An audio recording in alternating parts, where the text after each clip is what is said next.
can never give them. You can only see, but you can never get them. You can only see, but you can never get them.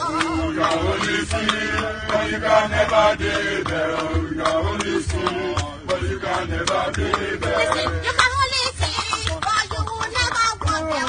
You can only see, but you will never get them. You can only see, but you can never give them. You can only see, but you can never give them.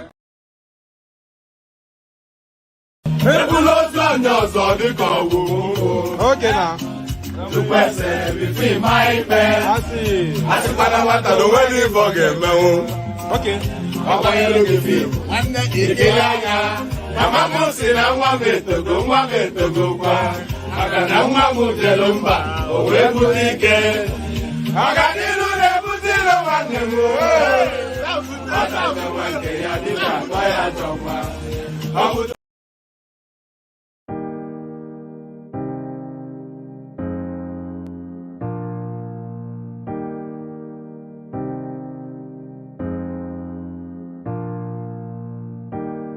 Obono gini kama chozunu imana chukwa kosi womo onyele miu nyelu yumi. What am I looking for? See my God, he don't bless me, oh. He give me you. Obono kife la chasha so, obono kife mi chasha me. My baby, you know, say you go love for me. Hey, yeah. I do go. I could go. When I call your name, Shakara for me.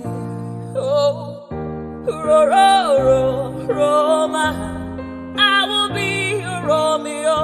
You go be my Julie.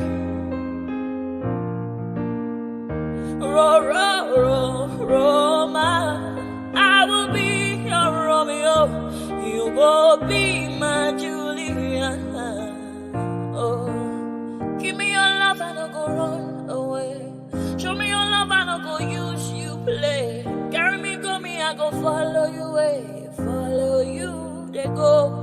Maka Munagi, me and you. Okwa Munagi, my baby and me and you. Me and you, Aqua Monagi, my baby. Obuzi kife la chasha so, Obuni kife la chasha me. My baby, you know, say you go love me. I do go. I could go. When I call your name, Shakara for me. Oh, Roma, I will be your Romeo. You go be my Julie. Yeah, Roma, I will be your Romeo. You will be my Julia. Oh,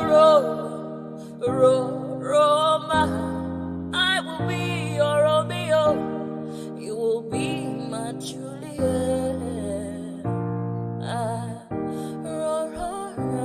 Roma, I will be your Romeo. You will be my Juliet. Obuzi kife la chasha so, Obuzi kife mi chasha me. My baby, you know, say you gon' love me.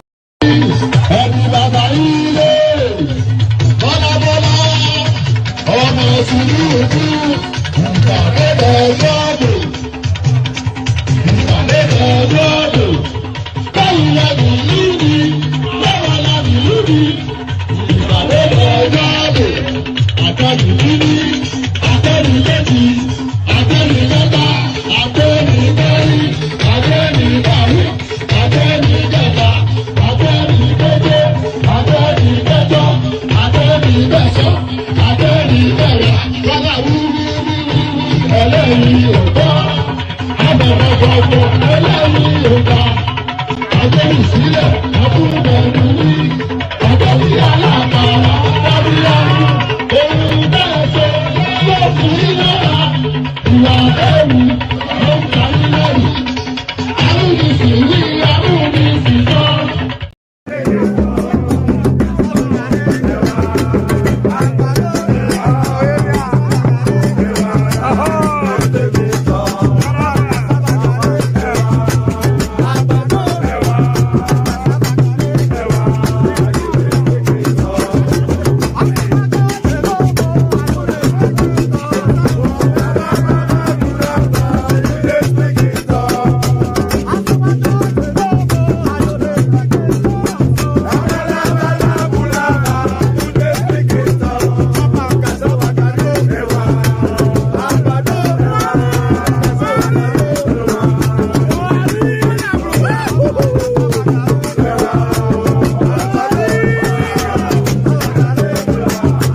fẹ́ kọ orin àyájọ́ ni orin àyájọ́ ni wọ́n dìde wọ́n pínlẹ̀ ogun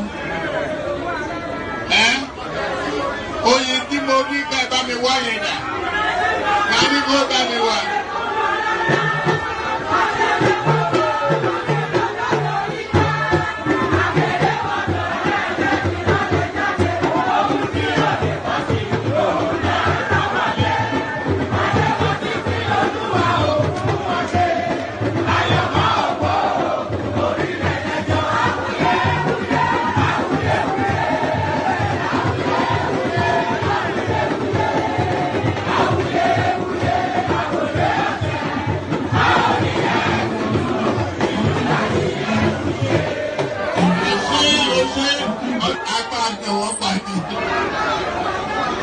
Ẹ̀jẹ̀ mi ni ẹ kí n gbọ́, àkànbí ewé ayò, ewé tún méje, ìtún ló ní ọ̀tún ẹ̀ ṣe, ìfà ló ní kan fà ẹ̀ mọ́ra, àìbínú gbogbo àtàrẹ, gbogbo méjì ọkà bàbà, gbogbo mẹ́ta ọkà wáṣẹ́, orí ló túmọ̀ ẹnu, gbogbo ọ̀nà ní túmọ̀ ẹsẹ̀. Akọni ìmọ̀ tú ìmọ̀ ọjọ́, ìmọ̀ èmi ni wọn kì í dálẹ̀. Wọ́n bá lọ mẹ́lẹ́mọ́, wọ́n á fi jóye ẹlẹ́mọ́. Akọni wọ́n bá lọ gbé fèrè, wọ́n á fi jóye ẹrùkù. Bọ́ọ̀wọ̀ wọn bá tẹ̀ mí, wọ́n á fi jóye aláre. Àwọn mẹ́tẹ̀ẹ̀ta parapọ̀. Wọ́n wá jọ ń pẹ́ mọ́, ẹ̀ẹ́mọ́ olóko jẹ. Wọ́n pa Akíntọ́lá ọmọ Ògún. Wọ́n pàdé Ìyọ̀dà ọmọ Àtàràbọ̀bà. Àkànbí wọ́n pàdé Ṣàtàdàdẹ ọmọ ọba Ìjẹ̀bú Mèrè. Aṣíwájú odò gbólùkẹrẹ, ajagun lólòdì ọ̀run. Tó o bá ṣe pé tìyẹ, tó o bá ṣe pé tìyẹ, lọ́ bá ń darí jọ wí. Àpérò mi kún gbọ́wọ́, ọ̀gọ́ ti ṣìgìdì máa gbé, àgétì ló máa ń gbé, àyàn ti ìlàyàn ewúrẹ́. Ọlọ́run dákun má padà lẹ́yìn ẹ, kó má gbàgbé ọ̀rọ̀ tẹ́. Aṣíwájú Ọlọ́run dákun má padà lẹ́yìn ẹ. Àkànbí Ọlọ́run dákun má padà lẹ́yìn ẹ̀. Ọkọ̀ olúrẹ̀lì Ọlọ́run dákun má padà lẹ́yìn ẹ̀. Òdòlé sọ bẹ́ẹ̀, gọ́fìnà sọ bẹ́ẹ̀, dẹ́pútì sọ bẹ́ẹ̀, ọ̀túnbá sọ bẹ́ẹ̀, spíkà sọ bẹ́ẹ̀, bàbá Ìjẹ̀bú.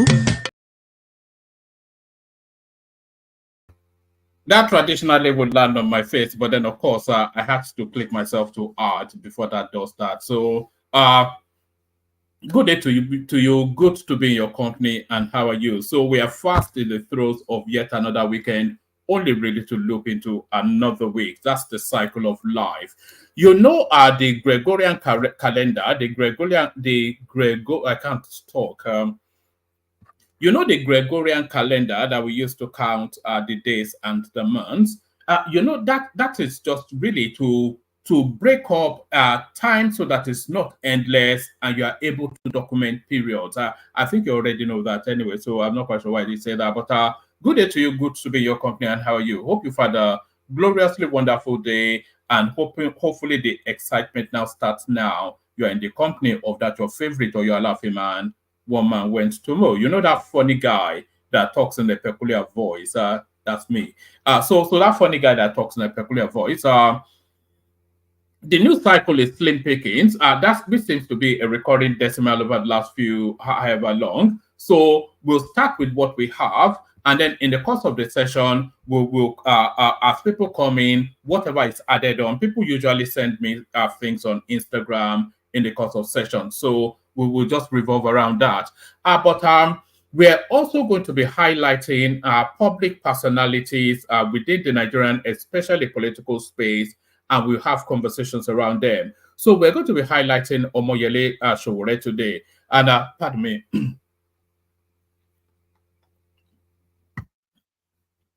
we're going to be highlighting Omoyele Sowore today. And the reason is I was watching back because I often watch back the actually I listened to it to get me to sleep. I was watching back the after our session yesterday, and there was a particular conversation that was taking place. I think it was between Mike and somebody else. And Mike was trying to describe that Omoyele Sowore is playing a long-term game to succeed that power space once these old cargoes that are holding us to hostage have been and gone. So that's what Mike's argument was. And the counter argument was that Omoyele Sowore is... Anyway, we get into that because that somewhat triggered a thought. And I thought we'd have conversations around Omoyele Sowore. So we'll play a clip around Omoyele Sowore and have conversations around that. So we do that. Yeah, but then first, the usual protocol, click on the like button just as soon as you're coming in. So when I'm saying click on the like button, commensurately, we should be seeing the number of likes go up on the stream. And if you're watching in playback, please do that as well. So everything I require you to do now, if you are apart from clicking on the hyperlink to bring you into the studio, so everything I'm requiring you to do now in the live stream, you can also do them in the playbacks. So click on the like button, click on them in the live stream now, and then in the watch back, click on them as well. If you're watching them and you're hearing me say this, then just do that. That does nothing to you personally, but it helps to improve the algorithm placing for the platform on the YouTube space. So do that. Click on the like button. The same arguments apply to the subscription button. So we need to get the subscriber numbers up. We want to get 100,000 by the end of this year. So look at the subscriber numbers and look at the ambition. So the first step towards that ambition is your subscription. So if you're not already subscribed, then subscribe. So that once you subscribe, you set us up then on that journey then to that 100,000 subscribers. We want to achieve that within this year. We're halfway into the year. So we have 6 months essentially to do that. So click on like, click on subscribe. If you want to come and be,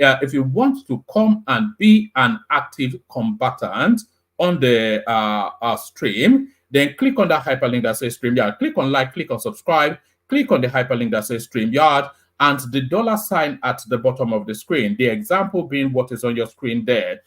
So now, we average about 130, 150 thereabout in the course of the live streams. So it cannot be the case that that is to say then we have about 55,000 more one Nigeria, which is easily achievable. You know, they say, just to digress, I was going to push at your wallet, which I will do in a moment, but to address what one Nigeria is saying there. You know, they say if you are doing YouTube and you don't have 100,000 subscribers within 3 to 6 months, then you don't really know what you're doing. So I think we've been going on, maybe going on 3 years now, we must have been. So we did that, and we do know what we're doing. And the people that have passed through this phase, it must be well in excess of 1 million. So a derisory 100,000 subscribers is not an over ambition. Maybe we've not been pushing it as hard as we should, but we're certainly now going to be pushing it now. So we're highlighting that as a target in the course of every stream to hit that 100,000 subscribers before the end of the year. You know, there was a time we were getting 50, 60 subscribers a day. It was just in the first phase of the streamings. It was just, we got about 3,000, 4,000 subscribers within 3-4 weeks. And then I don't know, maybe it was because we started to assault the obedience, and then that seems to, I suspect that might well be the case. But I'll get the numbers up. Click on like, yes, we'll get to the conversation. Click on like, click on subscribe, click on that hyperlink that says StreamYard. And of course, we don't want just the one name always super chatting. As thankful as we are for all you're always holding its own end up. So you hold your own end up as well by clicking on the $ and super chatting to the stream. And as I said, you can do that also in the watch back. So there's no reason why it's not being done. And there is no reason why it's just the one person. If you're not appreciative of it, then you won't be. Anyway, let's leave all that. Click on like, click on subscribe, click on the hyperlink that says StreamYard, click on the dollar sign, etc. So we kick off with those. So let's just launch into. Actually, I was going to start you with an Omoyele Sowore clip. So because of course Omoyele Sowore is somewhat of an enigma within the Nigerian political paradigm, and nobody quite knows. No, I could never praise Obi, man. You know my views on Obi now. I think it's just anyway. Omoyele Sowore is somewhat of an enigma within the Nigerian political paradigm. No one quite knows where to place him. You know, he purports to be a politician. He acts like an activist. He's been through 3 cycles of elections, and we've not identified any sort of progression. But the politics that he politics to the Nigerian space is very much the language that we're hearing from the younger generation Nigerian as well. So he preaches the politics of change. He preaches the politics of paradigm shift from status quo. It's preaching the politics of accountability, of using the mass of the numbers of the people to seize back that country. So that's Sowore's politics. The politics of just it's a rescue politics, and the Nigerian space. All of the conversations we have been hearing for the last 3-5 years, especially throughout the Buhari phase, was essentially politics of paradigm shift. So now, if Sowore now represents that image and narrative of paradigm shift, why does it not have the requisite following? Because the followings are there. Go to any social media space, and all of the language you'll be hearing there are the languages that you hear consistently from Sowore. So why is it not them making that leap from that marry from what he preaches to the people that are already converted to that preaching? So what is the missing link? Is Sowore too fundamentally, dogmatically an activist for anybody to take seriously? Or is he a futuristic politician that the contemporaneous politics will cut up with in the course of? So that is the dynamism, the mystery of the enigma that is Sowore. So let me bring us this clip and hear Sowore glorify himself. So let's kick it off with this clip.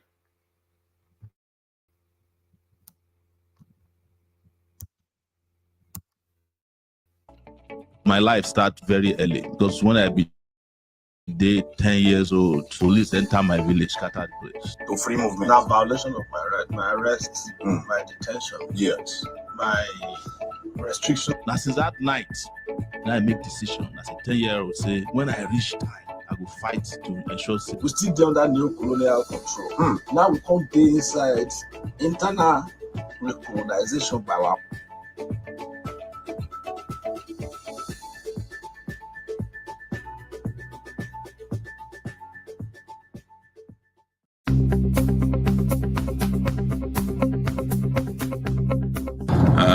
Signals to do it. In the US, Delta Air actually sells you a streaming package so that you can get even better internet and do whatever you want with it. These guys, we should have gotten to a point where local airlines in Nigeria are selling internet, but they refuse. They hate to progress. They prefer to be.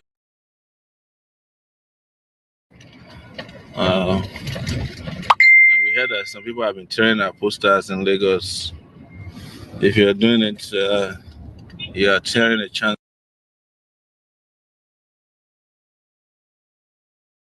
You know how it is. We fight for what we believe in everywhere.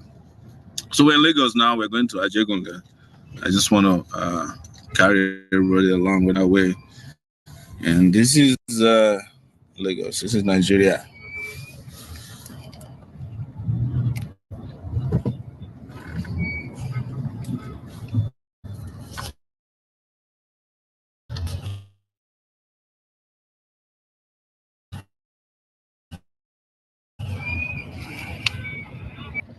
You know, there's a public transportation system, the ubiquitous yellow bus, the dehumanizing transportation system in Lagos, known as the yellow bus.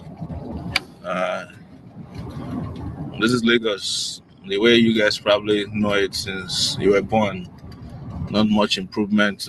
You know, there's a lot of improvement in propaganda.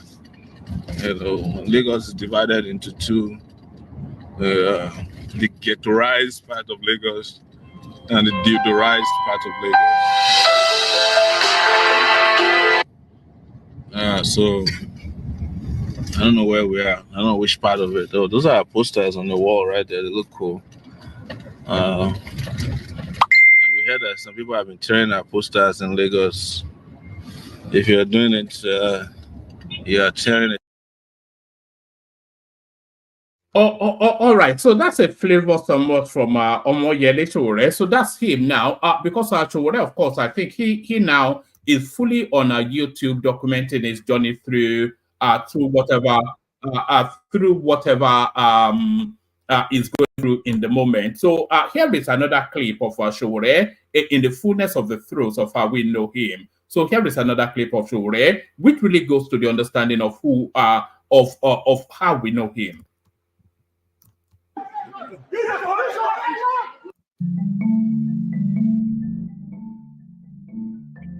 Yele is known as a human rights defender. We have no hope with our current political leadership in this country. For almost 30 years now, he has lent his voice and really fought to move Nigeria from military rule to civilian rule.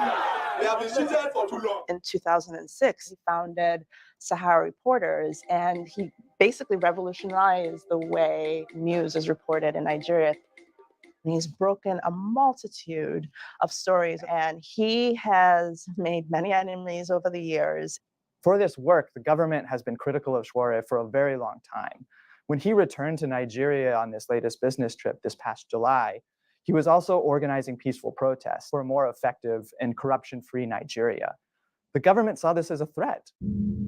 3 days before the protest happened, the state security service in Nigeria broke into his hotel room and illegally speak truth to power. All right, so that's a feel and a texture somewhat of Omoyele Sowore, how we know him. But does all of this activism propel him into mainstream politics? Does it? Because Sowore, he stated his singular ambition, which is to be the Nigerian president. So, are all of these build-ups, are they build-ups to pay off in 10 years' time? When because in 10 years' time, of course, we don't expect Atiku Abubakar to still be carrying any ballot. We don't expect Tinubu to be carrying any ballot. You know, so it to be a new generation of politics. So will Sowore, in the course of the next 10 years, have established sufficiently with all of this activist politics that he plays to be at the topmost table for that battle for Aso Rock?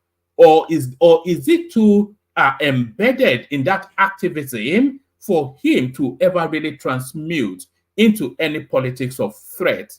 And also in yesterday's conversation, somebody was saying age is not on his side, because Sowore, of course, will be run about 52, 54 thereabout. If you add an additional 10 years, I suppose 64 is still a decent enough age to aspire to be president. But that's Omoyele Sowore. So we kick it off with him. Let me play you a couple more clips that people lined up, that people sent in. So the next clip I'm going to play you now, it's very much in Yoruba language, but I'll give you the translation later. So we talk about food scarcity, we talk about the state of the nation, we talk about how now 3 pieces of tomato is now costing 500 naira, etc. So we talk about all that, but why is that? So this next video goes a long way to explain just why there's all the hikes in food prices.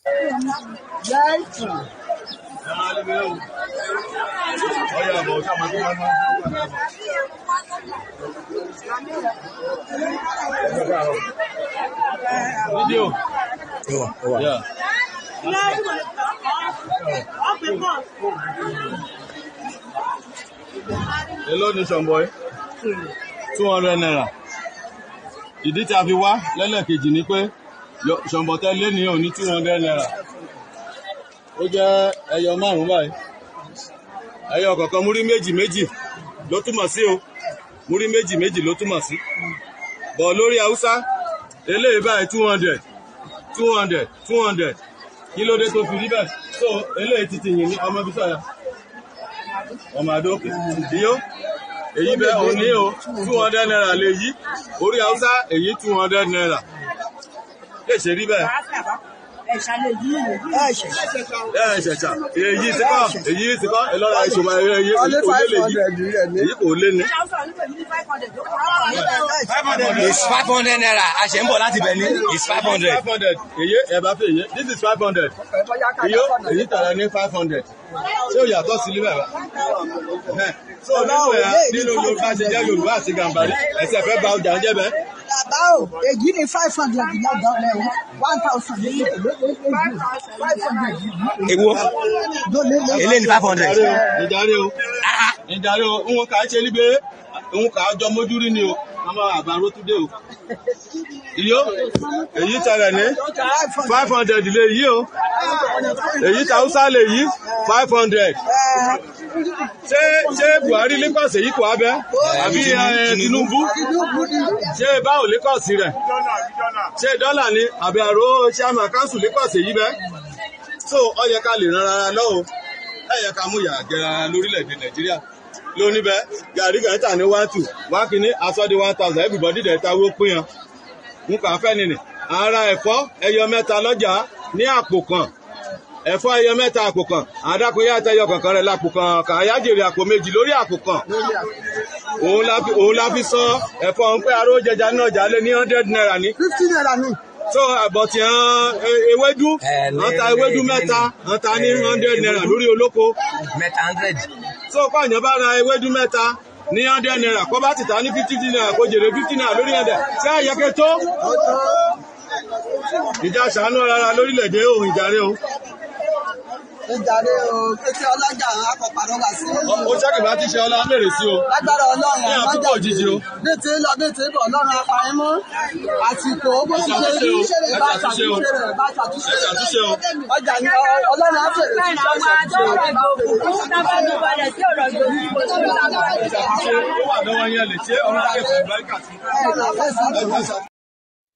All right. So a lot of that was in Yoruba language. So I have no expectation that too many of you would understand it. Certainly not all of you would understand it.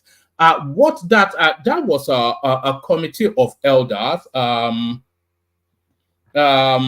was a committee of. Hold on. Hold on. Yes. Yes, Love Tony, you can come on today if you want to hop on. That was a committee of elders. They were going on some sort of market inspection. So on their way to that market inspection, they had seen that same product with the Hausa people. And the Hausa people were selling a whole bunch of that product for about 500 naira.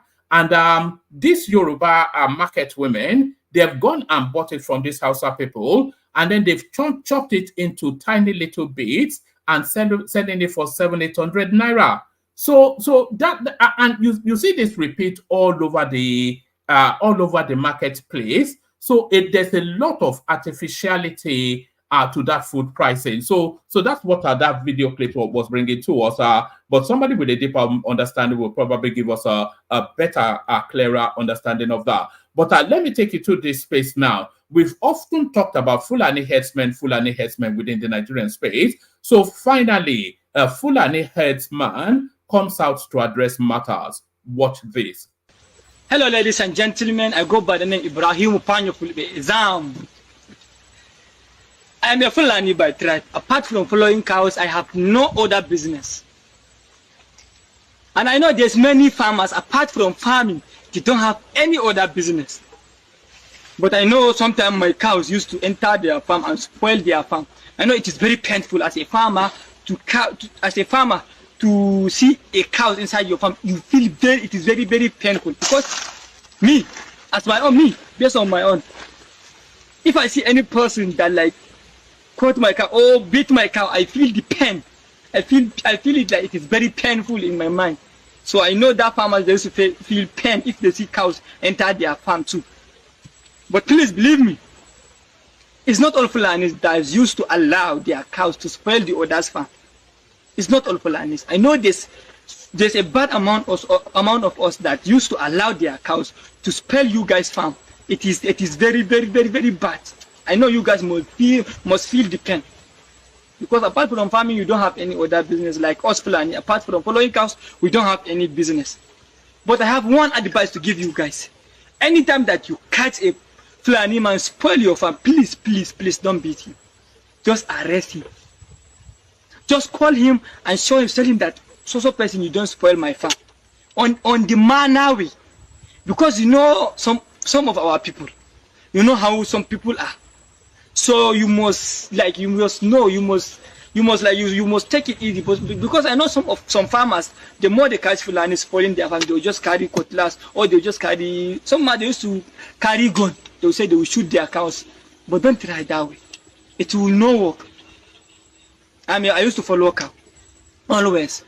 If my cow spoiled the farmer's farm, I will find the owner of the farm. I will tell him that my cow don't spoil your farm. If I don't see him, I will come back tomorrow. If I come tomorrow, if I see him, I will say, so person, my cow don't spoil your farm yesterday. But please, please, please, please, please, please, please, I apologize. So many farmers, they used to say, no problem, I should go. But some of them, they will say, no, I must pay. But I will pay. I will pay. Because I know it's only that farm. It's the way that they are surviving with their family. So how can I spoil the farm and run? They have family like me. So I must pay.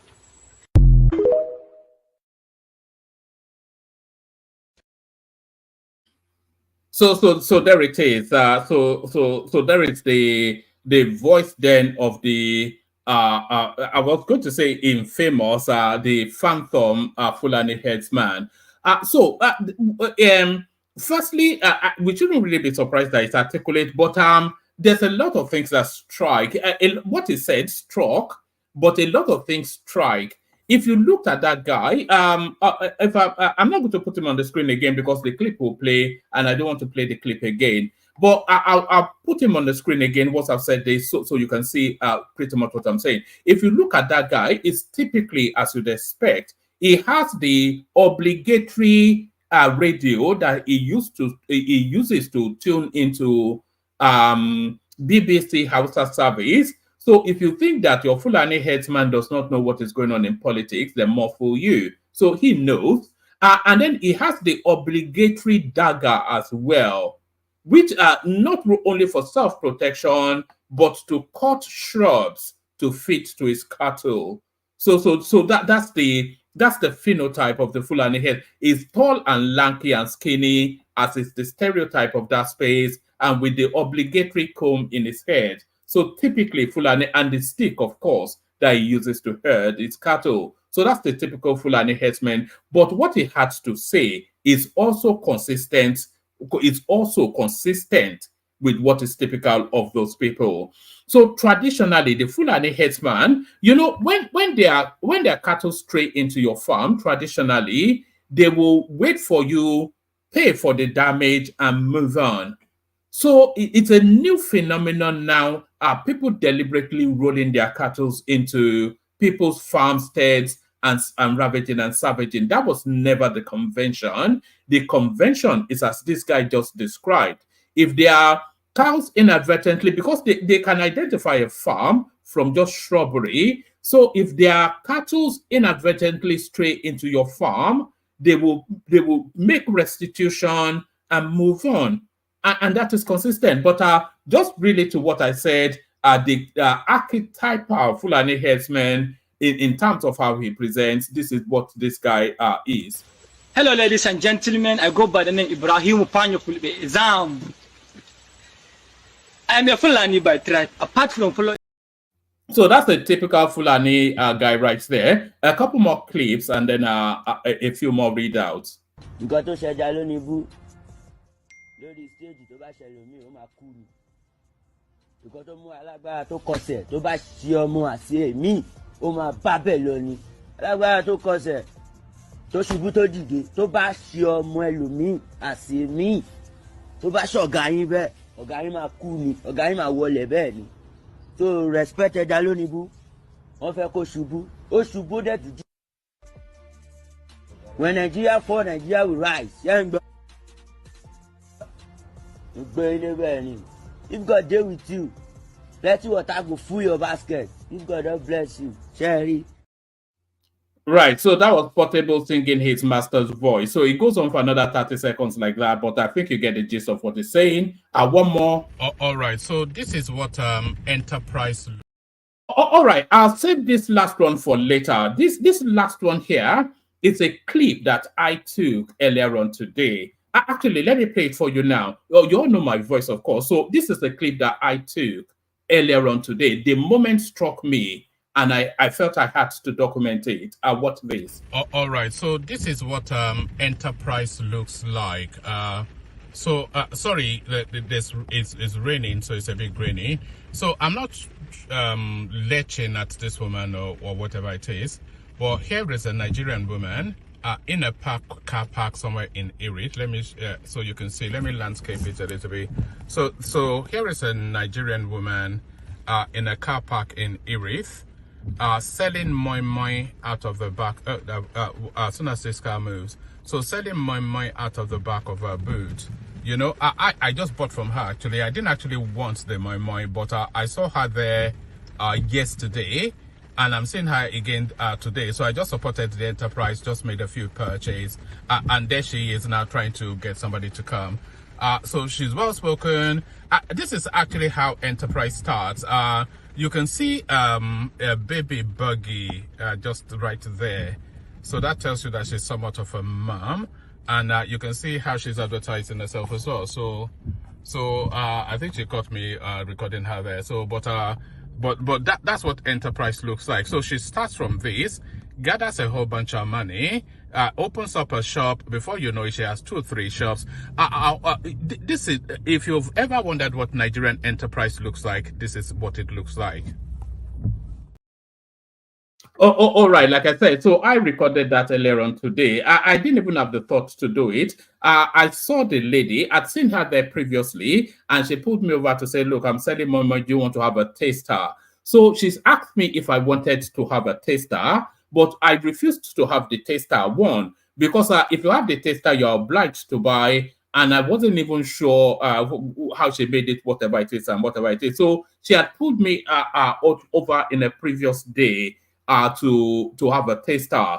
So when I was there earlier on today, I saw her still at it in the rain and all that. You see, she's dressed up to attract the boys, only really to sweat their wallet. So I saw her, so I decided to go over, buy a few, and not that I really wanted it, but just as I said, to support the enterprise. But you'll be surprised just how much money that woman will be making from there. If she's selling, let's say she was selling it at £2 a pop. I think I bought about 3, 4. I just brought a whole bunch anyway. She's selling it about £2 a pop, and the cost of it will be about 40 pence, no more. So if she's selling like about 100, that woman will be walking away with about what, £100, £150, £200 every single day. If you multiply that and cascade it as a month's wage, then that is a significant amount of money. But it was the enterprise that really struck me, and I decided to document it. So and she even gave me a business card. So and that's how it starts actually, because she's transmuting now into a caterer. So let me take you on to this actually. More important matters. Oluwo under fire for exposing head in Mecca. So Oluwo of Iwo, of course, the Amugo in chief of the Yoruba kingship space. Oluwo under fire for exposing head in Mecca. The Oluwo of Iwo, Oba Abdulrashid Akanbi, recently came under fire for opening his head whilst praying for peace of mind, long life, and mercy for himself during his stay in Makkah, Saudi Arabia. In a video he posted on social media, his head was uncovered and that attracted mixed reactions because it is customary for a Yoruba king always to cover his head, especially when in public. One of his followers, XYZ, wrote, "I thought a king must never open their head in public." Another one wrote, "Kabiyesi, sir, you are not supposed to open your head. You can't be the custodian of Yoruba culture and still worship in the Arab way. This is intriguing. You are demeaning our culture, sir. This is too bad, sir." So this is too bad. Hey, why would you add sir when you're already enigmatic? Hop on, I can't make up the numbers. Meanwhile, some others saw nothing wrong with the Iwo King's action. XYZ wrote, see my hometown king. Everybody is equal in the presence of Almighty Allah. Islam is beautiful. May Almighty Allah accept your worship. Another character wrote, I am moved emotionally by the way he's praying to the King of Kings. May the Almighty Allah answer your prayers. Meanwhile, the Oluwo was also criticized for a particular prayer he said. In another video he posted on social media, he prayed that just as millions of Muslims all over the world visit Mecca on pilgrimage, people should not have rest till they visit Iwo. Some of the people who criticized him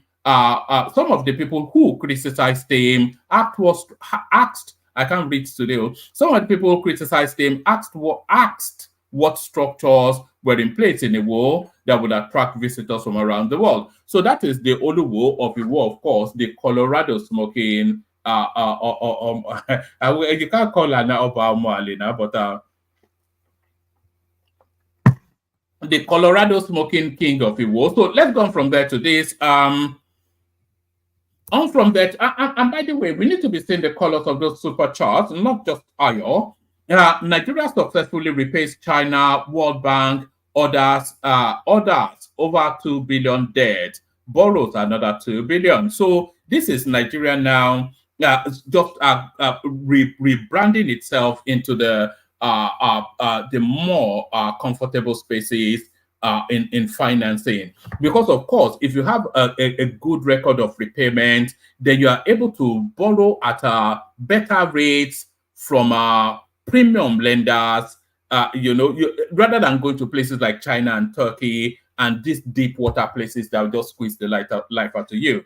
The latest data released by the Central Bank of Nigeria, CBN, revealed that the Nigerian government has spent $2.19 billion to repay foreign debts to countries and financial institutions. This amount is 90% higher compared to the $1.12 billion recorded in the same time period in 2023. A breakdown of the data showed that the debt service payments were recorded from January to May 2024. According to the CBN data analyzed by correspondents, the Tinubu-led administration spent $560 million on debt servicing in January, significantly higher than the $112 million spent in January 2023. In February 2024, the amount spent on debt was $283 million, nearly the same as the one spent the previous year. The debt service payment in March, goes on to give us Nigeria has contracted a number of debt obligations from external sources, some of which are China, the World Bank, the African Development Bank, the Islamic Development Bank, Japan, France, etc. A check of the Data Management Office showed that the outstanding total public debt, external and internal, summed up to $108 billion. So that's the totality of Nigeria's debt in 2023. A check of the data of the Debt Management Office data showed that the outstanding total public debt, external and internal, summed up to $108 billion as of December 2023. The external debt makes up $38 billion. domestic debt $59 billion. While Nigeria is repaying some of its old loans, it continues to accumulate new ones. Wale Edun, the Minister of Finance, Coordinating Minister of the Economy, has announced the approval of 2 major financial support packages by the World Bank, valued at $2.25 billion. According to a statement released on Thursday, June the 13th, the new loan is part of President Tinubu's ongoing efforts to stabilize the economy, reposition it for sustained and inclusive growth, and provide urgent support to the poor and vulnerable. So there's nothing tangible there in that. You know, we want really those debts to be holding down infrastructures rather than some vague and ambiguous whatever it is. President Tinubu orders Maman Amadu to resign as Procurement Bureau DG, appoints Gbemileyi as new DG. So the swapping round of the guard, we saw a lot of this. I think there's a form of Yorubanization going on here. Unless this guy has, even if it's committed an infraction, it should really be. Remember, we complained a lot about this under Buhari when they would remove anybody. Remember when Kemi Adeosun was removed and they put an Aboki there. So anytime they removed anybody under the Buhari administration, they put an Aboki there. But that now seems to be repeating. President Bola Tinubu has directed Maman Amadu to resign from the office or as the Director General of the Bureau of Public Procurement. In a statement released on Saturday, June the 15th, the Special Advisor to the President on Media and Publicity, Ajuri, said the move was part of a larger reorganization effort in the public procurement system to reposition the agency for greater efficiency and transparency. The presidential spokesman said the Director General is to hand over to the most senior officer in the Bureau, pending the appointment of a new Director General. Ajuri added that the President thanked Amadu for his services and wished him success in his future endeavors. It is unclear why Tinubu gave the directive. In another statement, Ajuri announced the appointment of Oyedeji Ariyo Gbeleyi as the Director General of the agency. The statement noted that Gbeleyi is a renowned financial expert and award-winning chartered accountant. It said he was a fellow of both the Chartered Institute of Accountants of Nigeria and Taxation Institutes as well.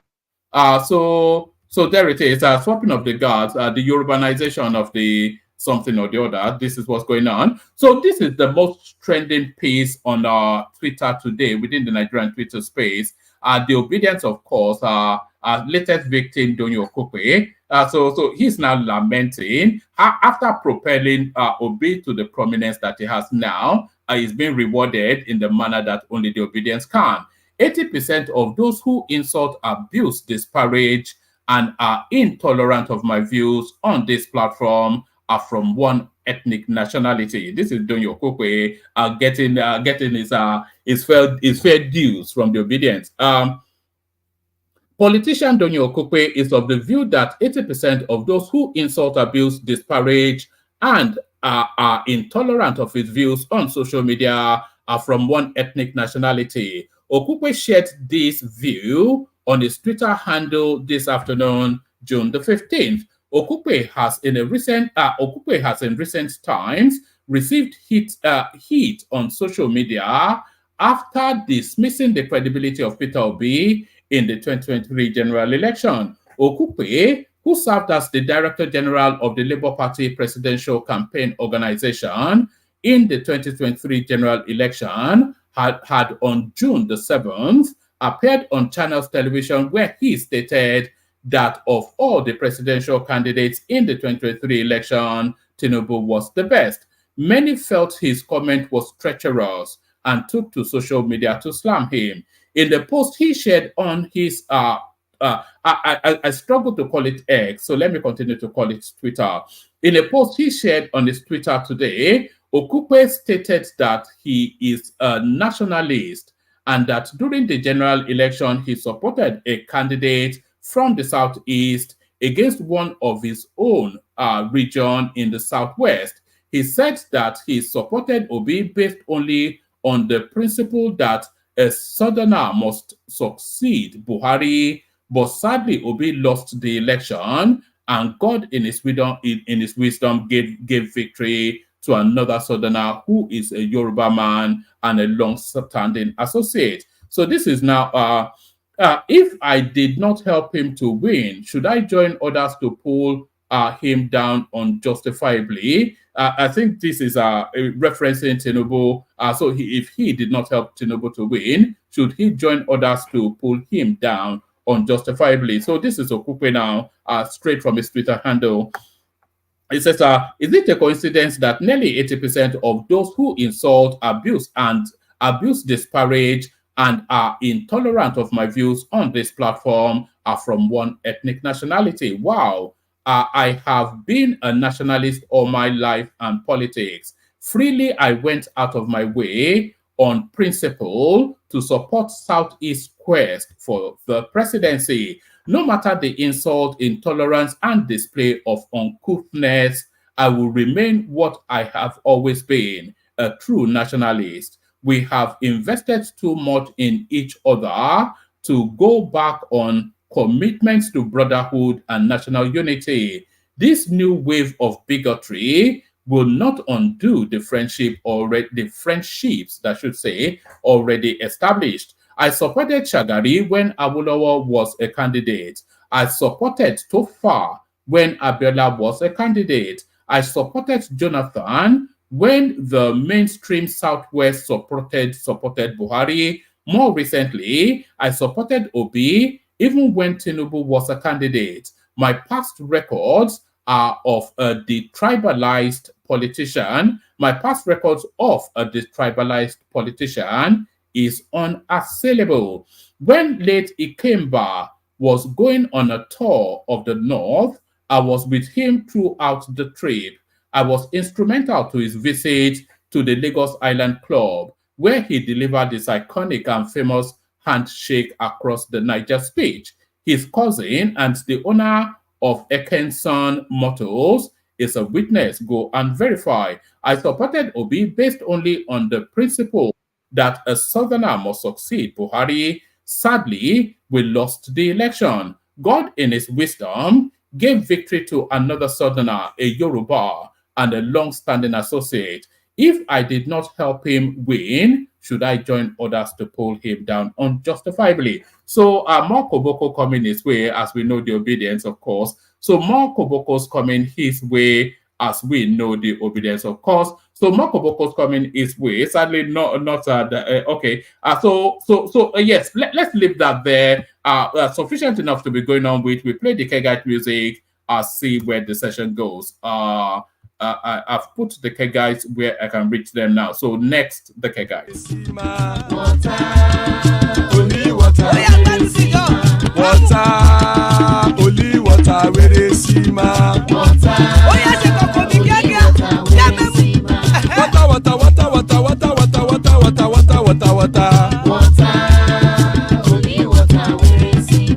Hapa o naido.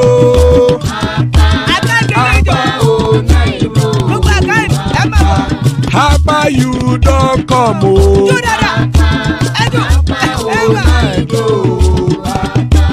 Hapa o naido.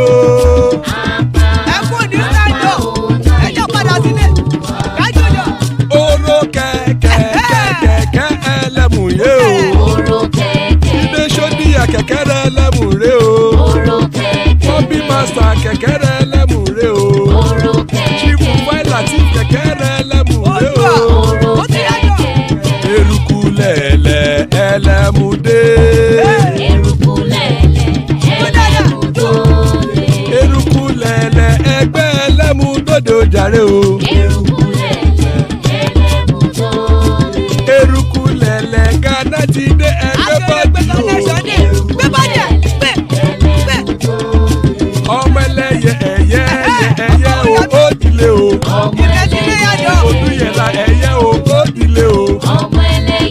Petrosonama ẹ̀yẹ o ó dilé o. lọ ṣojú kẹyẹ rẹ ó dilé o. ọmọ ẹlẹ́yẹ ẹlẹ́kọ̀ ọ̀run mú ìní o. ìgbàlà tí àkùkọ ọ̀run méjìkọ.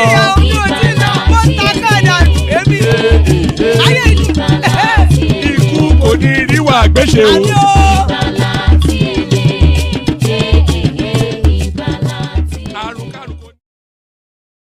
And there it is right there. Ikuko Neru which may death have nothing to do with us. So amen to that on behalf of myself and you, my friends. Plenty of space in the studio. Anybody wants to hop on, hop on. But hopped on, Ola, good to have you, Ola. Adewale, hopefully his audio a lot better this time around. Rational Mind joins us, Ajanle Koko as well. So good to have you, gentlemen. Good to be your company. Let's kick it off with Ola. Let's kick it off with Ola. If he's ready to go, Ola. All right. You are there. I did. Can you hear me? Yeah, perfectly. Good to have you. So where do you want to kick it off? Do you want to kick it off on the question of which direction Sowore? Because I want us now, going forward, I want us to be profiling a lot of these politicians, seeing what their politics is like. And we're starting off with Sowore. So the easy question is he a futuristic politician or an activist stagnated by just kumbayaism? So what's your projection for him, and what do you see his traction is? Just give us about 3 minutes of that, and then we go to other topics. Yeah, Professor Mike Olawale brought his own version and his own hypothesis. You know, that was what actually inspired it. I was listening to you guys yesterday, and I was struck by what Mike was saying, and I thought we'd wrap a session around it. Carry on. Yeah, he brought that. One man. Yeah. Do you agree with Mike with all his analysis yesterday on Sowore? Not all of it, but some of it. And I also agreed with a lot of the things that Remy said. So that's why I've actually brought it up as a topic. Okay. Mike made a very brilliant analysis.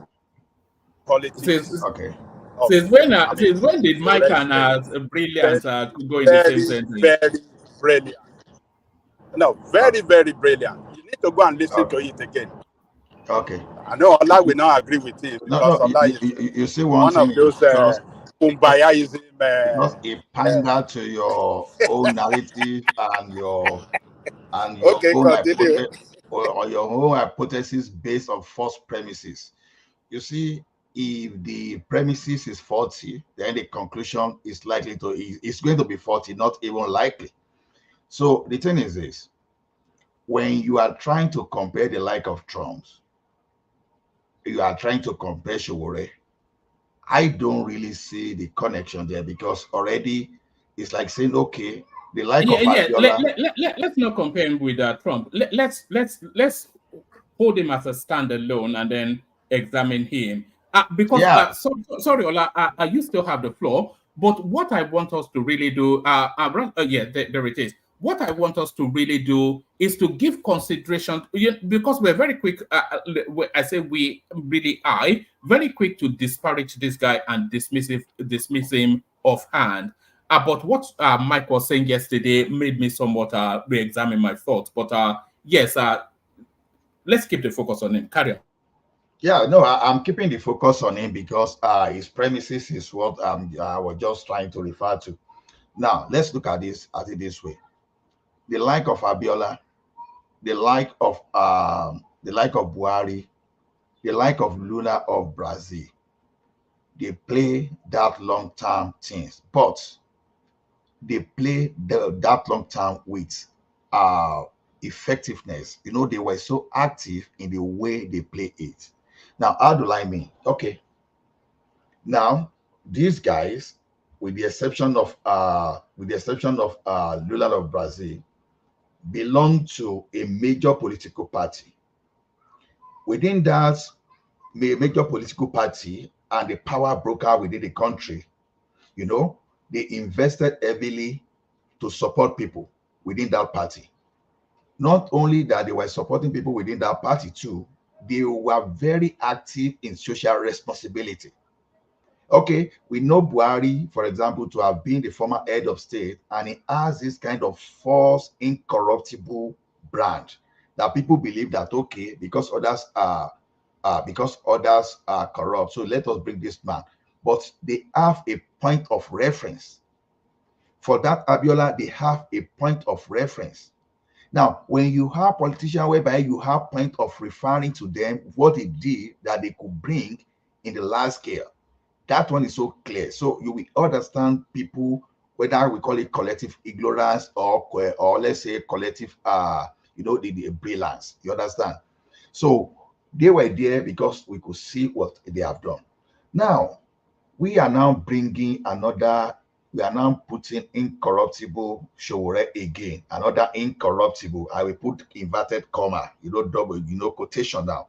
Now, incorruptible person that is so clean, you understand, has no stain, and he want to be on his own. That is the value we know about Sowore today. So if he's playing to the long term, how? Now, the people you don't want to mingle with today. Yes, is that a value that resonates? Grab power. How are you going to grab the power from them? How are you going to take the power away from them?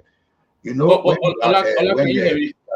When I don't think you can hear me. Can anyone hear me? Power, he has to join those people that. Hello? We can hear you. We can hear you. You understand? Then what I don't think you can hear me. Ola, can you hear us? Ola. Inverted, Ola is quoted integrity. He traded it just for his political. Allah take the law. All really know what Buhari truly represents today, because that brand we used to think about Buhari now is no longer the same Buhari. So if Sowore is going to be that kind of person, then people that are saying he's staying long term, you can see his incompetence in the way he's presenting the matter. Then if it's truly what he's doing, then you are already saying, okay, you really embrace all these corrupt politicians now. Every Sowore supporters now, you are simply saying, okay, we are going to embrace these corrupt politicians for our Sowore to get to that place. Then you've already betrayed your standard.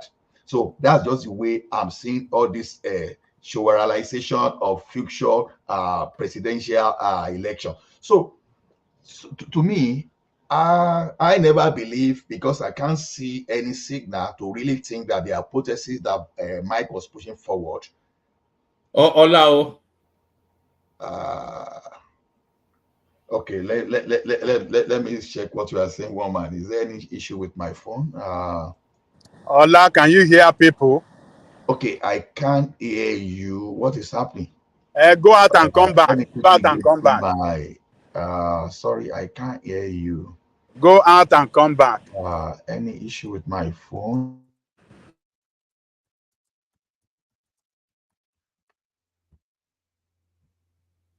All right.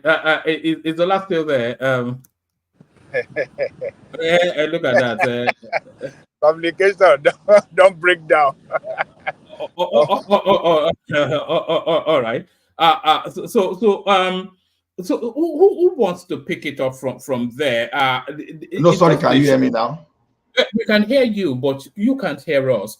No, I can hear you now. All right, brilliant. There was device switch. So what was the question you were asking, so that no, I can't even remember, but we were all talking to you, but you couldn't hear us. Okay.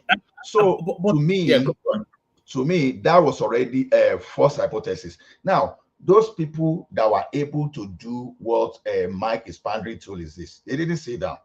Some of them went to the grassroots. They were not presenting themselves, but they were actively supporting their candidate. Okay, in this election, you put 2 candidates. The next election, you increase to 5. They started increasing that way. So they had something to bring to the table. As we speak today, Sowore does not really have anything to bring to that table. So it brings the narrative though to the table. What Sowore has been speaking about for years and years is what Nigerians are speaking about now. Do you understand? It's been these structures of corruption that now seems to be the moniker that will be.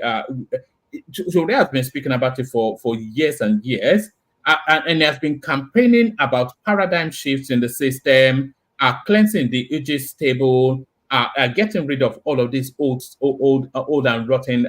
It's been preaching all of that, and that is the language that people are speaking now. So why is there not a connect from the apostle of that message and the convert to that message? Why is it? You know, like I said, one thing is for you to talk, one thing is for you to show the authenticity of what we are talking about. Like I said, and okay, look, whether we like it or not, Nigeria will keep getting more educated. The exposure now, the type of knowledge that flows now will be totally different tomorrow, because over time we will learn from our democracy and we will learn from those people that are competent. Probably like 10 years ago or 20 years ago now, if Sowore was going to tell me that, oh, I will increase minimum wage by 100,000, I will jump up, I will believe in. But today, because of the knowledge that I have, I will just say this man is saying rubbish. The same way we will have collective knowledge of how things run over time, because within this democracy, we are all going to learn. We are going to learn the reality. Like I said, we've seen Buhari, but Buhari was able to show something that he did in the past. Reference. Now, Tinubu played a very long game. He was just patient until the right time came for him. But then again, Tinubu, you could refer to something that he has done. Outside the country too, those people that play this long game, you can see something that they've been able to do. As a matter of Sowore now, we don't see. And we're assuming that we won't just get someone that is so innovative, that has charisma, that can carry people along like Obama tomorrow. That's an assumption. Yeah, just to move the conversation forward, is it then the conclusion or your conclusion that Sowore will be the messenger of change, but not the beneficiary of that change? Because the politics that he plays is too left wing for mainstream politics. Okay, that's a good thing. Now it can be the messenger, it can be the one to drive, but I don't necessarily see him as a beneficiary. So that's just my point. So because the premises itself was just faulty, and to me, and very laughable. If someone is a student of politics, then you follow the global politics. That premises that Michael was pushing yesterday, to me, was just very laughable one. That's the way I see it. I could be wrong, because time is the master of everything, that will prove someone right or wrong. But as it is today, it's just like daydreaming. So nothing they happen. Probably nothing they happen. So let me just put it that way. All right. Because so in terms of the age bracket, Sowore will be around about 52, 54. If you add another 10 years to that, it will be around about 60, 62, 64, which is round about the ideal age for a president, at least within our climes. The Americans, they prefer 80-something-year-olds, but it can still but the politics that is building up, even in 10 years' time, you cannot still see it leading him anywhere, can you? No, see, we are forgetting the tyranny of the majority here. I just use that tyranny of the majority loosely. Look at it this way now. As it is now, it is still between the South and the North. Now, we all know, if we are to do it right way, since Obasanjo did it so, you understand? Normally, he should have gone to the Southeast, but yet he still came to Yoruba land. The same way, I can tell you tomorrow, someone will get to that place once maybe he goes to the North after maybe 2031, or maybe if they are able to hijack it in 2027, those people, they will do their 8 years. By the time he coming to this place too, we have majority. When we say the majority in the South now, you understand, is we talk of the Southwest, and we talk of the and we talk of the Southeast. So the tyranny of the majority will always be there. And if you think there are Yeah, but nobody- Sowore falls within the two now. It's an Ondoman, is it not, or it purports to be? Okay, let me laugh at something. If you get regional government today and you say Ekiti now and you say Yoruba now, suddenly Ekiti man will remember that I'm not a Yoruba man, that was just a name adopted. They will remember that I'm a Ekiti. And suddenly Ilaje people will know they are Ilaje. That's the type of nation of the person we are. How did I know this one? When people were saying, the curse that Ahule placed on Yoruba is the one that is spreading, immediately Ekiti said, no, I'm not a Yoruba. The curse is for those people that were under your empire. Immediately, Ijebu will say, no, I was not under your, so that they cause. So what I'm saying is this: I think now the level of our tribalism and the level of ethnicity in that country. Sorry, Ola, there was another thing that Mike said yesterday, that there seems to be a mind shift from the younger generations away from this ethno-religious politics that we play in Nigeria. So do you identify that mind shift, and do you see it impacting anytime within the immediate to medium term? The immediate to medium term being the next three cycles of election, to jettison the ethno-tribal underpin of the Nigerian political space and go to merit and capacity. Do you see that change sufficient enough that would change the dynamics of Nigerian politics? Okay, we are looking at this thing from the southern people only, based on the level of education. We are still not looking at our brother in the north. I know that when we say this thing to some people, it sounds derogatory. Yeah, I know these people, they are enlightened in the sense that, okay, you see all those nomadic Fulani, you understand, they carry radio, but that's not the type of education we are talking about. We are talking of education to emancipate, that these people you are depending on, they do not like you. You have to just be independent. You don't allow one alike to feed you or to tell you what to do. Don't allow anybody to use religion to brainwash you. You have to get to that level. As we speak today, we are not at that level.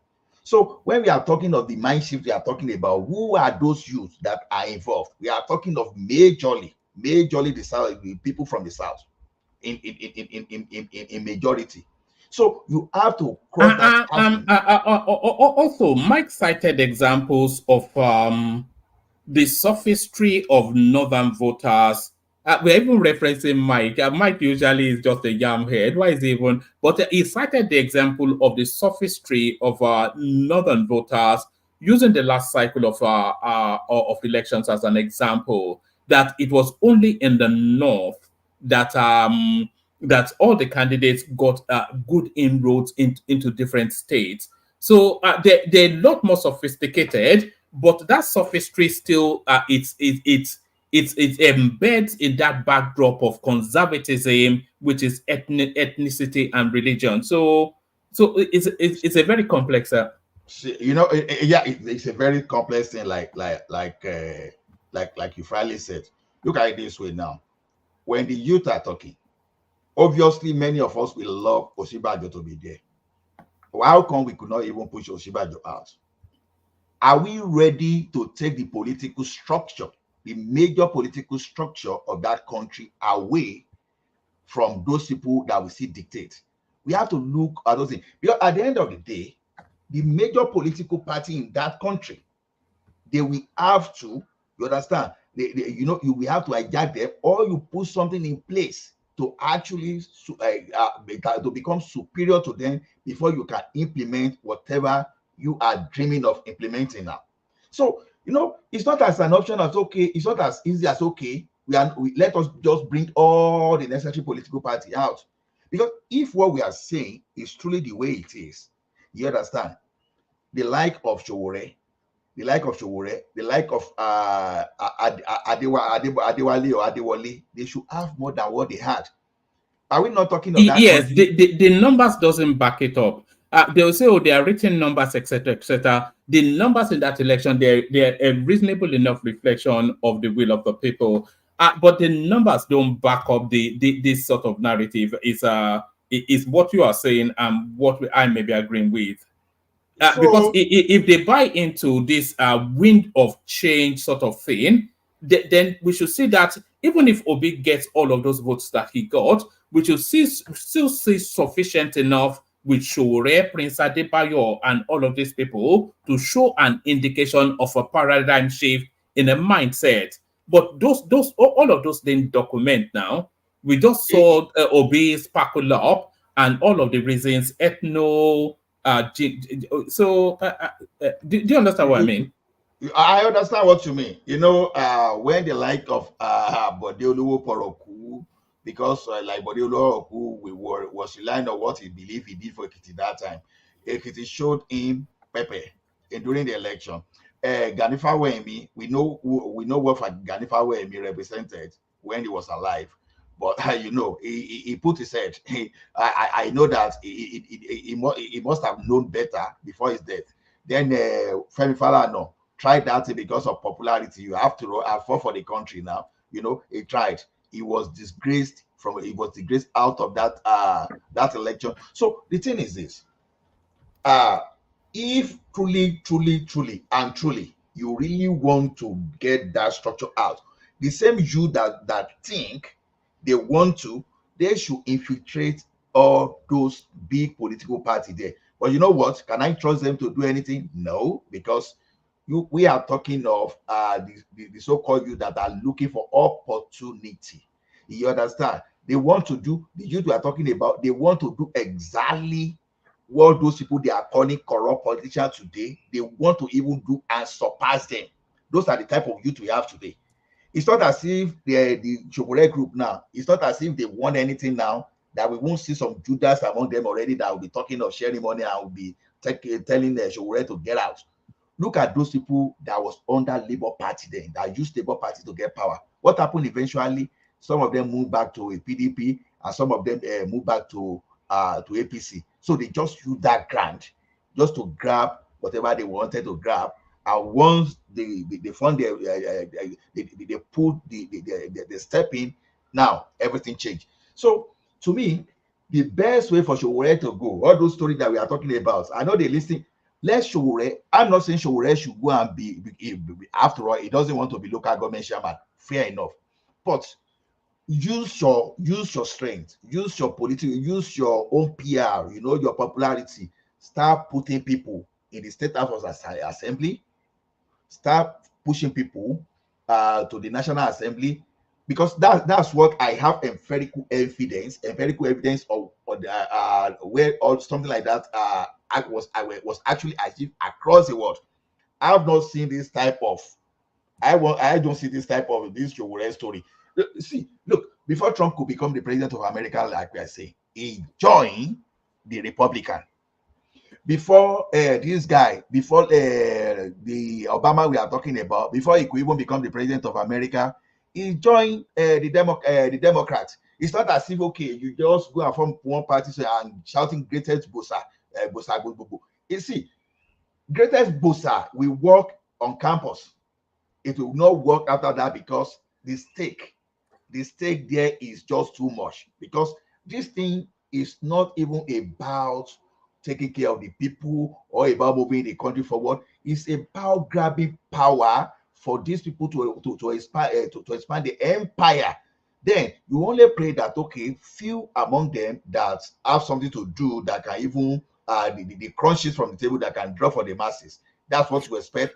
And power can never be grabbed without getting your hands dirty. You cannot do squeaky clean politics and then get power. How do you even get it? You can't do Mr. Clean Man politics and then get power. It's never happened anywhere in the world.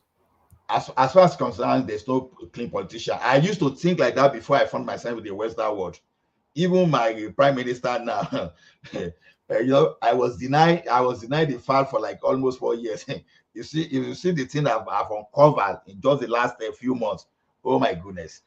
You see, Satan will come to my prime minister today and say, man, I have to be your apprentice. I have to learn from you, because that's politician for you. So that you want, see, if you want to be Pope, go and be pope. If you want to be a pastor, go and be a pastor wherever you are. But once you are coming to politics, into politics, you have to play according to the rule. And Yoruba will say, you understand? No good child inside the barrel of gun. You understand? You have to play according to the rule, because politics itself is an industry, and that industry is not for an angel. It's not for the saint. You understand? So Yoruba will say there's nobody that go look into Inyash when they no go fight shit. That's how. So those people that are supporting Sowore, if you want Sowore to grab power truly, if you find him joining PDP or APC, then you ask yourself question: is Sowore still representing the value you want? Because it is easy. Oh, when you go to that place, are you going to control the National Assembly members? Ola. Are you going to control the governors? Ola, can you hear me, Ola? Yes, yeah. You see, when we say Sowore is very naive, like what's his name? Our Labour Party presidential candidate. What's his name? Obi. He's so naive, and I think he's becoming a clown of some sort. For me, it's just, I think he doesn't really have a grasp of the Nigerian politics. Of course, I may understand that he has some brilliant ideas as to how to move that country forward. But the thing is, you need to play politics. Now, I've said it many times here on this platform. I say, Sowore might need to apply a little bit of evil to achieve. Rational man. What is it now? Why not wait for your time and instead of let him interject. We'd allow interjections. Do the same thing when it is done. Let let him interject. Don't worry. Carry on with your point. Let me understand. Have you people changed? Because it's been a while I listen in. Because I noticed the structure has changed. I think Ola was just flowing. Nobody interjected him. So as it's like he was we do allow interjections, but not the rowdy ones. But carry on with the point you're making. Yeah. So are you factoring in that Sowore is becoming a clown of some sort? Are you factoring that himself is so naive too? Is that what I'm hearing from what you're saying? From me, to be honest, is very naive. You know, right from the date of campaign, I've already known that his utterances is not that of typical politician. It's more of an activist. You understand? You are making statements that you cannot defend.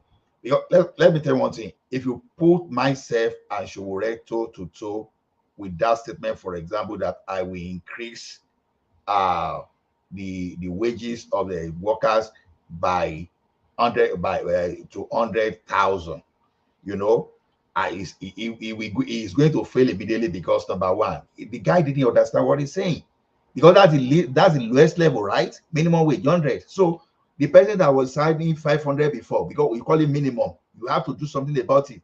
So before you know, escalation, you have debt you are repaying, you have a lot of things. So one thing is to use sweet word, because we remember that even General Buhari once told us that he will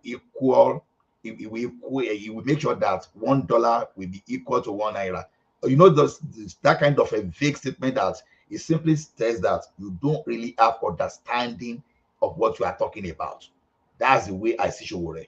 So all those things that Sowore are talking about, they are more of greatest booster, back, you know, a Luther, continue all this. So it's not something that's realistic, because you have to consider your political environment and all those other pressure, both external pressure, and you have to know that you have a constitution that guides you. Even if you control the military, there's no way you can overpower all those people and impose your will just like that. Even when Buhari, with his being a former general, he tried that. They say, Oga, you are going beyond your boundary. But when he pander to their own demands, no story. Everybody laughing. But immediately you overstep like this, they say, Oga, you don't start again. I beg, maintain your level. So Buhari during his own time, they allow him to just be figurehead for them to do whatever they wanted to do. But immediately he overstepped. Suddenly, the government that you think they are not powerful, they came out. They showed their power immediately. So, to me, Sowore, it's not out of place to say it's now behaving like a clown too. You understand? It's behaving like a clown. Rational mind, did I answer you? All right. Let me move you on so that we can move the conversation round. This Oluwo thing now. So somebody sent it in quite outraged. Oluwo under fire for exposing head in Mecca. So apparently, allegedly, and this is new information to me, a Yoruba Oba must never show his head uncapped in public. So what are you making of the controversy then around this headline? Well, it's Oba of Yoruba land. I won't talk too much. But what I can talk about it is in forefathers and those people that have passed through the throne, they never behave like him. So the thing is this: when you bypass the normal process to do things, and you bring someone that, because this one now, everything that Oluwo is displaying now is showing that it's not actually competent to be on the throne. Sorry to say that. So, because where you will even already suspect this man, he said he is not Oba, that is anemia, right? You crown someone as your Oba, the person in charge of your tradition, and suddenly he declare to foreign culture. So that one should tell you the type of king. The Igbo people, that should be their headache. You understand? But what I will now say about about my is this: one ikuti paujuba eni, oweni pafoni. So for other Yoruba people here, so next time when you need to get a new king, you just pray that you don't get the type of Oluwo. You just try to get involved, because it's just the same way that we are not active in the politics, in the selection process, because we are not so active in our selection process of bringing out a leader. I would say the same thing applies to Oluwo here now. So if you continue this way, before you know, Oluwo already, has been said, is an emir. So I'm not looking towards the day that a way of Ado, Uboga of Ikere, Ajiro of Ijero will say they are emir. So whatever Oluwo has done now is not representing anything Yoruba culture. So I will leave this one to the Igbo people and those people from the throne to decide. So dear Nitalabani, so let me just comment just like that. All right, Bilal. I'll bring it round to you in a moment with other topics. Let's go to Rational Mind, who joins us. So Rational Mind, come into the conversation. We were discussing so much the future of Sowore and what space he occupies within the Nigerian political space. What is he? Is he a futuristic politician? Is he an activist stuck in some sort of a loop? Is he even politicking for governance or for clout and attention? What's your reading of him? And is he ever likely to progress within the Nigerian political space? Yeah, you see, that's one of the reasons why I came on your platform today. That's when I saw Sowore. Although I've not been listening to him at all, I've just been picking up here and there from different things that people have been saying online, but I've not really listened to the comment or whatever, the full totality of what he himself said. So I want to assume that what I've heard from different people is what he said. So my point is, his attack of OB and all of that he has said. For me, you see, as much as I like Sowore, he will still be a preferred candidate for me to lead that country. But at the same time, recently I've been, not as if it's recently, I've always wondered if anybody could really change that country. No matter how some of them have the best intentions. The one that is currently there, you hear some of the things that he said to us when he was campaigning, and he was in the trenches, that he keep repeating that same narrative. that he knew he was in the trenches with the Nadeco. Those are the people, democracy fighters who understand democracy. But he got there now, see what is going on, see what is somewhat stifling opposition. If you heard what Atiku said recently in one of the dailies, he said he's scared of Nigeria, that if the opposition cannot unite, he's very, really scared. That is scary. If our opposition in the country cannot unite, and I've said it on this platform that Tinubu is a destroyer of opposition. He knows how to silence opposition. He knows how to infiltrate them, create some pseudo kind of opposition that he will be controlling. So it is scary that if people cannot unite to form opposition against this failing APC, APC has failed. Even some of their members who are carry members of APC, who are big shot within the APC, they said the only way APC can come back to power in the next election with the current trend is if they have to rig that election.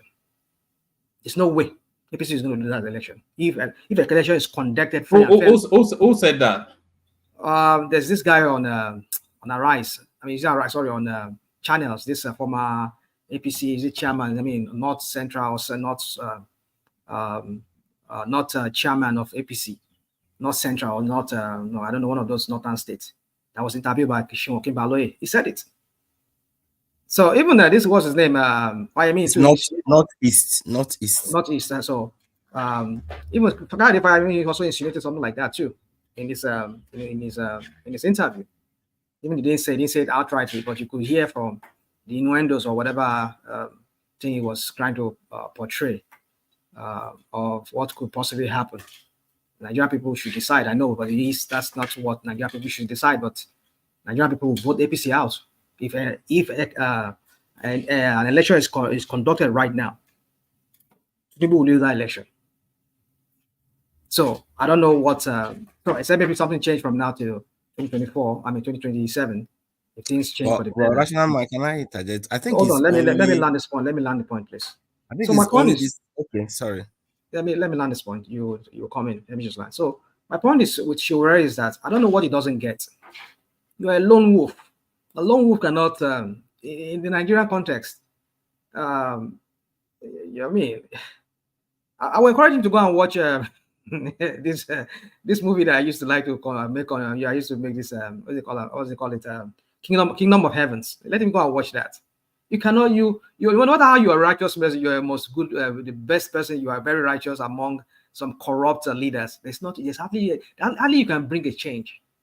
You can be able to maybe save some people, but the generality of everybody you cannot. You know, so he needs to understand that the rot in the Nigerian system is not something that he can fix. He cannot fix it. The only way is he has to infiltrate them from inside and serve like a mole, act like he was part of them, and then maybe when he gets there, he clenches the power. Then he can now start showing them who's the boss. But you want to do it from outside, and even with people, you want to get the support of people who are not themselves are not even ready, who themselves are mentally they've been down, they've been beaten down to think like their leaders, to think like the criminals that are ruling over them. How do you expect them to change? Because the work is so huge for him that you have to first of all convince the people that you are going to get their backing to support you. You're going to do a lot of work in educating them. And where are you going to get all the resources? It's not the same people that will give you the resources. Are you going to use your own money to do it? So sometimes there's this Yoruba adage I'm trying to look for. What it's trying to say is that sometimes if you don't eat yam because of epo, you eat epo because of yam. Meaning that sometimes you have to do certain things just to achieve certain things. So I don't know if he doesn't get that. I mean, he's a Yoruba man who from my area, and he understands that we go by this proverb a lot because it's our area that we eat a lot of yam and epo. So I mean, you understand what I'm trying to say. So my point is, you see, Sowore is becoming some kind of you see, and again, another angle I'm looking to this whole thing is that some of the people, why it seems like he's on a decline himself, is that people like myself used to support him, and I know a whole lot of people who supported him in 2019. A whole lot of them, they are now pitching tents with Obi, not because they don't see him as another viable candidate. I think some of them must have read the whole political scene in Nigeria that, okay, we have to look for somebody who is one of them, probably who is pretending to be one of them, to maybe to be able to break in between. Sorry, how would anybody that supports Sowore pitch tent with I'm one of them now. There are so many of them now. Yeah, because Sowore is the antithesis of Sowore. What Sowore stands for, the direct opposite of it is what Obi's backdrop is. You know, so how can there's a certain disingenuity to say you used to support Sowore and now you support Obi? There's just, you know, it's the direct opposite of the position you previously had. I don't know, Mo. Thank you, one man, for that point. I mean, maybe rational man can take it off from there. But one man, if you look at what Sowore was preaching, it's pretty much what Peter Obi was preaching. Yeah, but what Peter Obi represents is the direct opposite. The language that we are using is all the same thing to dismantle the criminality. I'm not talking about the language. I'm talking about the backdrop. I'm talking about representing. I'm talking about antecedents. So what is Peter Obi's antecedents? Sowore has not been in any position for us to judge him. You're not even listening to what I'm saying. One man, what these people don't get is that Obi is part of the establishment. Obi is part of the establishment, and Sowore is anti-establishment. So you cannot say you follow Sowore's messaging and now you are with Peter Obi, because what Sowore stands for is the direct opposite of let me handle this topic. This question. Our friend from Abuja, Emmanuel. Sorry, man.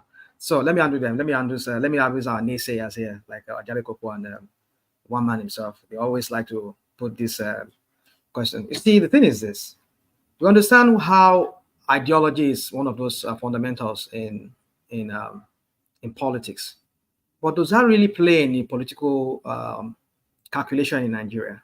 The way Nigeria is set up right now, I don't think so. You might say Sowore is a welfarist. It's more like a socialist. Oh, I will give this, I'll do this for everybody. Everybody will have this. We'll be giving money to everybody. No, yeah, you might have said that. And Obi might be more a capitalist, and maybe he's using a platform that is more like a socialist or kind of a labor kind of that is more inclined towards a welfarist kind of state or economy. But the one thing you need to understand is that even among the labor union, there are also capitalists among them. No, that's not where the conversation is, rational mind. So what's the point? The conversation is in where the paradigms are. So what are these paradigms you're talking about? Let me know. Sowore's paradigm is in the greater good for the most sort of politics, that the resources of state should be entirely for the benefit of the people.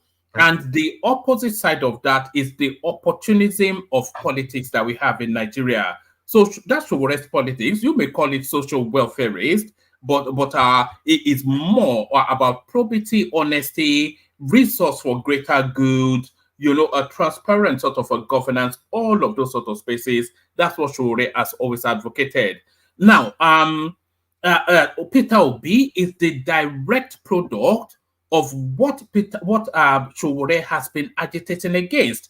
It's an opportunistic politician, deeply embedded in the rotten system, going back decades and decades. By association and action, Obi represents what Nigeria is trying to escape from, not escape to.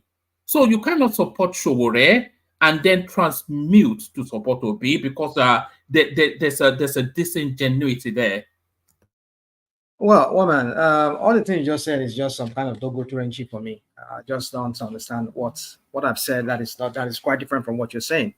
You said Sowore because I was getting distracted here when somebody was calling me. So, but I knew I caught the first part of what you were putting to me, is that Sowore is more like, oh, the resources should be used for the greater good, and that's where I got it up to before I got distracted with this call.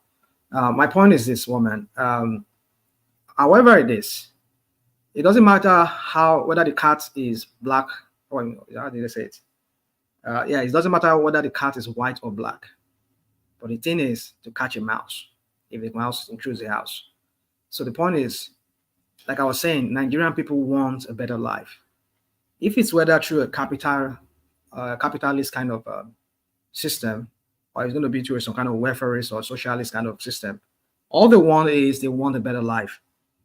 If Shore's socialist kind of agenda or whatever he said he wants to achieve a better Nigeria for Nigerians is going to be through this welfareist or socialist kind of country, economy he wants to run or system, then so be it. And if it's obese capitalist, my point is this: get the job done. Put Nigeria at the place whereby it needs to be. If Tinubu can do it, like I've said it many times on this platform, if Tinubu can work for the people, turn things around. Whatever, maybe he has killed many people just to attain to that. He has, like people like former this guy that died in PDP. They went to his house and they killed him. What's his name? Funshaw Williams or whatever people that died that they use in sacrificing to become what they get. But at least you've redeemed yourself. You've paid some kind of price by trying to save the generality of the people. I'll forgive him. I'll even overlook whatever crime or whatever things I've done.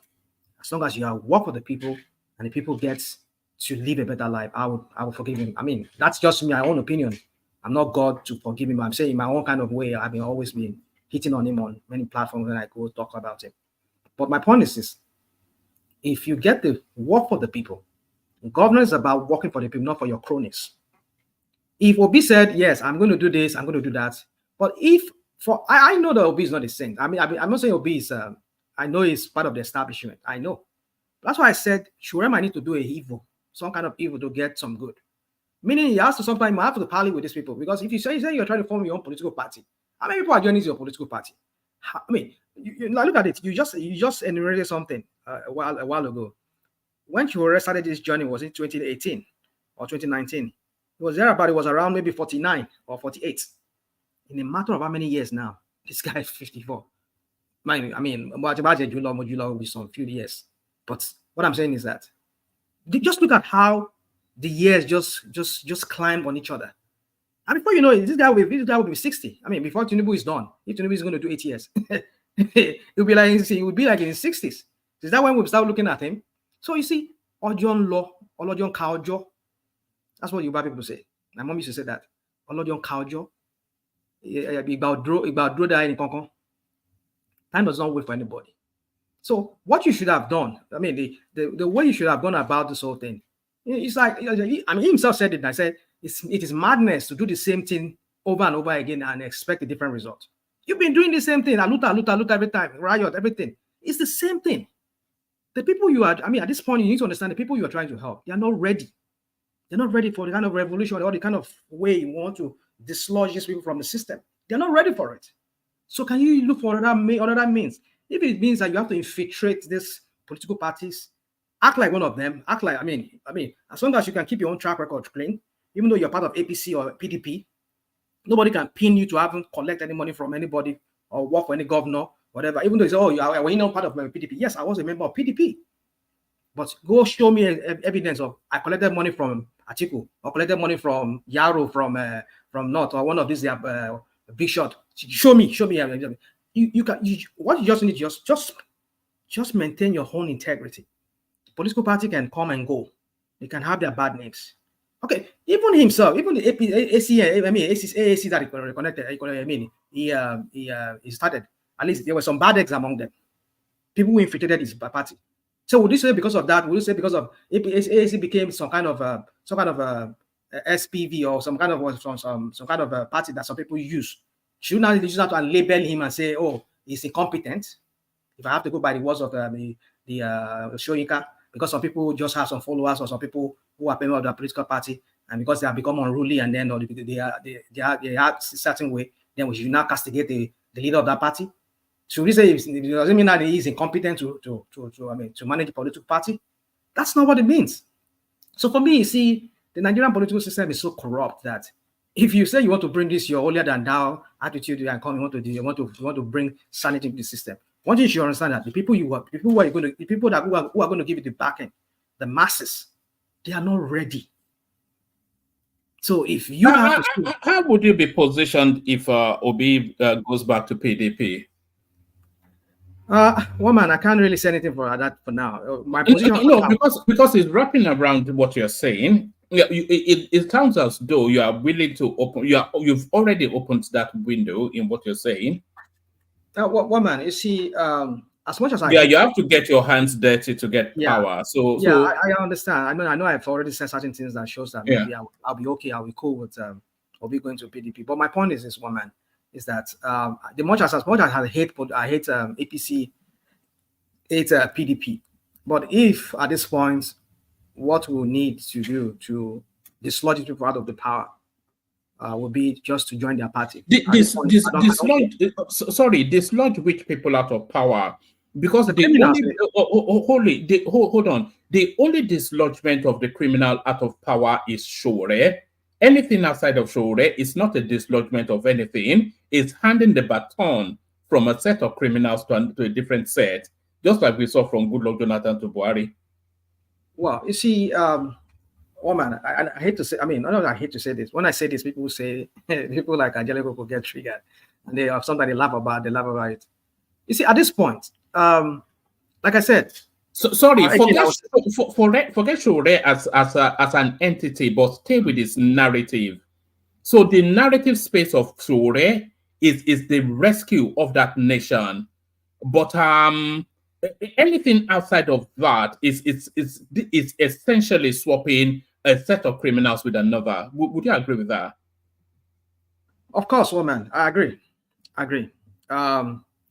But the thing is this: you agree with that? Swapping criminals with criminals. I disagree with that statement. You didn't hear what one man said? That okay? Can you just can you explain that? I said. Let me repeat it. I said the narrative space. Forget Sowore as an individual. The narrative space, the politics that he is propagating, he's propelling. The politics that Obi is putting, that Sowore is putting forward, is the politics of rescue of that country. So any politics outside of what Sowore is advocating is essentially swapping a set of criminals with another. So if our article takes over from Tinubu, it's a different set of criminals taking over from a different set of criminals. If Obi and his mob take over from Tinubu, it's a different set of criminals taking over from a different. Can you hold up? No, guy. No, we're not doing rowdy now. Just chill out. No, just be quiet, man. Don't ruin the session because you do this too often. Yes, it just cut off my thoughts. Then it's essentially. I think I get your point. I think I get yes. Come on, let me take it from there so that we can move on to other people. If you're done with me, now let me. I get it, woman. I think you can correct me if I don't read, but I think I get the gist of what you're saying. You see, for me, I understand what you're talking about. That aside from Sowore, but one thing you need to understand that Sowore is just a one person. I mean, even if Tinubu is a clean person, look at the people that are working with it. Within just a few months that he got there, look at the kind of people, the kind of scandals that we're seeing everywhere. You get it? So the point is, Sowore can be the most cleanest person among all the bunch. So okay, look, I gave you an example of his party. Look at, should we say because of his misjudgment of not judging right, or the kind of character that should be secretary of his party, in person of Ezenwa, what's that guy's name? That guy that took the party away from him at some point. I was now, selling the party out to the highest bidders. Ezenwa, the former Ezenwa, what's his name? I don't forget that guy's name. So, should we say because of his lack of judgment, is being not being able to judge the kind of character of people? Should we say that makes him incompetent? So, what's the guarantee that if he becomes a president, and all the people that he puts in his cabinet, some of them they were accused of scandals too, or they were corrupt too? What during it? Should you say because of that we misjudge we kind of criticize, or we find fault with his judgment? So that's the point. So you see, this one man savior, one man. Yeah, but in the political space, it is the only name that stands up to probity. Forget that thing. Which other politician stands up to probity? No. But I think you are trying to open a portal for Peter Obi, Yeah, and still maintain he has some integrity, even though he gets deeper and deeper into murky politics. No, there's even though nothing, he's murky. there's nothing you have against Peter Obi, besides maybe you can say, oh, this is mediocrity. I mean, some of the mediocre things. Corruption as well. We've already done a lot of corruption. No, Besides, we don't have to go through Could I be hard, please? Let me be hard on that. Because one man you're trolling. Let me interject. Pansat, hold on. I'll give you time. You're going to just let me interject you. Oh, can you? I want to allow you, but I just want to say something to you. Can you please can you make it real quick, because I'll make it quick because all right, please go on. You're listening. Are you still there, Pansat? Woman, can you hear me? Can you hear me? Now we can hear you now. Okay. Let me just make it very snappy for you. When one man is trolling, doing what he's doing right now, we should just ignore him, actually. Because there is no way you couldn't put anybody that Sowore is cleaner than Peter Obi. It's known. There's only one man does it on this show. If you saw Peter Obi in Edo State today, you would know that it's silly to be asking the question, who's more popular? I mean, Edo State was agog with Peter Obi. Everybody knows Peter Obi is a good character. That's not the problem. Now, some of his ideas may be mediocrity, like you said. In essence, we do need more force to take our country back. He's more of a law abider where we don't have courts, So he's open to criticism from that side. But Sowore has been accused of all kinds of things, including the most egregious thing you could accuse somebody of: treason. Obi is not accused of treason. Do you know what treason is? So if you're basing things by allegation, then you have to do allegation for allegation. Sowore does not have a secretary, doesn't have a chairman of his party. He's all in all, and he was accused of taking money over Kuwait and all kinds of things. But we look at this system as not being fair. But if Sowore believes that the system accused Peter Obi of something, that therefore he must have done it, then the system is good. Then we have to judge by that system on him too, including the treason. He was running for office in jail, and all of us were rooting for him. So let's not play the divided stuff that he's doing. Sowore is causing the problem by not getting with the goddamn program and go run for office under Labour Party for a councillor somewhere. He's not even qualified to be a councillor. He's not a trained journalist. But we know he's courageous. But now, if we scrutinize him, like I'm able to do, I don't expect everybody to be as smart as me, right? And look at the articles that he printed, his methodology, the way he accuses people of crime and believes that he determines who's guilty and not guilty by not affording people due process. That's not what we want. If he wants to be like that, let him join the army and go be a dictator. It's a military dictator.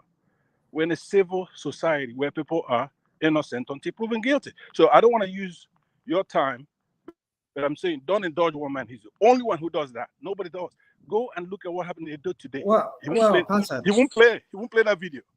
Yeah, well, woman, I know woman very well. You don't need to tell me that I know woman. So you see, one person is just sometimes, respectfully to one man because of his platform. I just have to accord him some kind of respect and not to go to some areas. That's why sometimes I play along with him on certain things, but I will have to. You don't have to play along with me on anything. No, you've been here long enough. The logic of your argument wins through. Not you don't have to play along with me, of course. I don't want to come off as being like confrontational with you sometimes. That's why you don't want to come off as cancer. That's what it is. Don't worry about it. Don't worry. No, don't worry about it. Let me round off, Pansat. Thanks. So yeah, I get your point, Pansat, and I think you have a point there. You see, Sowore, I just don't know what that guy. As much as I want him to succeed, I want him to see. I want to see some of those brilliant ideas. I mean, look at some of the. Look at in 2019, he talks about. I don't agree with the first Ola when he says something about the salary increase, living wage thing. I mean. At the time when he was saying that, a lot of people came for him. Oh, are you going to implement it? But look at it. Fast forward now. We're seeing that even from labor calculation, we are seeing that even 400,000 naira minimum wage for a Nigerian worker. It's not even enough to live in Nigeria. How much more in 2019 when he was proposing that 1,000? He was proposing that 100,000 naira minimum wage. You see, so I'm not saying that that's a brilliant idea, but when it gets there, if he's able to implement it, fine and good, because I think Nigerian workers deserve it. If he can rejig the economy, get the economy to that point whereby we can start paying our, because I don't expect him to get there and then start saying, "Oh, I want to." That would be folly on his part, like the other one, the one that is currently there, whom even his own what's his name, former governor in his party, what's his name, Fayemi, criticized him on that. He said one of the folly of Tinubu was announcing that what's it called, those two major policies that somersaulted that country's economy today. That's so subsidy. You never ever. When I was here, I was arguing that point. People like Kulatan and Ajale Koko and Woman and the rest of those Agado people here, they were all coming for my neck here, saying, "Why would you say that?" I'm like, "Yeah, he never thought about these things through. You just barely get. You just barely swear you in, and then you never even get to know what are the things on ground." I mean, they handed over to you. I don't think maybe even read all the whole handover note very properly to know what is there. I mean, you don't even know what Emefiele has done, how corrupt Emefiele has ruined that CBN. You don't even know all those things. You just announced a major policy that somersaulted that country's economy to this very day. So that's what I didn't say it. Fayemi said it today. That is a member of his own party. You know, you have to be strategic. You know, that's the point. So, woman, let me just. Do you have the link for that? That's Fayemi said. I think she worked. Yeah, I think one of his just type Fayemi Shinwa Kimbaloye's interview. I think was it today. All right. Just you'll see it. So, woman. So you see, for me, you see, I don't expect him to do that $1,000. I mean, 100,000 naira minimum wage. Just immediately gets it. That will be folly on his part too. That would mean he's going the same thing that Tinubu is doing. That's what he's going to do. But I expect him to get there, understand what is going on, and rejig the economy, and then see how you can start paying 100,000 naira. Because I believe Nigerian people deserve even more than that, perhaps. No doubt. That was in 2019. And now look at what now. Fast forward now, for almost 5 years after then. Now look at it now. We're here talking about minimum wage. That it's not even enough. So you see, as much as I like some of his ideas, you know, but it's just the way of wanting to achieve that ideas. You just have to do a little bit of evil. Now that's why Obi comes in here. Don't get me wrong. I know Obi has been part of the establishment. Would I say because he's part of the establishment, why should I say he's not qualified? No, he's qualified. Then I have to look at his track record.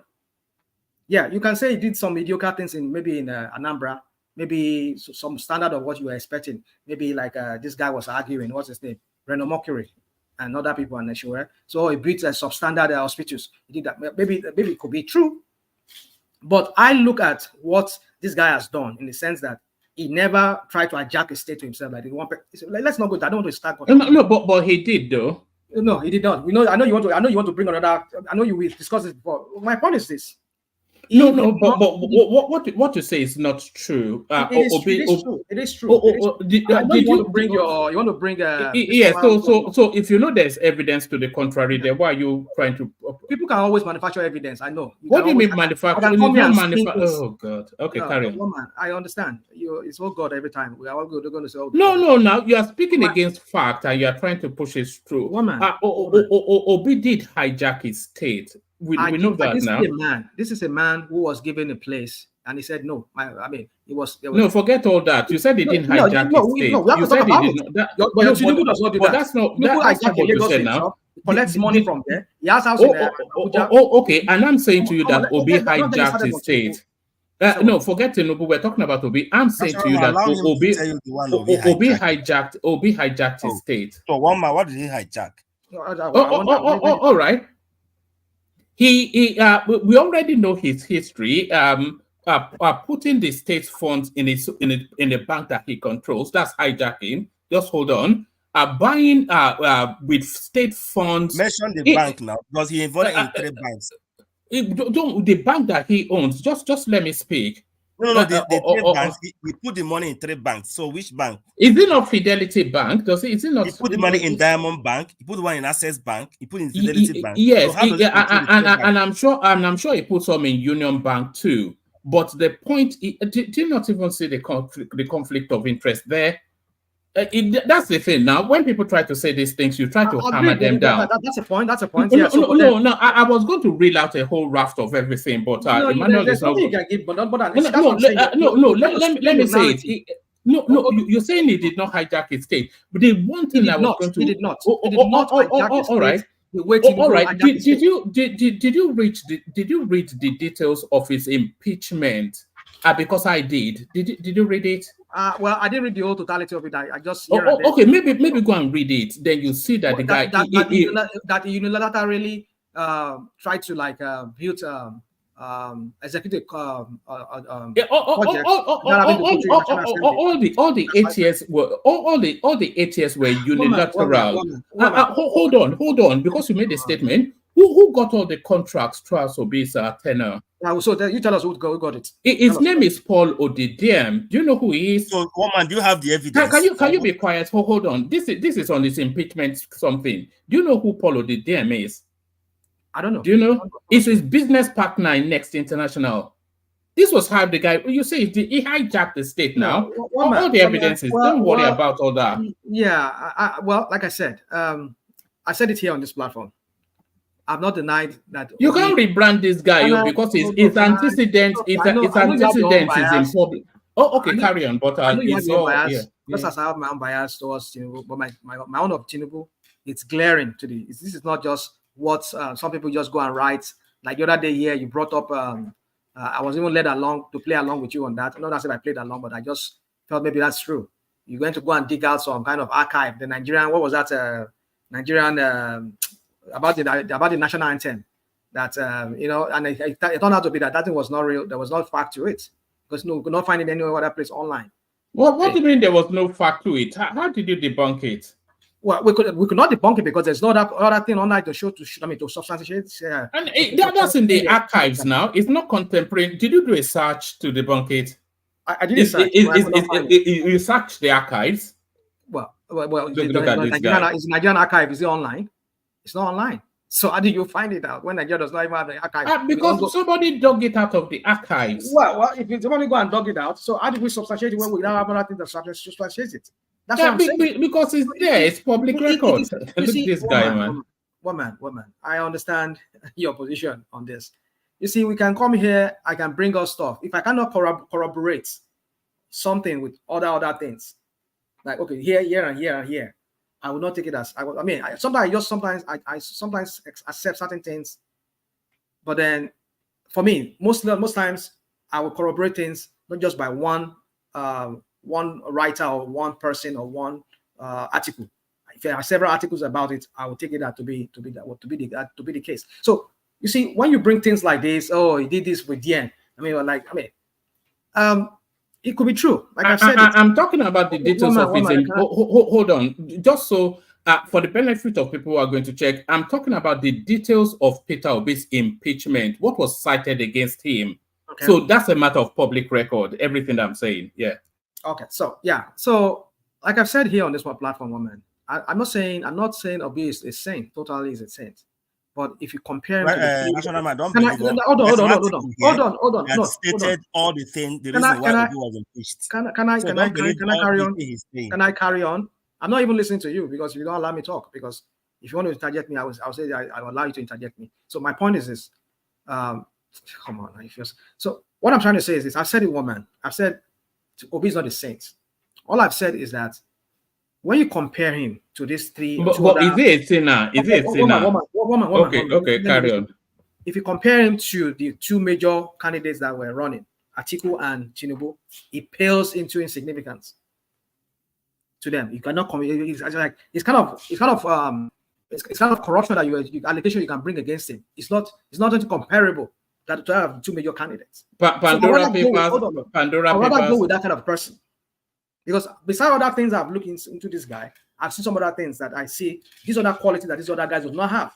If you wanted change, you will go with Sowore. So you don't. You just want your own. You want your own thieves to replace the thieves in position. Don't try this. Because if you wanted change, you will go with Sowore. No, don't give me that Agbado narrative. That's an Agbado narrative. You won't tell me what how to determine my own change. If I decide a candidate, this is more the kind of candidate I want. I will compare him to other candidates. if I seem to be lesser of the evil among the two of them, if that's, I mean, the other, other evils that are there, I would rather go for him because there's no other option. Sowore was not an option because already they bastardized his capacity at that time. He could not even put anything together. It was even almost last minute before they shut down their INEC shut down their platform for registration, that they barely got some of their candidates in. He wasn't really prepared for that election. So when I see Obi, I said, okay, let's go with Obi. And since so many people are following Obi, I said, okay, this guy seems to be. I know he has been parlaying with people like Obasanjo that some of us we really detest, or even being a leader in that country. But the point I'm trying to say is that he's a lesser evil. I rather go, and let me say this in passing, quickly, finally. For me, Sowore should understand that to dislodge people from the system, I've said it, you will need evil. You should not run say issue. Yoruba. You should not run say issue. If you want to pursue demon, you will send demon to a demon.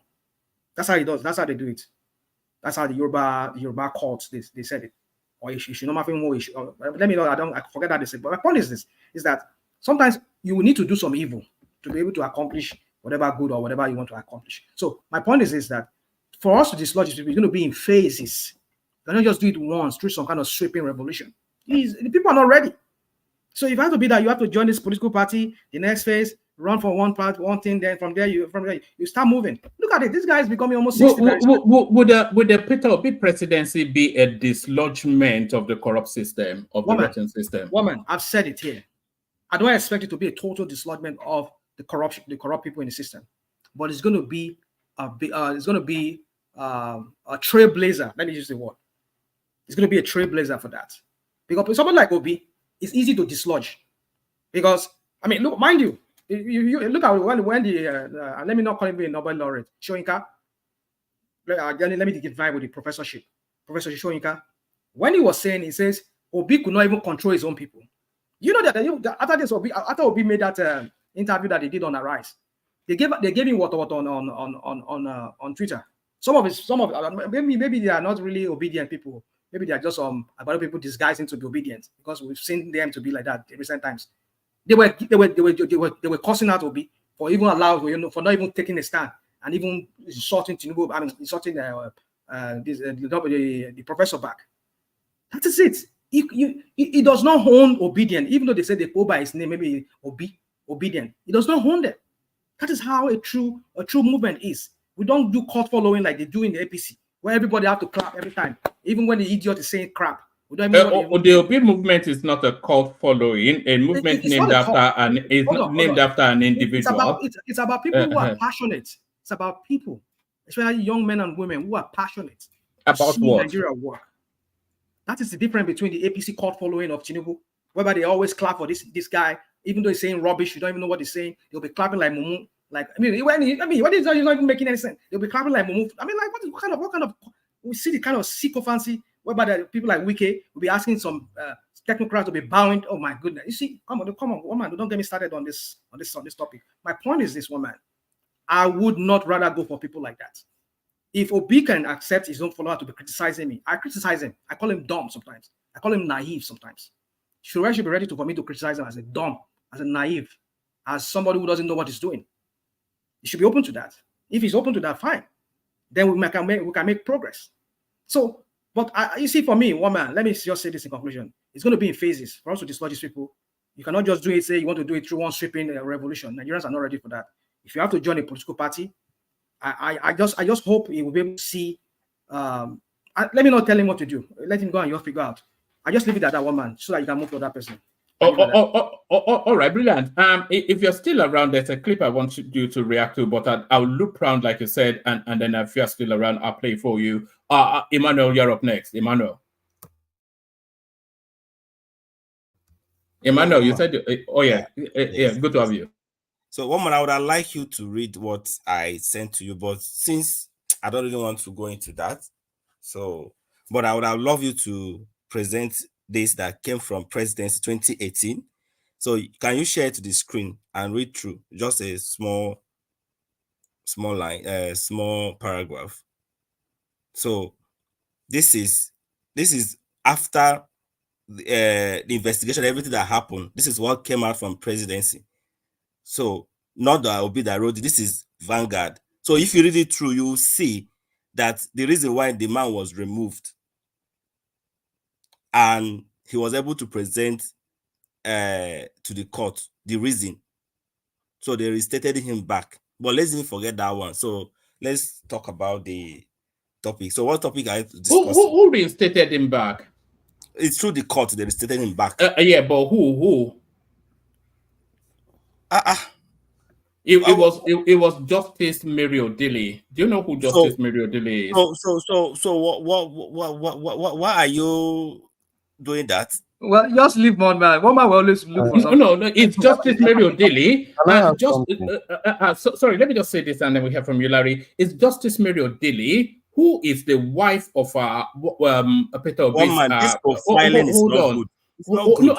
Look, these are matters of public. It's Justice Mary Odili, who's the wife of his bosom buddy, Peter Odili. So that's one. And then how did he get off? He didn't get off with a not guilty verdict. It got off with a technicality in the submission of the petition. The presidency are telling you this is the reason why he was impeached. No, he wasn't acquitted. He wasn't acquitted by the courts.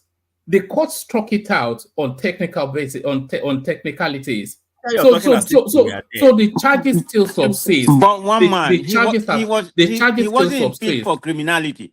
This is just a budgetary inflation. So you are making a different narrative. Do you want me to go and bring out his impeachment? Oh no, it's not important. It's not. I don't want to hear that. Maybe other people want to. I don't care.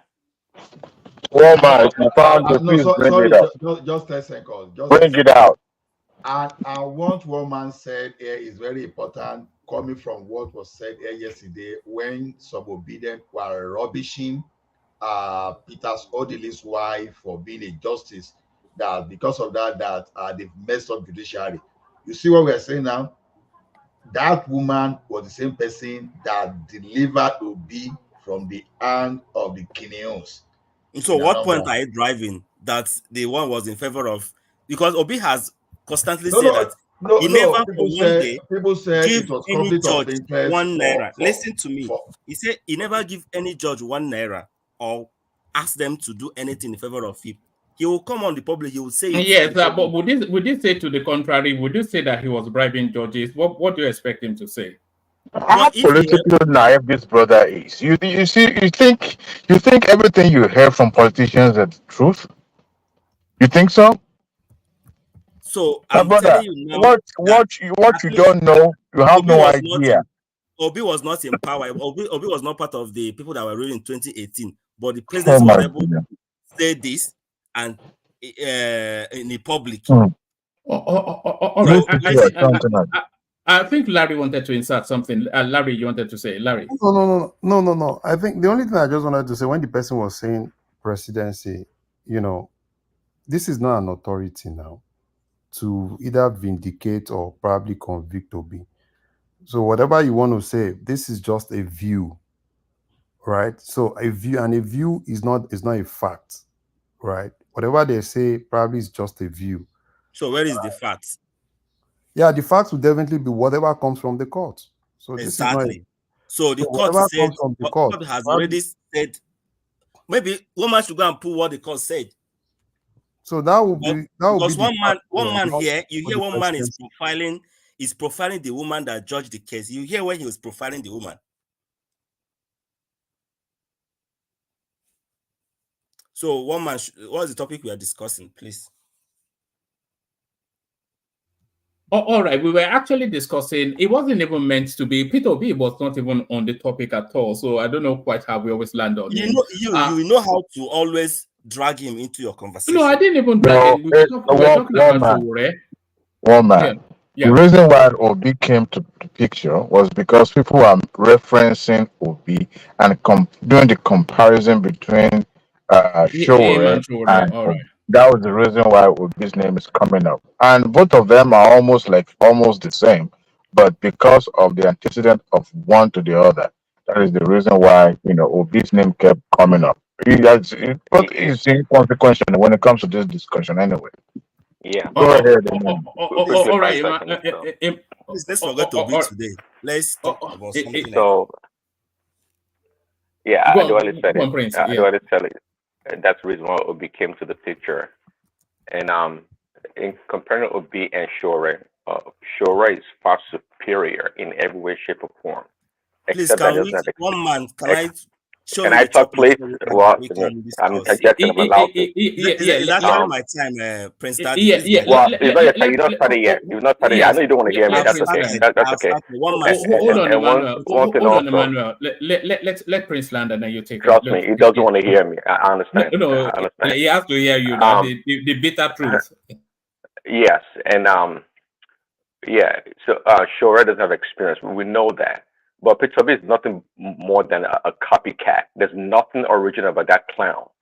And also to mention, you got to be careful, one man. There's obedient people come here to take over, spreading their propaganda. You know, they do that everywhere. I know. One man, this guy is but when they come here, we have to put a list on there and curtail their excess. Is it your platform? One man, show me to the mega man. Is it your platform? It's taking my time. All right. The topic really is, and it's not about comparing him with Obi, but we were actually looking at the political journey of Omoyele Sowore, and then we are projecting to the future to see just what the future might hold for him. So the way he has been politicking at the moment, is he a preacher who's preaching to the future?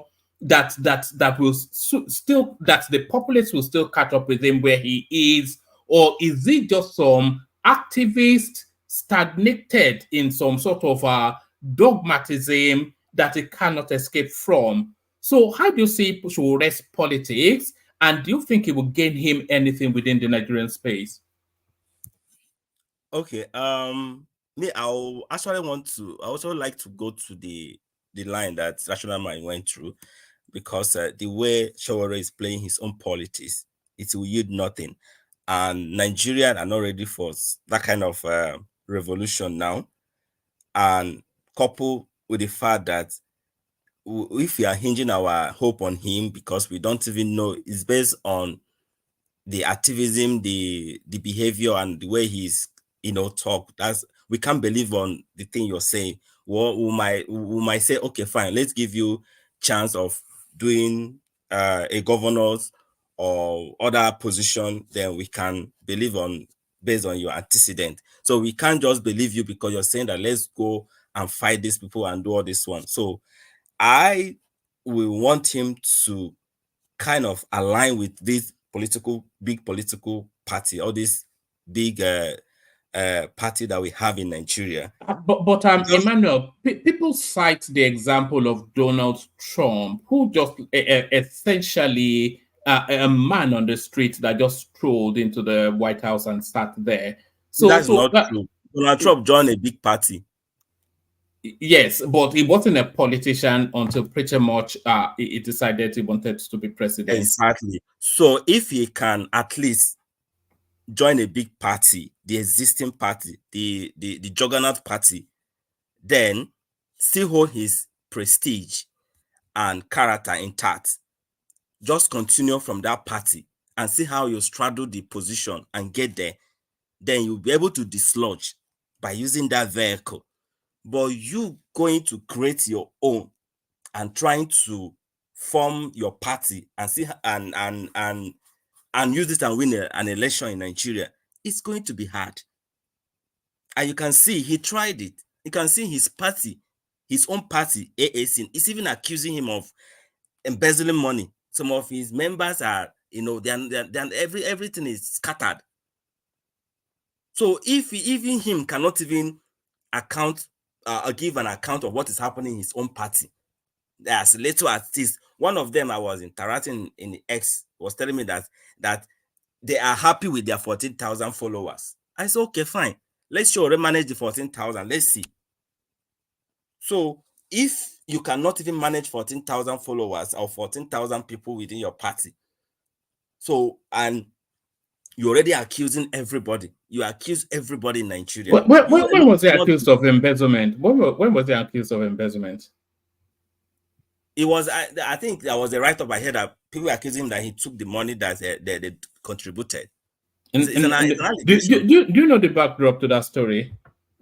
One is an allegation. I don't know whether it's true or not. I Yeah, don't know. but you're spreading it now. There's a guy called Stanley Ezenwa or something like let's that. not go into It's confusing with Peter B. He meant to talk about Peter B. Can I interject? Just a minute. You know we always fact check on this space. Can I interject one man? One man, listen. I'm telling you, I'm not saying it's true or not. I say it's an allegation I read somewhere. Yeah, but you're throwing it out. That's mudslinging now. You're throwing it out there as sort of. Emmanuel, can you give me a minute to make a little bit of clarification? This is until it is proven that you can say it is true. I can't come here and say it is true, but I say they have alleged that he has taken money from their party.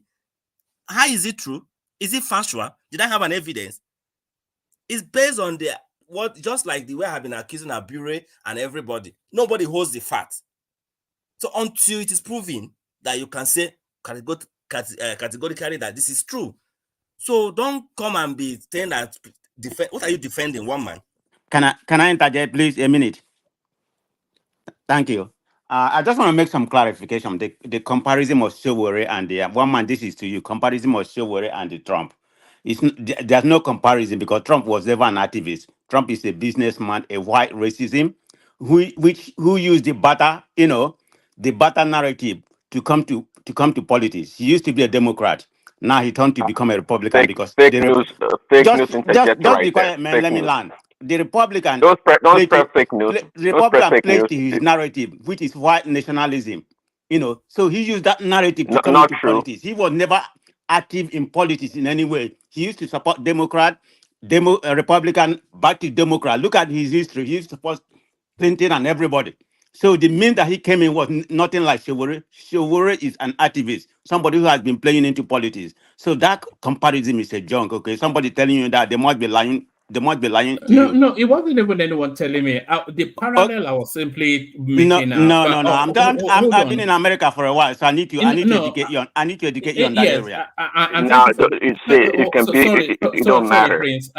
Thank you for the education, Prestige. But the it's miseducation. The parallel I was simply making was that an outsider, which essentially what Trump was, and really largely Sowore as well, came into the system to become president. So that was the only parallel I was making. But okay, one man, like I replied to you that he didn't just form his own party. He went to a big party. He went to an existing party. He was able to straddle the position and he won. So if Sowore can follow that pattern, like Rational Man was saying, why not follow? Look at them. Okay, fine. All of them, they are criminals there. Why not follow there? Because you have your own baton of people that you want to put into position. Immediately you get into the power. You know how you do it. Then, and I'm sure that is the kind of thing Peter Obi is doing. No matter everything, because I know that is someone that is going to run based on, you're going to get a lot of technocrats to run his position. You understand? Because the news I heard, why Wike did not support him, because the agreement they did not accept the agreement that were given to him. All this position. Obi said that he's not promising anybody any position. He's going to give you position based on your shut up. Which agreement are you in position? You should Emeka, please. I beg you in the name of God, allow me to. This is not Emeka. You are lying here. That's why I caught you short. This is not Emeka. This is Larry. You said a lot of things that are more probably rumor or something you heard from somewhere. I say I heard. I didn't say it's a fact. I say I heard. You heard it from a madman now. So you don't. This guy is stating things categorically. He's stating things as facts. I don't like heckling him now. Allow him to talk now. Let him talk. At least. Rational Mike, do you allow people to talk? Prince, do you allow people to talk? Can you keep quiet, please? Come on, let's not do this. Let him talk, please. Not to spread propaganda. There's no propaganda. But you're saying things that's facts and you can't back it up. Then you backtrack that. Oh, I heard from somewhere and somebody said that it's an allegation, but you still in that categorically like they're facts. You don't know what you're talking about. This is one of your obedient narrative of of trying to pollute When the you come to atmosphere. Maganda, Prince Daddy, I think you are the worst here. But let's not even go there. Okay, Emmanuel, Prince Daddy, let's just allow Emmanuel to talk. But Emmanuel, you too, please talk with fact. Otherwise, put disclaimer so that people will not challenge you. Put disclaimer so you can just proceed with whatever you want to say. So I'm saying that it's possible for him if he can go into those parties and see how he will straddle the position and get there and see how you can get good people to put in position. But who are we going to trust? That is just like what is happening in APC today. We are thinking that before we are shouting that it's the same APC, they are going to put the same people there, and exactly what happened. The lot of lunatic that are in the position now, they don't even know what they are doing. All of them, bunch of useless people, don't even know their right and their left, rolling policy without even properly planning for it. And see where we are today in a comatose. Disasters. So if he can find a way to align with either Peter or align with any party, and it will be okay. Instead of every day you are here, insulting, castigating, calling names, because before the election, he has been on top of Peter Obi's case. After election, he has been on Peter Obi's case. I said, okay, fine. This man has never replied to you for once. Peter Obi has never called names to all these politicians. Why is that? Why do you think Sowore has been on Peter Obi's I don't case? even know one man. I don't know whether he's jealous or Peter Obi has taken. I have an answer for that. Do you think it's to, because a lot of people argue that Peter Obi is a disingenuous guy because his political backdrop is essentially in that Nigeria. Everybody knows his history, and a lot of people are just flabbergasted as how he's trying to rebrand himself as something that opposes to his history. Funny enough, I think that's what. And Sowore is a journalist, so he has all of Obi's documents. Listen, if you look at the journey of Peter Obi, all of us supposed to know. This is a man that went to a trench party. All right, don't take us through the whole Obi something. Yeah. So it's not that there is a lot of politicians around him that push him to. This is ordinary people that actually made Peter Obi what it is today. And why? Because he was succinct, plain to his, as in clear to his plan. He was speaking to his plan. He was receiving attack. He never give up. All right, navigate back to Sowore and project to his future. Where do you think the politics is leading him to? I think the way he's playing it now is leading him nowhere. But if he can align and realign, I think it will lead him. Possibly he might not be the president, but at least he might get a good position that he will channel his cause there.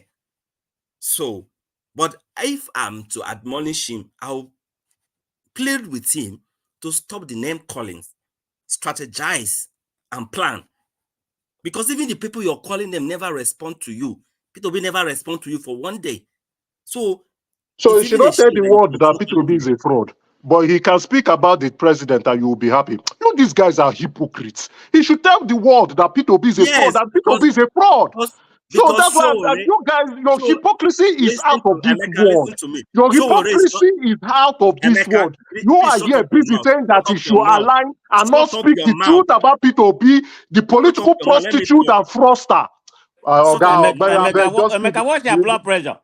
Can you tell me what your blood pressure is now? Oh no, it's very normal. I'm not like you who is ignorant that was talking about Southeast cannot have a state. Shut up, you're eating my time. I better get out of here, you people, you ignorant people. If Sowore president, is Sowore affecting the life of Nigerians? So Peter Obi is speaking to the issue, and that is why you people are angry. Is Peter Obi the president? That means something? Exactly. Because the president is the one that is rolling policy that is affecting Nigeria, and Peter Obi has bent on making the life of Nigeria better. We want to hear from number 2, Atiku. We don't want to hear from Peter Obi. He came third. I don't know why we hear from him. But what about Atiku? Woman, can I take 2 minutes? I'm going out, so let me just use 2 minutes to say something. After, no, don't worry. After you're done with your rubbish, don't worry. I will take 2 minutes after you're done with your rubbish. All right. Yes. Hold on. To allow these people to come here and say all these things. Can you, Emmanuel, hold on. Emeka, please don't say what he's saying is rubbish. It's a different opinion from yours. Dewale, if you don't object, let's hear from Emeka, who I think we don't have for too long. And then Emeka come here, you go dabaru everything. I just have 2 minutes. I'm going out. I have a function. Just 2 minutes. 2 minutes. Let me land. 2 minutes. Hold on. Hold on, Emeka. Let Emmanuel. After Emmanuel, then you be allowing this clown every time to interject me? No, don't call him a clown now, because then you come here and you're spreading rumors and falsehoods. All right, guys. Look at this Badwell coming here to come and be telling lies, and you don't want us to call you as well. You're talking lies. My friend, you're always getting advice from the bad man. Each time I listen to you, I get upset. Where's the mute button? Get out of there. No, don't tell him to get out, because then he will come back at you. Woman, don't worry. Woman, don't worry. Woman, you know insult is not bothering me. These Badwell people with their sickness, they are even their organ patapata is still listening. Emeka, you are a NDC person. You people are disaster. All right. Emmanuel, I've put you to the back. I'll put you back on, but just carry on with Sowore. Let's not just. I don't want the rowdiness today. Please carry on, Emmanuel. I'm not the one that's supposed to put at the back stage. No. I just wanted.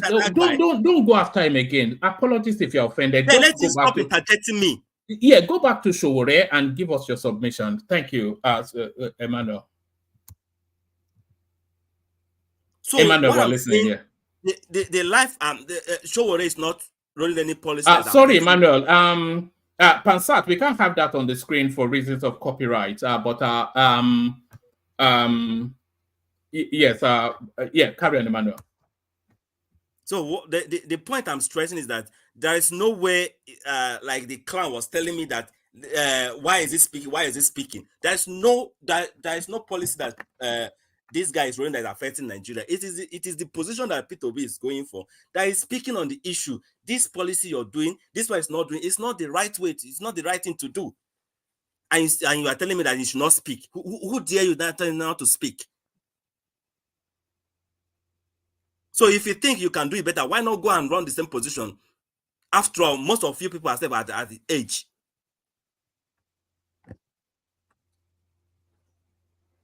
What is the clown saying? Oh, no, Emeka, don't throw that in, please. This guy's just shut the fuck up. Let me finish what I'm saying. Yes. So then, Sowore, then you don't see any propulsion unless it one man finish. Let me speak on the Okukwe small. All right. Yes. You guys need to slow it down with the abuse. Okukwe now the latest victim. I mean, I think this is the number one trending thing on Twitter. This Okukwe storyline. Yes, one man. I think his ethnic baiting is on the highest level. If you read what this man wrote, was that when it was propelling Obi to be president, or now this ethnic baiting? Yes, it's now. It's now that he was what he's doing. So he just puts Southeast in one circle and call them names. And in that Southeast, it's not only Southeast people are supporting P2B. I have a lot of Southeast people that are supporting APC and supporting other parties. If we obedient can drag P2B, who are these people? Do you know the kind of dragging we give Obi every day? If you go to Obi tweet, just but do you have to drag anybody? Is the question. Yes. Do you can't engage. So you can't engage. So that mission cannot be achieved with a civilized exchange. Civilized is not working for these lunatics in the position. So we have to give them the way we want it. We are not just for one person. Our mission is, even though we are championing you, you don't mess up, because we come for you. For the fact that we are obedient for that name. True insult and name coming. If you messed up, If doesn't mean if he messed up, like we'll let you plead. No. Recently, Obi was dragged to the highest order. So these people now they are coming to say, I supported this one, I supported this one, I supported this one. Then if you go by that we are dragging them. When Chimaroke was talking in support of the government and the disease, we dragged him.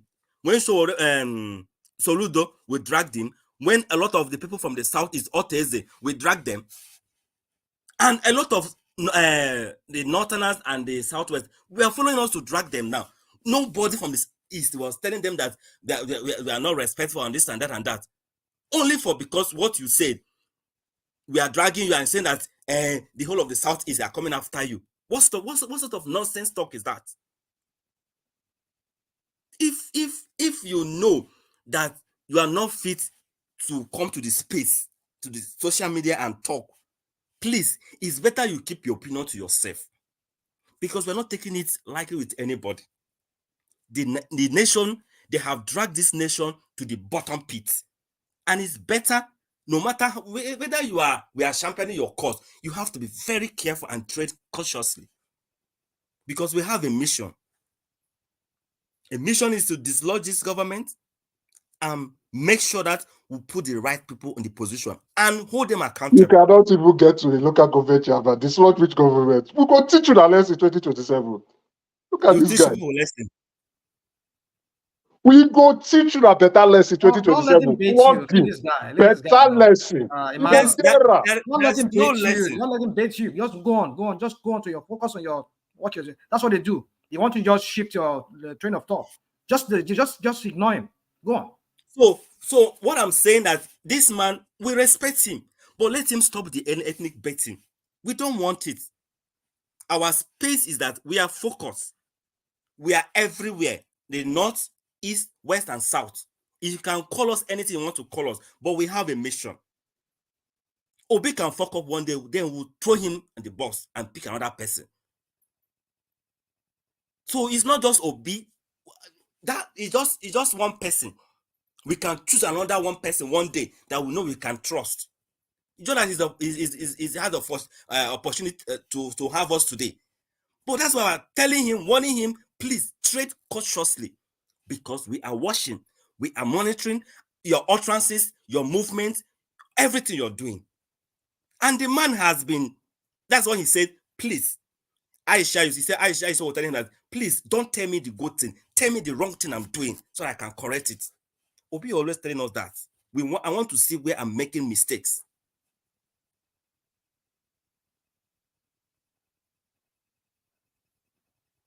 So we are not zombie followers like APC followers that always come and be talking rubbish when even their policy they are rolling is not even affecting them. They can't feed. They will keep clapping like zombies. We are not like that. We'll speak and we'll speak hard. That's who we are. Because this country belongs to everybody. Like I always say that the position of a citizen is even higher than all these official positions, if we can use it well. So we are not afraid of anybody. Don't come and use your age and be intimidating or that we should not talk to you. We will talk to you when you cross the red line. No matter who you are, we don't care. We have a mission. Thank you, one man. All right. Thank you, Emmanuel. Still on that topic, I'll loop round to you, but to take the conversation round up next, Emeka. Please, Emeka, don't start a fight. Thank you very you're much. Right? Yeah. No need now. Yeah, I don't deal with clowns. So what I want to say is, I actually. Just 2 minutes. If my 2 minutes is up, let me know so I can bounce. I listened to Man of Prestige on a different platform, and I was horribly shocked. The level of ignorance being perpetuated by some people is beyond this world. As a matter of fact, it goes beyond the 11th dimension. Here we are looking for equity. Not just equity, it is our right as the Southeasterners to have the same number of states with in all the like what all the geopolitical zone has. I think the Southeasterners were cheated. Now let me tell man of prestige the deficiency we have. We are losing a three senator house of seat of Senate. Each other state has 333, and other region, if you do the multiplication, if you times it by 3, that's 18. The Southeast only has 15. We need our own 3 senators to come in to make it 18. Same thing with the House of Representatives. We need that number to be equal. So when we go in to vote for our own rights, the things that are demanded for, that we need for our people, we can have an equal footing in the House of Rep, in the Senate House too. So when man prestige is coming and say we don't need another state, are they viable? What do you mean? What level of ignorance is that? Create the states, the viability will come. We will create the states, they will try to raise income for themselves. To put that is bringing progress closer to the people. I'm shocked and flabbergasted when I heard that stuff. It was because I was out of the house, I was almost going to enter into that platform to warn man of prestige. How dare you say we don't need another state in the Southeast? What is wrong with you and your ignorance? One man, good night. Okay, one man. He mentioned my name. Please give me a minute. Give me a minute. Reply. I'm not gonna be emotional, okay? Yeah, but make it because simple. it's not necessary. Yeah. Because I'm not going to change my narrative because I'm a different platform. I've stated that the same narrative here, and I have my reason. It's just my own personal opinion. Because what I said was, if they give it to them, good. But my main concern is it going to be viable? Because I'm looking at where they're trying to create this state. It's going to be Olo, which is the second biggest local government in Imo State. Then they, pile some of them from Anambra, and I'm looking at the resources they have. Imo State has the fourth highest generated internal revenue right now. And the way they're trying to create the state, we have what they call Ebema. Part of it is in River State. Part of it is in Imo State. But it would have been in Imo State if the Supreme Court and Wike. Hold on. Let me finish now. And if worry Wike later. hasn't used Man his of prestige, whatever they need to create the power. states and worry later. Create that Igbo state and worry later. Emeka, I'm not going to quarrel with you. Emeka, I'm not going to quarrel with you, okay? You listen to you listen to him. I don't have that. Yeah. I'm not going to quarrel with you because I'm not going to gain anything from that. I'm not even getting anything from Nigeria. But anyway, having said that, what I'm saying, you're going to make Imo State richer because they're going to bring the whole Ebema State, which has almost about 100-something oil well that was supposed to be for Imo that was given to River State. Imo State is already weight apart from the corruption there. What is viable in Olo and some other little place you're going to create that up? And apart from that, that's not even my main concern because that's going to open the Pandora box for other people to request for more state. And they're going to give it to them, like Southern Kaduna or whatever. Hold on now, and you're going to defeat the purpose. I understand what you said about we are less representative. Okay, that may be so. But that's going to defeat the purpose. Because you can't tell me that they're going to stop just give Imo State. In power, see, my brother, listen I know you don't understand power. I know you don't understand power. Okay, but okay, in power, you don't want to let me talk. Gentlemen, just settle down. We can have the conversation, but no ad hominem. That's what I'm trying to say with Emeka, but he's so emotional, which is not relevant. When I say gentlemen, that includes you, Prestige. We can have the conversation, but no ad hominems, no personal attacks, no raised voices, no aggression. But let me just insert this. Prestige. I think the argument is about representation, and with that representation comes development. And there is the strongest argument for an additional state is in the Southeast, because all the other geospaces, they have 6 or more, and they have the equal number in parliament. So just by those 5 states, there's an underrepresented. The Southeast will always be on the back foot if they don't have that additional state. And I think that's the point. One man, you see my point? I'm for that, but I'm concerned that it's going to defeat the purpose. Other state is going to, let's assume, because of the North, they're gonna ask for more state, and they're gonna give it to them. So what is that's going to go to it won't nullify happen that your, way. you know, your It's not going representative to happen. you added So to. That's going to okay, nullify, you know, okay. if Man of wait a Prestige, minute, Emeka, can I listen to just me. chip in? Can I chip in a bit? Emeka, just listen to me a minute. Let's assume, let's balance this. Let's assume the North has 50 representatives. We're just talking. And Southeast, you know, we just use North and South. I mean, Northeast or whatever, you know, with Southeast. Let's assume they have 45 representatives. Southeast has 40.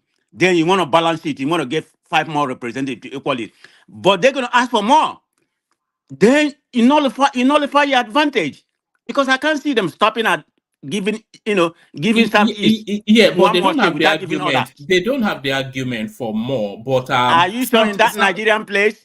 Well, Is it no, based on because argument? Is it not based on your influence in politics? well, you have to go with the argument first because the South, If they give it to them, good. But I'm just stating my opinion how I see it. It's not like they give it to them, something is going to happen to me.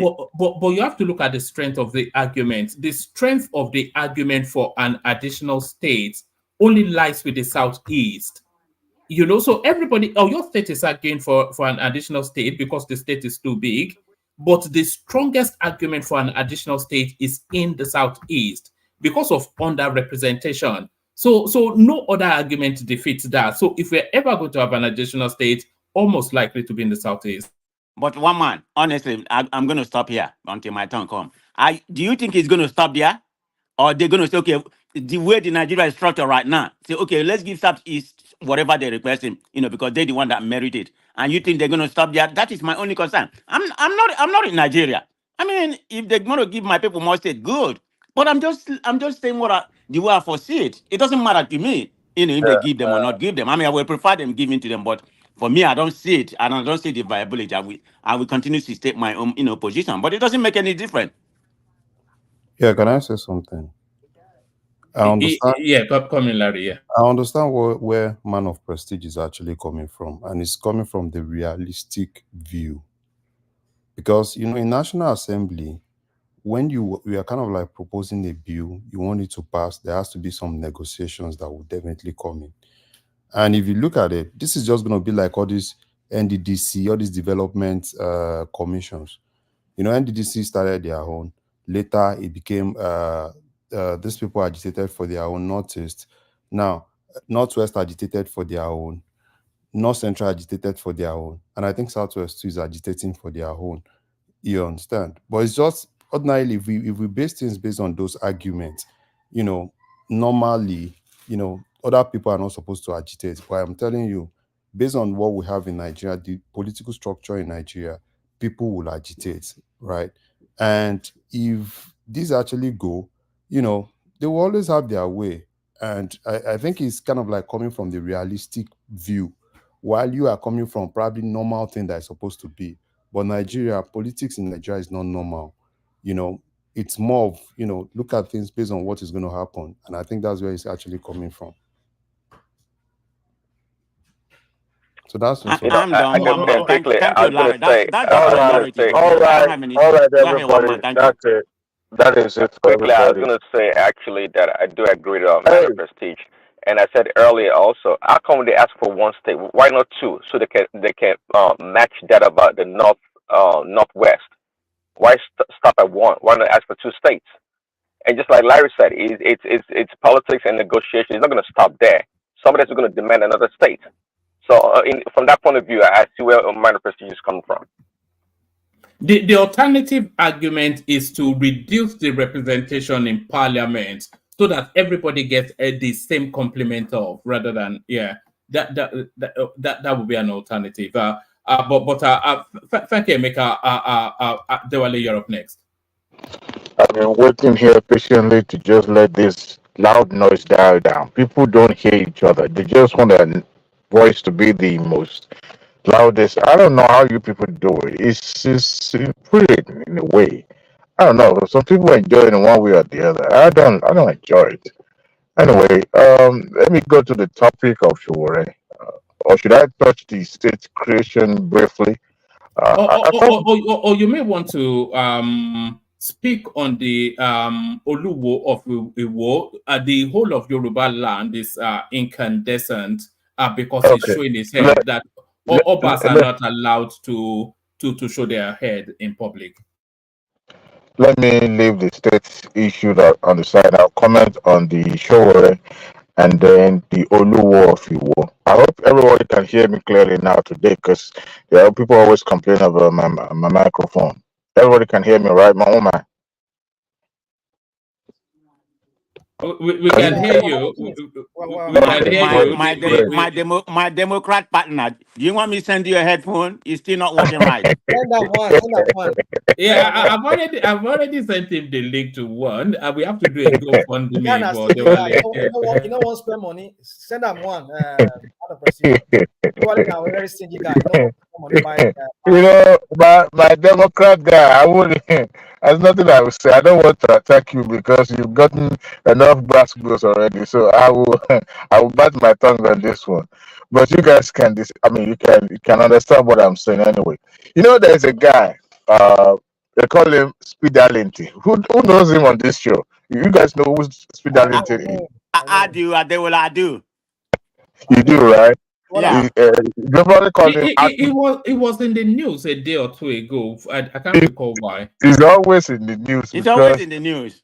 The reason why it's always in the news because of some sort of his idiosyncrasies. He's looking for money. The guy he was deported from America. Apologies. Yes, I remember when it was in the news. He put up a notice in his community that he wants a wife. I think yes. Okay, so the reason why I make reference to Akpi, people call him Akpi. Did they deport him? Is that what you're saying? Yeah, he used to be in America. He used to live here. No, he lives in New York. I don't know if he was deported. I just made that No, up. It wasn't deported. He's an Americana. He's a citizen. Yeah, I said I just made that up, and I need to clarify myself. Okay, he's an Americana.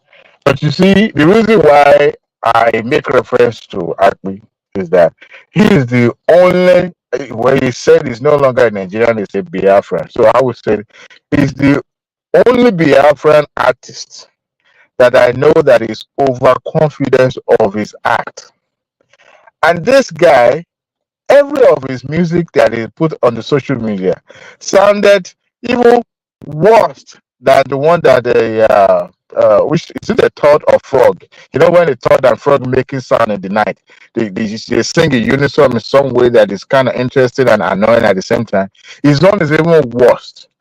That is how I will equate Sowore to Akpi. Politically, Sowore believes in his voice. He believes in his own ideology. Wow, that's wrong. And that is Sowore. I'm sorry, I didn't mean to interrupt, but that's putting Sowore very low. But anyway, go ahead. Hold on now. The same thing with Obi. Let me put it that way altogether. The reason why I equate Sowore to the Akpi and the rest is because when you, the same person that will beat the drum, sing the song, back yourself up, and you expect crowd to follow you, at the point the crowd will be lost in the message you're trying to pass across. You made a name in activism. Now, coming into politics is a different ballgame. Public administration is on its own. It's a different ballgame. We've had the likes of Kanufa Emi, as revered, as beloved as he was when he was alive. He actually established a party called Conscience Party in that name. And he was trying to contest for presidential, and nominate himself and all that. In the process, people that were even belonged to the same party kind of, to a point, making, alliance with other party, which you can say the Olule. The same party that he helped created. Femi Falana and Ekitiman, I think 2003, thereabout, he went back home just to contribute his own quota as a good citizen of Ekiti. And he contested for election. He did not even win primary. These are the beloved personality that we have in our society. And yet they could not make an inroad into that circle of politics. Why? Not that people rejected them, but because of the way of society is designed, they cannot succeed. And Sowore always said, people always make reference that people that supported Sowore are the ones supporting Obi.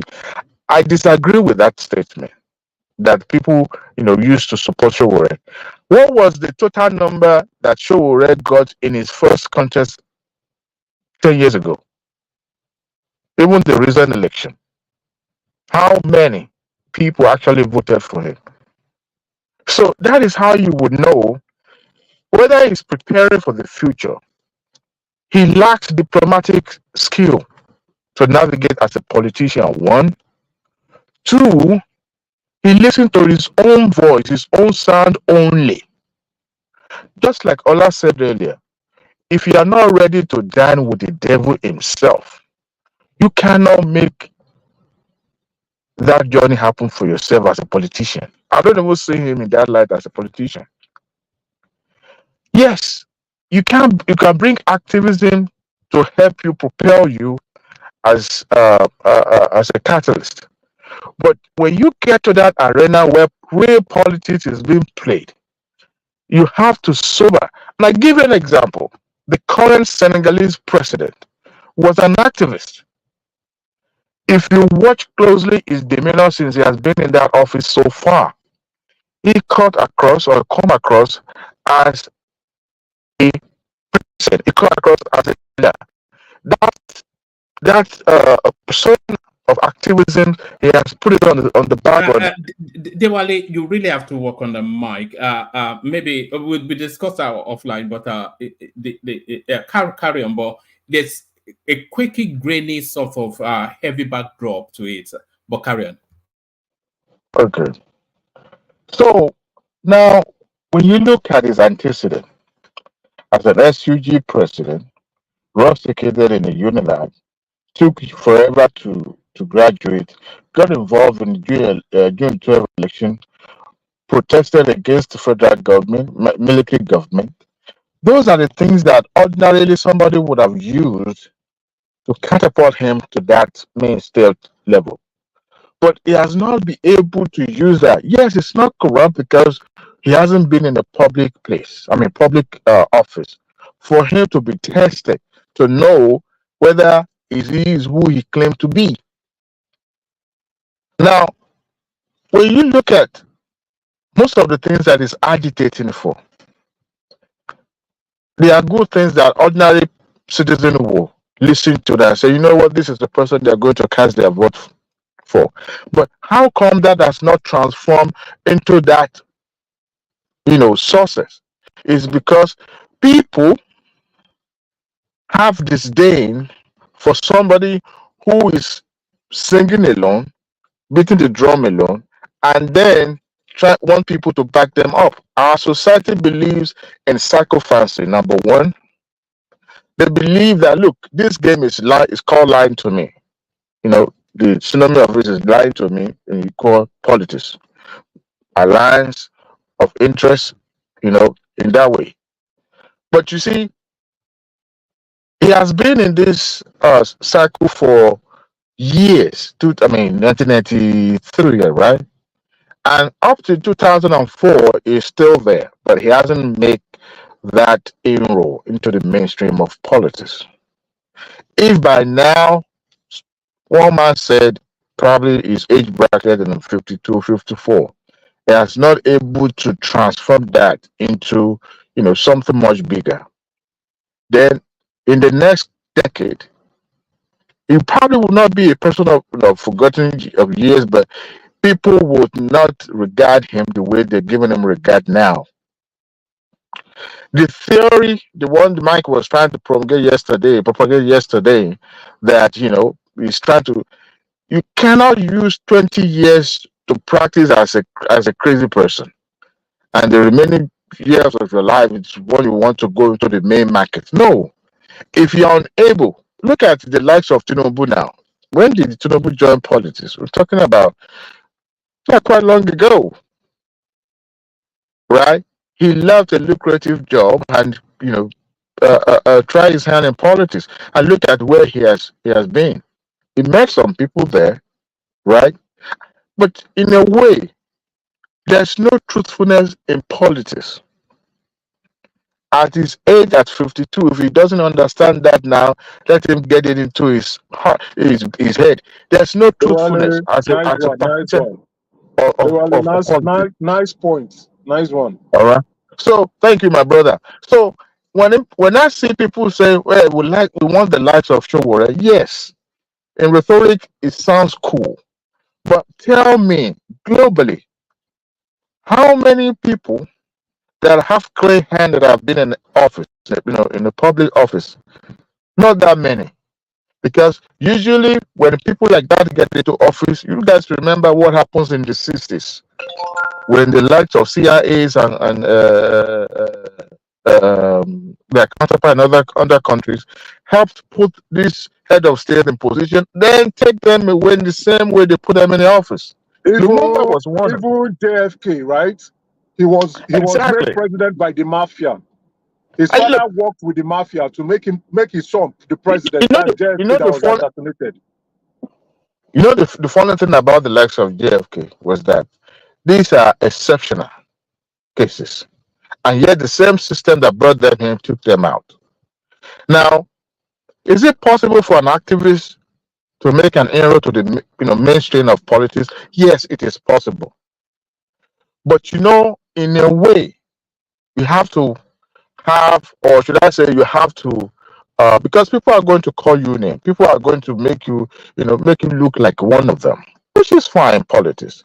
Until you are able to jettison that part of you that is always about war, fights, and all that, they will not be able to, get yourself inclined with some of those things of the politics. And Nigerian politics is even a different ballgame. It defy every logic you can think of when it comes to political science, because we have our own peculiar way of governance. Now, I know that my brother, like rational minds and the likes, will want to say, we want something great. We want something, we want somebody in the office that would do the. But, it's easier to dream of that. But, when you have a society that even the way it was even put together, we get K-leg right from the beginning. So, if at all he's going to continue his this journey, I don't know how long it's going to take him before he finally realizes this. I hope he's not going to sacrifice his time, energy, for nothing. Because number one, his family are left behind. His family are the one bearing the brunt of all his activism. And what is the purpose of activism when you yourself have not actually make much impact that you desire in your people? Someone said, why not go back and make some difference in your locality, maybe and he said, well, I could remember, on this show when he said no, that he didn't want to get involved in that area because he wanted something on the larger scale. And that is why I laughed, because I look, a serious minded person will start small. Anybody, every Nigerian can make much impact wherever they found themselves, not necessarily contesting for election. But when you now see, a small beginning as not something that you want to get yourself involved, then that means, maybe there's an ulterior motive. I don't know. But there's a saying that if you want to test people's credibility, put little power. I think it was even Bola Tinubu that said it, that, I'm not so sure. I can't be sure that put power in their hand and watch their real character blossom. And which is true, because I've seen time without number people that ordinarily you would think, oh, this person could not be able to do this. Then all of a sudden they'll disappoint you. So to me, Sowore will continue to be in our political consciousness, but nothing much will be said about him in the future if he continue with this trajectory. And I don't even see him in the political future of that country as the head of the government. No, I do not see him in that way. Now, let me jump quickly to Oluwo of Owo. I read an article somebody wrote. It was more like a sarcasm article about him, how he was jailed or something like that. I'm not so sure, because what I cannot substantiate, I cannot really, But I've looked at the behavior, the public behavior of this gentleman, and I sympathize with the people of Iwo and the Yoruba land. The reason why I said this is that, look, even Bale of Oworo or Bale of Elegushi, where they are now king now, they've promoted them to kingship, who dare not do this thing because they will bear the brunt of their people.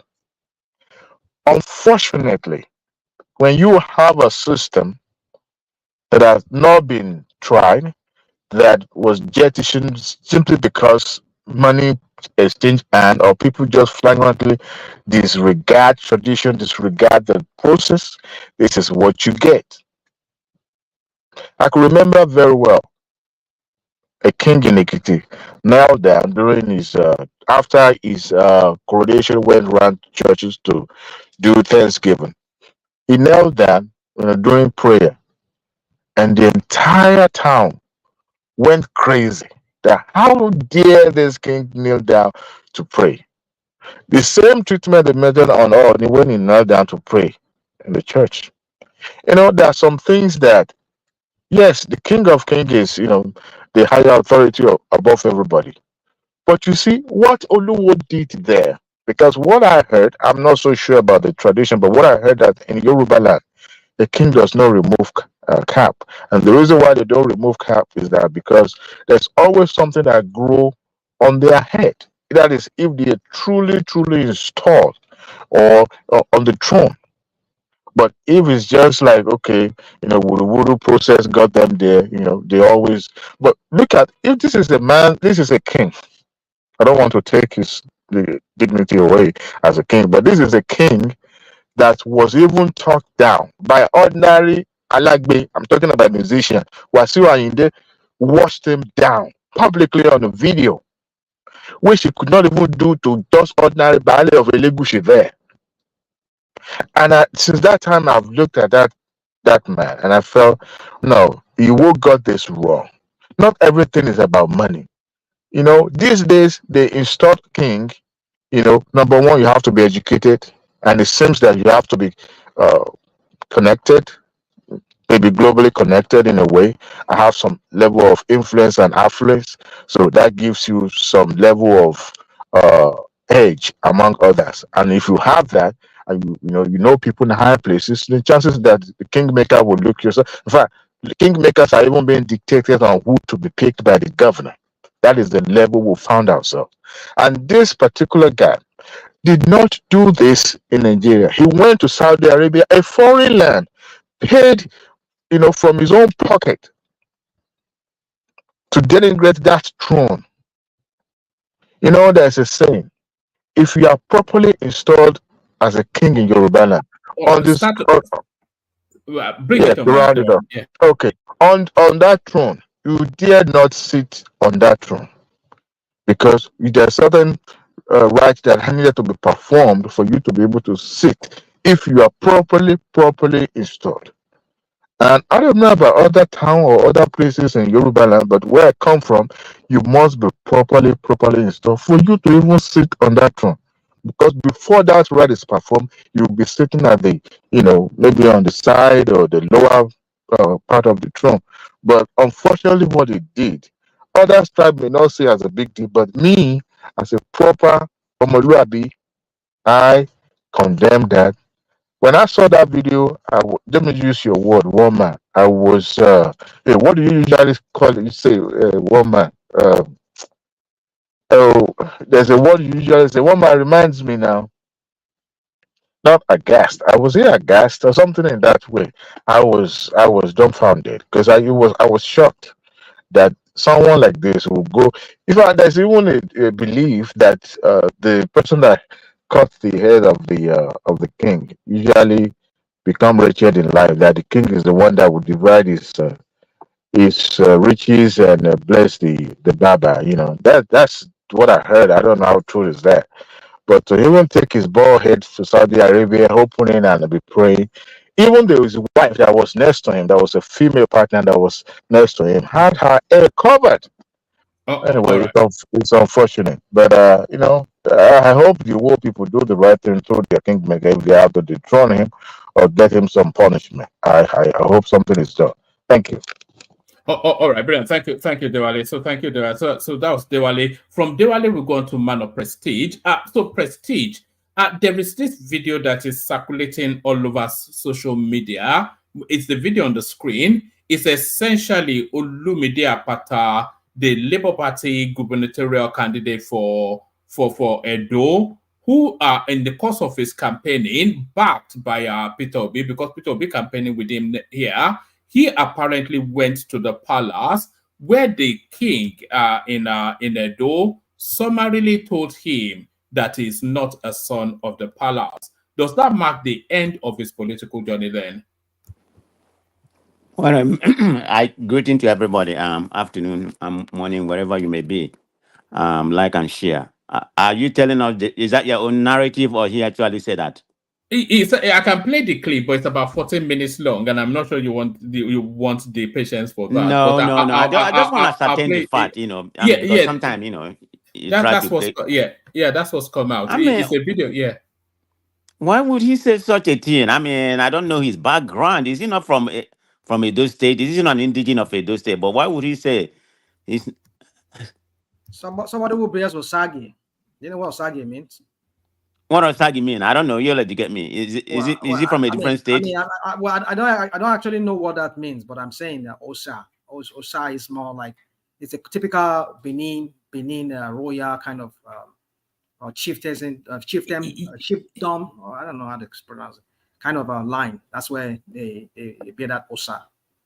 Most of them that bear Osa, in Benin, often they are of either the bloodline of the king or some of those chiefs. Yeah. Anybody that's from Benin here can tell us. Yes, I think essentially it's a narrative of the palace rejects you. I think that's what what man is it a narrative that is being spun out there, or is it that? Yeah, but I'm wondering why would a person of Oba make such a statement? He actually said, man. Well, I can play the clip if you want to hear it. That's what it's that's yeah. Let's have a clarification on that, because if I give it to you from here, if you look at it here, it says Oba it says Oba of Benin to Olumide Apata, you are not a son of the palace. Edo LP Guba candidate gets unexpected response from Oba. So that is a categorical rejection right Any there. space, can I talk? Any space? Yeah. Carry on. You're from but he didn't say go ahead. You know this is my state now. Yeah. Don't play, don't need. Just forget it. You are saying don't play the video. It doesn't need. Nobody can talk there. So no problem. Let me these people are not from Edo. Is it Najaman? Yeah, it's Najaman, yeah. Okay, go ahead. All these people, all these foreigners that came to our land, they can never be governor. So I'll be telling people, but they are just maybe they are just hold on, Najaman. Have you watched the tape? I've not watched, but I've heard the news since they have told me. So somebody was still telling me a comment section, but I don't want to reply to it before. And what does that mean if the Oba says that he's not a son of the palace? What is it? If somebody is not from your state, can you come and contest in your state? So where's Olumide from? Where's Olumide Apata? So I don't know. Because you go and find where it come from now. I don't know. You can't be saying this now. Well, come on, Najaman, you're from there. You should be telling us. Do you know? Will I know everybody that is there? But I don't know his face. I don't know. No be typical Edo man. Edo man where they live abroad. I know he grew up from Ibadan or your state, but he's very familiar with Edo State. I tell you, my father, there not be people with not the palace here. Are you joking with me? All right, Najaman, let's do it this way. I've fast forwarded to where the Oba speaks. So I suspect it will speak in your native dialect, but you can give us the interpretation. So let's hear what exactly the Oba did say.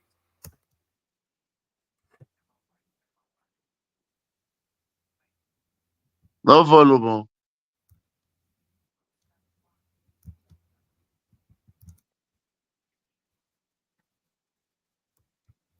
Can anyone hear it? Nobody can hear you. No, we can't hear it. We can't. Oh God. It's actually speaking in English. I don't know why we've been getting that, but yeah. It's hold on.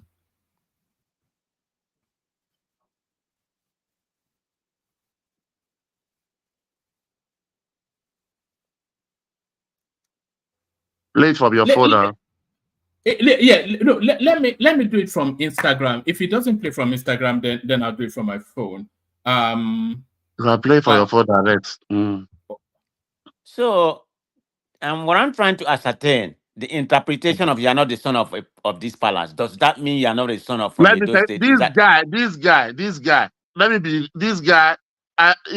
During this election, this is where they come. He come and become to relay that is from Edo.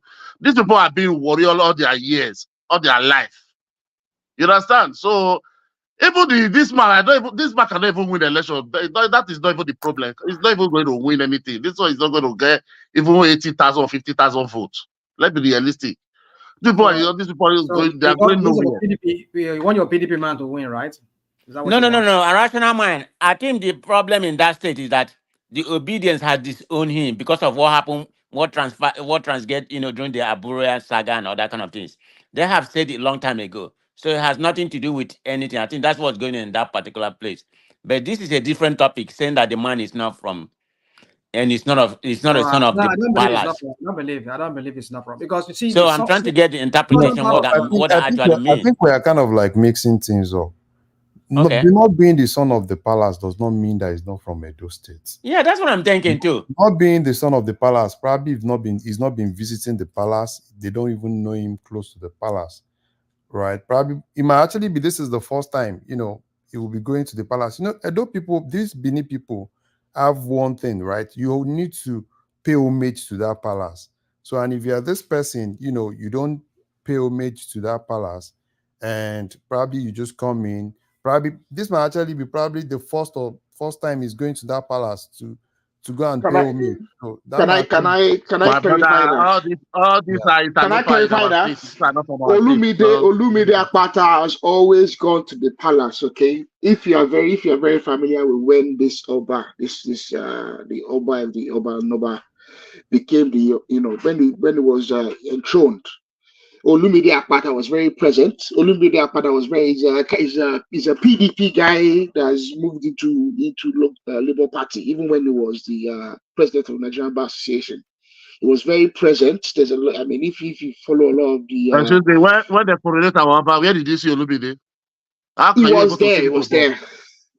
He was there. I'm telling you, when I'm not talking about the main ceremony, okay, of the obvious, there's a very well organized traditional process. But I'm talking about after the Oba did a kind of like a reception. A few people visited. I think the vice president was there as well when the vice president came. Olumide was seated there as well. Okay, maybe he does not be paying homage as is appropriate. Can anyone hear anything? Yeah, Increase the volume. Oh, hold on.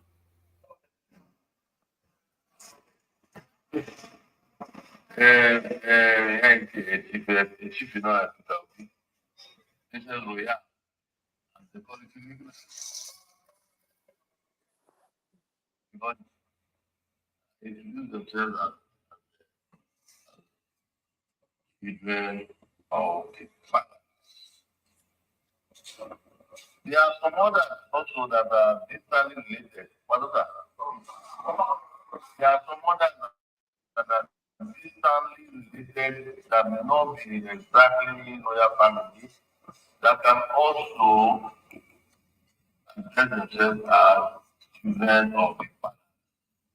So when you say the child of the Father, say in English, I think say in the Benin as well. So it's okay. So I was wondering, that is something now, and I called my chief here that is it true that the child of the parents are not party? That's why I asked you to first go quiet before I ask him. I didn't want to say it out before. But he now came back, the chief now came back and told me his answer. That the last time he said the child of the parents. I don't remember. Another year. an industrial son of the soil. In Benin, we say,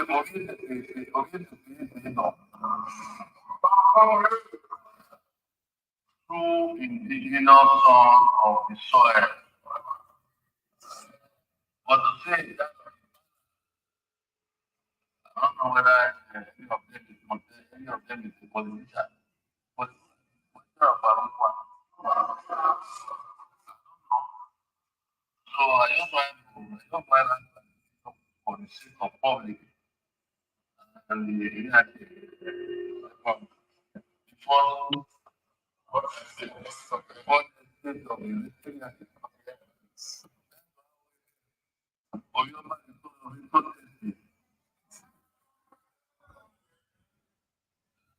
So there it is right there. I think it's clear and unambiguous. It's told us to go and check, and he came back to report that this guy had been campaigning that it's a son of the palace. He told the chief to go and check, and then the guy comes to campaign in his palace and he points in his face and said, "Omali, near Omali," you know. Hello? Is that what there? Is that what he said? Is that? We could not even. I could not even make out what he was saying there. One word. No, that's your opinion now. Your opinion. For the fact that you're a Benin man does not make you say you have your opinion. That's your opinion, Nigerian man. So until you can prove that it's not a true or a Benin person, then you cannot say No, it's not. No. Just to be clear, it's not saying it's not a true. He said it's an industrious man and one that the Benin is proud of. But that Olumide Akpata has been campaigning as a son of the palace, and then he wasn't aware, the king that is, the Oba, that Olumide Akpata is a son of the palace. So for just to clear any doubts in his mind, he told his chiefs to go and look into the archives to establish, and the chiefs came back and told him that this guy is not documented as being from the palace. So when Olumide goes to campaign in the palace, he points in his face and says, "Don't do that again. You're not one of us. You're not one of us." That was why I said. Okay, you're a pauper. You're a poor. Yes. So. But he said he's not a That's it. It doesn't have to do with. I didn't even hear anything they said there. I think the video is not clear. The verse is not clear. What I know from the Benin tradition is that I'll send the clip. I'll send the clip to the comment section. Anybody that wants to watch it, watch it. But have that interjection, rational mind, and then Prestige takes the floor back. Yeah. All right. Sorry, Prestige. Thanks. I mean, to Nigerian, from what I know, I'm not a Benin person. But I know because I have. Yes, you are. Yes, you are. Oh my! Yes, you are. Just let him have the interjection and then Prestige take it back. Yeah. No, it's okay. If he's not a Benin person, no problem. You can say Kulata coming Nosa. He comes on every platform when he sees me, he say Nosa Kare. Because your name is Nosa Ogiebo. So the point I'm trying to say is that from what I've known, because I have a lot of Benin people, real Benin from the palace, and like chief people like that. So what I know from them is that they said Osa. When you hear anybody about Osage, Osaratin, all those kind of Osa, which is close to Yoruba Orisha, Osha. They call it Osa. So it's like when you say Orisha Bumi, Orisha Funwa, all those kind of names. So it's just close to that. So my point is that it's a name that is typically from a bloodline of a chiefdom or some kind of from the palace. That's why if the king is saying that, like, what if I'm going by what you're saying, one man, that he said he asked the chief to go through the archive to see if there's anybody with that name, Akpata and Osage, or some kind of, maybe it's not trying to, maybe they could not establish that. I don't know, for whatever reason. But what I'm saying is that somebody that bears Osa usually has some kind of chief from a chief line or some, maybe from the king's line. That's what I'm just trying to say. All right. Anybody that wants to hear the king's words, excuse me. Hold on. Just one second. 1 minute. 1 minute. That wants to, no. I'll just yield. But anybody that wants to hear what the king says, I sent the link. Just scroll to where the king is speaking. There's no ambiguity in what he said. It's a total frontal rejection. Okay, thank you. You see, carry on. And then after you, Najama, and then Prestige takes the floor back so that we can get to Larry and everybody else. okay, just 1 minute. You see, this Lubide Akpata, since right from beginning, when he was in Lagos, he lived all his life in Warri. He have never been bearing Osagbovo. It's during this election they started campaign with Olubide Akpata. Even when he went to campaign with Peter Obi on local government campaign, when he wanted to collect this form, that is where they now had Osagbovo to his name. So all these people are just interloper. These people are not really Benin. They just want to come and hijack that country. Honestly, thank you. At that state, sorry. Thank you. So Najaman, where is he from then? What state he's from? I don't know. You should go and find the lineage now, but it's not Benin now. I don't know. Wow. But he is Benin, just not of royal stock, is what the Oba is saying. It's not Benin. Even the house, he was one day I was watching him on ITV.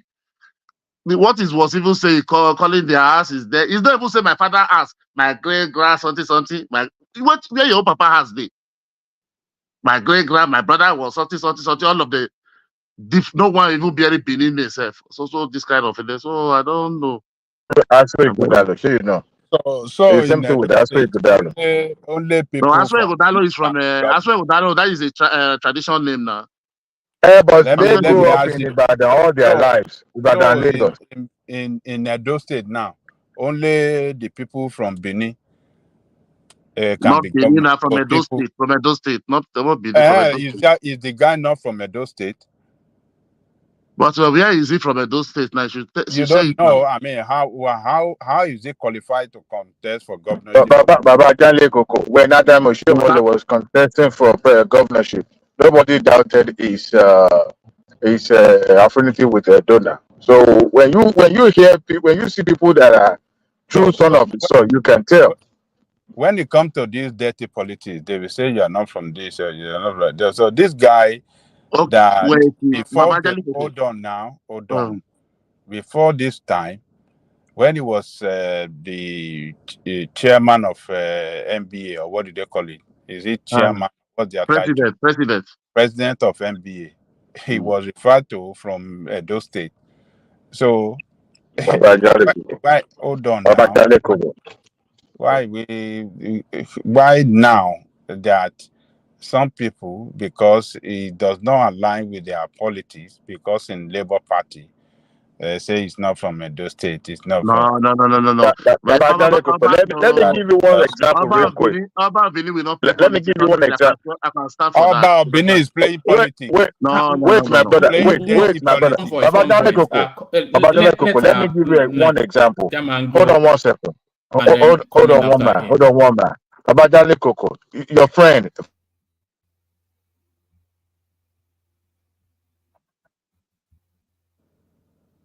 Yeah, I can hear him. Go on. My mic was off. Sorry, I pressed the mute button. Okay. So your friend Femi Fani-Kayode, right? He's from Ile-Ife, right? Yes. As prominent, as shrewd a politician as he is, if he goes to Ile-Ife today and said he wants to contest for Osun State governor, sorry, can anybody hear me? I think I'm. Yeah, we can hear you, woman. Nobody can hear me. I can hear you. We can hear you loud and clear. We can hear you. Fani-Kayode can contest for the governorship. But what do you think is going to happen if he goes to Osun State to contest for governorship? Nothing is going to happen. Even they will hand over his behind to him. Reason being is this: it's not about where he comes from. If you have not even identified with your people before, and now because you want to grab an opportunity, look, let's stop this. This Oba is playing dirty politics. No, it's not that. You can't be. I don't understand this man. He should not talk to one of his. Hold on. Whether it's not like it or not, that guy is one of his. It should not discriminate against him. It's not discriminating, but okay. Adewale, please, just 1 minute. Babajale, let me tell you one thing. Yes. Aswe is from Edo Central. Look, let me Bodokpewulu from APC is from Edo Central. This one, this guy is from Edo North. So there is no competitive nobody with him. So whoever is going to substitute him, if you say like that. So we have to know what we are saying. No, hold on. Oba should not say, "Oh, you are not son of this palace," or "You don't do this." No. Every candidate. No. Hold on now. Every candidate should be accepted into the palace. They should be encouraged to, campaign, carry out a non-violent campaign, and they should be prayed for, and not. But you must not use that palace advantage. That claim to be son of the palace. You are not understanding the issue here. You are not understanding it. Oba should not engage in making wait, let me political explain to statements. you want to Let us understand condemn what he has done to that guy is not good. No, wait, it's sir. Totally unfair. Yes. Wait, sir. 1 minute. What is the problem there? Like what Wama say now? Let me go with that. What is the problem there? He said this guy have been campaigning that is from the palace, the royal, from the royal palace. And when they now find that, he came now maybe because Obi come today. That's why they went to the palace today. Because Obi is in Benin yesterday, I mean to say. That's why they went to that palace yesterday. So in that answer, you have been campaigning. They want to find out you are not from the royal house. So don't use it again. Okay. Now it's clear to me. Okay. If he has been complaining, if he has been carrying out a campaign of lie that is from the palace, they question him now. I agree with you. If they are questioning him on that basis, that yes. is what the Bible says. Say you should not use it again. Oh yeah, that's good. Okay, I agree. Okay. Let me withdraw my statement. Oba did right. I mean, you should stop him from making such a campaign of a lie, a deceitfulness, and stop him right there. You can campaign on another thing and not lying that you are from the palace when you are not actually from the palace. But Ajayi Koko, what stops the Oba from saying, "I want to speak to you personally," and then make it personal? No, he has to do it publicly. What are you talking? That's being biased. That's being biased. No. That's being biased. No. This election. No, you cannot be. When somebody is using the palace all over the streets, baby. Why must he be lying? Why must he be campaign? Why must he be campaign? That is just it. Why must he's an opportunist? He's an usurper.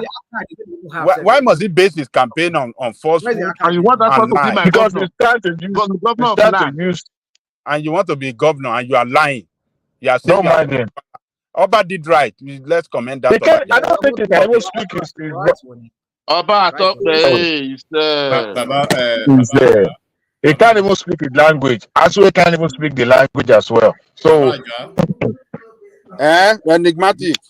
Yes, sorry, good evening everyone. Do not let anybody railroad you to believe some kind of any fallacy. Did you hear yourself? Have you heard any of his campaign that he's using the palace to propel his campaign? They just want to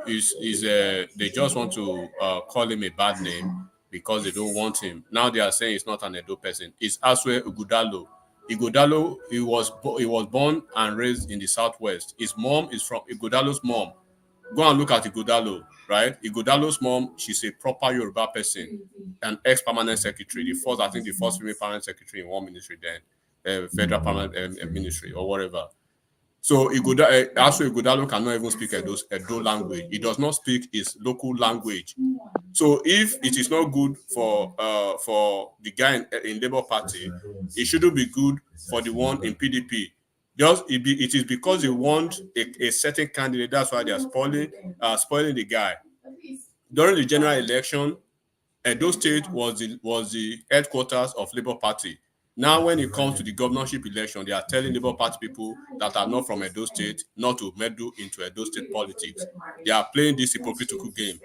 Aswe Ighodalo cannot speak a strand of any language in Edo State, but they are supporting him while they are trying to nail Olumide Akpata. Olumide Akpata, if you are calling him a Yoruba person, then you should call Aswe Ighodalo a Yoruba person, because Aswe Ighodalo's mom, she's a proper Yoruba person from Oyo State, both dad and mom.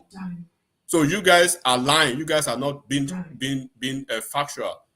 if you do not like Apata because it's Labour Party or because you don't want obedience again, because you want because of the gubernatorial election, just say that, but don't say Olumide Apata is not a bona fide son of Edo State, while you are saying Aso Ighodalo is a bona fide son of Edo State. Ignacio, you are getting this wrong. They are not saying it's not the son of the soil. They are saying that. Can I let me take over, please? This is my it's my turn. You're usurping my right. Oh, man of prestige. It would have been better if I can just come in to clarify the play because both of them. I'm tired of you taking on my time. No. Excuse me. No, he's from Edo. Let him clarify in 1 minute. One of the please let him clarify 1 minute. Let us see. Okay, then I just I need to come in. Okay, thank you. Well, go ahead, Tony. Go ahead. My time. Okay, thank you very much. Thank you very much. First of all, Ighodalo even is more rejected than Olumide Apata. Let me tell you one guy. There's a guy who is our specialist in Benin history. You know what I'm saying? That guy went and used what we call Eben and Ada. So Atikole, Adewale, and Ola will know what is Eben and Ada because we go to all this Ekiti and Odo State. They are using these our symbols. This like cutlass. That. You guys are using Ekiti and Odo symbol. What are you talking about? No, please. You know that we are interwoven now. Let me tell one thing. If you go to all those war, all those many parts of Ondo State and then Ekiti State, we have the same type of culture. So they are even more closer to us than closer to Ijebu or other parts like Egba.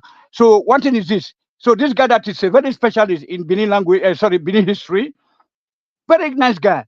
This guy went and used our own symbol, this Ebe and Ada. It's like coat of arms. It's like something. So and then when we are dancing, we throw it up. We hang it, we throw it up. But this guy is not allowed to do that. Only the Oba and the princess that can do that. So probably that's where Olumide Apata is having some problem. I don't know what might have gone wrong. And then they tell people probably that because most of the time when they interview him, then he will be said that I'm from Benin, but it's from Benin. It's from Usen. They know Usen. That's where the king came. Even the about Benin, all of them. So we all came from Yoruba. So that's not to do with Yoruba, whatever. If you go to Akoko Edo, it's almost 95% Yoruba names and stuff like that. You go to this Esa Abrusali also. You see the mother also. So we are go to Sobe. Sobe is 100% Yoruba too, with all those Ora. Then Patrick's place. Sorry, Tony. Did you have anything to add to the contention? Yeah. What is your point? That's where I'm going. That's where I'm going. One man. So go there. So first of all, one man, and thank you, sir. First of all, I'm trying to clear the ground so that you guys can understand because what those guys are saying there is very wrong. Olumide Akpata's uncle or one of the family members was the commissioner of police when I started primary school in the 70s. Okay, you get me now? So it's a Benin person. That's where they came from. Even Nigeria Watch chief, all of them. So these are people that escorted the Oba to Benin. You know what I'm saying? Where they're saying it's not from the palace. That's the. Thank you very much, Wama. Thank you very much. Thank you very much. Hold on. I'm trying to see how I can get the clip onto the stream. But what the Oba is saying is that it's not from the palace. It's not saying it's not a Benin man. Exactly. No. Yeah. Thank you very much, Wama. Because people are trying to like our brother there. Was it enigmatic? Whom I respect so much. I think it's partly Edo too. So it has got nothing to do with whether you're from the Edo State. So the fact remains that probably it was using the name of the palace to campaign because there's some kind of sanitation going on in Edo State right now. No, hold on. Let me just drop this. This is very, very important. We are having big problem. Hold on. We have big problem with Obaseki. Hold on. We have problem with Obaseki right now. Because Obaseki tried to. I'm not even talking about the politics. Listen to one man. They have hijacked my time now. No. Look, man. Just a second, man. Tony? What I'm trying to say is because I've heard it. Okay, I have a lot of people from Edo State. The same thing they are saying is that they are trying to crucify this guy, trying to campaign against him. This campaign of calumny that is not an Edo guy is not a proper Edo boy. That is a this Labour Party guy, Olumide Akpata, right? Which is okay by them. No. Hold on. Olumide Akpata is even more accepted than Ighodalo. I understand what you are saying, but hold on, give me a second. What I'm saying now is that even Ighodalo, this Ighodalo that all of them are dying for, cannot speak Edo. He does not speak he cannot speak his language. They interpret for him. So why are you trying to kill one and you are trying to spare one? That's the question. So because you have issues with Labour Party now, obedient, but you want to nail the guy, and then you are not nailing the one who cannot even speak even a sentence. Is Asu Ighodalo's mom. Go and check his history.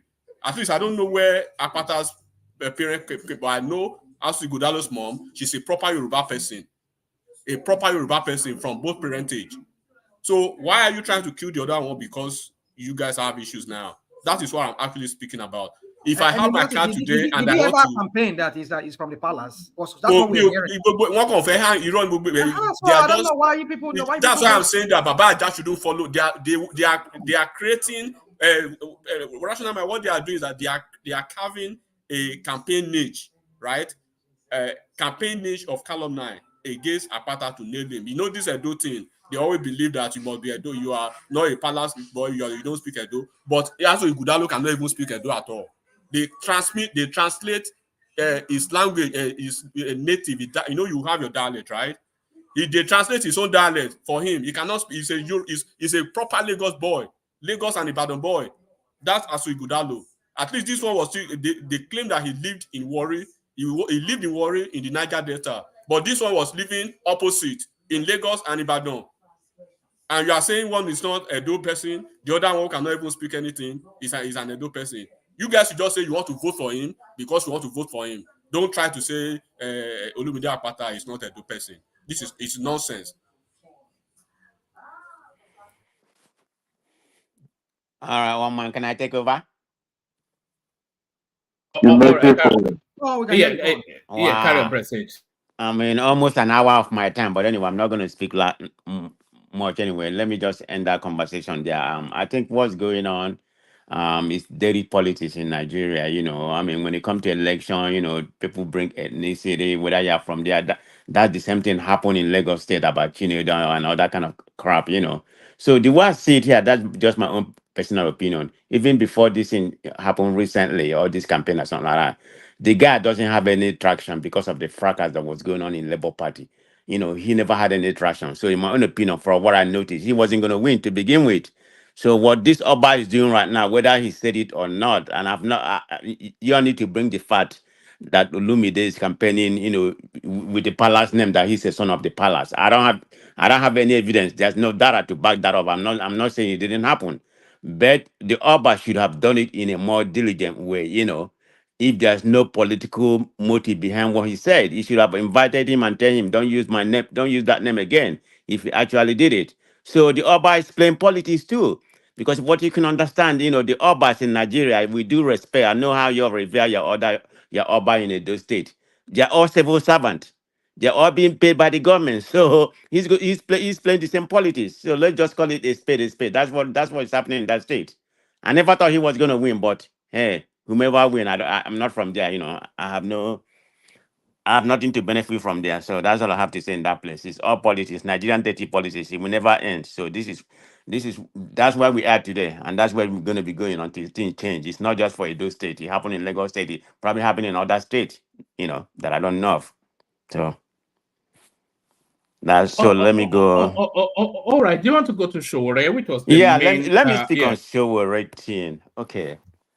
I mean, from time that I started following politics in Nigeria, maybe somebody can remind me of if an activist has ever, you know, acclaimed any big position in Nigerian politics. That's not going to happen. Nigeria is not like other countries. It's not like Senegal or wherever other countries where that, you know, Nigeria is not in that kind of space. You can't use that motto, you know, to ascend to ascend to any presidency, because what Sowore, you know, what's the Sowore kind of politics like a revolution. To be honest, that's what I want, because I want them to just come there, you know, remove everybody. I don't mean kill everybody, jail everybody, you know, let Sowore take over.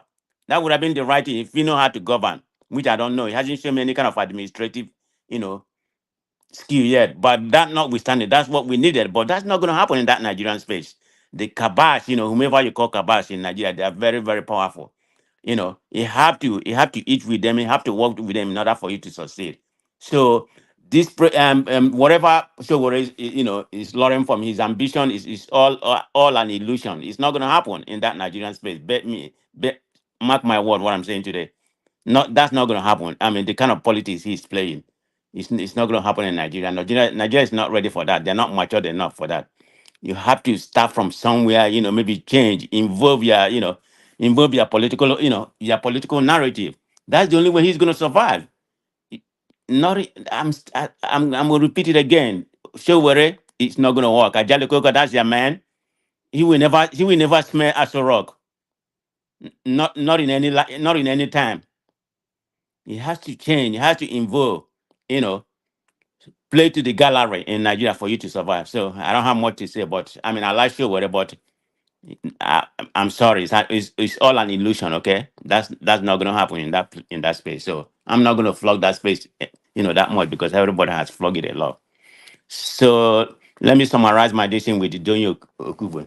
So we are saying the reason why, what I'm seeing from him, what he's doing right now, it's about being a mutual. That's what I see from him. I mean, okay, he supported Obi during that time, during the Labour Party and everything. Just because he's not with them anymore. Okay, what's he trying to do right now? Is he not trying to curry a favor to the present, to the present government? I don't think it's an ethnic something, but he's making some ethnic narrative that, everybody that is bashing him all obedience right now from Southeast. That is a fallacy. That's a nonsense. It doesn't even make sense. And when people say something like that, you expect the obedience to keep quiet? I mean, everybody say, they are rude, they are cursing. That's part of politics. If you're gonna open your mouth, I don't care what you are in the country, president, whatever you may be. Nobody care about you. If you're gonna open your mouth, people are gonna come after you. So, and you talk back, people are gonna come after you. I'm not quarreling with that. So he's getting whatever what he's gonna get. Let him fight back with obedience. They're gonna fight against him. I mean, I'm not in that space, so I'm not obedient, but I support to be. So he's getting what he's getting. There's nothing wrong. It's all politics. Politics is not, politics is a dirty game. So whether he's playing ethnic something or whatever, I mean, he's gonna get it back. So lobbying people together, like 80 or 90%. I mean, I've not listened to anything, but I'm just following according to the conversation we're having here. That he said the 90 or 80% of people, are obedience from the Southeast. How's that so? That's not true. If does anybody has the data of obedience here to say that It didn't actually say that. It said the people on his or the people responding to his thread that 80% of them are from the Southeast, and the language was sort of that's what he said. Yes. Okay. That may be true, but that may be true. I mean, he may have the facts, he may have the data, he may have the people responding to to his name. Okay, but so what? What's he gonna do? I mean, there's nothing he can do about that. He opened his mouth, so people has to respond to him. So he has to deal with that. If that was, if that's the way he put it, that 80% responded to him. Okay, that may be true, but I don't see the issue. I mean, when you come at me, I'm gonna come at you back. It's just politics, Can you hear me, Prestige? Yeah. All right. Let me play you a clip. You give a brief response to it, and then from there we go to Larry, who has been waiting for a while. So you have a choice of two. I can either give you the clip of a Fulani headsman that is responding to all of the narrative that wraps around his ethnicity, or I can play you a clip that I recorded earlier on today. So pick one and I'll play it. What is the clip you recorded earlier? And I don't know what it is. I don't know. It's about a Nigerian woman. And okay, you're not giving me much choice. Okay. Give me the Fulani song because I don't know where I don't know the last one you mentioned. I don't know where. Yeah, the last one. I'll still play it in the course of the session, but watch this and then give a brief response, and then we go on to Larry. Okay. Hello, ladies and gentlemen. I go by the name Ibrahim Panyo Fulbe Izam. I am a Fulani by tribe. Apart from following cows, I have no other business. And I know there's many farmers, apart from farming, they don't have any other business. But I know sometimes my cows used to enter their farm and spoil their farm. I know it is very painful as a farmer to see a cow inside your farm. You feel it is very, very painful, because me, based on my own, if I see any person that like cut my cow or beat my cow, I feel the pain. I feel it like it is very painful in my mind. So I know that farmers, they used to feel pain if they see cows enter their farm too. But please believe me, it's not all Fulanis that used to allow their cows to spoil the other's farm. It's not all Fulanis. I know there's a bad amount of us that used to allow their cows to spoil you guys' farm. It is very, very, very, very bad. I know you guys must feel the pain. Because apart from farming, you don't have any other business like us Fulani. Apart from following cows, we don't have any business. But I have one advice to give you guys. Anytime that you catch a Fulani man spoil your farm, please, please, please don't beat him. Just arrest him. Just call him and tell him that so person, you don't spoil my farm. On the manner way. Because you know some of our people, you know how some people are. So you must take it easy, because I know some farmers, the more they catch Fulani spoiling their farm, they'll just carry cutlass, or they'll just carry, they used to carry gun. They'll say they will shoot their cows. But don't try that way. It will not work. I mean, I used to follow cow. Always. If my cow spoiled the farmer's farm, I will find the owner of the farm. I will tell him that my cow don't spoil your farm. If I don't see him, I will come back tomorrow. If I come tomorrow, if I see him, I will say, so person, my cow don't spoil your farm yesterday. But please, please, please, please, please, please, please, I apologize. So many farmers, they used to say, no problem, I should go. But some of them, they will say, no, I must pay. But I will pay. I will pay. Because I know it's only that farm. It's the way that they are surviving with their family. So how can I spoil the farm I run? They have family like me, so I must pay.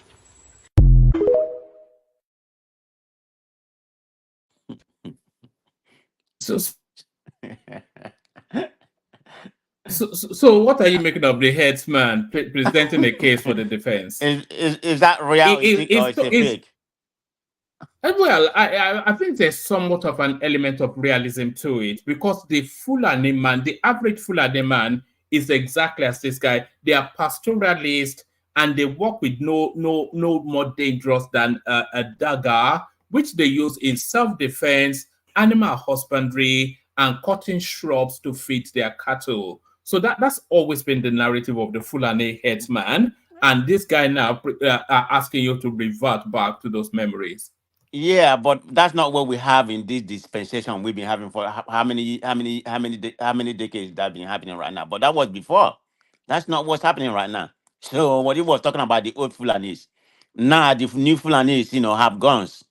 So if you ask them to leave your farm, they're gonna kill you, or they come over and take over your land, and shoot you or whatever is happening in Nigeria. So that's a different narrative. I don't know what that is.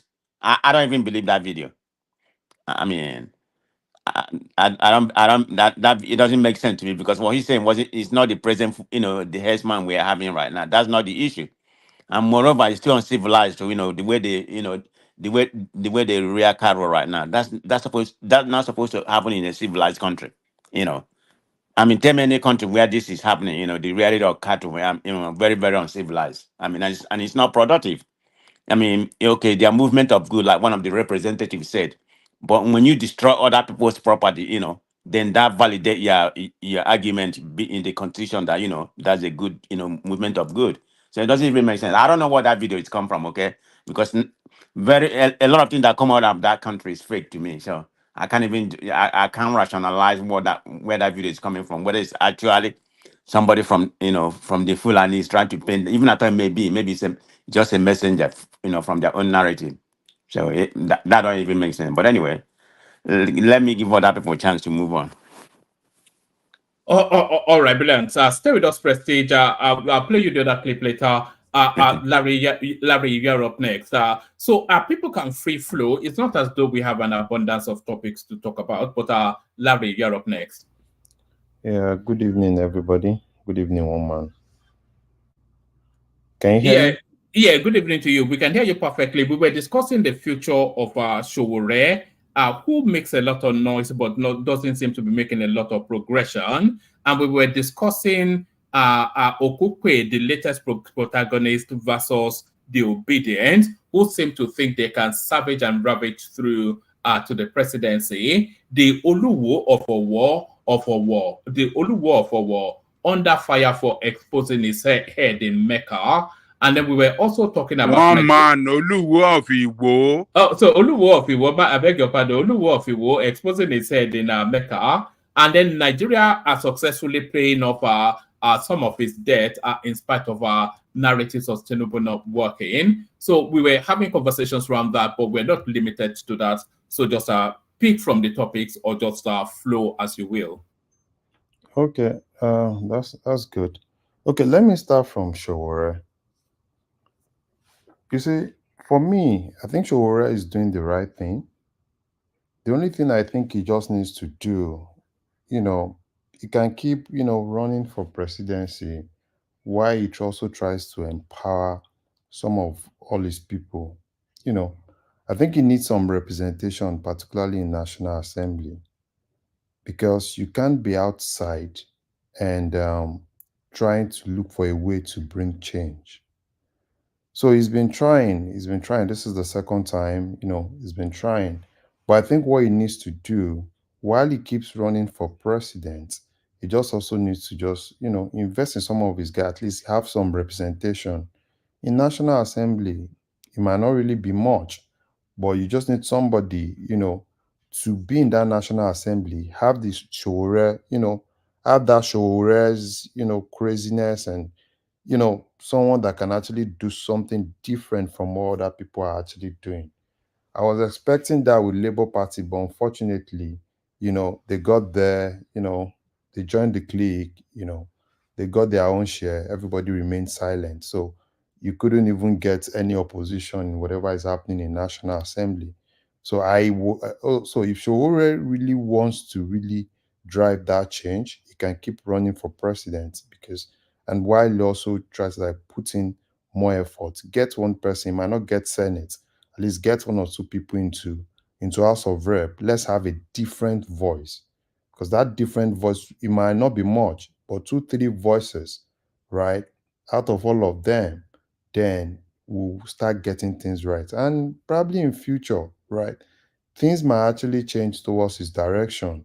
I think the problem is just that Nigerians, we've been so used to our politicians that, we hardly think, rationally. And, I've seen people said, oh, probably if he had joined APC or joined PDP, probably. No, I don't believe in that, right? He doesn't need to join APC. He doesn't need to join PDP. All he needs is Nigerians that believe in that change, Nigerians that believe in changing status quo to now believe in him, right? So if you start seeing Nigerians that believe that things have to change, then you start seeing people go in that direction. But what do you see in Nigeria? They love their politicians. The only thing they see is just, probably rebranded politician or probably politicians that, probably go more in terms of, their ethnic bias and, people kind of like, oh yeah, probably this person is better. That's what you see. You hardly see Nigerians that really want change. You see the Nigerians every now and then coming out. They abuse Tinubu, they abuse Obi, they do this. Everybody are just hypocrites. You hardly see people that really love that country, that really want change. If you really love that country and you really want change, you won't go against someone like Sowore. You just believe that, yeah, let things change. Because we can't keep sitting and complaining and complaining and complaining. And when you ask an average Nigerian, why don't you want to believe in someone like Sowore? Oh, because he doesn't have the experience. What experience are you looking for? Is it the same experience that people have actually had all these years? That all they do is to kind of there's still money. Is that the experience you are really talking about? Have you really seen the true experience that we need in leadership? I've not seen that in Nigeria. So when people talk about experience, sometimes I just sit back and laugh. And I'm like, yeah, what are these people talking about? So I think Sowore should continue doing what he's doing. He has a voice. He should keep that voice, right? So take for instance, look at South Africa. Is it Malame or Malama or what's that guy's name? He has a voice in South Africa, and he's been able to drive that into their parliament. And he has a voice. It's not like he has that very big political party that can change things, but at least he has a voice that everybody actually know that this is the voice. There are policies that I want to see policies that are more of the Sowore like, coming and someone challenging those guys in National Assembly, challenging them to change the status quo, really challenging the executive. But we've not really seen that. We like our politicians. Everybody likes his thieves. Larry, And it's Larry, unfortunate. can I ask you a question? Can I interject? Yeah, I can hear you, sir. All right. So you said something about you'd like him to continue doing what he's doing. But you had one man. One man was maybe was it when he was putting his position maybe to me or to somebody, or maybe when he was reading the whole thing about Sowore. He said this guy was like 48, 49 when he came into this political arena for 2019 election. Yeah. This guy is 54 now, and Okay. you said he should continue doing what he's doing. In about 6 years from now, before you say Jack Robinson, 60, it will be 60 plus. Okay. Is it that time is that when we would want to have somebody like Sowore to be the president then? Is that Okay. go by what you're saying. So the thing is this. Doing the same madness and So, that's not brought him to anywhere. It's not madness. It's an ideology. It's an ideology, right? See, one thing is it's not a Sowore thing. It's a Sowore ideology. And they just need somebody to drive that ideology, right? It's all about, Sowore has to, the ideology will live beyond Sowore himself. So the basic thing is for us to have someone that can actually drive that ideology. The ideology of changing the status quo. But it's not Julius Malema. Malema is No, I'm not saying it's Julius Malema. I'm just using that. You're trying to compare him to him, like he should do. No, Julius Malema joined ANC. He joined ANC. Look at how he began. He had to join the system. The same ANC that is criticizing today, he was a member of the ANC before he now formed his own party. You see, you just need that springboard for you to spring up. That's what I'm saying. You don't have to continue doing the same thing the same way, expecting different results. Bros, so for me, do you hear what I said? 60 years is here. Do you hear what I said? Go on, right? please. That was why I said Sowore needs to empower people, right? Once he's able to empower people, push more people into National Assembly. With that, you can actually have people that can push that ideology, right? Malema or whatever, right?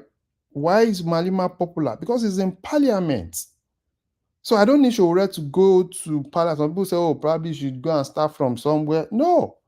I just need Sowore to be able to sponsor people that will enter that clique, right? And, push that ideology to change the status quo. The moment you start seeing that ideology, right, in National Assembly, that's the moment that Nigeria will start thinking of freedom. Everything you see now in National Assembly, even you see a lot of people, before every day, oh, we are going to do this, we are going to do that, we're going to do that. Look at them. Immediately they come in, the first thing they give them is the Jeep. And what do you see? You see those people that you felt probably when they get there, they will try to they start changing tongues. Oh, yeah, they've appropriated for it before we came, and then there's nothing we can do. And you can't even see any of them saying, see, I don't want this thing. This is not what we represent. So for me, I think what Sowore needs to do, if I have people that are close to him, I will just say, Sowore, please, next election, please help one or two people, right? Even if it's just in Ondo, if he needs to just get resources and help one or two people, just two people is okay. So that's what I believe in, right? I'm not even Sowore can keep contesting. My own is just people to push that ideology. Because with that ideology, I don't see anything that's going to change in Nigeria. That's what I believe. That's my own personal view, though.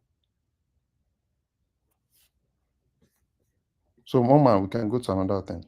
All right, brilliant, excellent. So do you want to speak on the Oluwo a little bit, or do you want me to play you? Let me play you a clip that I recorded earlier on today. If you don't have any thoughts on it, then we just move on.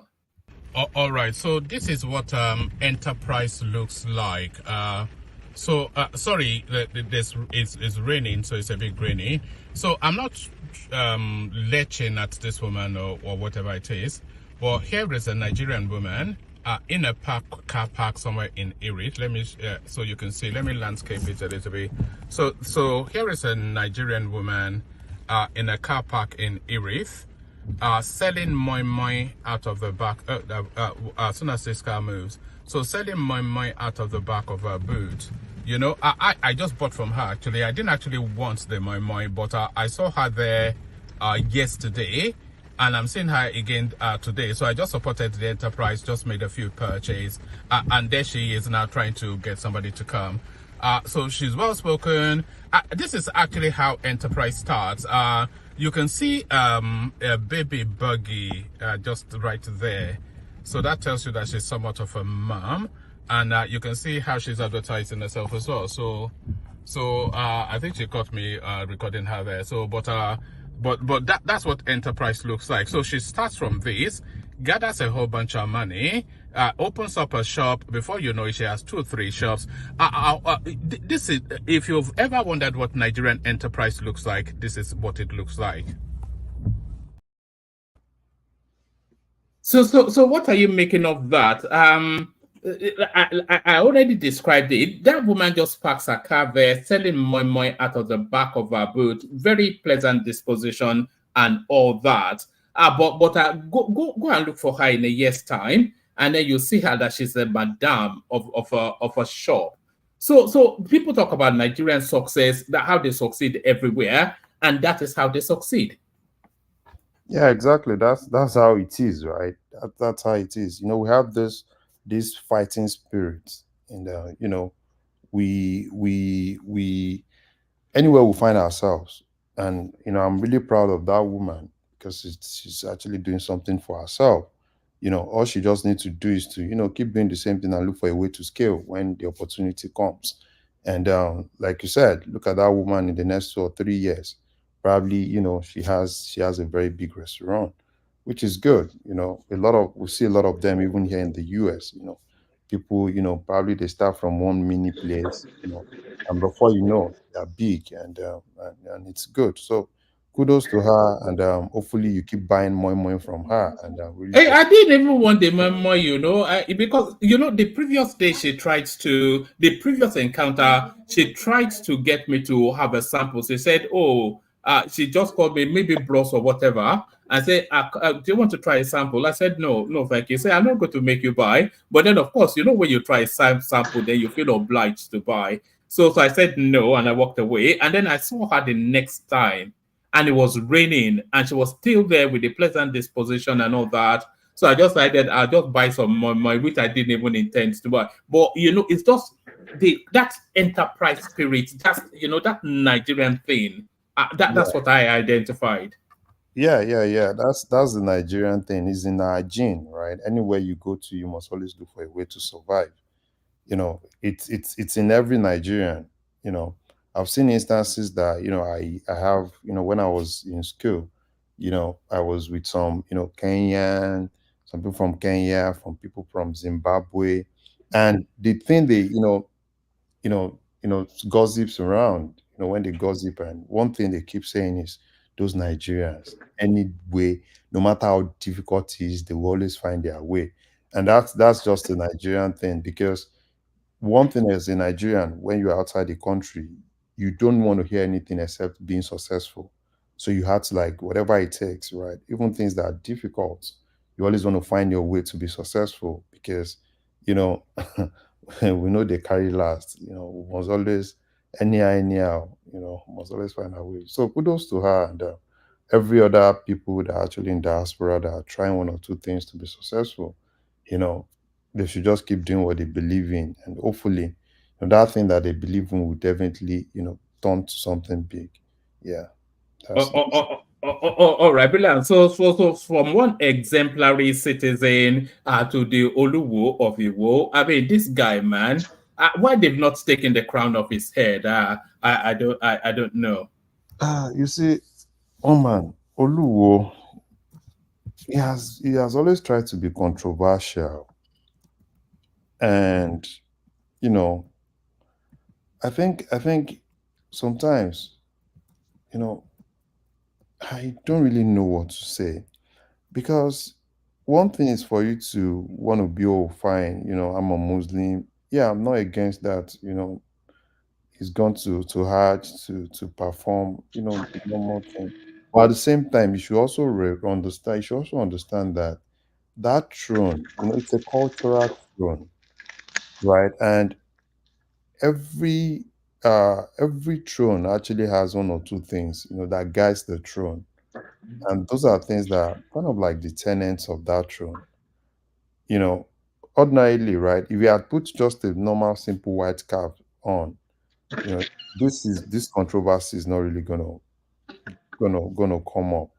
And I think I'm very sure probably he never thought that it's gonna be like this, right?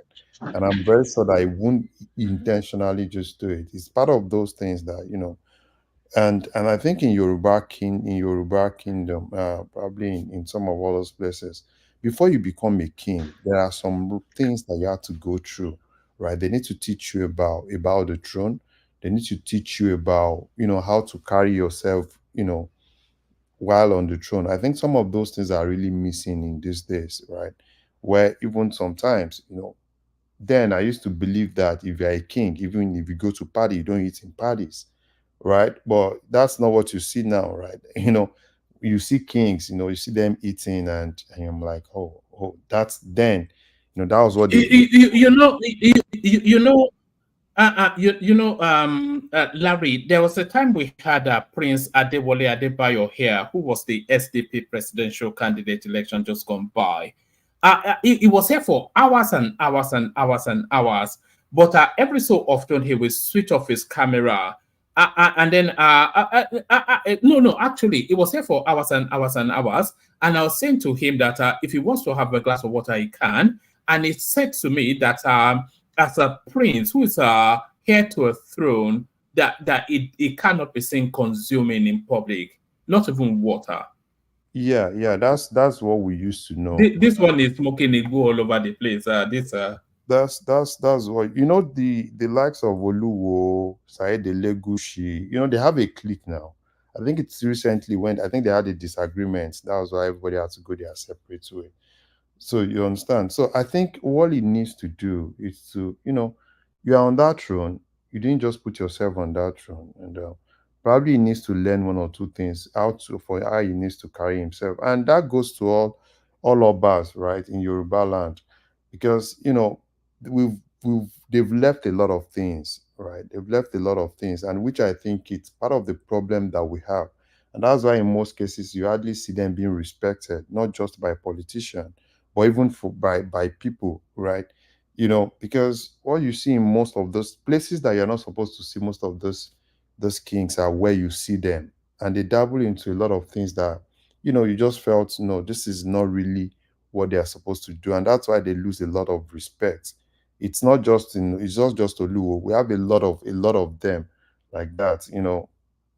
This yucky people. You come from the US, you come from Canada, and you don't go through the normal rights that you're supposed to go through, and probably you become the king. You believe that you have to bring civilization.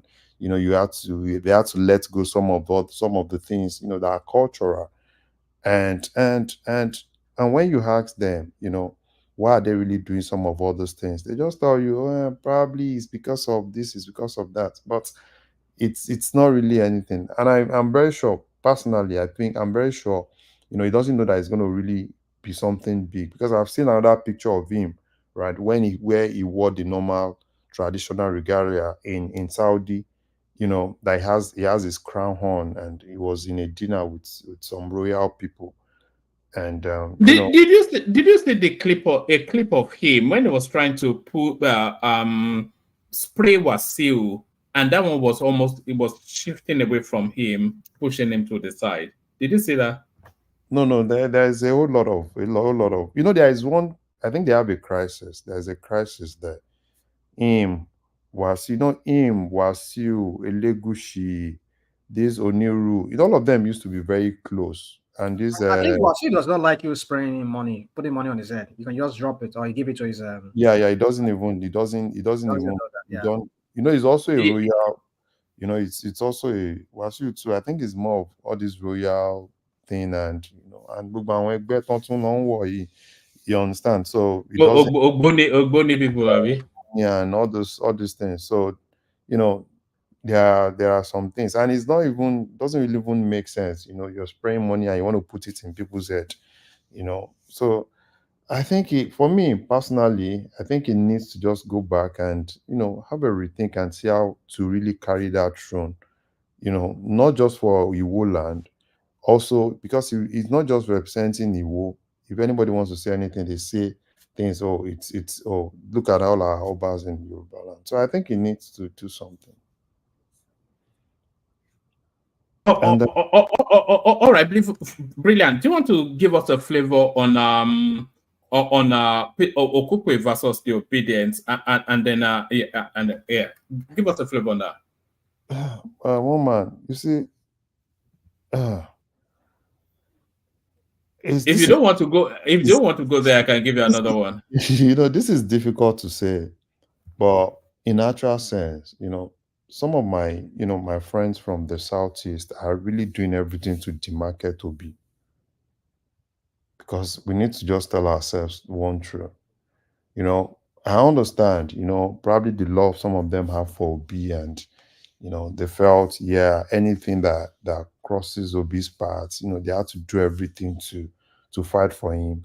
But if they look it inward, internally, and see what they are trying to do, they are doing a lot of disservice to Obi, because for you to be a president in that country, you need to meet people, you need to collaborate, right? You need to do everything, for people to support you. There's no way you can force yourself, right? So, and I think, and this is exactly where I need Obi to come out, right? To come out, because to make some of those people know what they are really doing to his campaign, because there is a whole lot of things that for him to be able to clear some of those things, it's really going to be difficult. I need to be very candid with you. It's not just because I see him as someone that he has one or two chance, and but I think he needs to talk to some of our brothers.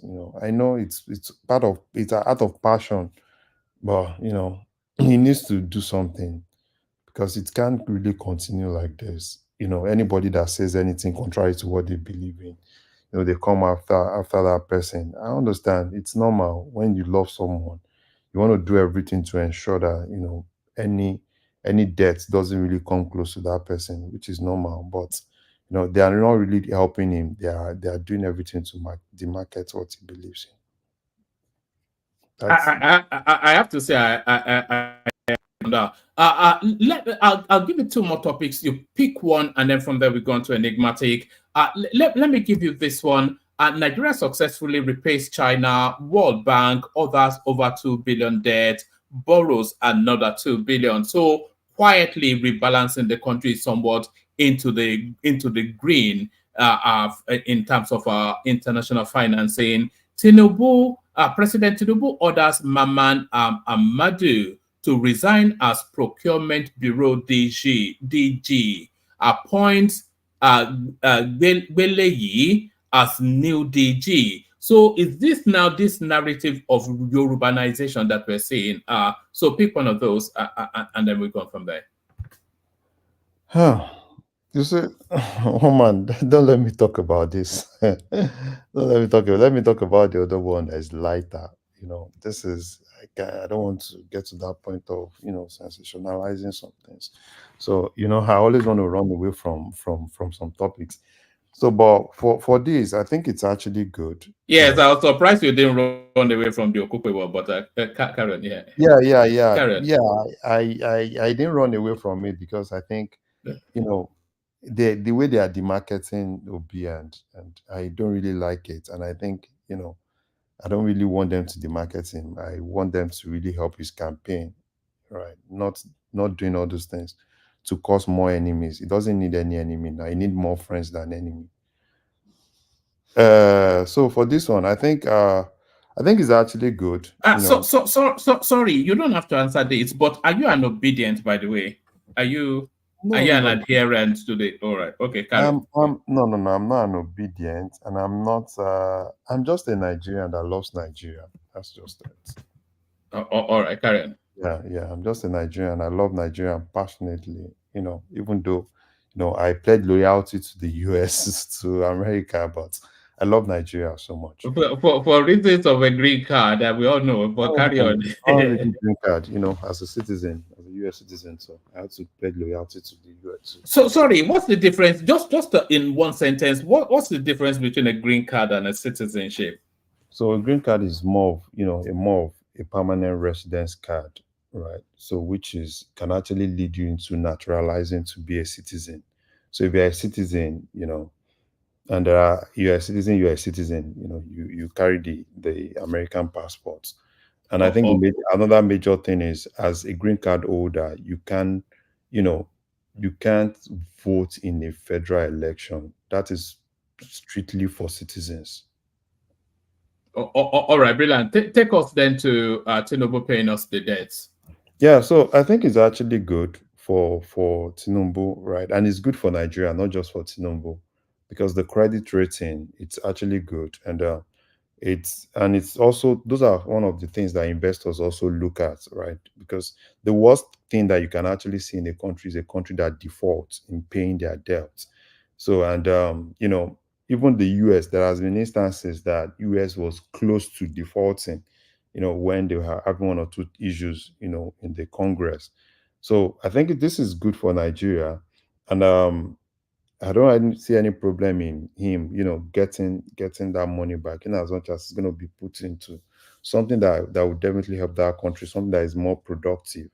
He should pay back, whatever they're actually owing. And at the same time, they should focus more on really putting this money into not this sharing that they do, because I really don't like all this, they share the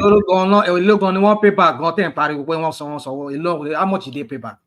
Yeah, $2 billion. Paying back and you're borrowing, you're taking another $2 billion loan. What are you talking about? What are we talking about? No. Why we praising this rule like as if they done something extraordinary? No. See, one thing is for you to hold, right? And for you to pay back. Once you pay back, it's not just paying that it helps you, it helps the country, it helps the credit rating. And that credit rating is basically what a normal big investor is looking at. You don't want to be in a country that would default, right? Because when you default, it shows that that's not a country that is on a going concern. So I think it's just doing the right thing. These are debts that he actually inherited, and paying him back in order to get another one. I think that's the smartest thing to do. You don't have this and not pay this back before you get another one. So for me, I think it's a normal thing. It's a normal thing for you to keep even if it's a company, for you to keep that company as a going concern, you have to ensure that you do this, and which I think is actually doing. I'm not saying he's doing something extraordinary, but I'm just saying that it's doing something to keep that country as a going concern, and to ensure that that country also have opportunity to have access to some other funds and other loans. That's just it. So you can go to another person. I think I'm good. All right, brilliant. All right, brilliant. We'll look back to you in a moment. Let's go on to Enigmatic, see if it's ready for us. Enigmatic Hondi. We could. Yeah, I'm here. All right, brilliant. So, do you want me to recite the talking points again, or you already know them? Don't worry, I'll take my point. All right, carry on. Yeah. Okay. First of all, let me just say hi to everyone, and then may the season and the spirit of what we are celebrating now in the Islamic world abide by everybody. Today, a lot of people are becoming, they are in Saudi Arabia now, observing their Hajj. So a lot of things happening. So when it's a special day of prayers you know, I pray everybody's prayers will be answered and all their supplications shall be. What's the greeting for that? Is the barricade what? Barricade. Is there a barricade for this one? Let's move on. I don't already pray for now. Just say all right. Amen. Eid Mubarak. Eid Mubarak. Thank you. So carry on. Yes. So I don't want to charge for consultation. So let me just start like this. You know, I will start. I think I have a couple of topics. I will start from Nigerians. You know, from Omoyele Sowore, then I will go down. Nigerians are very, very funny people, and then Nigerians are not really ready because each time Omoyele Sowore comes to say things, or probably, you know, Omoyele Sowore is an equal. How would I say it? He cares less of who you are, be it Tinubu, you know, be it Atiku, Babangida, Abdusalam, all of them. It takes them to the cleaners, especially those people he considers a part of the establishment that have been a part of the quote unquote the ruiners of you know, our society, Nigeria as a whole.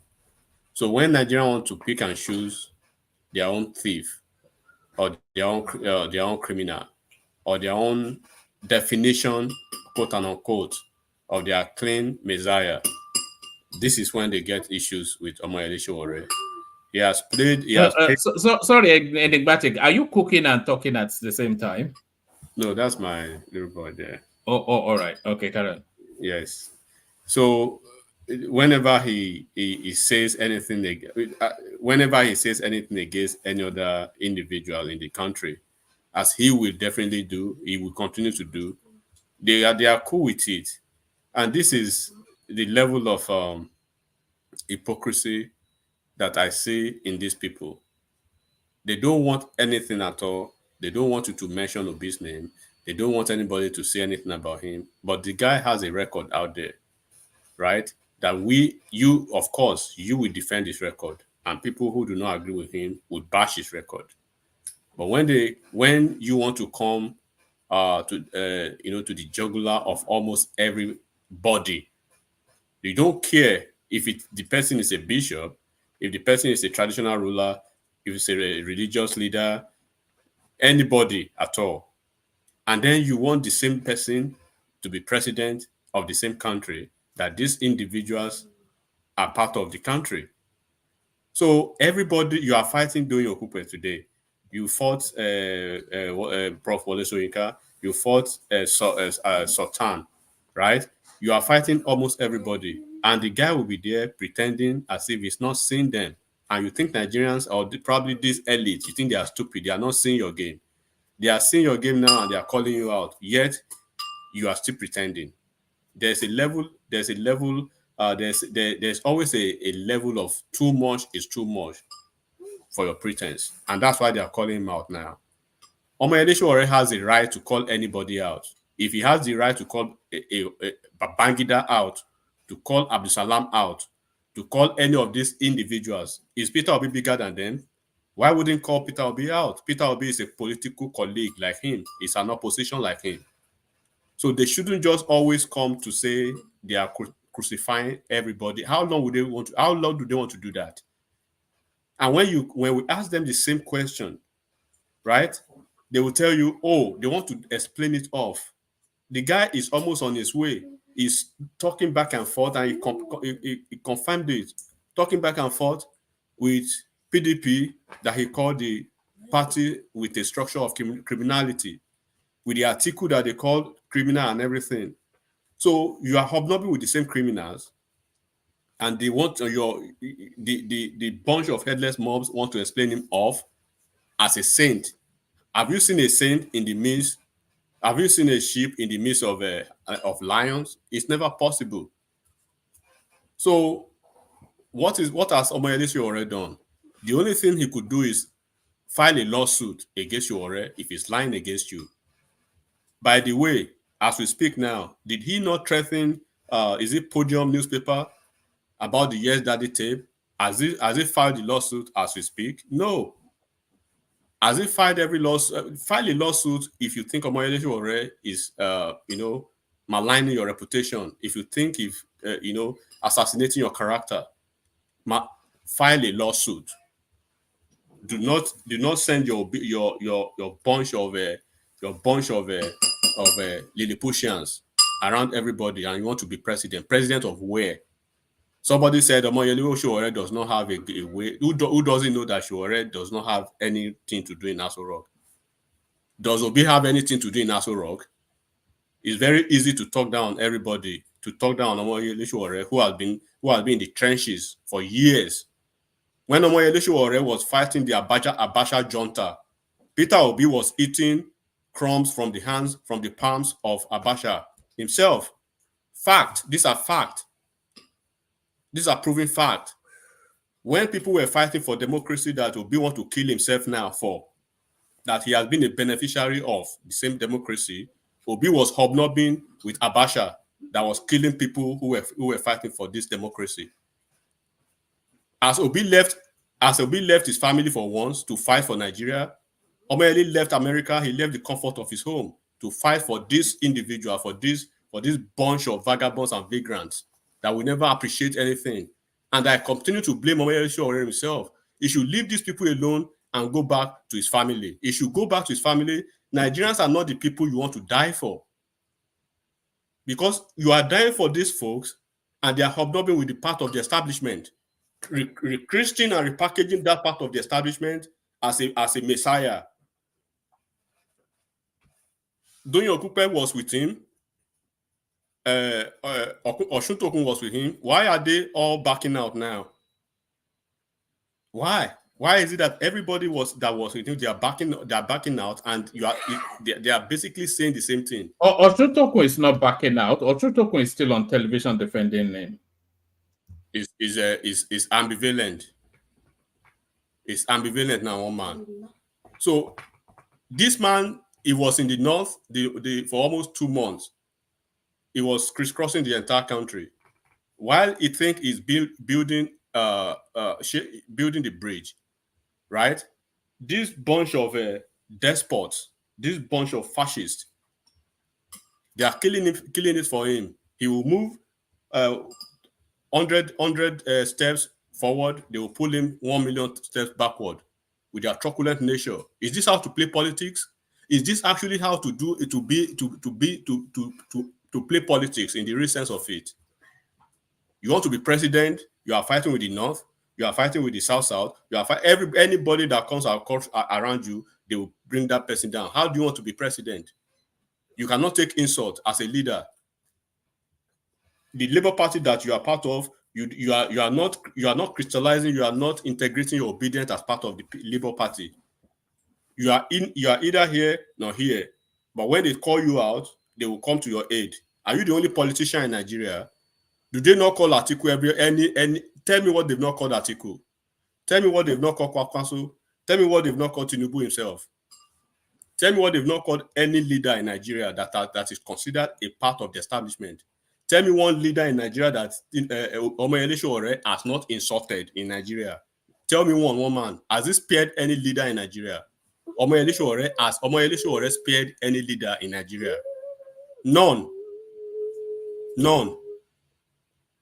So they need to be very careful. We know that he has no business in Aso Rock. He's not going to Aso Rock. His political career is done, dead, and he has nothing to do with politics again. He's just all over the place. And he knows that, and he knows that he has no base. He has nowhere to go. Where does the obedient want to take him to? Where do they want to take him to? For real, one man. Are they the only one who will make him president? Are this set of hive minds? This set of discordant channel of buffoons. Are they the ones that will take him to Aso Rock without having to shake hands across board? Politics is not played like that now. It's never played like that. Even the whole Muhammadu Buhari 3 times he couldn't do anything until he had to find a way, to shake hand across the Niger, across the board, before he was able to become president. Even Atiku, that is Peter Obi's boss. Peter Obi is Atiku's boy. Atiku is still there struggling. And you just came from nowhere because of ethnic and everything. Omoyele Sowore does not have what is going for Peter Obi. But Peter Obi had an entire Igbo people behind him. Sowore does not have that. He does not have the Ijaw people behind him. He doesn't have the Yoruba people behind him. He doesn't have the South behind him. He doesn't have the Igbo behind him. He does not have an entire tribe behind him. But you have those tribes behind you. But you are mismanaging that opportunity that you have. You cannot continue to do that. To do this, you think the politicians, they are professionals. If you see what is his name, doing your coupe that was very close to you doing this, it behooves you as a thorough politician, as a thorough leader, to find a way to go and meet him, because you cannot try to say you need more friends instead of more enemies. They will open platform and they will continue to rubbish all these leaders, and you guys are the same part of the establishment. Is it different from the part of the establishment? So when Nigerians are ready, they will go and choose from those ones that are not part of the establishment. So it is either you choose somebody who is not a part of the establishment, or one of the establishment should continue. So it is either you go out and choose Omoyele Sowore, or go and choose Adewale Adebayo, or choose Boga Louis out of them now, or any one of those guys. But if you say you want to choose any of those thieves, then let everybody compare for his thieves in peace. In peace. So that is how it should be done. So on the part of Enigmatic, can I put a position to you? Go ahead. May I? Okay. Yeah, I think you have a point. As you were saying, I begin to think. I think the obedient needs to understand that Obi is a politician. They should be open to criticism, and however they want to demarket him. It's not left for Enigmatic. I'll mute you for a moment because of background noise. All right. So real quick, I was just say this. I think you have a point. So I think obedient needs to sit down, and if people try, this is a political. This is politics.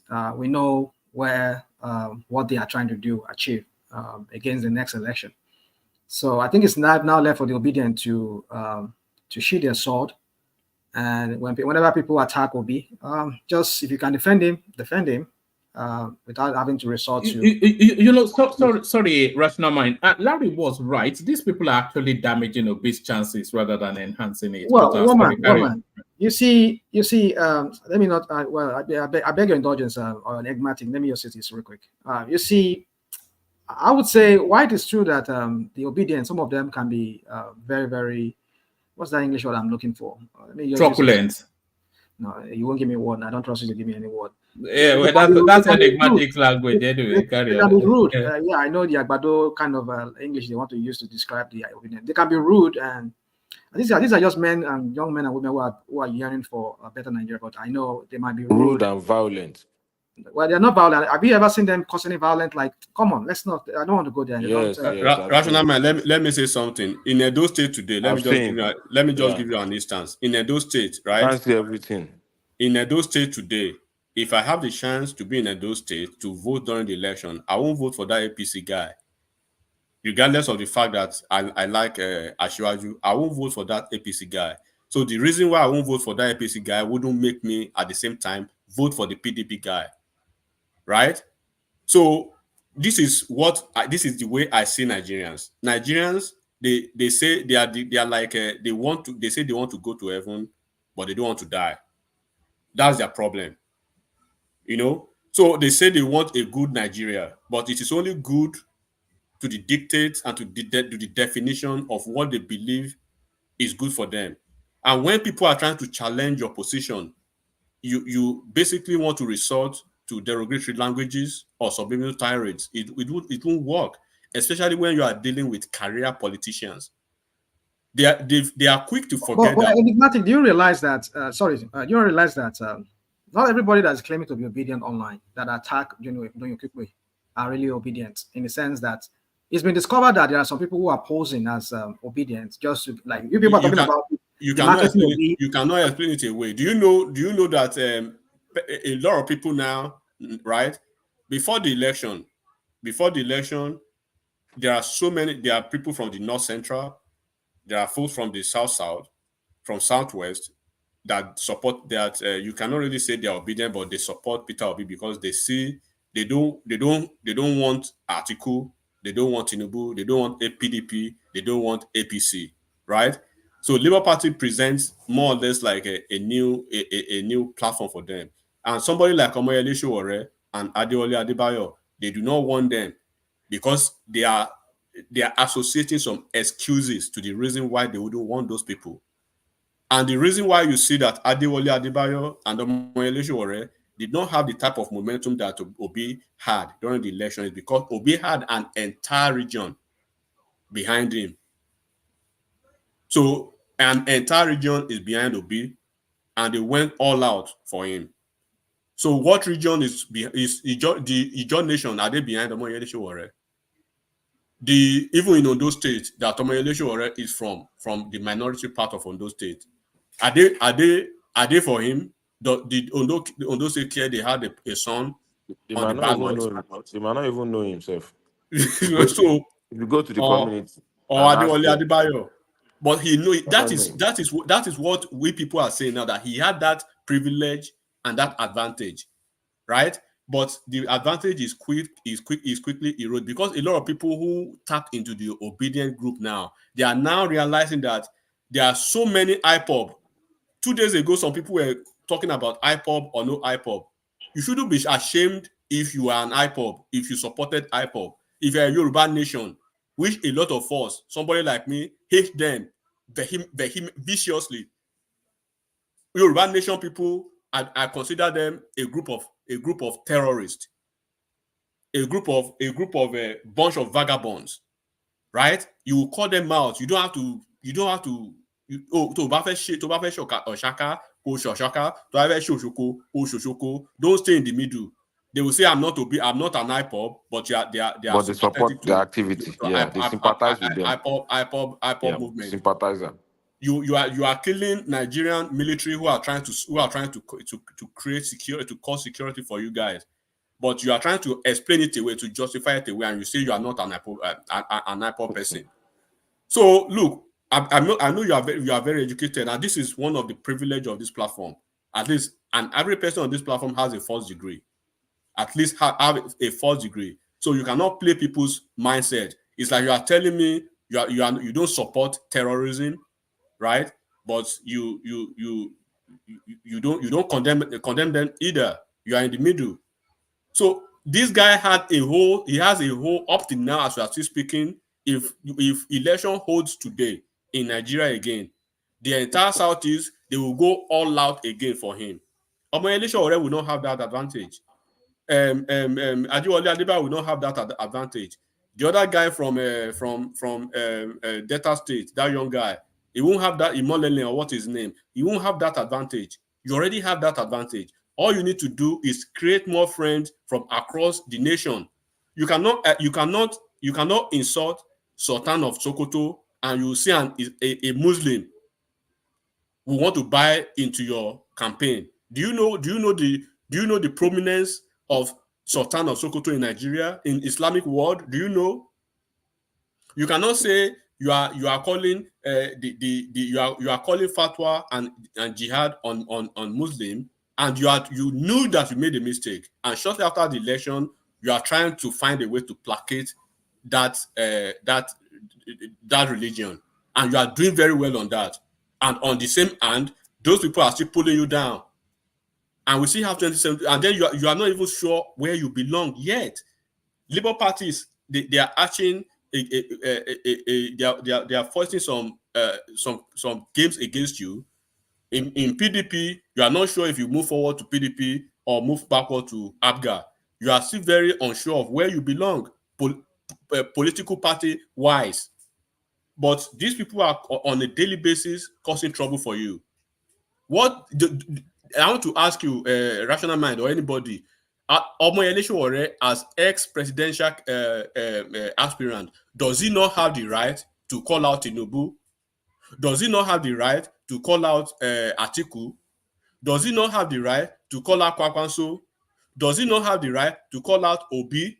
How many times have you seen Kwakwansiya come out to start creating problem for anybody that calls out Kwakwanso or articulate or Tinubu's people? Up until 3 days ago, Tinubu fell. People laughed over it and moved on. Obi has Tell no me what, blemish. tell me what they did not call him during the campaign. They said he's a bastard. He doesn't know his parent. He doesn't have a root. He's a Gideon. He's a druggie. He's everything. But the man is even came out. He was laughing like, well, it's politics. When you choose to come to politics, you should be ready to go into the mud with the pig. He will laugh it off. That is the essence of a leader. When you want to do, nobody is forcing Obi to be in the public space to come to be a politician.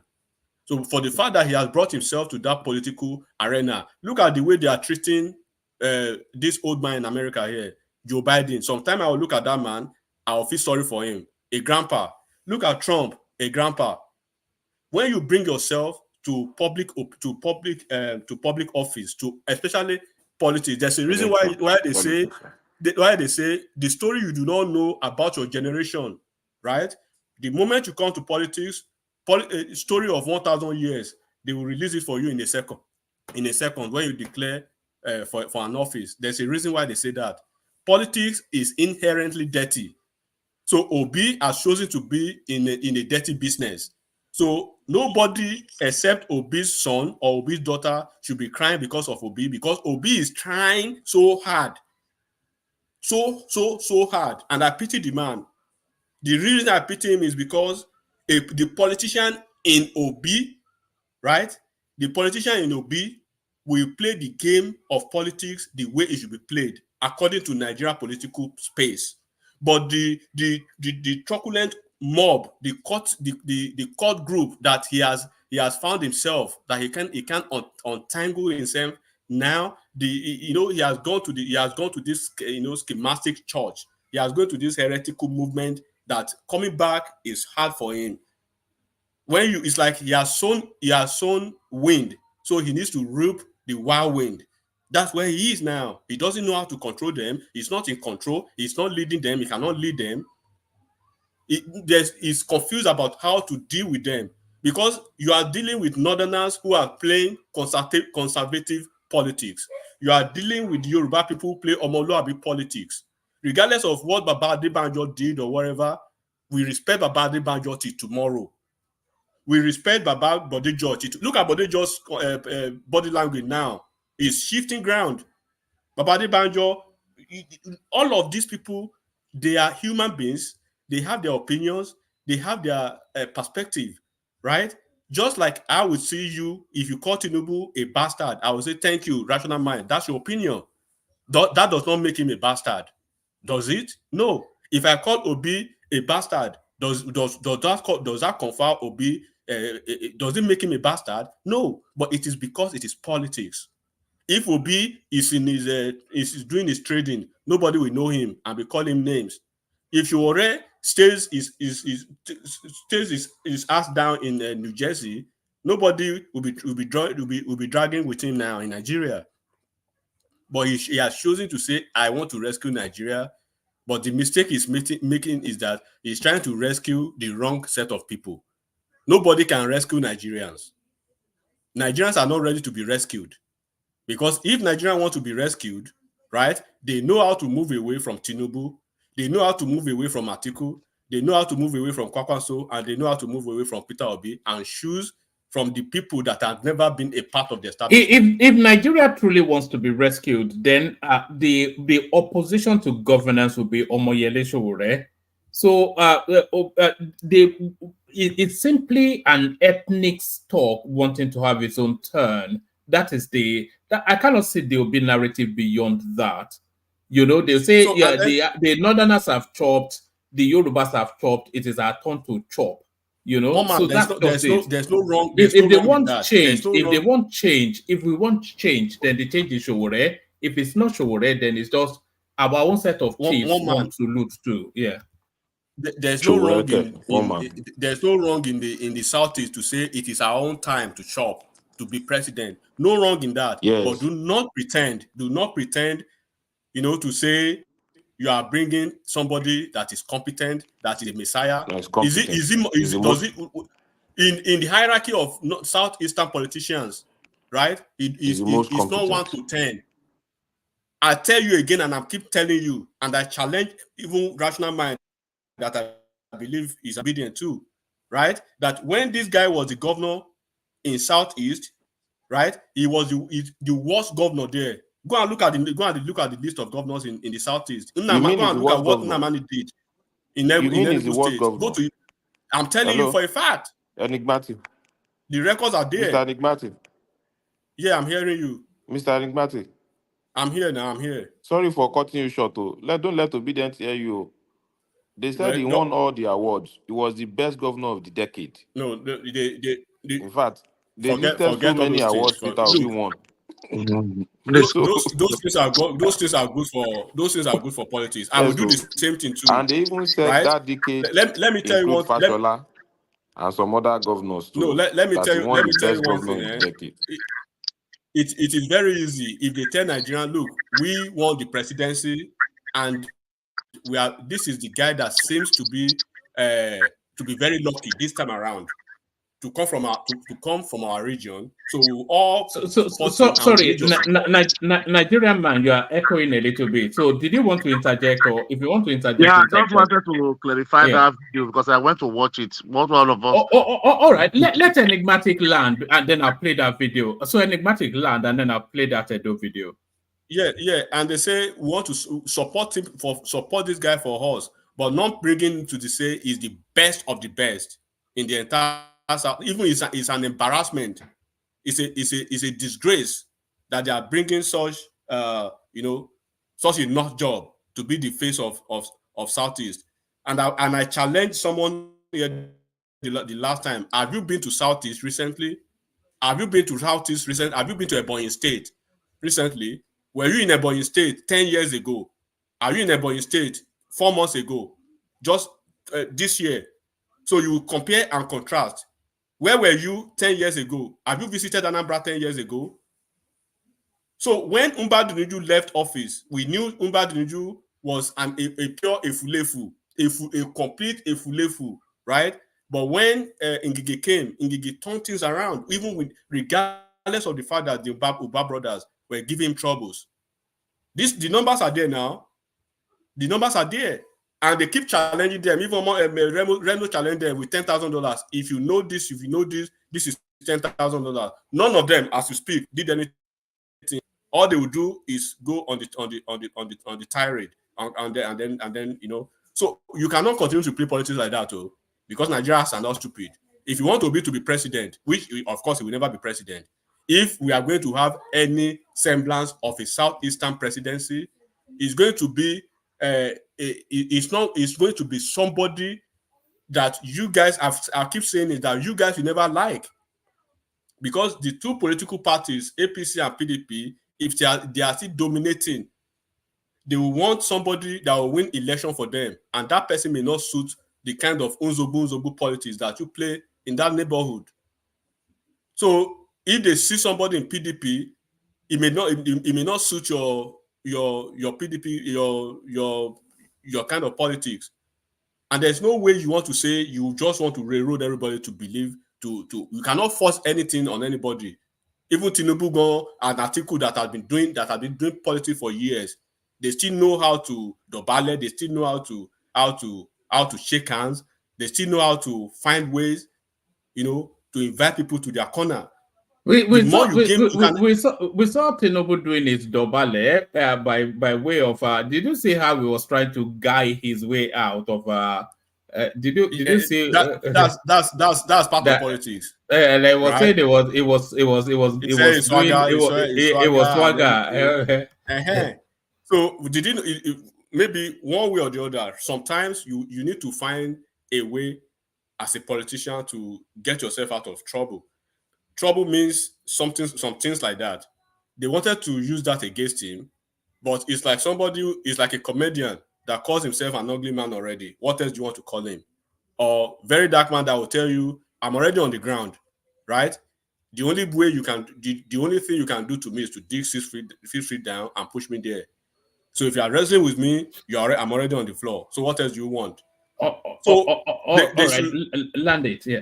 They should, if they want to play politics in Nigeria, not the southeast politics, the real Nigeria politics, they need to keep quiet. And he himself, he must demonstrate leadership. They are seeing him now. Woman, it is not by coincidence that people are they are saying this almost the same thing. That they are saying almost the same. Do not forget they are all politicians, woman. They are all politicians. He's been part of the governors forum at a time.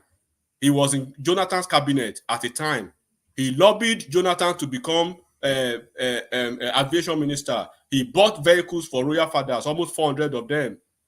You saw the way he danced his way around the legislative vehicles then when they said Labour Party people took the 160 million naira SUVs. You saw the way he meandered his way across it, but he was already going all over the place doing church about the same thing. So you have to understand the fact that you are part of these thieves. So you cannot all of a sudden to say because you have obedience now, and when they tell you to integrate the obedience to Labour Party, you told Labour Party, vehemently that you are not letting them go. So where are they? Where is he? What do they want? And we know a lot of them who are IPOB members, but they are not proud to be IPOB now because of what? That we know that they're IPOB. Is Pansat not an IPOB? Don't we know the IPOB people? Don't we know don't we know Dr. Damages before the election? Don't we know his position now? So we are all Nigerians now. We have South people. We know South the people from the South who are still mad at Tinubu today. We understand their pain is because of Jonathan. And we laugh around it and we move on. But you not see an average South people always coming to say they want to fight the entire Yoruba race because of Jonathan. They will still find a way to move ahead. Are they not doing the same thing now? Don't we have Senate president from the South? Don't we have the minister of FCT from South? Don't we have the minister of gas and oil and gas from South? Don't we have the minister of petroleum, junior minister from South? Look at the South portfolio in the cabinet. Are they not warming up to be VP in 2031? So this is politics, one man. You cannot say because Jonathan was kicked out of office, you will kill the entire region because of Jonathan. Jonathan has done his part. He has gone. Obi cannot continue to lead Southeast astray, lead all this Lilliputian to the path of perdition because of his greedy politicking. He can't continue to do that and fighting almost all the stakeholders. All right, brilliant. Thank you, Enigmatic. So thank you, Enigmatic. Let me play this clip. But before you address it, okay, actually, let me play it first. Mute yourself for a moment, Nigerian man, because of the background noise. To give us a mandate. When it time, we are going. As my father has said previously, I am a son of this palace. And so I feel comfortable. I feel bold enough to come to the throne and to seek for your blessing, for your Royal Majesty's blessing, Oba Tope, and to report to your Royal Majesty that the Labour Party in Edo State is strong and vibrant, and we are going to go around all 18 local governments. All 192 wards to pass on the message to our people.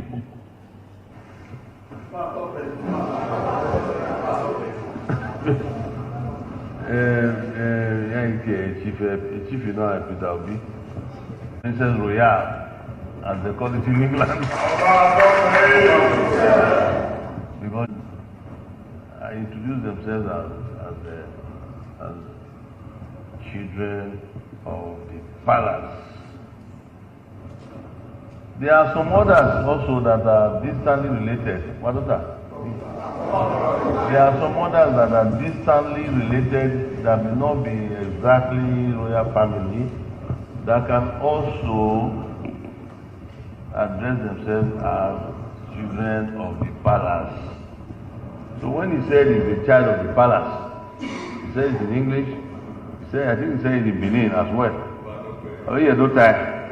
So I was wondering that is campaigning now and everything. So I called my chief here that is it true that he's a child of the palace and I don't know about it. That's why I asked him to first go quietly to go and ask him. I didn't want to say it out before. But he now came back, the chief now came back and told me his answer. That the last time he said the child of the palace, and I don't remember. We know him very well. He's a son, he's an industrial son of the soil. In Benin, we say, Omoyele say no. A true indigenous son of the soil. But to say a child of the palace, I don't know whether any of them is a politician. Politician of Arumwa. I don't know. So I just want that clarification for the sake of public and the fourth estate of the radiant. That's why we have Obioma we contest it.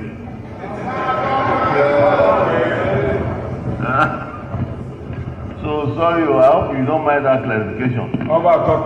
You are an industrious, indigenous son of the soil. We all know that. I know I've supported you when you were president NBA. I had to call Erufai to support you, that they should look after you when some issues came during that conference or something that Erufai was banned, I think was banned also. I had to speak to him because you were incoming, so I had to speak to him. I said, that's in English, quote and unquote, that is our son or that sort of thing. Look after him and everything. It doesn't have anything to do with the quarrel that is ongoing in Kaduna. I know I spoke for you.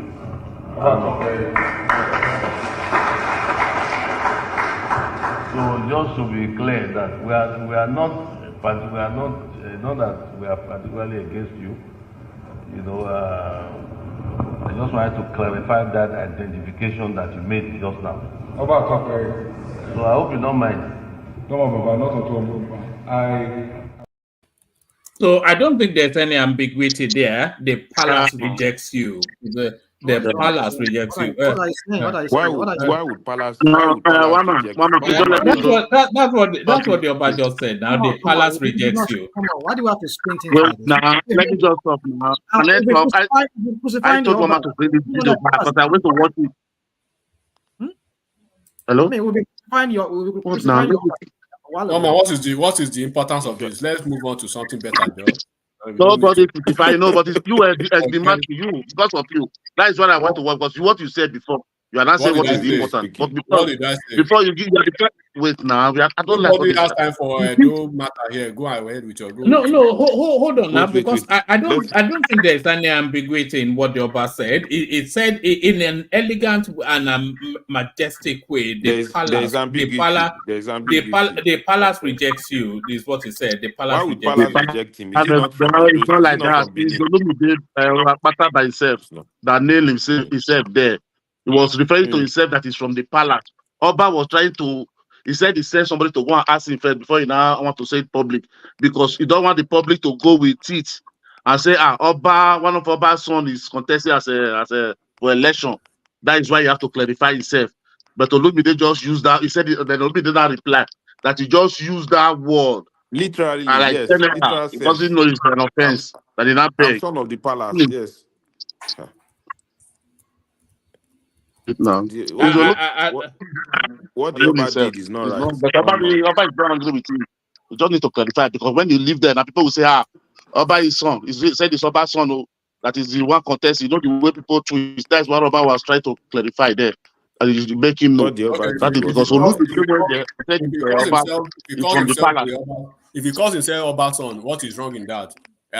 Yes, now. No, he Oba said it's from the palace. He's I the mean, father like the of father was a everybody chief. in that community. I mean, it doesn't mean anything. It's just that you guys are reading meanings to all these. No. Then you have to go and why do you say nonsense? Why are you talking what you don't know about? I You always know like about things it. like yelling. You will be complaining that I'm people are not yelling. shouting. They are not having faith, but you are yelling at somebody. What is the importance of this Edo politics now? What is the importance? They do want to have a governor.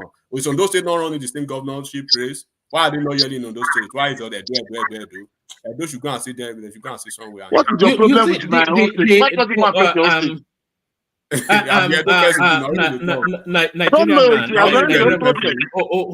on, Enigmatic. Hold on, because he has a stake because it's from that state. But Nigerian man, the issue is that what is being reported is that, and it's all over the social media now, is that the palace has rejected this guy. No, that is like you hear from the upper mouth. Wait, when you finish, I told you when they sent it to me, I didn't watch it before because I said I don't want to look. I don't like a pattern for me. You understand? I said no need. This guy was arguing with me. Yeah, easy.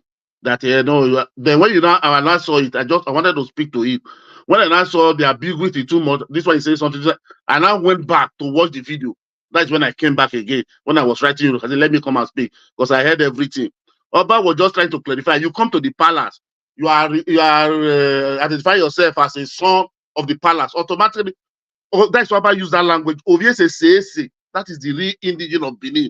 But for you to say you are from the palace, that means you belong to your father is a chief in the palace.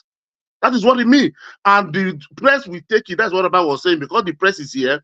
He sent somebody to go and meet him for one of the chief to ask him if he's really from the palace. It'd be like the guy that said, no, that is not what it means. But not want to clarify it publicly, say before the press will leave. Because they should go outside and say, Oba Obinio, you have endorsed Akpata because he said the father is from the palace. You don't understand? That is what Oba just said. He said that is what they want to clarify. Finish. He said he know him, he even support him when he was NBA chairman. He called Rufai to support him. You don't understand? So he said he know him. He's an industrial son of the land. He doesn't say anything more than that. It's only to clarify that place for people not to twist his word that he's supporting or Olumide is his son. That is only what he cleared from Olumide. Finish. Nothing more than that. You see why context is always good in everything, one man. Because the way you presented this thing at the beginning, and I just when I was going by what you were saying, I almost committed some kind of blunder trying to talk against the Oba. But from what I've seen now, putting the context to it now, we can understand what really transpired, what really went on between them. He even said he sent people. So I don't want to speak out like be too speak on impulse and just say that was why I sent somebody to go and ask, is it true that he's from his palace? So but let's just forget that. But my point is that you see, from what the Oba national man, what do you think the Oba wants this guy with your I know we know the politics. I concur with you. I still concur with you. It was a public rejection. I don't know what I don't know what transpired. Not as if maybe the Oba has some preconceived idea of his own kind of preconceived idea that I don't want this guy. But what transpired there was that I want to go by what transpired. That he said that you said you were son of the soil or son of the palace. So, but it's for me. I just feel the Oba should have also understand. Sorry, Najaman, let me mute you because you are bouncing back a bit. Yeah. Yes. So, well, the Oba, the Highness should understand that sometimes. But I understand if somebody said he should have understand, like when somebody say I'm from the palace. Well, let me not drag it. I just want to overflog it. But my point is this: when they will twist that word, even we that are here, we don't even listen to it. We twist the word. More than 5 of us here. When they will twist that word tomorrow morning, I said Oba endorse it, and if we take that word will go. You have to clarify yourself if you are playing, if you are distancing yourself from politics. because Obaseki will come, the other one will come. All of them by 18, all of them will come to that palace. That word, if it go, the way we go viral, nobody will clarify. All of us will be going with rumor, adding our own. So that is what I went to listen to it. You come to the palace, you greet the palace. Finish. What is even You are the my value? daddy. I come What for is bread. even important Sorry, about what is this the value of palace, that bro? Oba Kini palace endorsement, in sir? Egon, don't call it palace What is the kakiri. value? Yeah, Sorry, the but man you for know it's one not Niger important. from I want Edo. it important. What is the Yeah, value? man, make una go sit I down, want Jerry. Palace. What is the important. value You of can that go and Oba's run endorsement, sir? this year. I want it Make important. I go sit down, So Jerry. Palace. we go sit down. We don't can shout and yell within front of your own territory. Okay? Palace So kakiri pe No, no, one Niger. that is our What is the Na value own of that Oba Buckingham endorsement? Palace. Na Buckingham What is the Palace. value of that Oba's endorsement? It's Nothing. more than all the old There's Buckingham value Palace to it. to us. Value to it. To There us. is value to it. Yeah, there's value to it. Yeah. Yes, Carry some rational mind. I agree people. with you absolutely. Rational mind. I agree with you absolutely. Let me just chip in here. That is why what I feel the Oba did is not right. Everybody, if I say I'm a son of the palace, I'm a son of the palace of Oba of Lagos. Oba of Lagos cannot deny me. All indigenous of that community, you are son of the palace. Exactly. You You should are have the understood Oba it in is that like context. he's listening in Yeah. literal sense, but the God guy is bless just you. denying him, which is not right. That's what I feel. The Oba But messed up. Foley, you know, the thing about it is that, you know, the cavalier manner, the way they are just I mean, as we are saying it, right? The same election that will be holding almost the same weekend Yes, now he or said he's going to check. a week What was he apart going to is check? holding in Is he Ondo going to check State. that is not from Benin? What is special in Edo politics? They have Okpebolo from APC. They have Akpata from Labour Party. They have Asu Igudalo from PDP. Choose one and let people move forward. Now they are saying this one cannot speak. The one that cannot even speak the language, they are the one they are calling the Omonile. The one that lives around them because they don't want Labour Party now. They are saying, I mean, make una go sit down. One man, make you shift ground, I beg. All right. Let's hear from One Foley. man, let's move on. Yes, let's move on. Yeah. We Let's hear still from. have so many of us that have not spoken. No, please. Yes, if Foley is there, let's hear from him. I think it's come in defense of the Sowore narrative. Good to have you, Foley. We were just speculating on the future direction of Sowore's politics. Because it seems to be stagnated in that sort of we're speculating if it's a futuristic politician or just an activist that only knows one trick.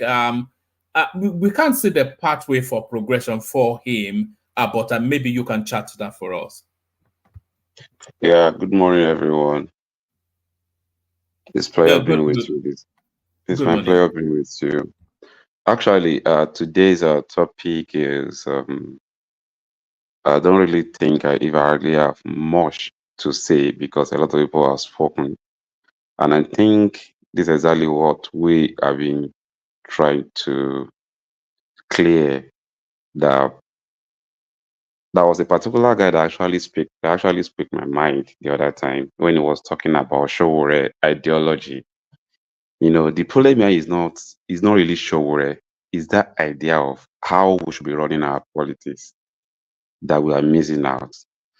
And I think that's what Sowore is trying to bring into that space so that people can actually see the best way to go and the best route to go.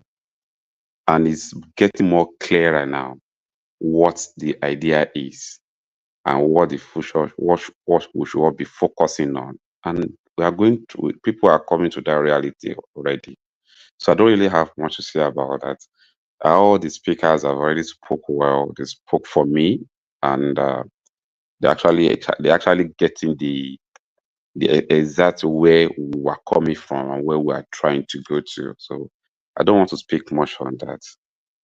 But concerning the Obi and Akupe, and this actually verify what we will be saying since all this while. When people are saying we should align with obedience, to join obedience, to do whatever we want to do. No, we don't have the same ideology. We don't have the same mindset of doing things. Actually, people following obedience, they were radical people who really want a change at all costs. And unfortunately, Obi is not in their control. Obi is not controlling them because Obi doesn't even carry what they carry. Everybody, it's not all the Igbos are obedient. We still have some Yorubas, even some Hausas that love Obi dearly. But what those guys supporting Obi carried, the person they are following doesn't carry it. It should be a radical, Obi movement should be a radical movement, not for somebody like Obi leading that movement. Because whatever obedience is doing is what all Nigerians should be doing. But there should be a moderation in it, not by attacking anybody that actually speak against the person. One thing I like about Jele is in 2018 when Sorry, Foley. That was an excellent point you just made there, actually, that the obedient movement is not actually being led by the right person. Because they are revolutionalists or whatever the word is, but Obi is conservative politics. So they want a real fundamental change, but Obi just wants to be president. So I think you're exactly right. Yeah. And like this take me to 2018 when Sowore was campaigning and Wole Soyinka endorsed Mohalu over Sowore. Sowore was first person to come out and address his followers that nobody should see Baba as if he's saying anything wrong. It's his choice. But today, if you ask Soyinka again to endorse between Mohalu and Sowore, I know Baba will definitely pick Sowore because times speak volume. Times will give you a kind of clarity of where and what the person actually stands for. So it's all about the leadership on that space. Obi is not in the control of the obedience. Whatever obedience is doing is an error on Obi itself because it's not in control of that space. It should be able to speak, and the followers should follow whatever he's saying. Like us, wherever anything go against Sowore is in control of everything in that political party. All his followers listening to him. He actually instructs them on how to rehearse to everything that happens. So he's obedient, is Obi himself that is lacking that quality of controlling the movement because it's not what they stand for. Obi, the alignment is not the same. Obedient and Obi himself are not the same thing. So I don't want to talk much about Obi and whatever. But the issue of Oba Obini, the area that I want to actually put my home point is this: all the citizens in a land belongs to palace because palace represents the people. The people is palace used to be a form of governance before. They were the one governing the space. So if you are from a particular space, the palace is representing you. Whatever you are doing, you are also representing the palace because you are the son of the soil. That automatically bring you to the palace as one of the palace palace citizens, because palace is not actually representing only the family. They are representing the entire city, the entire town. Absolutely, Yes. Mr. Foley, you are spot on. Yes, sir. So issue of trying to clear whether somebody is from the palace or not. It's not. It is supposed to be. It is supposed to come out from the king, because if you are a king, you're actually representing all of your citizens. You don't need to pick out somebody that this one is my son. Every citizen of your town are your son as a king. So, but today, what we have in the palace is no more what we used to have in the palace. So I don't want to talk much about that as well. So what again, Mr. Wamad? What again? We were really wrapping the conversations around that, but you can speak to whatever it is that you want to speak to. Yeah, go on. Yeah, okay, come in. No, there was this other last one of the Oluwo of Iwo not wearing a cap in Mecca, and apparently this is something that the Yoruba culture frowns on for an Oba to bear his head in public. Yeah, I think I think I've said something like this before on this platform when we were talking about Obas. This should tell us the kind of people we have as Obas in our traditional space, because some people don't even understand Muslim or Christian religion does not have anything to do with that space of Obas, because the place is actually is defined as a traditional place, traditional kings. So Oba should represent the traditionalists. It does not have anything to do with any religion that come from anywhere. The real religion here is our traditional way of doing things, and that is what Obas actually stand for. So any Oba that will not represent that space and that will not respect that space should not even come clear at all. But fortunately for the people, the traditionalists themselves, they are not looking inward before they even pick somebody to come to that throne, and that's why they are all getting it wrong. So somebody like Oluwo shouldn't have even come to that space at all. Had they been, they have done their diligence, find this about him.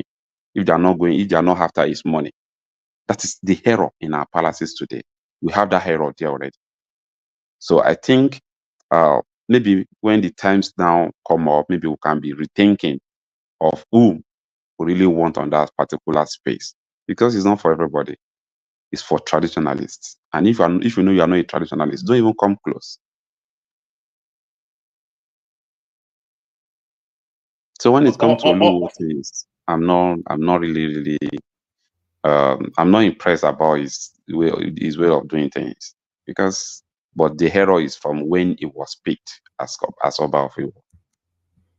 All right, Billion. There was one other topic you wanted to bring up just before I brought the Oluwo up. Yeah, I want to talk about the Ashiwaju of a thing. Really, Baba will be, with his policy and what he's trying to do, he will be one of the best that we ever have. But unfortunately, Baba take a wrong steps from the beginning.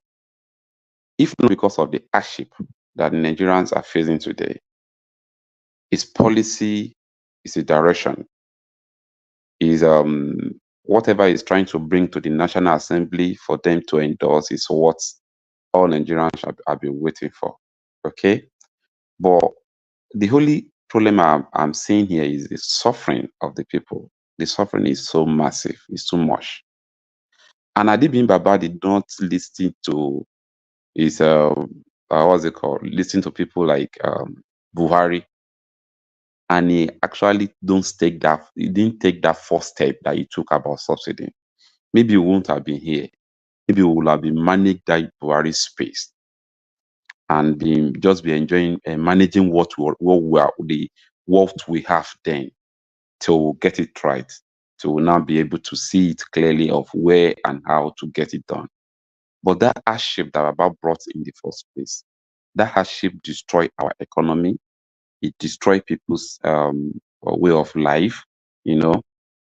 But I just pray that the hardship did not actually consume Nigeria, because things are getting often. People are actually, as in, can't really, when people are hungry, you should be expecting anything from them. The crime, the way people are looking for a way to survive is getting more tedious, more worrisome every day. Because when a system is being built on this kind of particular space, when there is no promising, when there is no futuristic for the youth, should be expecting a lot of calamity. So I'm afraid they will have actually be doing whatever they want to do as a policy, as a direction to go to, and make sure that Nigerians are not suffering. The suffering they put on Nigerians is too much. As a governor, is uncalled for, and I'm not sure we deserve that. Paying our debt is cool, but the debt that we're even paying, what have they used the money for in the past? The money the money they even throw us in that they intentionally throw us out to go and suffer for. What do they use the money for? Today they are paying the debt that we don't really enjoy. We don't enjoy the money, but we are using our sweat, our life now to pay. And they are still going and need to go and borrow another one. Can we just stop all this borrowing of a thing, and let's focus on how are we going to be even self-sufficient enough? We have a lot in this space to harvest so that we can be able to take care of the country. This country, I think we have good leaders. I'm not sure we need all these loans that we're actually going for. I know some people will come out and said, everybody collect loans. But in our home space, the loans we have been collecting, what are they be using the money for? Buy Prado Jeep, enrich themselves, stealing the money, but yet people are the one paying. So if anybody has a kind of connection with them, they should just believe that Nigerians need more than what they were giving to us. And the earlier, the better, because before it's too late. We need to address the issue on time because people are suffering. Thank you very much. All right, brilliant. Thank you, Foley. So that's Foley, of course. You all know Foley. So let's go on from Foley. Let's see if Aroki Digba is with us. Aro, are you there? Let's go to Ajanle Koko. We've not heard from Ajanle Koko today. Well, who else have not spoken? The Bini guy, I think he has not spoken, all right? Well, all right. Let's. Okay. If Aroki is not there, then I have to free up the space. Aroki, are you there? No. Okay. It's if Ekene, are you there? Ekene. All right. So let's hear from who have we now? Yeah, BQB. You're up next. BQB. BQB. All right. Let's hear from Richard then. I think Richard. Hello. How are you, sir? Hello. Am I audible? Hold on, Richard. I think we have Who is speaking? BQB. Somebody is speaking, one man. Somebody is speaking now. No, Hello, we am I have audible? you. Yeah, you are audible. Yes, we have you now. Okay. So the floor is yours. So to the Okay. conversation. Yeah. Let me start from Sowore. I think in the political journey and career and luck, we might not really be able to predict where the outcome will lead. I think I can't really see where the outcome will lead him to. Whether is he going to come back to have an opportunity to actually be a main candidate to have a chance of leading this country. But if I look at the history of someone like Nelson Mandela, that was in jail, that went to prison, and still came back when he was old to still lead the country, I think anything is possible. Anyway, then concerning his approach might not be right now, but I feel it's because people are not buying into it. There's nothing special in the approach Peter Obi brought in. The difference is that people are not just interested in the APC and PDP situation currently. So, and people just say which other option is available, and they see that Peter Obi brand as another option. Not really that he presented anything fantastic. He's not a good orator. He's talking, sometimes he's not audible. So if you look at it in a way, it's not really that he really present anything special, so to say. But it's his time. Is it that it's not audible or it just never really makes sense? It just Yes, doesn't make for sense. me, I see it as I don't really see him as somebody that had content. I see some people like even more Galu, all those people. They have more content and substance. To what Peter Obi only say is he will learn some statistics and present the statistics. In Pakistan, they have 120 million vehicle. In Nigeria, we have 100 million vehicle. Blah blah blah. In Sambisa forest, the land mass is 1,250 kilometers. In Guinea, all those Statistics. Just What do you think he's trying to do with that? Is he trying to impress that? Does he want us to think it's a? He wants us to think it's a clever man, or yes, we yes, know maybe we know that. he's not a clever man now. So why would he Yes, but even? all those statistics for me it doesn't move me for in any way. So I just feel I'm not just connected to his the reason why it was accepted in terms of that he brought in something new or different. I can't really say that is the reason, but I just feel that it's his turn, it's his time, and when is your turn, when is your time, people will definitely fall in. So I feel that even the song that Sowore is singing now that is not interesting, is not yet his time. When is your time? When you start that same song that you are singing, it will still be the same song that people will start dancing to. I'll tell you one of these, just to digress, one of these Yoruba Fuji musicians, Saheed Osupa. All the song he was singing, the guy was frustrated. He relocated to America. He came back to Nigeria. All those songs he was singing before he relocated to America, he's now singing those same songs again, and people are now dancing and buying it. So it's just the way it is for Sowore. That's just what I believe. He so much believes in himself so much that the student unionism, university unionism of that radicalism would not really work in a contemporary society, like a real society. So, which I think that's just the only modification I feel he needs to put in. I'm not of the opinion of people that said you should start from local government. You don't need to start from those places to achieve any political prominence. So that is what I just believe. At least he's making himself known gradually. As time goes on, maybe we cannot read the political future, but as time goes on, maybe he will have opportunity for Nigerians to accept him. I think that's just what I can say about him. He's a really strong man, and he's one of those people that Nigerians should really appreciate. That's why when I listen to some of these opinion mothers on Dr. Damages for living in America, living in their comfort zone, preferring solutions, just comparing themselves to Sowore, I said, these people don't know what they are saying. Now, coming to the king, most of these people are saying that there is a what do they call itself?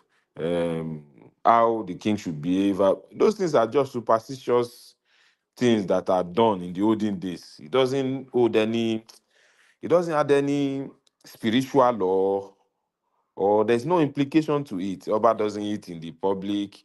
Oba doesn't expose this. Those things are just superstition that has been carried on from generation to generation. Nothing is happening to those people now, as you can see.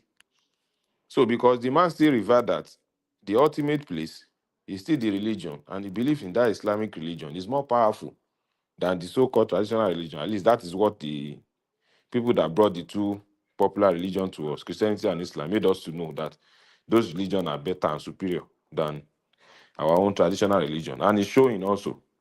So he going there. So when we saw those clips, the royal family, we were just trying to look at it to see which one of the royal family. I was showing some of those pictures and video to some of the indigenes that we know. That is, you identify anybody? Some of them say they couldn't identify anybody that is a prominent. That they might be, but that they are not maybe one prominent royal family. It's part of this propaganda and this show off too. That said the royal family will have time to host you now. This is the period that they are usually very busy. You know how many presidents of the world are coming for this same Hajj? I can count almost like 5. The president of Egypt, president of they say about almost 4 or 5 presidents from Africa. There's so many people coming now, almost more than 2 million people. So this is the time that that same people will now have time to host a one king in one village in Osun State. So Baba like to show off. That is the characteristics of our new kings now in Yoruba land. They want to enjoy themselves. They want to still show this social media and feeling that they are enjoying life. That's the trend now. So I feel that is what they are just trying to do. So I don't really see anything in that. There's nothing wrong with him. After all, this man that just became a king in Bomosho, too was kneeling down in Redeem now. He was kneeling down to Adebayo. Adebayo Abi, what's the Redeem pastor? Yes, that picture, So that in picture went kneeling down round. to Redeem, in kneeling down to Redeem or going to Mecca, which one is more? Which one is better? He's going to worship God now. This one is kneeling down to Anoba with crown. He's kneeling down to a pastor. All right, carry on. But Mike turns up to rescue me. I think I bullied him a little bit to turning up. But thank you, Mike, for turning up. The super chatters are your and yours. It's just Ayo really today. Mr. Mike. I'm not quite sure why it's just been Ayo last couple of days. But thank you, everyone. See you tomorrow. Over to Mike. Okay. So, Mr. Mike, can I go on? Yeah, go ahead, man. Yeah. Oh, okay. So at least I've spoken on Sowore space. I've spoken on Oba of Iwo space. Which other one is there, Seth, to discuss? This little threshold for getting ability to quickly attack anybody that says any negative thing or criticize Peter Obi. I don't know how this thing is getting from. That if the easiest way to stimulate any obedience is to say something that they are not too comfortable with about Peter Obi, they will come over you, and then on those social media space you will almost go silent if you are not careful. I don't understand though how they refer Peter Obi. I'm seeing so many adjectives being described. He has no blemish. He's almost a saint. It's like, what is happening now? Is Obi using some juju on this so-called obedience? Like somebody said, some of the so-called liberal, educated Yorubas, that we also are obedient. Some of us, if they had to conduct the election again, some of us will not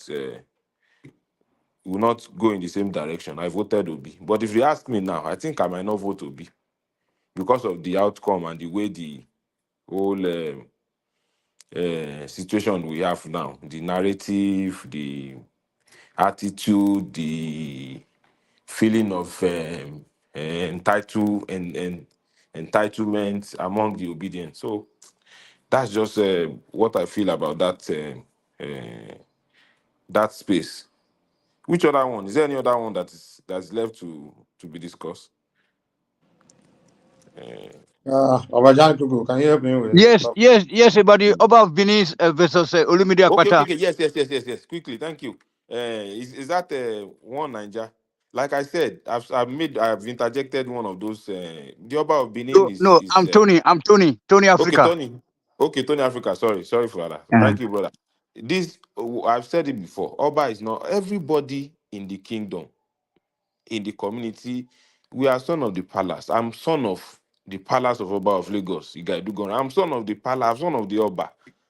So for the Oba to be playing politics and be profiling the guy that is not son of the palace, I don't understand. The palace is our heritage. Before you go further, sir, just to help you out, okay? As a son of the palace of Lagos, I'm like, I consider myself also the son of the Oba of Lagos, the palace of Lagos. Like you yourself, you are palace of Benin because this Lagos Obaship originated from Benin. You know what I'm saying? Yes, so we are. That is what makes us all of us one.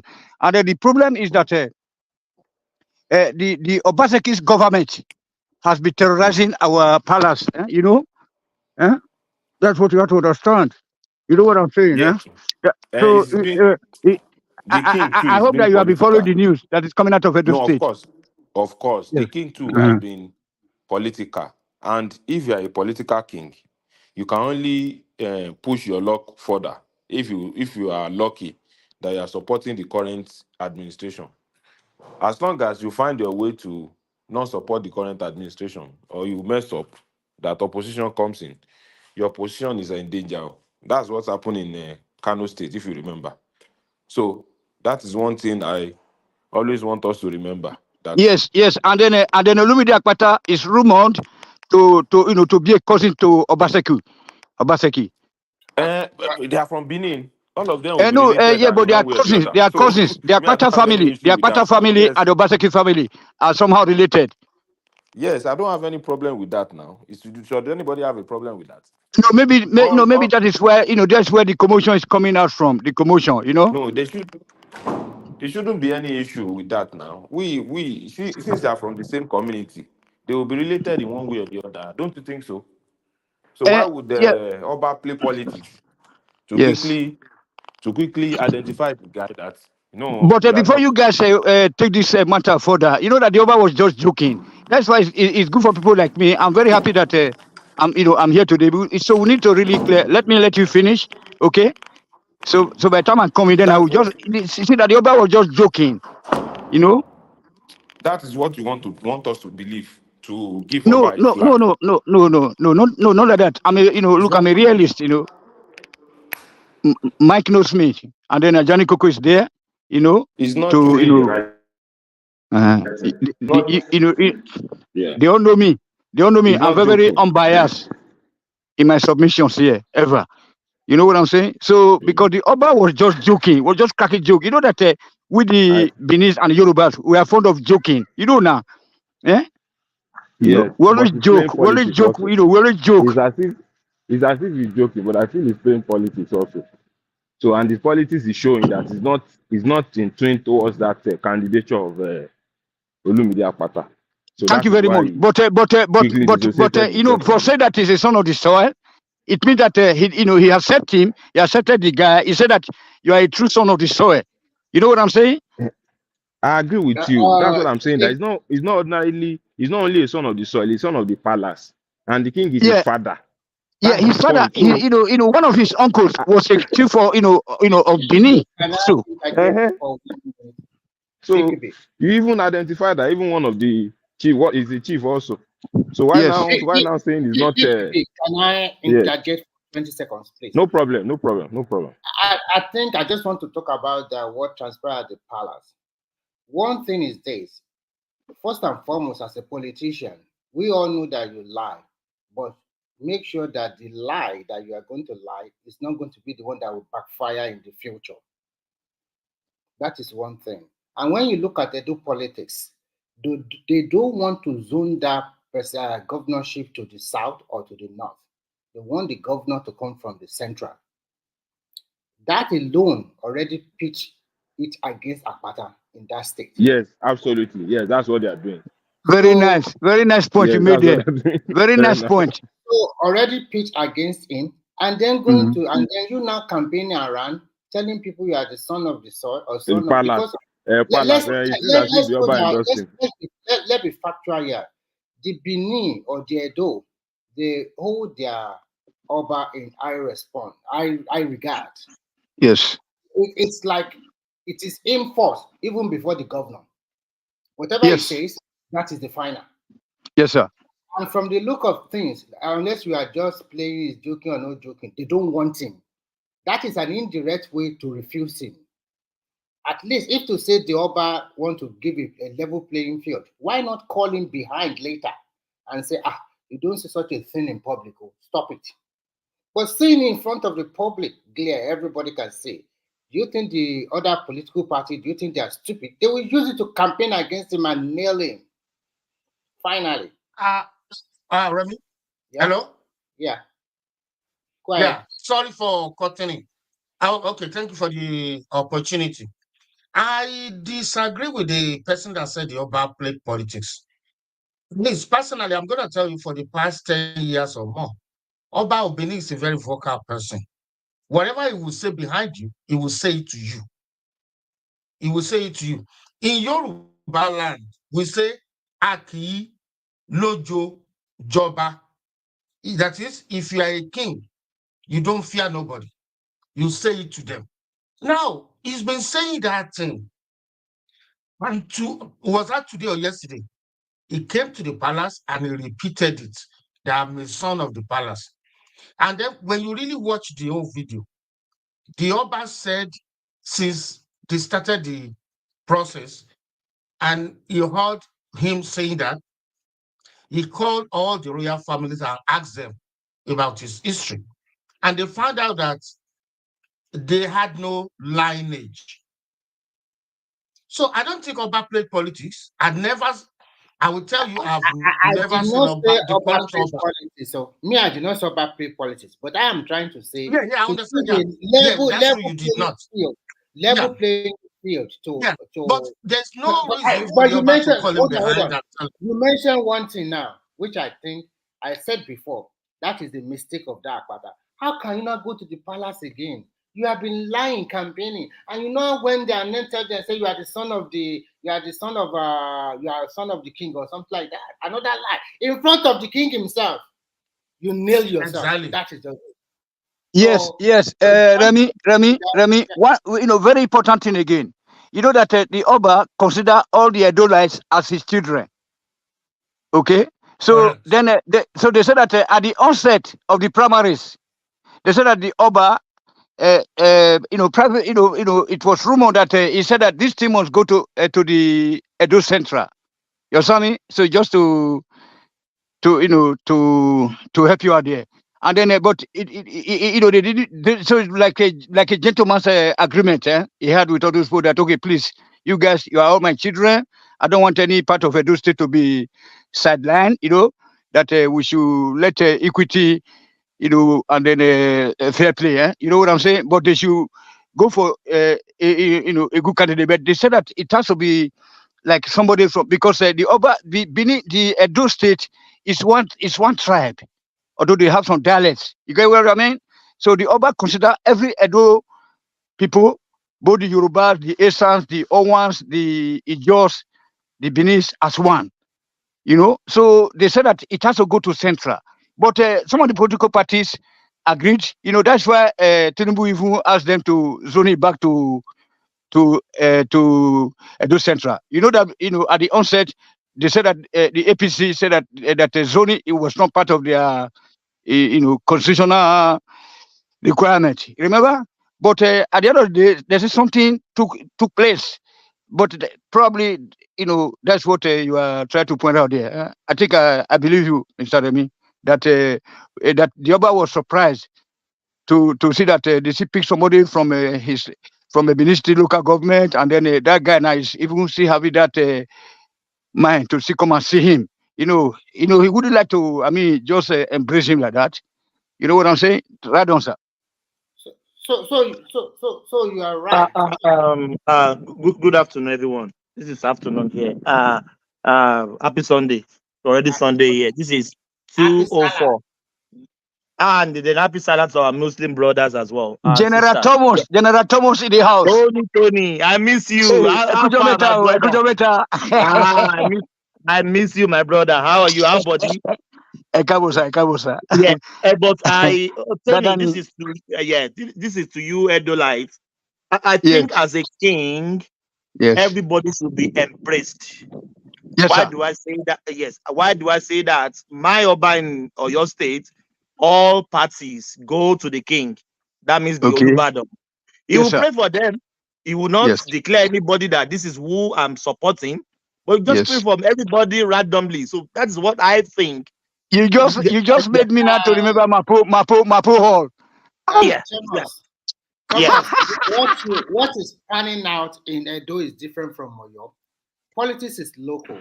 It's the same. It's the same thing. Because hold on, Remy. Remy. Before you go further. I know. No. Sorry. Before you go further, just to aid you out. Okay. So the Oba consider all Edo State's local government as his own, because we have only one Oba in Edo State. All the rest are dukes. Right up to Ugeli, to all over Delta State. They are all dukes. We don't have other second king. We have only one king. I am not even talking in that direction. What I just No. I just want to let you know that he consider everybody. He consider everybody to be his own. And then No. Do you mean it? Do you mean the whole of Edo State or only in Benin? No. The whole of Edo State. The whole of Edo State. No. It can't be the whole of Edo State. Are you from Edo State? I'm from Edo State also now. So Benin City. That hold on. That's what we call the central. Only Benin. Yes, Benin City. No, the energy of we have energies, of Uromi, of Ekpoma, Agbede, of where Iwodalo come from, where this will be of Agbo. They are all dukes to the Oba of Benin. You get me now? They're not this. The only just of Igoba Zuwa, Igoba close to Rational Mind place there, very close to Ore. So all those Ekiadolo, every other towns in other state are dukedom. Okay, and so only the Oba. You know that it's only the first son. Okay, the first son had to be the Oba. That is what make us different for you guys. You know, so we don't contest. I think the bone of contention here are true. The first Yes. one is that this guy said, "I'm the son of the king," and use it to campaign. Thank you very much. And if it was lying. Listen, if other candidates like APC and PDP and all of them are called, everybody say, "I'm the son of the king," and if everybody saying, "I'm the son of the king," then they have to go and check whether, because to them they think he is saying the truth, and that's why they go and do their research. Correct. And find out that he is not really the son of the king. It's just but Remy, he can still, if Tony said earlier on that the Oba took everybody as his son and his daughter, isn't it? So can't he be saying that in that context? That I'm the son. No. When not, sorry, when the Oba have already spoken somehow secretly to, you see, with all of them, with all the parties, that please, all Edo people are my sons and daughters. Let this next governor come from this Ambrose Ali's place. Okay, that's the center where Ambrose Ali came from, where this Igodalo is coming from now. So, and then but so Tinubu have to also back down. You can see, that at the beginning, the APC said no zone, they don't. But when they listen to so they have to listen to the Oba. That's why Tinubu say, okay, please. It's just like a secret talk. So they say, okay, let us donate to that place. Conclude. So sorry, Tony. Sorry, yes. Can you hear me? Sorry, Thomas. Can you hear me? I can hear you, Mama. Yes, sorry, Thomas. Ajanle Koko, Ekene, and Richard have still not spoken. So maybe when you wrap up that conversation and follow that sequence, Ajanle Koko has been all the way through. Richard has been here for a while. Arugidigba is in the background. So yeah. So once you've done with it, Mike, who has the floor? I don't know why they spoke on this Oba thing. It was what's his name? Myself. But can you just wrap up? Me. Actually, Ajani Koko wanted to hear from the people from the Edo State. Ajani Koko was very interested. He said that we people from Edo State. Submission. The next person can pick up. Let's go. I don't know whether Ekene is here, and Babajale could give people opportunity to speak already. Then the next person can pick up. Richard, that guy, Aragbediga is here. They can give their the next. Do we have Ajale Koko? Aja. Kí ló ń ṣẹlẹ̀? Make Ajani Koko. So Ajani Koko let me talk now, because Ajani Koko said that they should let me talk before. Oh, you guys are putting Ajani Koko to sleep now. This is your because Tony have not been here for some weeks now. Let him talk now. Thank you. Tony has been talking. No, please, I need to talk more. General, I throw salute to. Tony, that's okay. Mike, Tony Koloko. Tony is the last person to come to this, but I'm here before him. So is a Kenya and the rest. Okay. No. I was here before you. My telephone went off. Don't worry, we'll give you a long time to tell us about talk. But just wait. Let the people that came before you have chance to talk. At least let's be fair, So.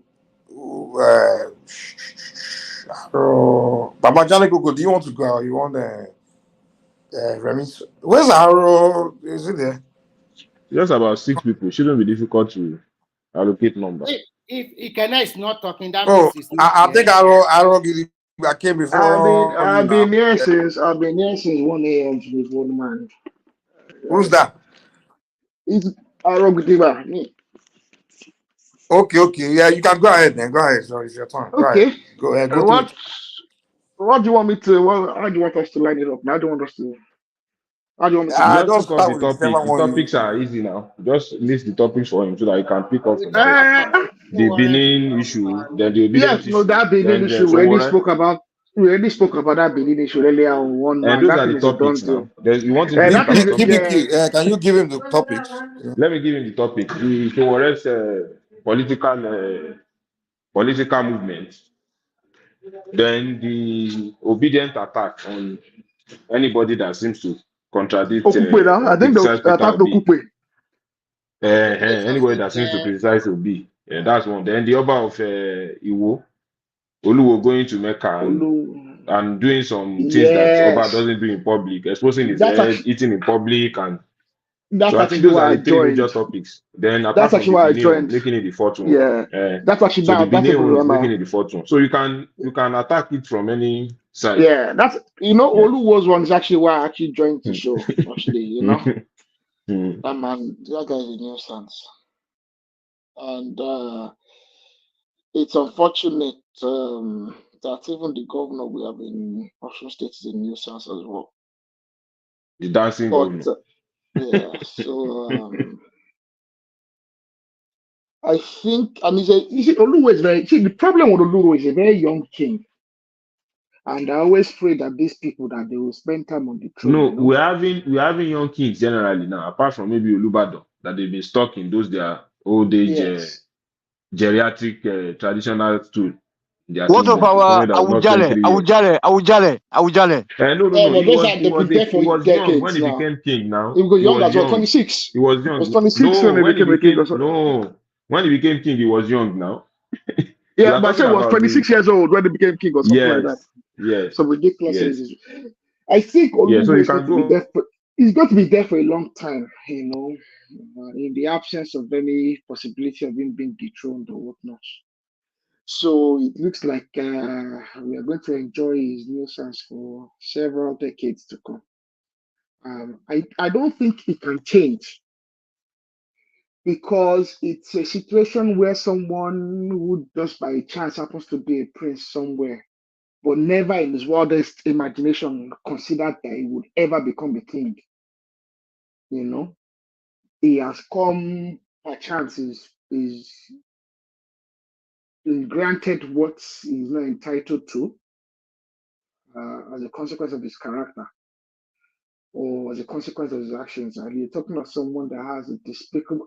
Do you know? I think it was Mirror. The Mirror. There's a newspaper in the UK. I think it's the Mirror. I think it's the Daily Mirror. One of these, the Sun. One of these newspapers. The newspapers that are notorious for doing eat pieces against people.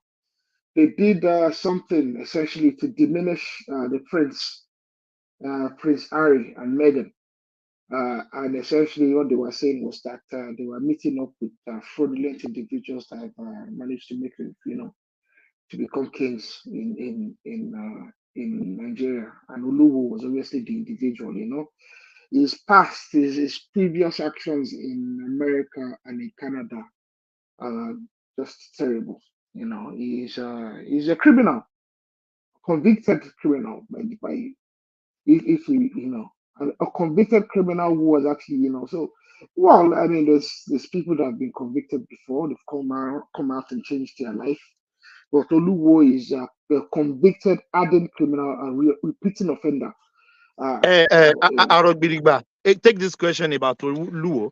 Don't you think he's trying to satisfy all religion, going to being a Christian, satisfy the Christian, Yeah, satisfy I agree with you, Mr. Thomas, because Iwo is Yeah, rooted in is a this Islamic Muslim. Oh, religion. yeah, that's the first first Iwo and Yoruba town Ogbomoso, to become yes, the Iwo first and Yoruba town Ogbomoso, to they become. have a strong Yes, Islamic culture in those yes, communities. yes. Which part of our Please, culture, Yoruba culture, say you have to satisfy every please. religion? What's BQ? Excuse me, please. Sorry, Richard. Just give me some seconds if you don't mind. What was All right. Richard saying? You are saying because he's trying to respect all religion, so he has to violate the culture, the tradition. Because the thing is this, there is a clear separation between the core tradition. That's to represent the core tradition of Yoruba. You understand? So Islamic or Christianity, they are actually foreign to Yoruba culture. So when you are going to that throne, you are swearing to the culture of Yoruba land. So what are we saying? Trying to satisfy our culture? So those same indigenous of Iwo, which we said they have some quite number of Muslims. Are they not part of that Iwo also? Exactly. That they are Muslim. Can I make a categorical like statement? Can I make a statement? I need to make a statement that's informed by my position. I happen to come from a royal lineage as well. In that same Osun state of importance in I'm just saying that because it means that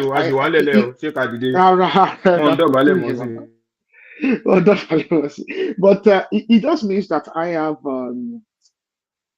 personal position in terms of how things should be, and I also have the privilege of having seen someone of great importance be able to manage this thing. Ashawa, Esinwa,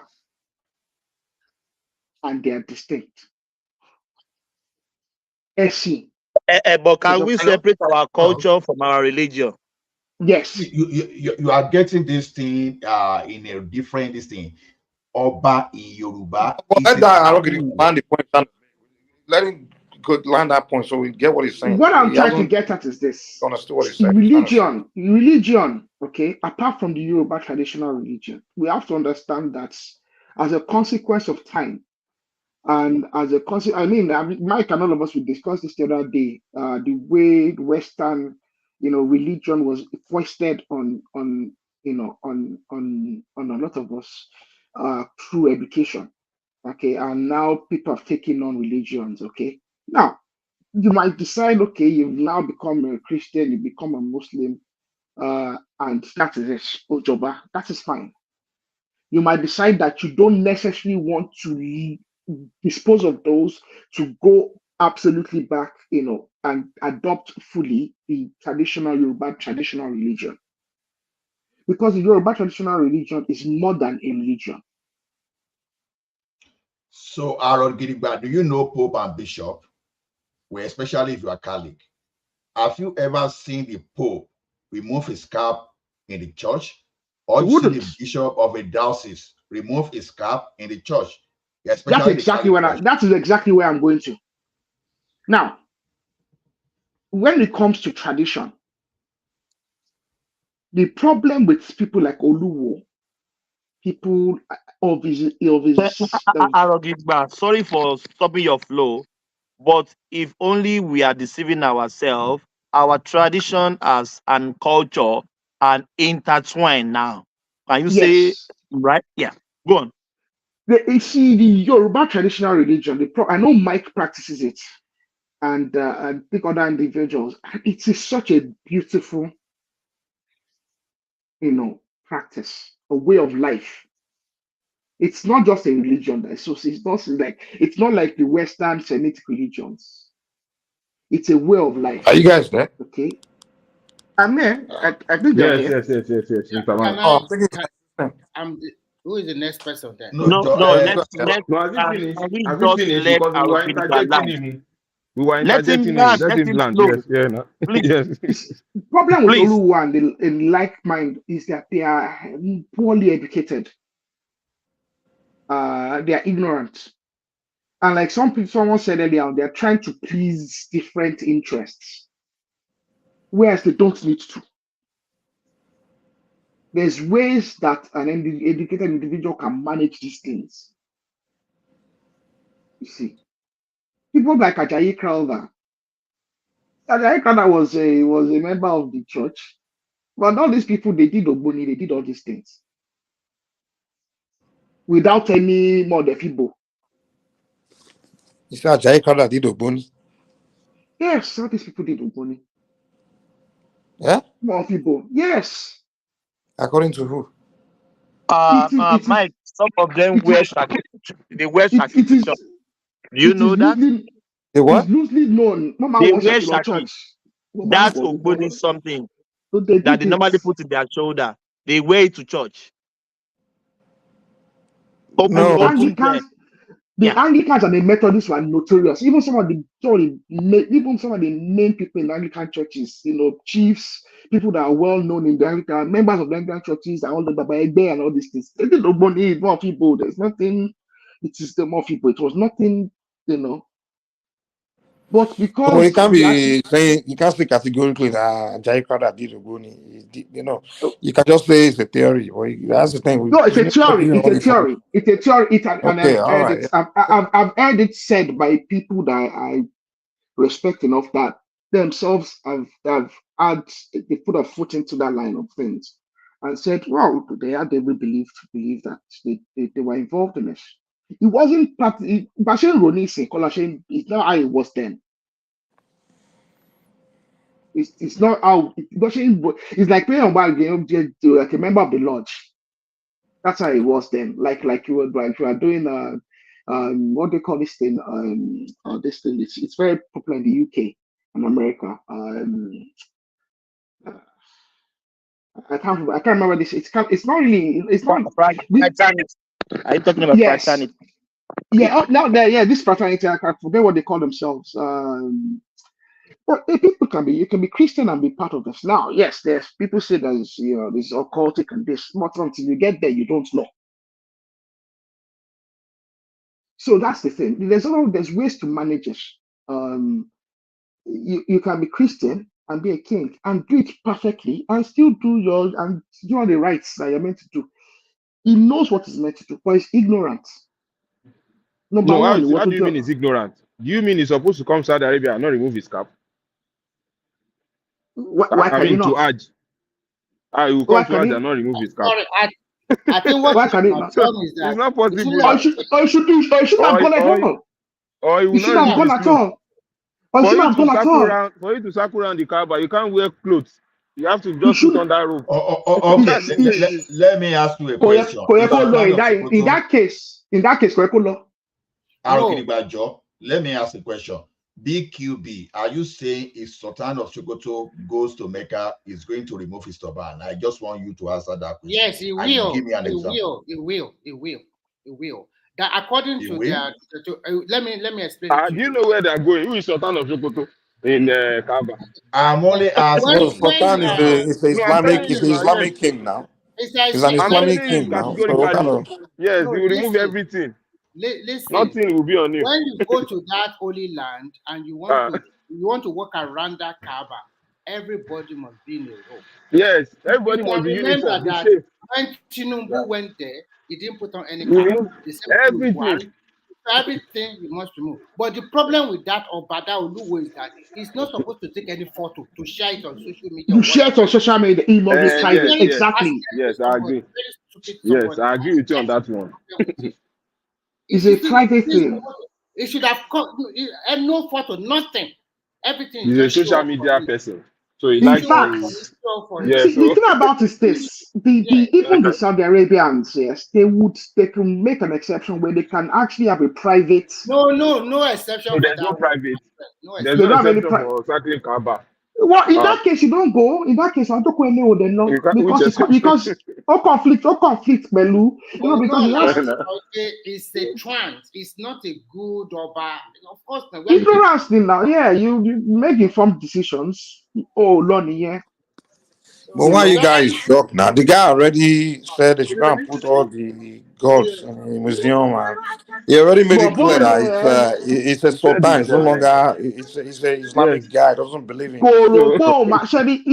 I don't know why we're having this conversation. The man already made it clear before. We already know he came to the throne. He came to the throne because through the most insidious. It's just terrible. You know, I want to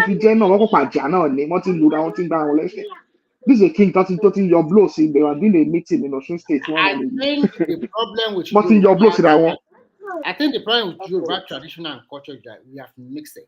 Because actually in the olden days, if you are an Oba, you are not supposed to be a Christian or a Muslim. You just follow the traditional rites. And there's a lot of noise.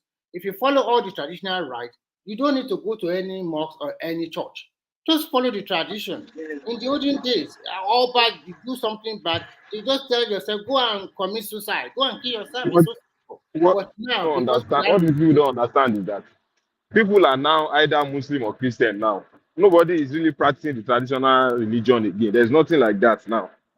So that's what So I'm you trying either to choose say. one We and follow already it. missed Yes. that aspect That's not true. That's not Oba, true because you are, Michael is here no, now I'm and saying I'm he saying wants to those add ones a that nice are thing. those ones that are becoming Oba Gandhi of Ogbomoso now will go to Jerusalem. He's a pastor. So you can't say that he's not going to So go to that means that Jerusalem again. Obaganji is greedy. He is a greedy man. And You that's know what, that you are that's what already he born will do again now. Christian. What are you looking for He's a again? boy, yes. But when he said this, blame your He is politicians. a greedy man. You blame it's because the politicians don't know about. Okay, look at your state. Yes. Lawyer. The reason to want to say Yoruba lawyer is because of the conflict and the political influence. And this is Maybe they almost have going an to arrangement. They have an arrangement of age. So why should there be a conflict? They no, owe not themselves Ibadan, not independence. Ibadan. Okay, not Ibadan Ibadan. here, Okay. or you alone Or sorry, you are laughing for you. or you are Okay, laughing. okay. Oh, okay, I of think course there will there's be politics there. Yeah. no, it's not that there will be politics there. He's politics there. Not any in your con already, but there is any politics there. And Politics of he's only pointing to the fact that there are no gods now in the real sense. See, Sebi is God. That's the point. No, there I'm were just gods being before, but now in the real sense there are no gods. It's those politicians, those influential people are the gods. No. The problem is that Yeah, that's the way our it great is. grandfather, There's no God. There's no God that they is didn't selecting pass anything. that Yeah. tradition. They didn't pass that Eh. tradition to generation to No, generation. they passed it And now. Those people even if they selecting pass, are still this there. Yes, generation now. of what we have today, see that See, anything of our tradition is BQ, evil. Those same people are still BQB, there, but they are under influence. Yes, I'm BQB. listening. We have Michael Yes. here that can invoke issue, raw energy. So see, when No, people I'm, speak of something, be very you, careful. Don't say there are no no, gods. Don't say there are I'm no not. gods. Say you No, don't know. wait, you don't understand what I'm saying. I'm not saying when I say there are no gods. I'm saying predominantly now, our region has been dominated by Muslims or Christians. We know that one. It's not about if you rate in percentage. Our traditional religion is far distant third. That's what I'm saying. It's not that they still do some political oro. They were doing oro in Ojora now, close to my community during the election. They did oro now. All those ones, we know that all those ones are political oro. There's nothing there.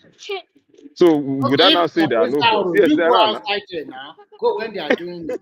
And see whether they are No, political just or go which I'm telling to go you, it's now. political just oro. Go and face them and It's tell the them they place are we are. political. It's the place I know now. So of course I'm part of BQB. them.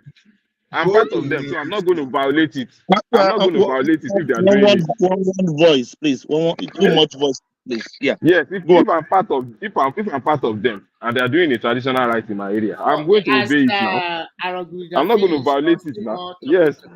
I think let me just that Oluwo situation is just unfortunate. We are going to enjoy him for a lot longer, and I think in 2 months again he will do something ridiculous, and we'll be back here to discuss it. So it's unfortunate, but that is where it is. Unless something can convince the governor. What are we angry? What are we against him for now? What is it specifically?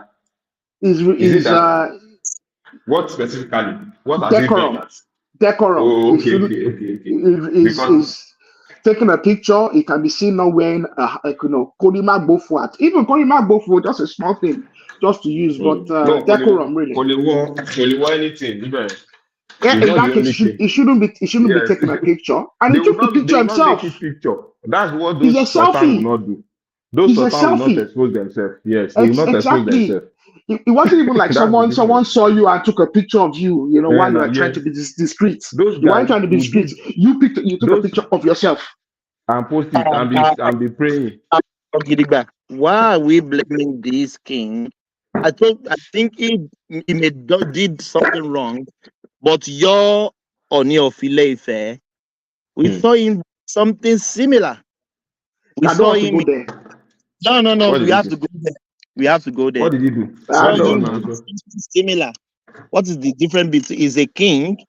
You don't see. You saw him in people's houses. Christian. I'll mention the name. Yes, He's This going to Ajayi, churches. Mr. this Thomas, guy. let us This stop that woman. word. Mr. Thomas, drop it. But if my father is dancing naked in the marketplace, I won't front at him now. But if someone else says my father is dancing naked, yeah, I'll make fun of him. We are not So cursing that's them. We are so not that's what abusing. it is. Yeah, but no, it. you can talk about it. Me, I'm my own hands are off. I know, yeah, because you come from Idile Oba. Me, I didn't come from Idile Oba. No, So you can talk about it. Me, I can't. So yeah, that's what I'm saying. I say you came from Idile Oba. Me, I'm neutral. Why is it that I can't talk about it? Those are just some superstitious beliefs that they've indoctrinated no, on you. no. My father can be So, dancing naked in the marketplace, and I'm talking about okay, I'm talking about it. Like they said, Oba should not eat in the public. The man was eating and videoing and sending it to millions of people. What happened to him? Excuse me. Hello. It's It just looks like we're not making no progress. I think it gotta be one person at a time. We're not making no progress. Yeah, we have been calling you, but you are not around. I think after the guy that No, has I've spoken, been around who is since. next? Who is next? I've not been called. I think I should rest my case so someone else can go. Yes. Okay, thank you. The next person can come up. You know, there's some interjections that interrupt most of Okay, the flow. That's what I don't know happens. whether Yeah. it's me or that Arabic should go ahead. I don't know which one. Well, I think I've said most of what I want to say about the Oluwo. Okay, then let me go ahead. Yeah. The next person. Okay, Who so is the next person? I will start from Sowore. To me, basically, I'm looking at Sowore and his own party. And I think sometimes it does not necessarily mean that even if you don't become a president now, why don't you develop your grassroots party so that you can have people from your party that can contest state assembly, governorship, representative?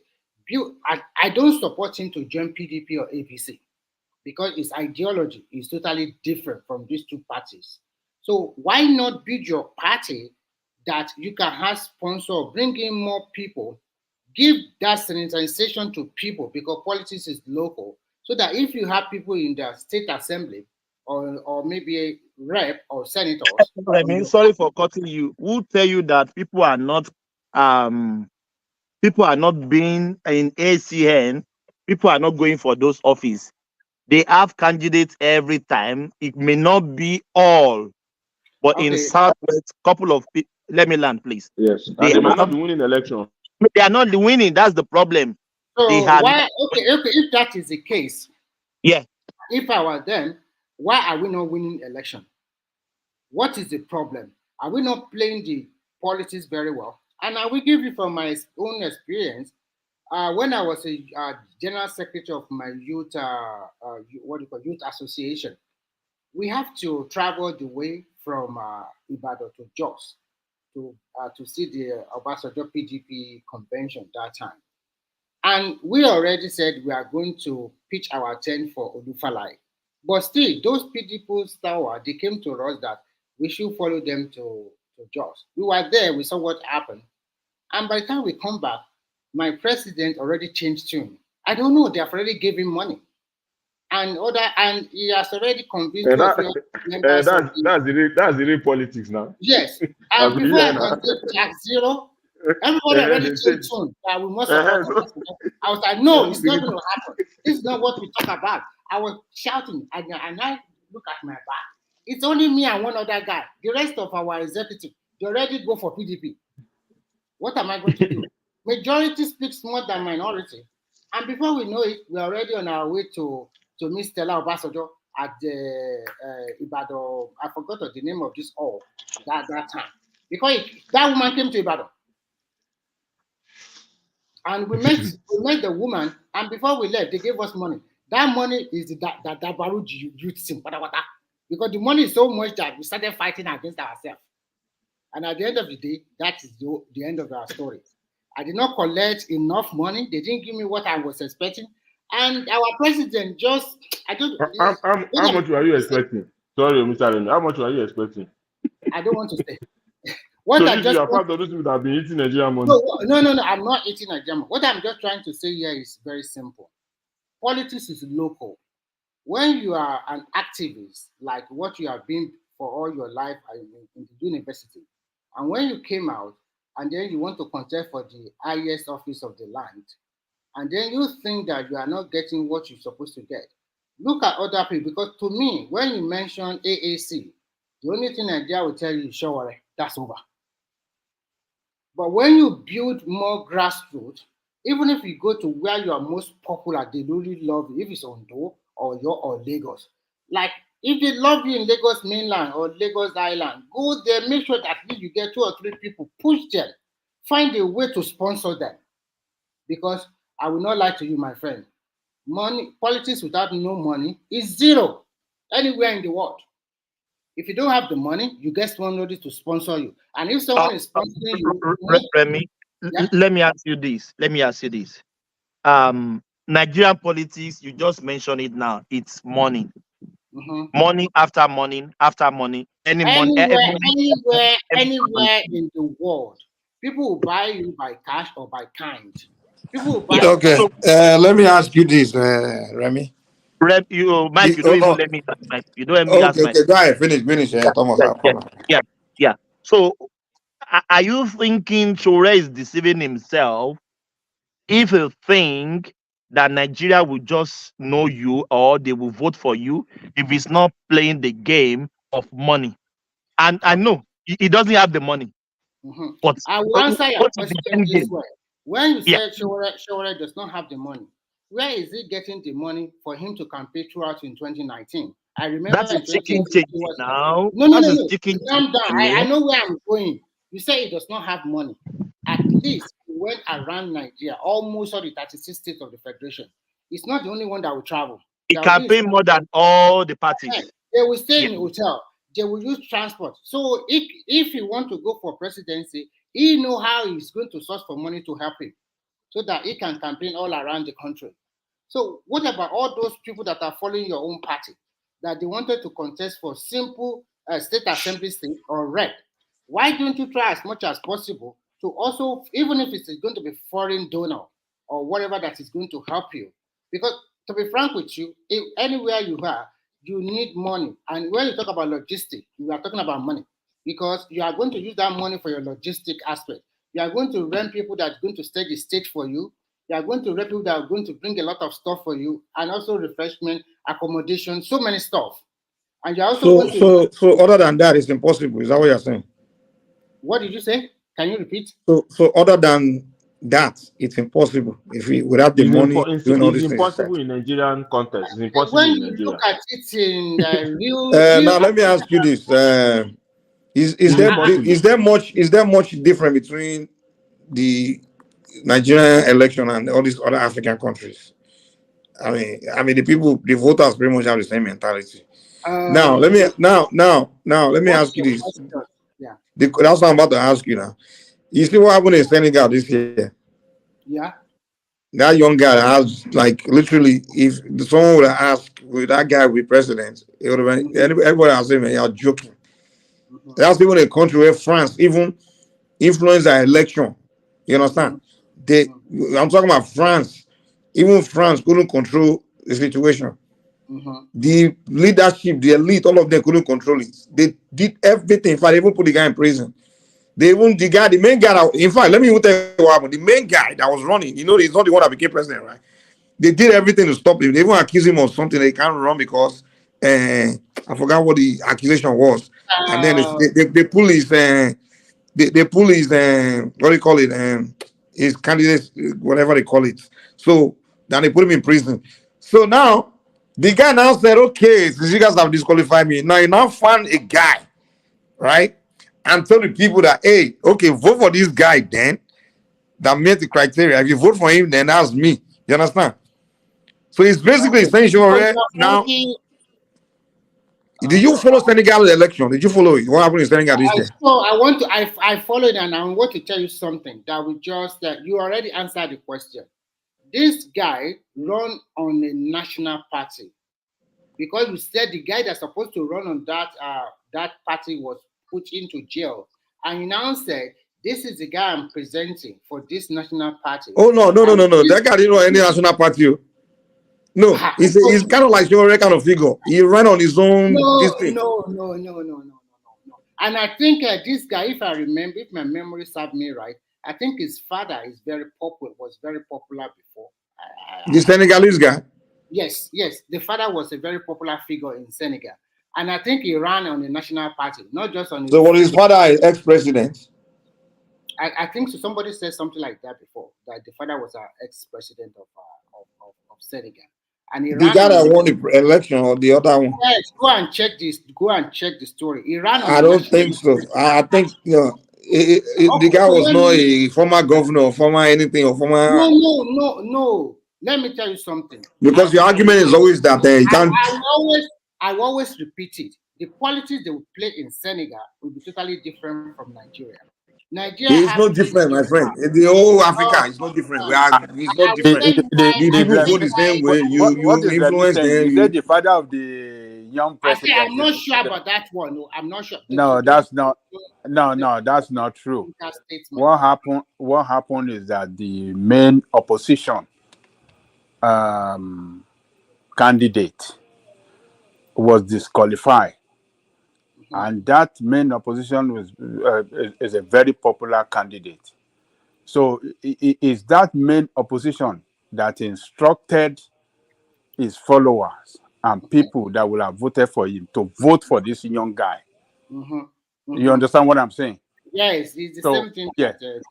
So it's not that his father was a politician or so. No, his father was never a politician, but the present president represents a activism like Sowore.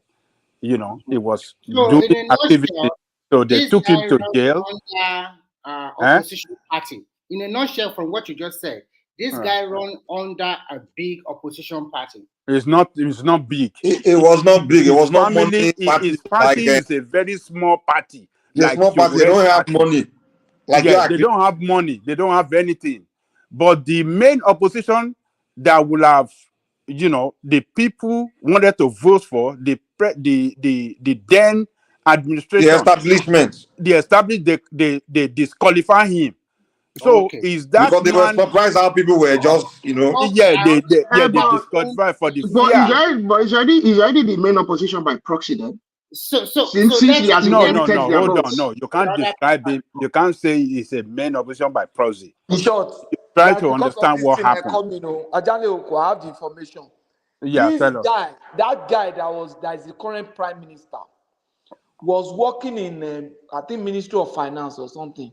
One revenue agency. It was the federal civil servant. Yeah, it was like the auditor general or the accountant general. Yes, it was pushing for anti-corruption and all those stuff. Yes. They started their own party. It's not even. He started a party.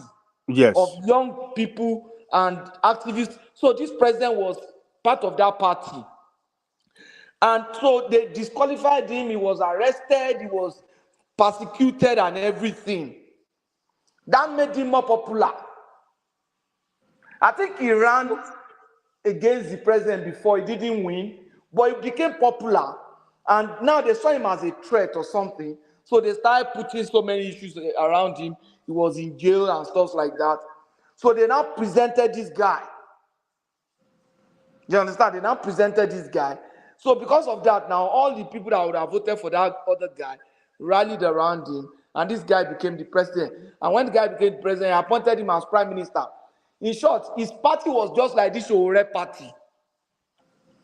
You understand? Just like exactly like Sowore. They started their party. And they just felt all these politicians were corrupt and everything. But because he had worked in the Ministry of Finance, so he knew what was happening. Yes. So that was he was an insider.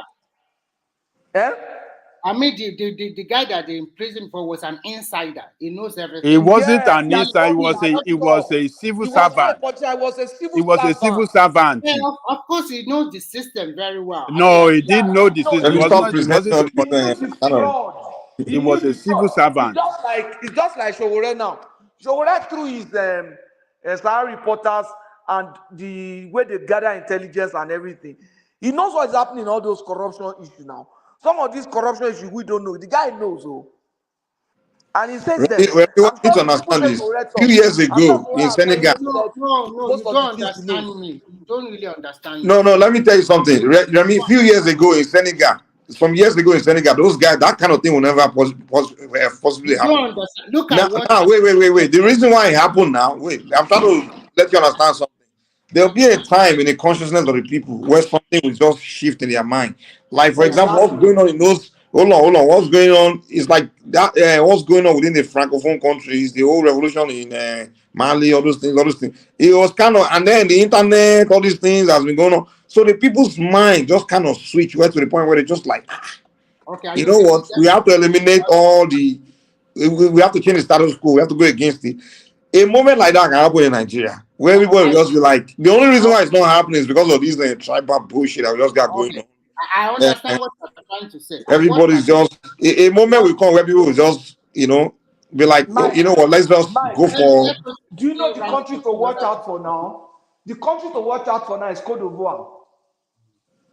So what Patosi just narrated about this guy, I understand it, and it does not give a guarantee that such that happen in Senegal will happen all over Africa or in No all. one is saying it's guaranteed, but we're saying it can happen. Is all we are telling you.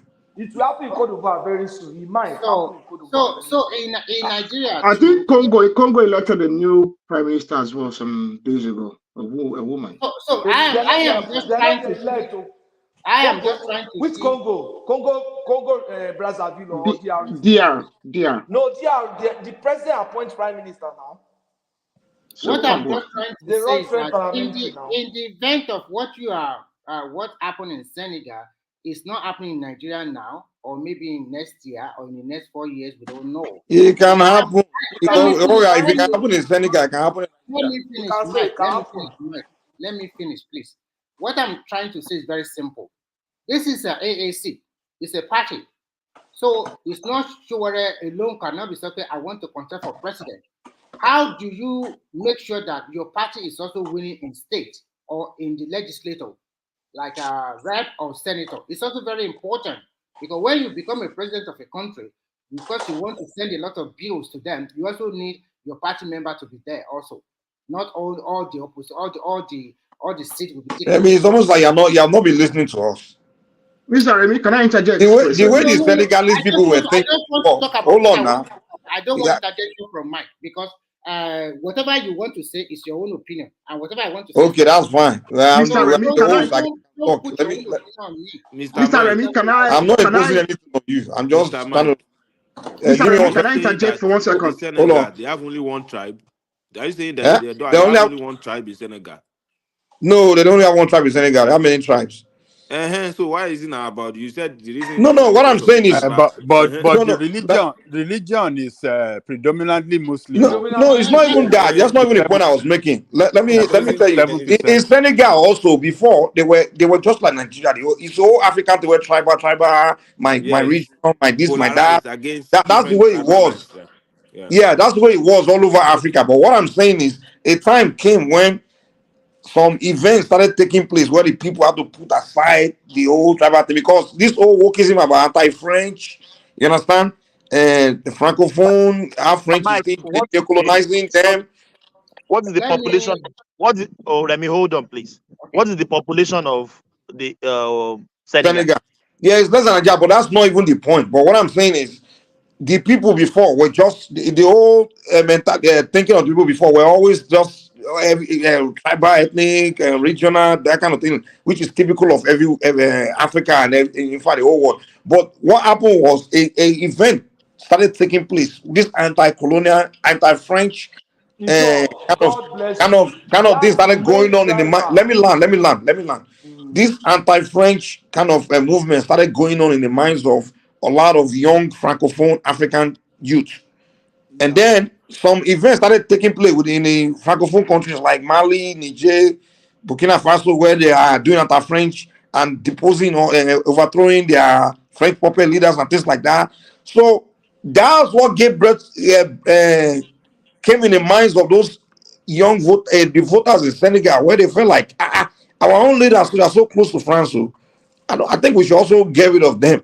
So that when that came in place, when the young Ghana capitalized on that moment, on that situation, and just started telling the people like, "Hey, I'm anti-French, I'm different, I want change and things like that." The same way, kind of how Trump kind of capitalized on the things that was going on in the minds of America, the whole race, different separation, and then the wokeism, all those things. So what I'm trying to tell you guys is something may happen in Nigeria where Nigerians begin to look at one situation, or just they're all interested in one ideology, and then a guy and an unknown guy, we just take advantage of it and just say, "Oh, I'm in line with you guys." I will quickly So respond. that's what we are trying to say that can happen also in Nigeria, So Okay. Patoski, go ahead. So Nigerian context is totally different. Nigeria have 3 major tribes. Even when you want that kind of wokoism or whatever you call it, is it going to come from the north or from the east? Dude, forget it, man. Forget it. Forget it. Just forget it, man. Okay, We don't know what kind of wokeism will come, but anything can come. That's what we are saying. That's the whole point. Remy, do you know the key? Do you know what can cause that change? Is when we have a common cause. Maybe in the francophone now, I used to go to Benin, Togo, all those francophone countries. This anti-French thing is always a major issue. Yes, I know. Everybody knows now. In the pub, but it's in the different. restaurant, We don't have that in Nigeria now. Let him let me have finish his what point. I'm saying. Allow people to make their points. In the pub, everywhere, those kind of things. So they had an issue to rally around. You understand? So all of them are rallying around that anti-French thing, and that can trigger a change. Nigeria are very soon. One thing that will unite all of us is this oppression, this poverty, this hunger, this corruption where they happen between our political class. It will get to a point when we will no longer be able to bear it. Even those that are enjoying it, they will no longer enjoy it because now they are afraid. They are kidnapping them now because they are the one that can drop money. So it will become so difficult that it's becoming an issue already. This National Assembly, their salary, it will get to a threshold, then it can trigger, and someone like Sowore, who is already positioned, can take advantage. Or Okay. You well said. It's so easy, and we hope that what I just know is that that's not easy. It takes time. It's all right. It's all right. Anything can happen in the life of a nation, but as we stand today, and to me, Nigeria is not Senegal, and Senegal is not Nigeria. So there's a lot of things at play in Nigeria. What I see in this country, Nigeria, that if we get to that stage, I'm sorry to say this, that country will break. Whenever it go to that stage, you can go and write it down. That is the end of that country. That time. Why will it end the country now? What do you mean? What do you mean the end? What do you I mean mean, the end? I mean that's when the country will even come together. That's my personal opinion. Okay, that's my personal opinion. But so something that will bring the people into oneness. Why would that thing now bring the country? Remy, let me ask you a question. You see, there's one thing that we used to say on this platform. When we make arguments and we try to challenge this argument, you say that's my personal opinion. But your opinion should be rational. Your opinion should be convincing and rational. But your opinion is not convincing me. Somebody wait now. No. Let's do one voice now. One voice. Mr. Remy, take it easy. Take it easy. Understand what you are saying. If you said the country will go down, what do you mean by going down? What do you mean by that? You ask me that kind of question. That's what we're asking you. Don't just say it's my opinion. Let's Patoski land that point, and then you guys can come. Let me land this point. You see, it must be rational. That's why we have come to learn. You understand? When you say that's my opinion, it's like saying, Nigeria is done for. You say why? He said because I said that's so. My opinion. And you said because I said so. They say what's the reason? And he has already asked me a good question, and I want to respond to that question. Let him respond. Let him respond, please. So it's a very good question he asked me, and I would base my own reason on this factor. First and foremost, Nigeria is not as united when you look at the whole region and tribe as one. Because to me, I see Nigeria as all region is vying for the same position. I want my people to be there, or the other person I want my region to be there. So when you talk about hunger and the rest, what about the underlying factor before the hunger or before this present situation? There are so many underlying factors that is affecting our country. As we are talking today, some region is about to say, I want to get away from that country. I'm tired or sick.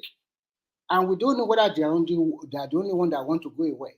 Also, from where I came from, there are some set of our people that also want to go away. So when it comes to that shuffle or whatever you are narrating now, that okay, that hunger will unite us. Even if that hunger unites us, then as we know that an average Nigeria is an opportunist.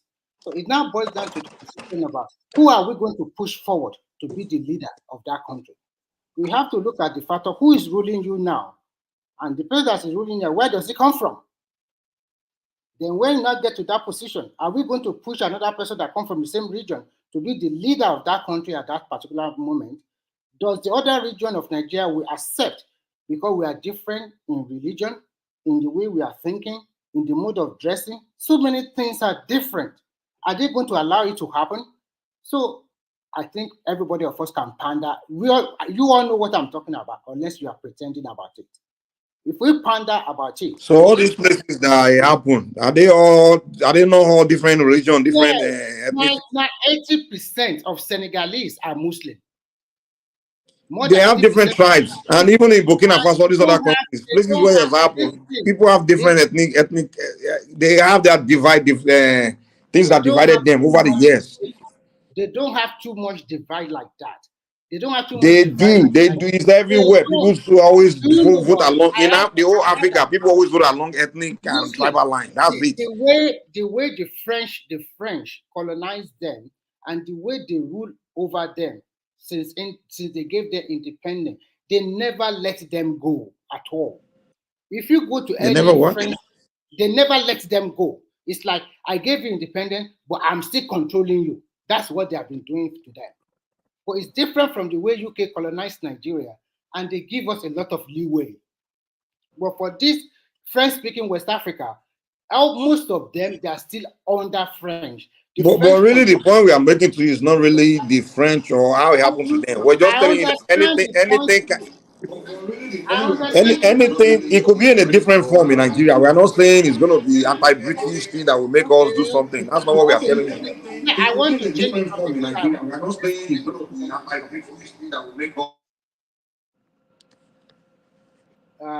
I just want to move ahead so that others can talk. Okay, go ahead. Just move ahead. Yeah, we think about I'll be quick about it, and I want to talk about the obedient, especially anybody that is against them. They will continue to abuse and insult you, and I think a lot of people here have done justice on that because it continues to diminish the chance of their principle. The only thing I don't like their principle about is that he is playing the politics of, if I cannot get it, nobody from my region will also not get it. I will bastardize this. I will make sure that the rest of the region in Nigeria don't consider any person from that region in the future. So that is one thing I don't like about him. He's a greedy politician and selfish. Although everybody look for opportunity, he used that opportunity to get to that position. So that is why it's different. And people, you already said the truth. A whole region are behind him, but there's no a whole region behind Sowore. So that is why I brought the idea that if you can also start supporting a lot of people from, let us see you in one local government in Oyo or in a senatorial district that this is our senator, push hard. If you get 2 or 3 people into the Senate, into the House of Rep, people will continue to know your party that way. So that's why I continue to push to that until maybe if you are lucky, you get your turn. Because Nigeria is a complex country to rule. So as we are talking today now, the North are also gearing up that even if Tinubu spent 4 years, how can we come back quickly? Or if he spent 8 years, how can we come back quickly?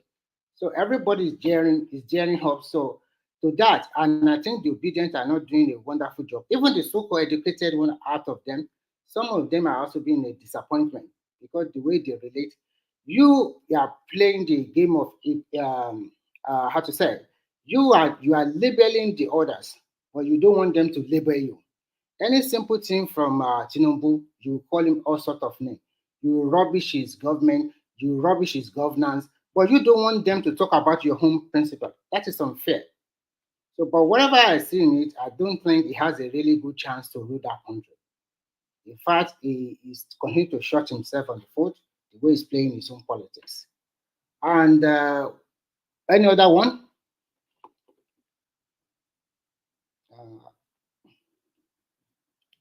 Okay, I think I will rest my case here so that others can talk. Yeah, Mike, you talk about Benin. There's somebody. Yes. I don't know the topic. I Yes, mean, thank you. so I mean, Remy, it is okay. What's Remy, up? thank you very much. You see, the way you have No, mastered they your are just point. four, basically in number. Now we've said it. Sorry. Mr. Mike, let me help you. They are just four. Hello? Okay, has he covered them? No, me, I have not talked. I have not No, said. I'm talking about Yes. Remy was Me, asking for I've the not rest of the topic. Remy I say think about he has the raised new his one. case I've now. talked about it, and I have said that the king should have Yeah. played his game very well. But Yeah. unfortunately, the way they played, the way they held their Oba in Edo is totally different. To me, I think in Edo State, the Oba comes first. After whatever the Oba says, and according to their permutation, they already said that their governor should come from the Edo Central. But this Akpata is from Edo, north or south. I'm not sure, maybe south. So they want their governor to come South. from, yeah. So they want their governor to come from the central. And this guy also lied. He uses the name of the son, he's the son of this king or whatever to campaign. If every one of them is saying, I'm the son of Oba or whatever, what will happen? And then he also going to that Oba palace and still saying, I'm the son of the, I don't know why. Joba should have played a diplomatic game, but as they said here, they said Joba never pretend. He just shoot at his whatever he wants to say, he just go ahead and say it. And that's what happened. Unfortunately, this is bad news for Akpata. They have already knocked him out, okay? Even before the first big cast. I You hold will a see, different you will see. opinion. Yeah, You know what? okay, yeah. You know I'm from Edo State too. You see, Yeah, it's true. Yeah, it's true. You are from people don't understand what is happening in that place. You see, the Oba of Benin is the Oba of Benin. It's not the Oba of Patoski, which Edo are you from? You born and bred in Yoruba land. You are just origin of Edo. You are not so your Edo na Yoruba you be. You never May live I in tell Edo you, now. my mother is an Edo princess. My Historically, father is a That's chief. why when you say it, So I always want to.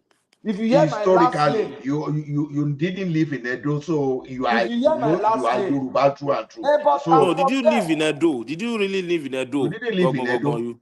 No, Now. but how many people live in their village? no, the question is your father from Edo? My father is Yeah. from Edo. My mother is an Edo princess. It's not Both enough parents. for you to know what is Guy, happening. let's allow the man to make his point now. What's Let this me make guys my this time where point. he's come No, from? no, no, Like the guy was trying to make a point that's very important. Hey, Mike, you are Wait just too now, abrasive. let me Just talk allow now. someone to But challenge the you guy now. was on a train of thought. You guys no, just Mr. Mike, you derailed don't him. That's understand not the the reason why point. they're asking the Mike, you are question. Let me unnecessarily tell you. abrasive. Let me finish What? now. I've not even said What? No, anything. now the guy will forget the point he's trying to make because now you guys just derail his entire this thing about where he come from. Does it matter? Who cares I've about not where he said come from? anything. Let No, me no. tell you.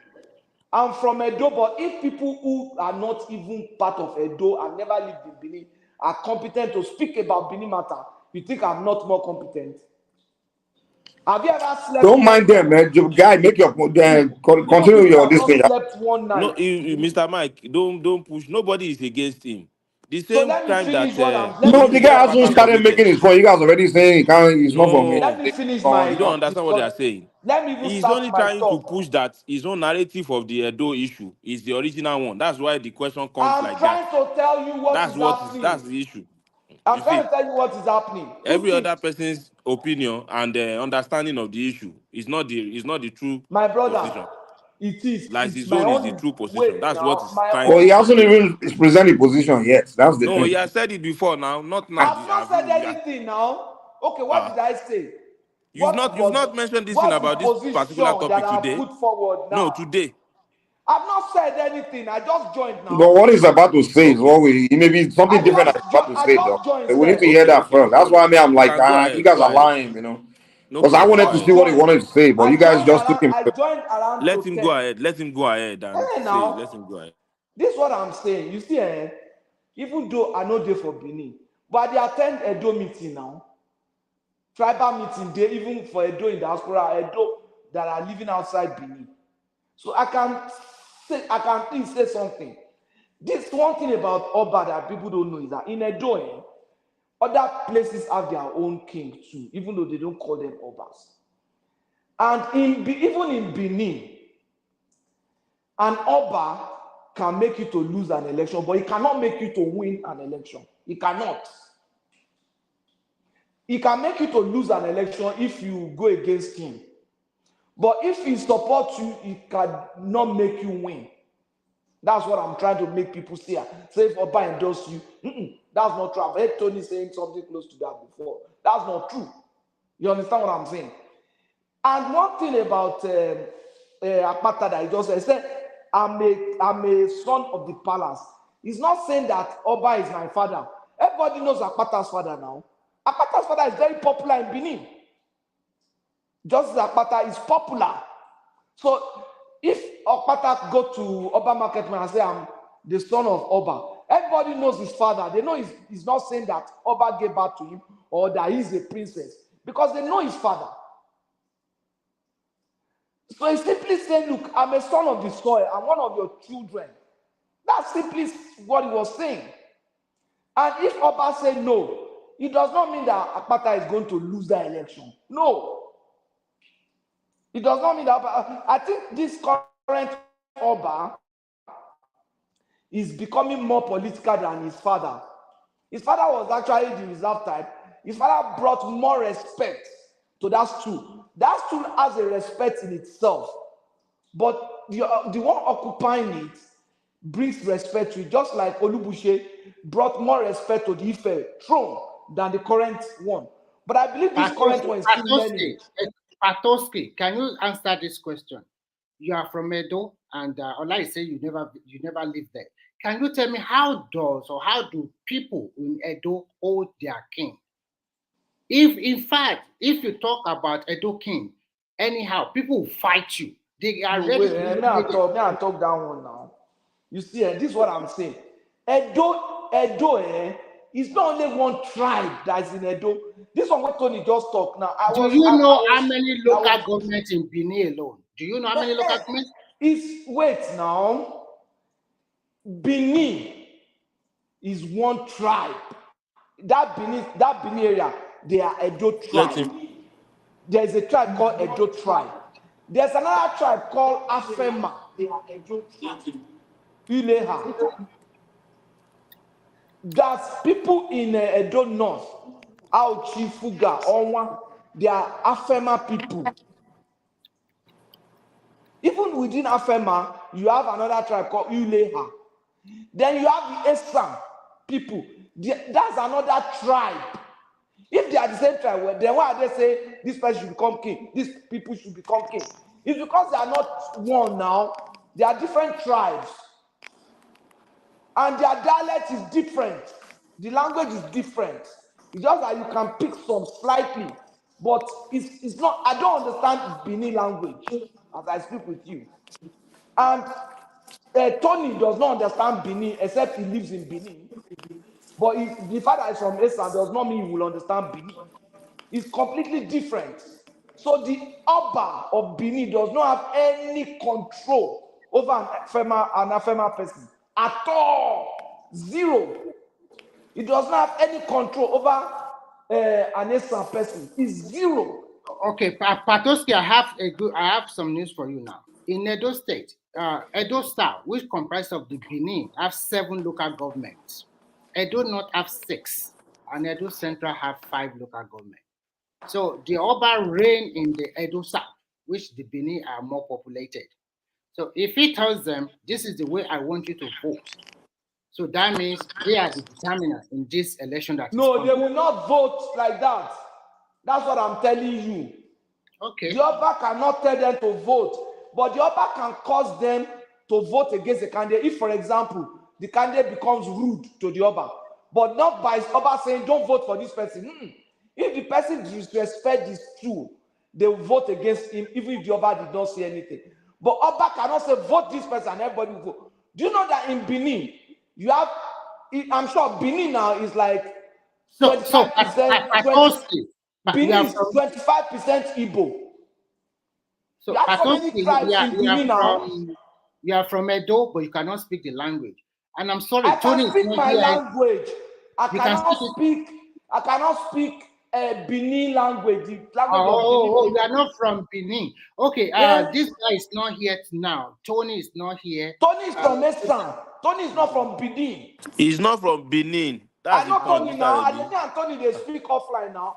Tony is from It's not Eastern. from Benin. And that's why Tony is very vocal with this position because So what you are trying to say Tony's here is tribe that wants to become governor, and the Oba is supporting Tony's tribe. That's why Tony is here. From where Tony is from the same tribe with Ambrose Ali. That's why I say Ambrose Ali people must become governor now. Okay. So Tony is doing his own too, he's canvassing for his people. Me, I'm from the same group with Omoyele and the rest. I don't know. The person who can speak about Benin is this guy that is in Japan. What's his name? He has his own something. He's the one that is really that What is in short. He's the you most mean War Peace? Yeah, exactly. So in short, Atosuke, you are trying to say that the Oba of Edo is not relevant in Edo politics. It's not relevant in Edo North. It's not relevant in Edo Central at all. It's just like you saying that a we of Ado will tell. Okay, I don't know how Ado Ekiti is. It's just like saying that in Osun now. It's just like saying Oni of Ife can command people in Ilesha to vote for a particular person. Do you guys have a king? Not possible. Is that ever? Will that be possible? Okay. Because Oni is the most powerful. Oni is the most paramount ruler in Osun, kind of. Oni cannot tell an Ilesha man to go and vote or not to vote a particular person. It's like that. Okay. So, in your own opinion, just for the sake of accent, who do you think among the three candidates have a better shot? I don't have that information. I don't have the statistics to be able to give you that. Because that is why that World Peace is here. So I will also ask him the same because World Peace have some politicians on ground. Me, I don't have all those politicians. If I can ask people around what's happening in Benin now, they'll give you. But World Peace is politically involved. In short, he has a platform now that is using to because of that Edo governorship. That's why I said it all. So he has more information on the political situation as of today. Me, I don't have real-time information. I have feedback platform that I use as in my people on ground that I'll call and say, because my brothers are in Benin now, my cousins are at home now. You understand? Even if I don't stay home, I don't drop forever. I get uncle, cousins, younger ones, where they live for Benin. So that means the statement from the Oba is irrelevant at all. It does not make any sense anymore. Whatever is said, you'll be surprised. Yes, now. And mind you, Tony, Remy, you know, in Benin, you have other tribes now. Igbos are there, Hausas are there, Yorubas are there, Urobo people, all these Delta people.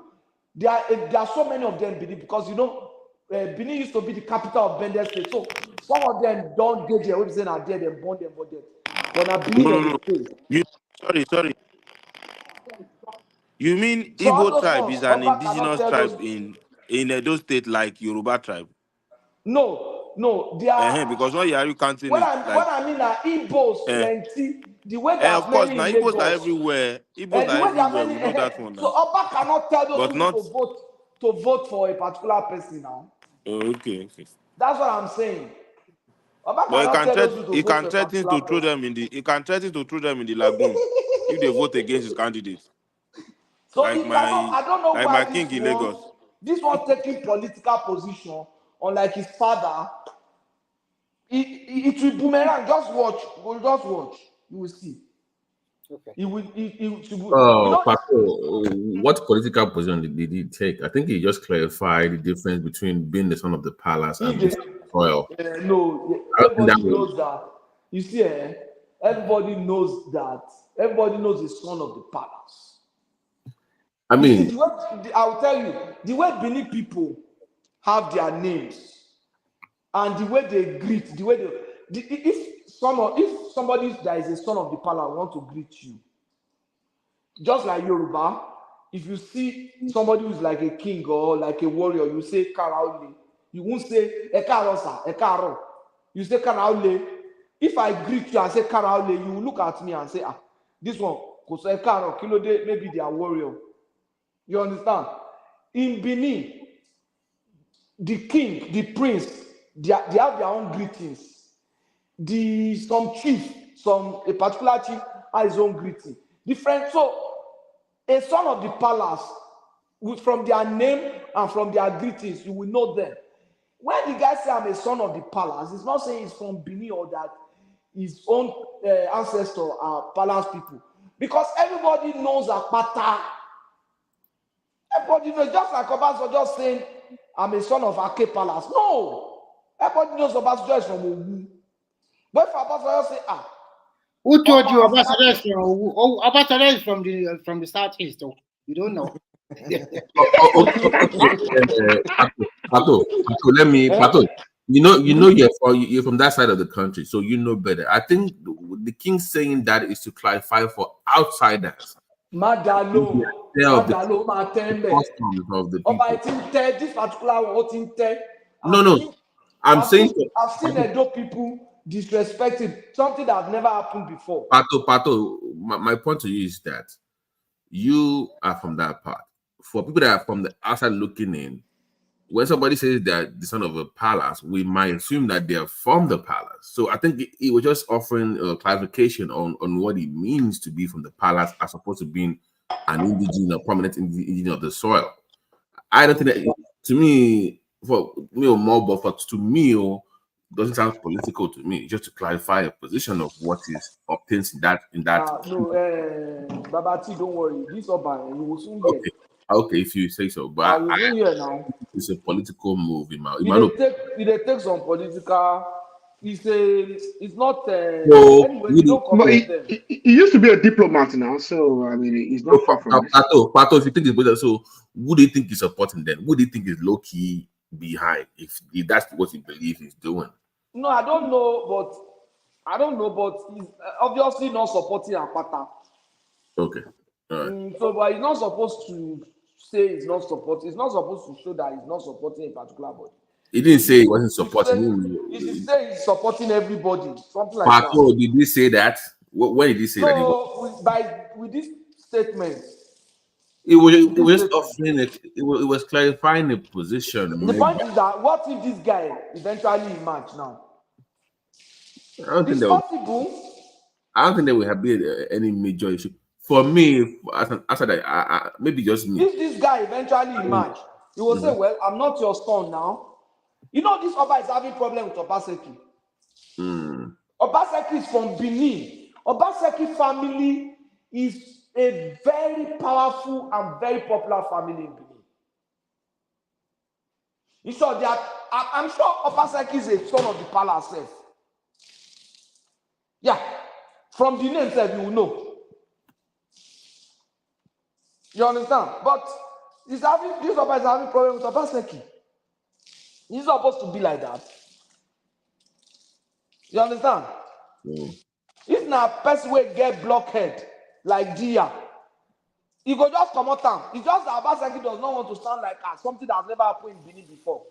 If you remove him, he will remove him. But Pato, based on what you just said, if the Oba continues with the way you believe, eventually somebody will be embarrassed. A governor will come along and will, at least attempt to embarrass him in public because they might, if he do something where it create problem. Look at Oba. Was it Oba Gbadebo at that time? For example. Or with all of them. Exactly now. Was it Oba Gbadebo or Oba Demola? That one where come out. It was Demola. Yeah. Now they force him now. They can force him. Patoski, are you saying Obaseki has power to dethrone the? No. I'm saying, of course, he has power to. He's the governor, but nobody wants to do that. You don't want to be seen as old. By the Constitution. But by Nigerian law, Mike, Nigerian law, you can remove him if you want. If you want to remove him, remove him. Wait, we have to look into this law. I don't think that law really applies to every. It does. Yes, it does. Every single one. Let me even make it worse. Governor can remove Pato, even local government chairman. Can someone before Abacha? Can someone do something about that constitution? Before Abacha, nobody ever thought they could remove Sadana or Sokoto. Before Abacha, so the Sultan is so powerful that nobody ever thought they could remove the Sultan. Abacha removed him. Pato, can I clarify something, Pato, before you continue? Mike, do you know that in our law, the LD chairman can someone that before the king leaves the palace, he has to write him a letter of approval before he leaves the palace, before he leaves the local government.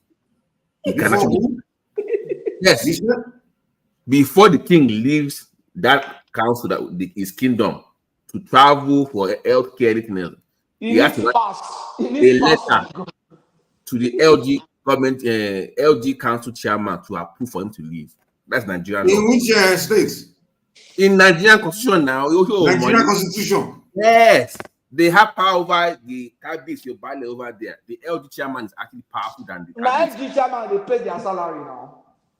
So we have to, no wonder. Yeah, even the gods have given up on the people. Forget governor. Maybe that's why the gods are no longer involved in. They just allow Israel people to become your kings now. So forget governor. Even LG chairman has more power than cabis. So here's the deal, Babati. You know that's why this Oba they fight. You know what to lock down at that time. That can it be? You know that time. Olagbo I ain't gonna call. You know, the whole Alake. You know, you guys get problem. But OGD, Kolo, you just put Olagbo there. No sense. You know, some people like this guy from Ijebu. Those ones, even though they can do it, nobody wants to that wahala because of their like first class kings. But your ballets, those ones, they can remove them and just replace them overnight, and nothing will happen. Nothing. Even your councillor has more power than your ballet. How did we get to this point, Awati? Like in Africa, how do we get to that point where kings how we got there? Where here's the deal now. So if you want an entity, win election, become a governor or local government chairman. Now he has become more powerful than the king. Yes. Mike, how do we allow ourselves to get to this point? Mike, let me give you an answer. Mike, let me give you an answer. And it's not an answer all of you will enjoy. Okay. The British started it, but most importantly, there are two individuals that are responsible for it. And it went from there. And then rascals came in, and Obafemi Awolowo and Saldana. Both of them played a part in how this thing started, this tendency started. And from there, governments have come in power from there, and they've just made it worse and worse. And they've just added their own level of ridiculousness to it. But Obafemi Awolowo with the Alafia for you, and the Saldana. And Olowo. Yeah, and the Alowo as well. And then the Saldana. Would Awolowo have challenged the Awujale? The way Awolowo that would have been easier for himself. Awujale would have been easier for him. Yes. You guys have to remember that the Jebu and the Egba, they had issue with Oyo. You guys know that, right? I'm sure Awolowo must have had a hand in appointing this Awujale. Matoski, yes. You guys know that before the British came, Yoruba land was divided. There was a 100-year civil war between the Egba and Oyo. All the kingdoms the Oyo was controlling, they were at war with Oyo and Alafia of Oyo. The Egba, even the Daomi, all of them. Did I tell you how we came to this point? This Awolowo explanation is not the reason. You know how we came? In those days, the Obas were powerful because they had traditional power. You understand? Obas were not just people that you could just push aside. The ones that didn't have traditional power among them always lose the throne. Anybody still remove them. Even not governor, even other chiefs. They would die now. They would die in 3-4 years. No, even though One into Bagbowo, to Bagbowo. But now anybody become governor. If you are an Oba with traditional power, you get power. Tradition no go want remove you now. If you still have power. Now when they remove the Obas, which powers Oba get to fight back? Not traditional power now. Oba wey dey drink beer. Oba wey dey drink beer, they carry babe. Oba wey dey drink beer, they carry babe. They go party. Some Obas will not eat outside, not because they don't like the food, but because they have gotten so involved in certain things that you must not eat certain food. You must not take certain drink. And they are not sure that what they use to prepare those meals. You understand? Exactly. If you now go to a party, you don't even know what is in the food. You just eat it. That means that the Alba don't get chichi. That means they don't get anything. So because go party everything, go party now. No, they don't even get power. Yeah. Look at our Onina going to every party now. Does he have anything? He eats all the food they offer him, which means he doesn't I will have Babati, I've told you all of Emma Solo, Baba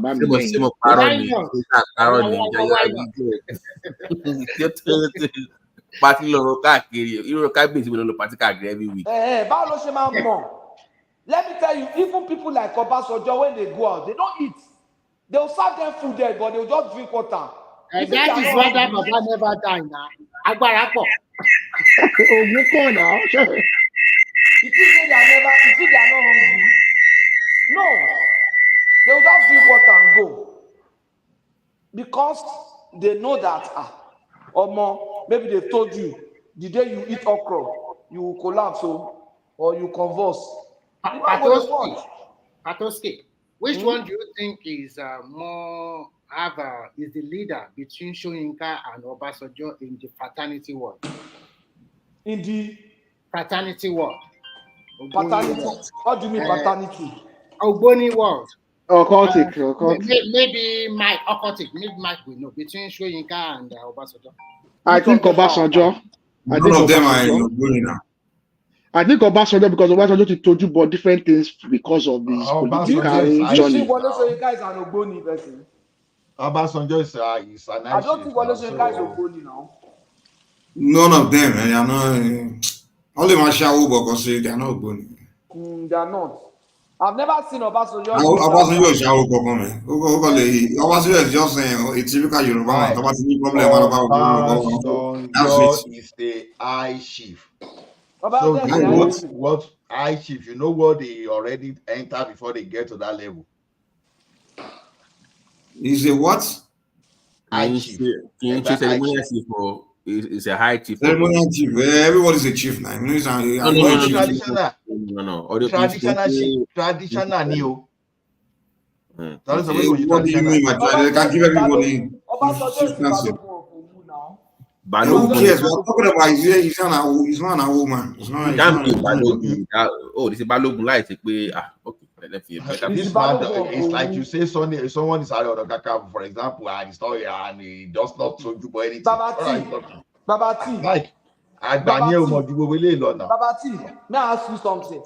If you remember, do you know what happened between Akeolugbade and Obasanjo when they were trying to appoint one Olowu like that? But the last one. Didn't have a king for not even the last one. Before Dosumu, Owu didn't have a king for a long time. Because Obasanjo brought a candidate, Akeolugbade brought a candidate. Akeolugbade is also very powerful in Owu. Akeolugbade candidate became king. Do you know that guy died in Ikpebi? That Akeolugbade candidate died in Ikpebi. Not long after them was when Akeolugbade himself died. No, Obasanjo candidate died in Ikpebi. So that thing got Obasanjo angry. It was not long after then that Akeolugbade died. So people think say Obasanjo get jazz, wait take finish the man. Who no produce king for years. Pato, You know, me, I was very young then, so my my great grandfather in because my mom is from the Remo side, Remo. I never, even the times we went to the palace, I never saw his eyes. Looking, kábíyèsí máa ń ṣojú ẹ̀ síta. Now, pẹ̀lú adé tó máa ń ní bòjú yẹn. You never see, yeah, when it comes out, oh, ní lójú yẹn. If you become kábíyèsí, if you don't have anything, you just die within 2 or 3 years. Because it was also always a spiritual battle that people just, all those kind of. So I know what you're talking about. We lost that part of our culture. Can you know based authority over around? This is a private powerful man. But if you're like just a regular person, nobody will respect you now. Oh, so we move anyhow. Respect to so that is all gone. Lobby governor láti jọba ni. So Likpede was respected as Likpede was very respected. Until the Abacha issue. Even this one, right? Bade Boy is very respected. So there's some kings that the guys from Ilaro, very respected. There's some few of them that are very respected, but they built it over time. It didn't come because of the position, because of them over time. Once we build it. So if you want to, okay, let me even add one for Mike to know. Mike, on a Nigerian law, your LG chairman can summon the cabinet to his office to report there every day if he wants to, and he has to follow it if he really wants to. So if the guy say Alakio will report to my office daily, he has to comply. Nigerian law. Well, let's just say abolish the Oba's kingship. Then just let it go. I mean, I don't get it. What are they there for then? What is the point? I mean, it's over. It's over. Just let it go. So let's say, why are we talking about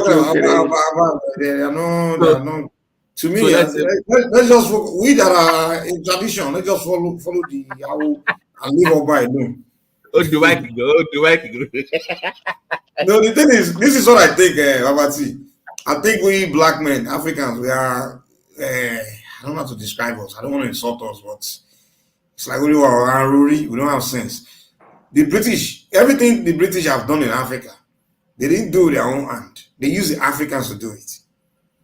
It was the British idea to turn apart, to pretty much eliminate all these African kingdoms, right? To get rid of it and just have something new. Actually, contrary to the contrary, the British they use the kings. They use the kings to they use them in terms of as a point of contact. Let me explain what was going on. They didn't diminish the throne necessarily themselves. I don't think they were using them. It's independence that's actually diminished the. Well, wait now. You guys allow me to get across first.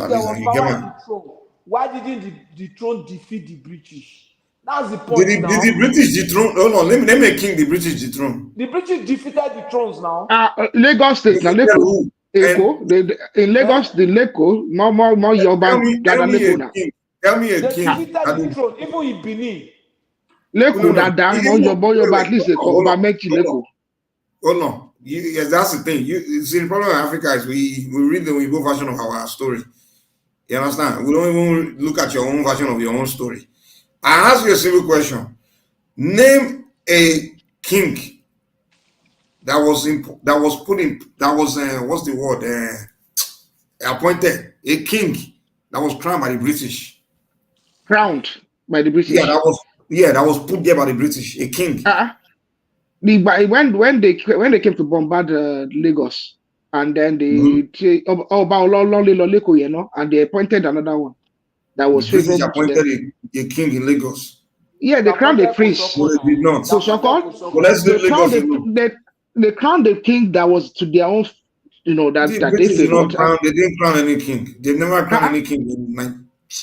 Okay, let's they did crown it, but the influence is crowning. The influence is crowning. Let's that Lagos story is a little complicated. Why were the British able to defeat the kings? Defeating was which kings? They conquered them now. The Oba of Benin, for example, he was banished to Calabar. No, the Oba left. He was The Jaja of Opobo. The Jaja of Opobo. So the Jaja of Opobo was banished. Oba of Benin was banished to Calabar. The British have power now. They came with guns. Let's focus on Yoruba land. The traditional power could not handle the guns. Wait. Which hold on. First of all, that Benin story, it was not the British soldiers or the British themselves were doing the shooting. It was the Nigerians, the people of the region that they harmed and you sent to go and bombard Benin. No, they had a lot of English soldiers, that's why they looted. That's why they looted the Benin City. Really find their the way English, white English soldiers were very involved in the sacking. They came behind. The people they rally were those people from the Jaws, all those people. Let's talk one at a time now. It's like we can't even land the point that we just cutting each other. Let's try to be on your line. You guys didn't understand what the British were doing back then. When they want to fight one kingdom, whatever, they go to another kingdom, get the people there. Usually there were issues between these kingdoms, and then they harm the soldiers of the other kingdoms or their fighters and use them to go and do the fighting, this bombing or whatever. The British themselves were not doing it. They didn't come in and invade and just shoot everybody and conquer everybody. They didn't do it on their own. It's the Africans that they were using to do all these fightings. So, Mike, what I'm asking is, and at the end of the day, another thing you need to understand is when they met with the kings, they were not dictating to them. They made an agreement with them that, hey, we are introducing our civilization to your kingdom. It's more like an exchange. They came to these people with a mind of, we came to exchange, introduce our civilization to you. And then outside those kingdoms accepted them in. And the promise was, after we are done introducing our advanced ways to you, you will leave you have your country. But they didn't tell them that they were going to create a Nigeria. You understand? When they started creating this idea of Nigeria, what they did, the plan they did was took individuals from all these kingdoms and took them to England to go and educate them. And the plan was when they leave, they will hand over to them. So they took a group of these individuals to England, and also they were creating all these missionary schools. Went there, brainwashed them, turned them to these westernized people. And then when they were doing independence, those were the only people they invited and gave the independence to. Some of them, they turned them to soldiers, they took them to Sandos, make them the military. So they were building this new idea of Nigeria behind the back of, without letting these kings and all these kingdoms really understand what they were doing. So when they left, this kingdom, how many kings they invite to the independence ceremony that come, we're handing over Nigeria to you? Or did they even sign Nigeria? They just handed Nigeria over to these soldiers and these new politicians, group of people. And that's how we find ourselves where we are today. So they played us.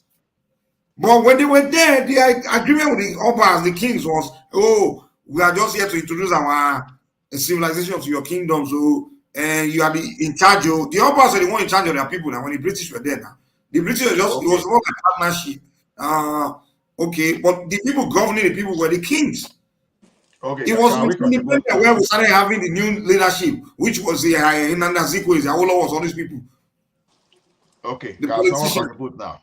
That's the real context. I apologize. Just 10 seconds. Let me ask Mike a question, because I know Mike. I won't be able to ask anything after. No, because I've been trying to call me since. No, just 10 seconds. I think. It's like he's going to listen. Mike, you know, you've always been an advocate for returning back to the authorship, and this is the first time I'm going to hear you talk about just scrap the thing. So, what made you change your mind from going? No, I didn't change my mind though. I'm just saying, I believe in the principle of if you're going to do something, do it the right way, or don't do it at all. Right. Okay. Oh, okay. That's it. It's either we go to it or just leave it alone. This rubbish we are doing right now, where you are calling yourself Obama, but then the local government chairman is ahead of it. Then you are not. What the heck?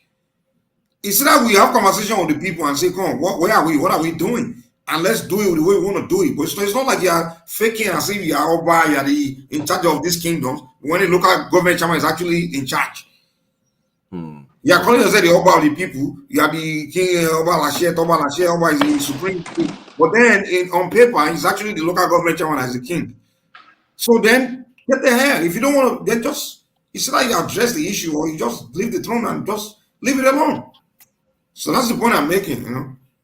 Okay, got you. All right. Ola, thanks. Okay, you see, one thing I've seen mine and others discuss so far is this. You guys are not too far from each other. The thing is this. There are several ways of conquering a territory that they didn't carry your Oba and depose and give another Oba does not mean they were not conquered. You see, what British did in Nigeria, they've managed to achieve that one with China when they used Japan and some Western and some the colonies, the British people they've already conquered to attack China back then before they proceeded to the African coast. So now it was very clear to all those Obas that these people, they had higher firepower. There's nothing our king or our warrior were going to do better than the Britishers at that time. You understand? It's either you will find a way to beat them or join them. That was just the situation. So it's just like, okay, someone comes to you now. You say, okay, maybe they are armed to the teeth. They were coming with armor tank, every other thing. Now you don't have anything. They say, okay, relax. We are not touching you. All we just want to do, we know you know this territory. We want you to do this for us. We won't touch you. We are conquered because there's nothing you can do.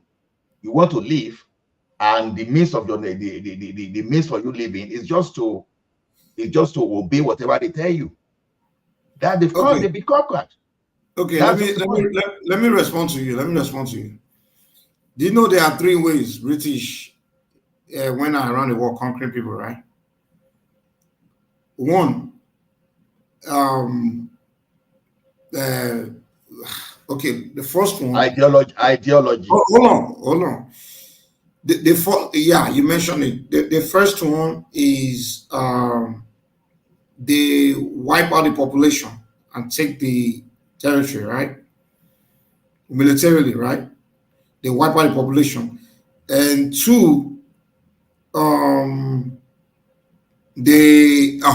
where they expand their empire. 2, they use the people to agree to work with them in being, claiming the territory or whatever, right?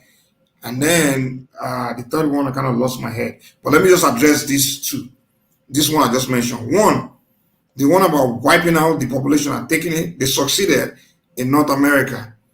They succeeded in Australia, right? Usually when they do that one is when they are interested in the land, because the land is rich, right? Now, they also attempted that in Africa. Until today, they say attempting it and they keep failing. So on that one, they can't conquer us. They keep failing. They're trying to use disease and genocide, whatever. They failed in Africa. 2, you're saying militarily. Now, militarily, let me tell you guys the truth. The British cannot conquer anybody militarily. They can win battles or whatever, but they cannot conquer, because for one, even America today could not conquer Afghanistan. Because for one, you have to occupy the place after you so-called conquer it. The only way you can do it, occupy, is you have to wipe out the population, like they did in Australia and North America and things like that, and then fill the place with population. So they don't have the means. First of all, they didn't have enough the population of soldiers to say they want to come and occupy a whole continent. So this idea that this European conquered us, you guys should get out of your mind. You are the one conquering yourself. Everything they've done in Africa is they use the Africans to get it. The idea that the British had the means, hold on. The idea that the British, first of all, during that time, is not even possible because for one, they didn't have the road network. They say they want to roll in their tanks or their soldiers to be marching through the jungles and all over Africa to come occupy every tribe. They don't have the manpower to occupy every tribe in their so-called territories in Africa. Nigeria alone is about 7 times. Apparently, the Yoruba land alone is bigger than the whole England. Talking of the whole Nigeria is about maybe 7 to 8 times the size of England. So where would the British find the population to come and occupy all these territories that they so-called conquer to be administering? Mike. Sorry, sir. I just it's woke not up just again. hold on, let me land, Tony. It's not only Nigeria alone, no. They still have other colonies, big, so huge all over Africa. Where do they have? How much soldier did the British have to come and occupy all these territories? So can I respond to you? No. Ola, please. Let me just come in. You are not saying you please. No, I just woke up now. You made me talking. I said you please. And so. Okay. Sorry. Okay, that done. So the thing now is this: you think conquering alone is all by the military? When you look at Alaafin your empire, your empire, Ibadan, Ogbomoso, extend to Dahomey, were under Oyo Alaafin. So all the military, all the soldiers, all the warriors that belong to the Oyo Empire, they were under Are Ona Kakanfo. Now, everywhere Alaafin Oyo conquered, automatically the territory, the soldier, and everything under they became the part of the military and the entire empire.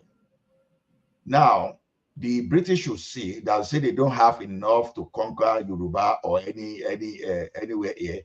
They've managed to conquer area like Japan and some other area that they now extended to use to conquer when did China. they conquer? Let me land now. Define the word conquer first, and so I understand what we are saying because there's some things you hold on.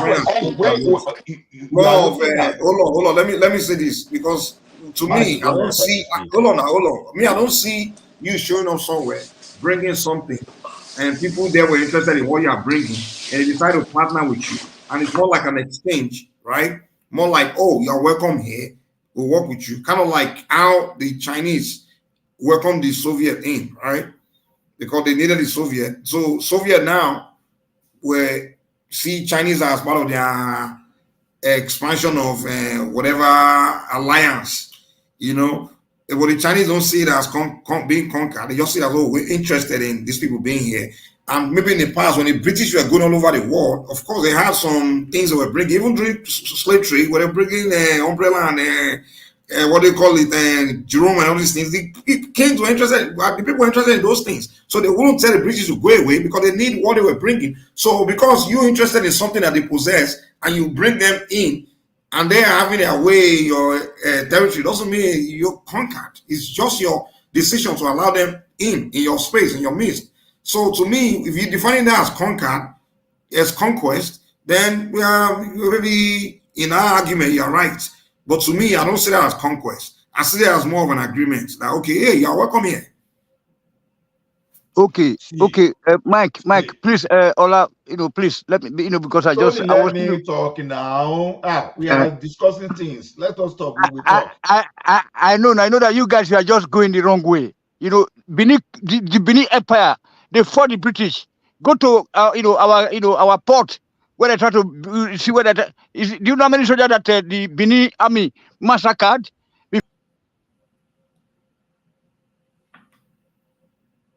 Wow, Tony dropped off. So what we're saying is this, Mike. See, there are 2 ways you conquer someone. Number 1, you can conquer the mind of someone, and you change the mind from the way it's thinking to you force the person to think towards your way. So now, if you can't use force, and if you can't use ideology, you use force. Those guys, they were coming. You understand? They were, they were adopting different strategy.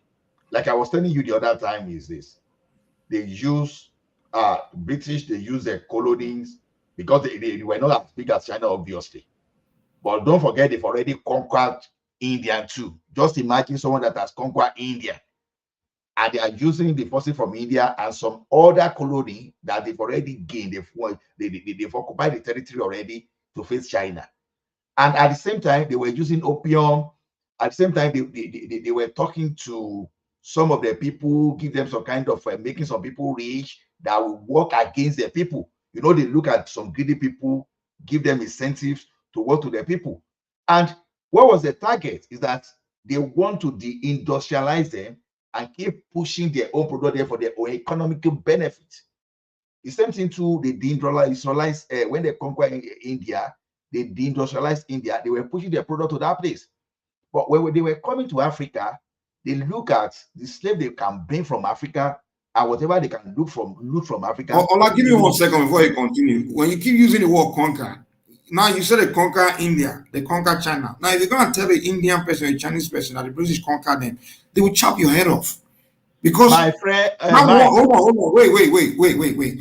There's a difference in the Mike, you took 5 minutes to speak, and okay, go ahead. Finish up. I'll respond. Go ahead, finish up. Yeah. So the thing is this: I was not born during all those times. As you read your own, the same way I read my own. So if what I read are using the word conquer, then I'm using whatever they are using, because these people are researchers. These are the people in the academia that they put empirical evidence that they put it there. So I was not born then. So the thing is, they conquer them, and that's the word used. You understand? They conquer them, and they loot their resources, including their human capital, to develop their country. You understand? The same way when they came to Nigeria, they came with Kano, they came with different things, and it's not as if, they just go to Lagos and say, okay, start giving us. No, it was after some kind of battle, and we see that there's no way we could. Which battle? Who resist? Battle between who and who? So they just came to our territory, and they just went. No. Are you saying the British went to war with Yoruba people? Mike, this argument. No, just answer now. They will just leave them. Okay. So, now let me respond. Okay, respond. Okay, here's the deal. Now, and we just want to frustrate about Africans, blacks, when we talk. It's like, that's why I think we should be the ones start educating ourselves right now, our own curriculum, because we are the only race of people that's had an encounter with the British in the past that would describe ourselves as conquered. When I interact with the Indians or the Chinese, all these people, they will never use that word conquered. They will just say, we had an encounter with them. Oh, they took some advantage of us in the past, and that's it. And we are here today. When the people want to describe the people that the British actually conquered or the European conquered, they talk about the Australians and the Red Indians in America. Those are the people people will tell me that they conquered, because conquer means. Can I help you real quick? You will never hear an Indian described as their colonial master. Nobody ever said that in China or India, but we always. No, India. It's only Africans. We see that. It's only Africans, and it's just frustrating. It's like that. Self-esteem is completely. Mike, you are right. England never colonized China. Okay, the only two. No, they had advantage. They had upper hand. They had whatever at one point throughout human history. One empires, people have had upper hand or make attempt to conquer others, where they had the upper hand and everything. Eventually, they couldn't accomplish it. They moved on, right? So the British, the place you can say they've conquered, what the word conquer means you crushed. You don't exist anymore. You don't exist. Like if you go to when I say don't exist, doesn't mean maybe you are completely physically eliminated, but your control over yourself or your space is gone. That's conquer. That's the word conquer. Like in North America, for example, the Indians, of course, they still exist, but their land, they don't govern their land is owned by different people. So that's what you call conquer. Hold on, let me, Ross, hold on, please. In Australia, the Aborigines, the land is taken over, it's gone. It's a new population that's there, it's a new country, new name, the new people, new faces. Now that's what you call conquered. Now, the British came to Africa, they went to India. they went to China, they went to all these places. But eventually, yeah, they had their upper hand, whatever, they left. The people there can look back and say, oh, when they came, they took some advantage, they whatever, they able to steal some things, whatever. But hey, guess what? We're good for them. Where we learn from it, we bounce. But those people will never tell you, oh, the British came and conquered us. You understand? Now, I will use this analogy to help you explain what conquer really supposed to mean and what it doesn't mean. I see. I'm not. Brother, let me talk, man. Calm down. Let me talk. Calm down, man. No. The word conquer now, you are just taking it one way. Bro, let me get across. Control. You can take control in a different way. But you are bros, let me finish, man. Let me finish. In a basketball game, when the two teams are playing, it's not over until the end of the game. Now, if one team is leading by 3 points, 4 points, whatever going on, at the end of the game, who conquered who is when the final whistle is blown, and maybe let's say they're playing the final and the guy has lifted the trophy and the other team is being eliminated. That's when they are conquered. But you can't tell me during the game, because this team was leading, now he has conquered the other team. No, this is a game of life. We are all still existing. At one point in history, my brother, let me land, man. All this semantic. Dude, Ola, please, I'll give you a chance to talk. Dude, Ola, will you let me talk? Or you, come on, man, stop this, man. Okay, anyway. You actually take me to the background because I'm responsible. Well, you allow me to talk now. You have your time. When you were talking, you allow you to talk. If you want to believe you are conquered, that's fine. He left, I didn't take him off, but that's your problem. Here's the deal, and this is very important. I have to talk like this because we Africans, we need to start educating our children better. Because a child that is born that never met a white man, he has no business believing that he's a conquered human being. Because what does that do to his IQ, to his self-esteem? Because now when he sees a white man, he begins to worship him, he begins to see him as his superior, he seems as a subservient human being to that person. That's why a lot of Africans, when they see an Igbo person, they just feel so inferior. Because the day they are born, they start telling them that, oh, you are conquered. You conquered. If I'm living in this era, and some other Nigerians that live in another era, the British people took advantage of them, doesn't mean my story or the way you define me is as a conquered people. The Nigerians that existed before the British came, they were not conquered by anybody. Well, the people that existed when they came, maybe that's their generation, they didn't know how to think or whatever. The British took advantage of them. Now the British is gone. The British is gone. So why should I see myself as a conquered person when my Yoruba land, the only people that occupy the place are Yoruba people? The people that can make decisions, they decide what and what, the future or the present are Yoruba people. So why should I be seeing myself as a conquered person by the British? I don't understand why we think like this, man. It's only us. The Indians don't think like that. The Chinese don't think like that. The Chinese will never tell their children that the British have conquered us. We are conquered. Instead, they're looking forward to maybe one day they will conquer the British. Black people, man, I'm sorry. Anyway.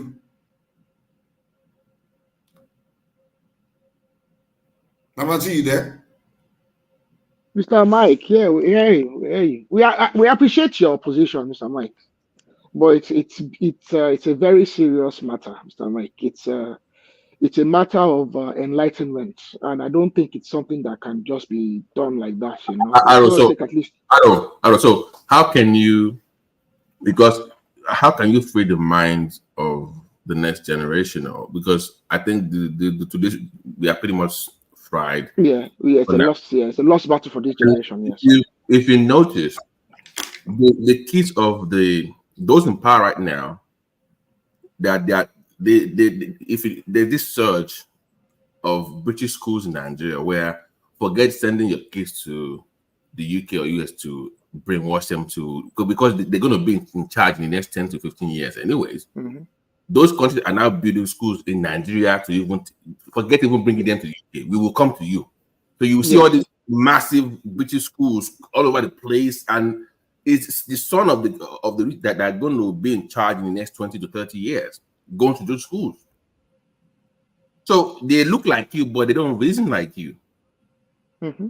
And that's the mistake we're thinking. Because somebody has a Yoruba name or an Igbo name, but how was that person raised? How was they trained? Mm-hmm. So they're going to be in charge of your banks, your schools, your education, they're going to be in charge. But they've been trained by British subjects. So that's what we do. That's a concern to me. I don't know. There has to be some very intentional. I don't know. It's almost impossible. I think it's a lost cause, really. Yeah, we just have to talk about it. That's all. We have all these things. The reason is just the way it is because we don't address it. I appreciate Africa, where we have, especially Nigeria, we have this mentality of let's not go there. Let's not go there. Most of our issues, the reason why it just persists is simply because we don't address it. Yes, I think one of the reasons it's so difficult in Nigeria is because the English are very, very devious and very subtle in the way they influence your culture and whatnot. They're very subtle, and they have been able to do it over many, many, many years and decades and millenniums almost. Whereas the French, look at the resistance in the Francophone countries. The French, France, the influence of France pervades everything in the Francophone countries. But see what has been happening in the recent years. Those people are turning around and they're saying no, Okay, Aro, if you don't mind, let me bring this issue up so you can chime in, because I do appreciate your opinion on the platform. I was having a conversation with a doctor friend of mine. He used to work with an NGO in the North. He lives in America now. And he was telling me about, it was explaining to me how this foreign, I'm sure you're aware, how they use NGOs to fumigate like wars, conflict in areas where they have interest. So if they have any natural resources that go diamond in your place and they want it, they will create chaos for the people to leave. And he gave me an example of IDB camps. That's how you know it was man-made. It was deliberate attempt. And what he mentioned to me was, he actually showed me pictures of his time in Borno. That was when the governor, that is now the VP, was the governor at the time. And he talked about that. Do I know that one of the SUVs, all these expensive SUVs, actually move around in Borno, like a war-torn area? You will see a lot of white people in a war-torn area.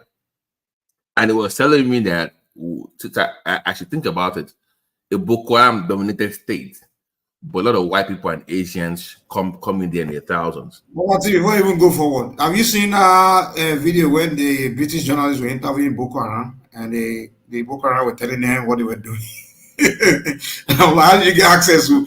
They were interviewing Boko Haram is Anglo-France. It's Anglo-Franco machination. I'm still very certain that Boko Haram is a creation of France. No, the question you ask is, how did the journalists get access to Boko Haram? Do you know this Zamfara? We are talking about banditry and all this in Zamfara and all these places. Do you know the amount of Chinese that are in Zamfara mining gold illegally? Do you know how much amount of gold that has been exported? Gold, raw material being exported from Nigeria every single day in the thousands and hundreds of thousands of kilos. Tons, not even kilos, tons and tons being exported out of Nigeria illegally every single day by the Chinese. The thing is, Boko Haram doesn't have a face, right? And it's a problem Nigerian government is dealing with. So how did a journalist figure who Boko Haram is? There was this Australian to interview Boko Haram.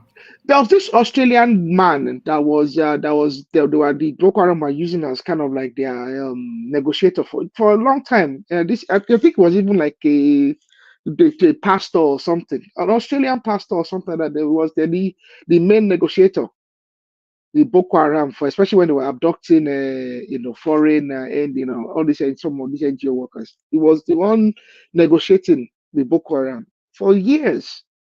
This Australian, I'll go and figure. I'll go and find it and but Aro, the point I was trying to bring up to you is like what it was telling me because he worked for them, he was telling me that all these NGOs are pretty much intel gathering networks. Yes, of course, yes. Don't care about there's no doubt about that. Yeah, and that's one of the things that upsets me about DSS, the DSS, and what's the other one, DMI.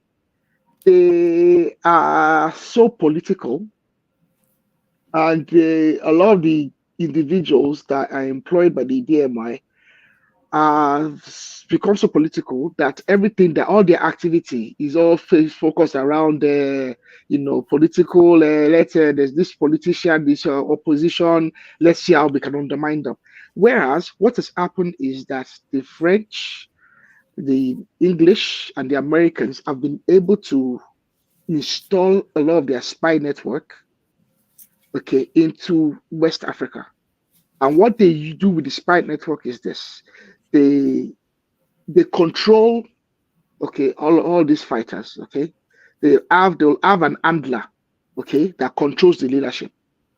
And what they do is, let's say the Nigerian government wants to do something, a project that undermines their own interest. They will get the handler, to influence, let's say, one of these militant groups to kick up trouble. And then what happens is the Nigerian government was to be so busy trying to bring, some resolution to that conflict that they will not be able to do what they want to do, their intentions. And look at how much the Nigerian government has been distracted by Boko Haram conflict. Yeah, but our agriculture has been undermined. They've been able to loot raw materials, gold, uranium, platinum. Arrow, hold on. Do you trust our vice president? Remember, he was I was hiding terrorists in his I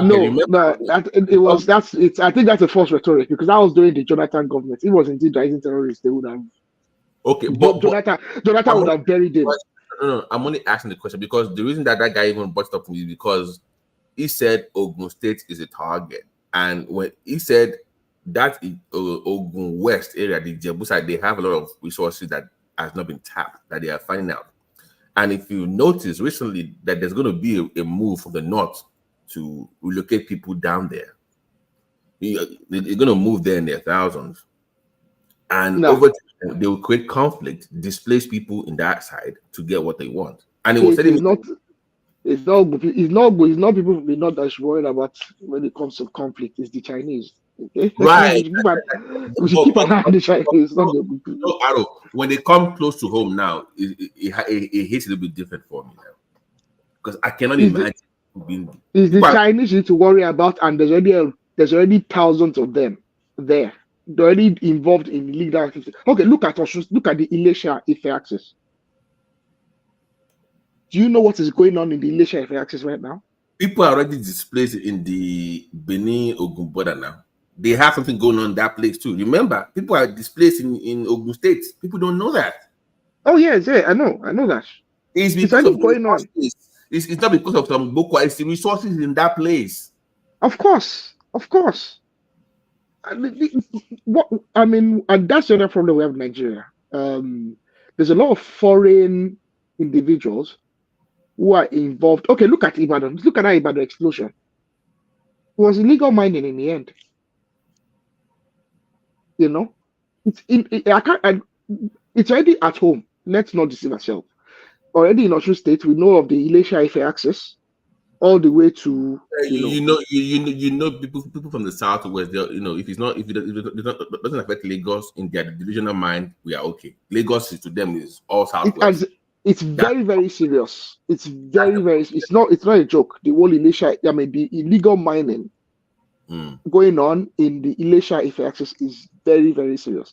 And people have been shouting about it. And dancing governor Ade Dancer has done absolutely not. And to be frank, I think that is involved. Okay, he's involved. Okay? Yeah, a lot of these governors are involved. You see, Yeah, but they are getting kickbacks from it, and they are closing their eyes to it. Aro, the one that happened in Lagos West, close to the border. I didn't even know that there are Nigerians that live in Ogun State that don't even speak. Displaced for years. They only speak French. That they And are now, so removed from all that. IDP. Go to school Yes. in public. IDP. Because there's no federal presence there. There's no state presence. We are deceiving ourselves, though. We are under siege, silent siege, and many of us don't know. So people like Sunday Igboho, apart from the Yoruba Nation thing, when he was doing the security thing, that's the reason why I was like, at least listen to what they had to say. Yes, even the guy too is involved. There's a lot of nuance to a lot of things. I know. I don't wait. I'm not discussing its politics now, but based on just security, like this invasion on that part of that, on that point, he had a point. But I'm saying, of course, I didn't realize that it was a international conspiracy against Nigeria. That I was thinking maybe it's like a local conflict going on. I don't know that it was a bigger play here. No, it's a bigger play. It's a bigger play. Nigeria only. But now it's a bigger play. It's a bigger play. The problem is the politicians are so greedy. And that's the problem. The politicians are so greedy. They are busy doing politics, trying to secure their position. And then because and the other problem is they've managed to secure they've secured money. They know that if it kicks off, they will put their kids in a private jet, and they already have a house anyway in London. They already have a house in America. They already have a house, scattered. They have houses. They've already established, resources outside Nigeria. If it kicks off in Nigeria, they'll put their kids on a plane and they'll fly out. That is how the average politician, that is their reasoning. It has come down to that. They are willing to bail out anytime it kicks off. It seems like every African head of state it's almost like they have citizenship of their former colonial country. Am I right? I mean, no, Mike, it's just the mindset of a black person. They don't think about tomorrow. We are thinking about yesterday. You know what I'm saying? You see the white people, they are thinking 1,000, 2,000 years ahead. You see the Germans at the start of this Ukraine war, they went and built like 3 refineries to refine the gas system, the gas product that will be coming from Africa if this Russia stops supplying them. And then they are already preparing for the people that will be born in Germany for the next 200 years. What will be their energy needs? But an average black person and black man, black woman, it's a pity, Mike. Remember when I joined your show here? Remember that was the battle between me and some of you. Okay, you are my brother now.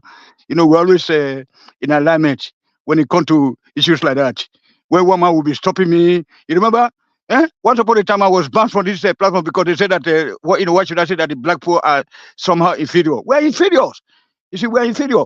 And if we don't accept that point or that fact, rather, and then do something about it, we're already gone.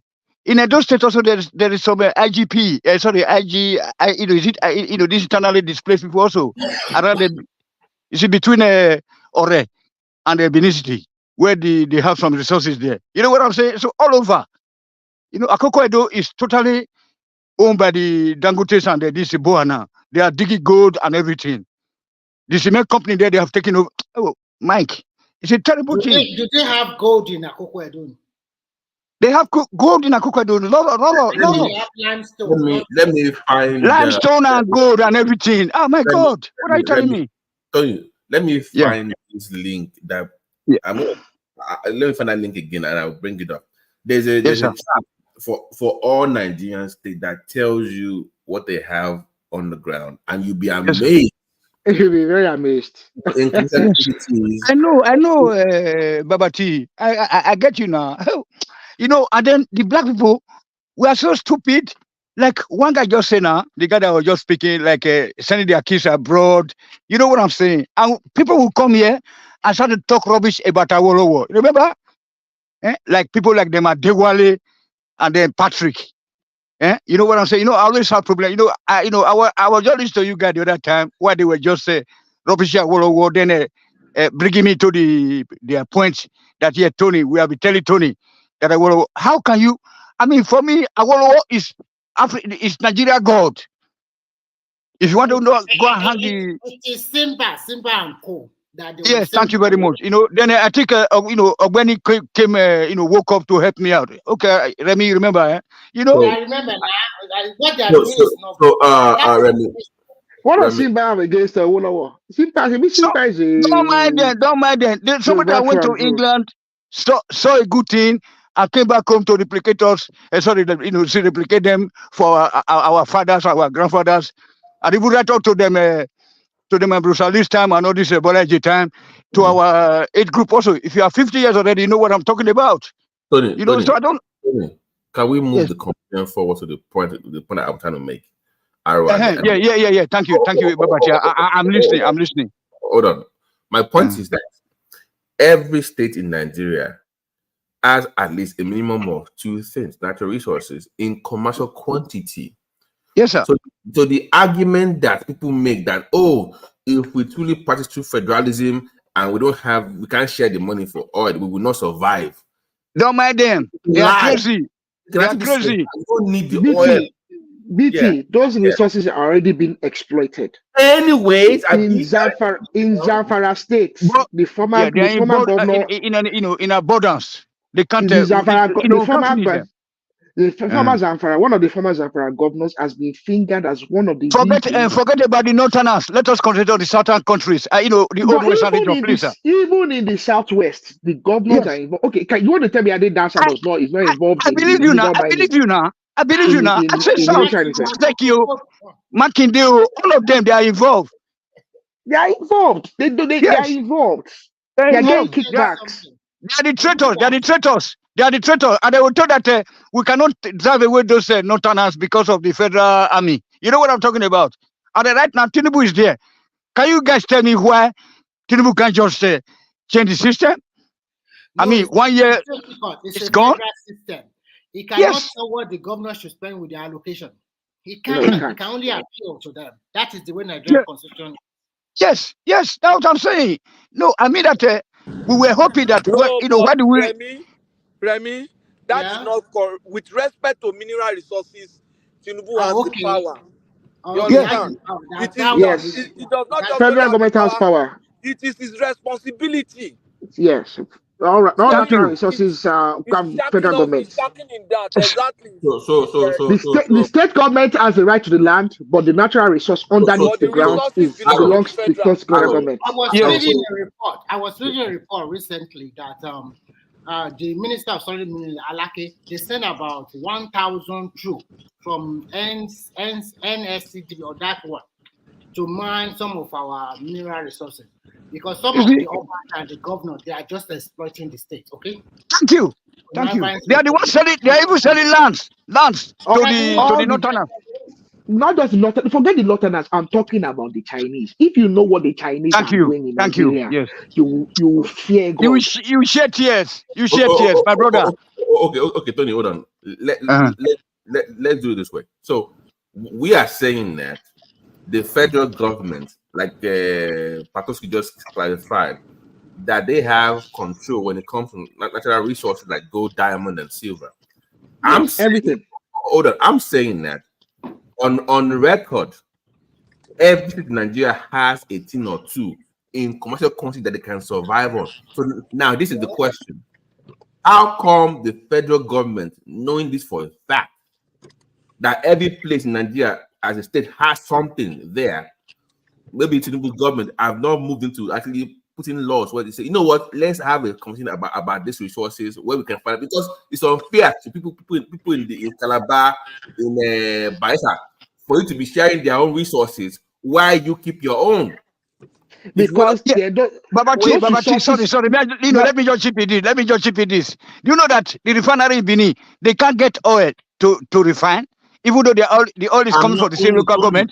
Tony, please, please. You know why? You know Stay why focused that's on that. happening, Babati? You know Yeah. why?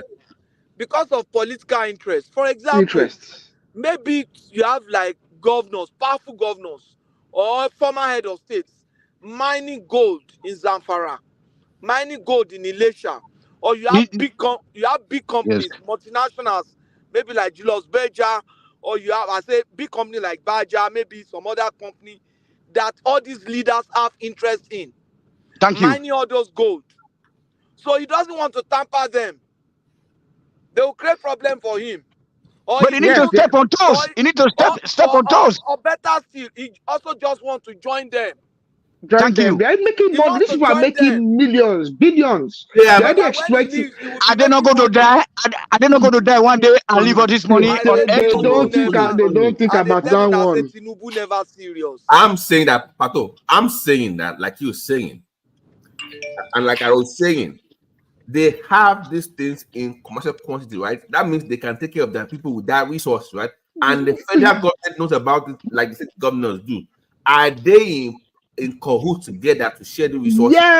Yes, they are. They would rather They share are. it. They would rather share it than take care of people with it. So he's also complicit. They are complicit. Babati, the license for mining, they give them in Abuja. Yes. You get? Those people will just land in one village out of nowhere, and they will come with army people. They will land in the village, they will bring mining equipment, and they will start mining. The chief in the village, he doesn't know that they are coming. You just see that some people have invaded their village, taken over And their they will village. leave the environment devastated. And and then after a while, those people just see army people coming. They'll start leaving the village now. They don't know what is happening. It's like they're under siege. Either that, or they'll use bandits to chase them away and start mining. A lot of the banditry going on in the north is really just displacement of people so that they can actually invade the village, so they can do illegal mining. That is really what is going on. Banditry and mining, illegal mining, are like 1 and 2. My brother, in Nigeria just start to. Nigeria just start insecurity. Any country that does not take control of its mining has opened itself to insecurity. Yes. Patoski, can you blame the Chinese? Is it not? No. You have to blame. We have to blame Tinubu because we all rooted for Tinubu here. Hold on. Can you imagine that Tinubu will stand aside and be watching his people? I mean, a situation where see whereby that. No, hold on, please.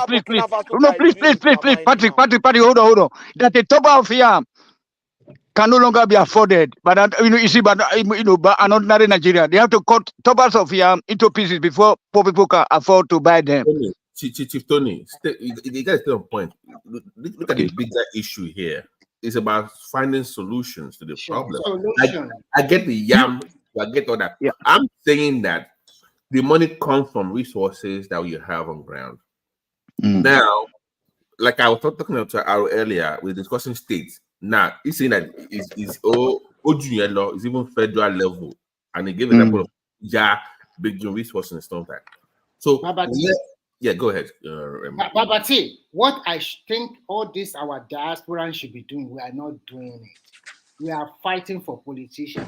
Instead for all this platform all over diaspora to be telling all those people in our state, these are the resources you have in your state. That resources will belong to you people. First, if the diaspora were instigating the people at home, instead of talking about abuse, Remy, the only solution is that we have to be going back home in batches to occupy that country. No. Apart from to occupy, not to occupy the country. You cannot speak to your.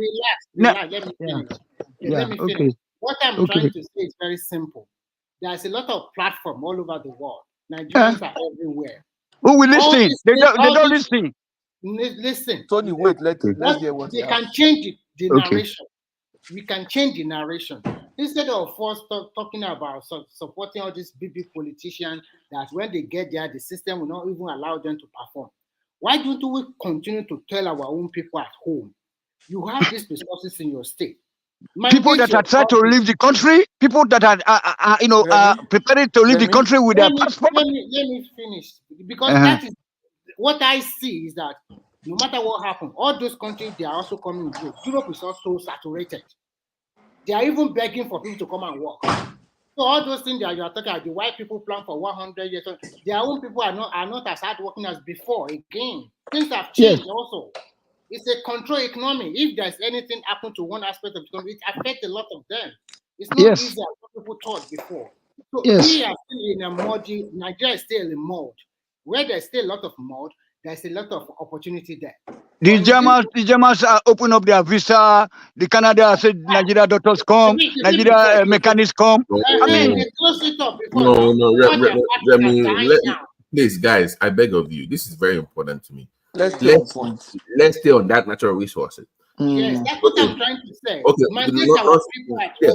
but I'm saying that I think our exposure or what we should be exposing to the public is what we have in each of our states. Yeah.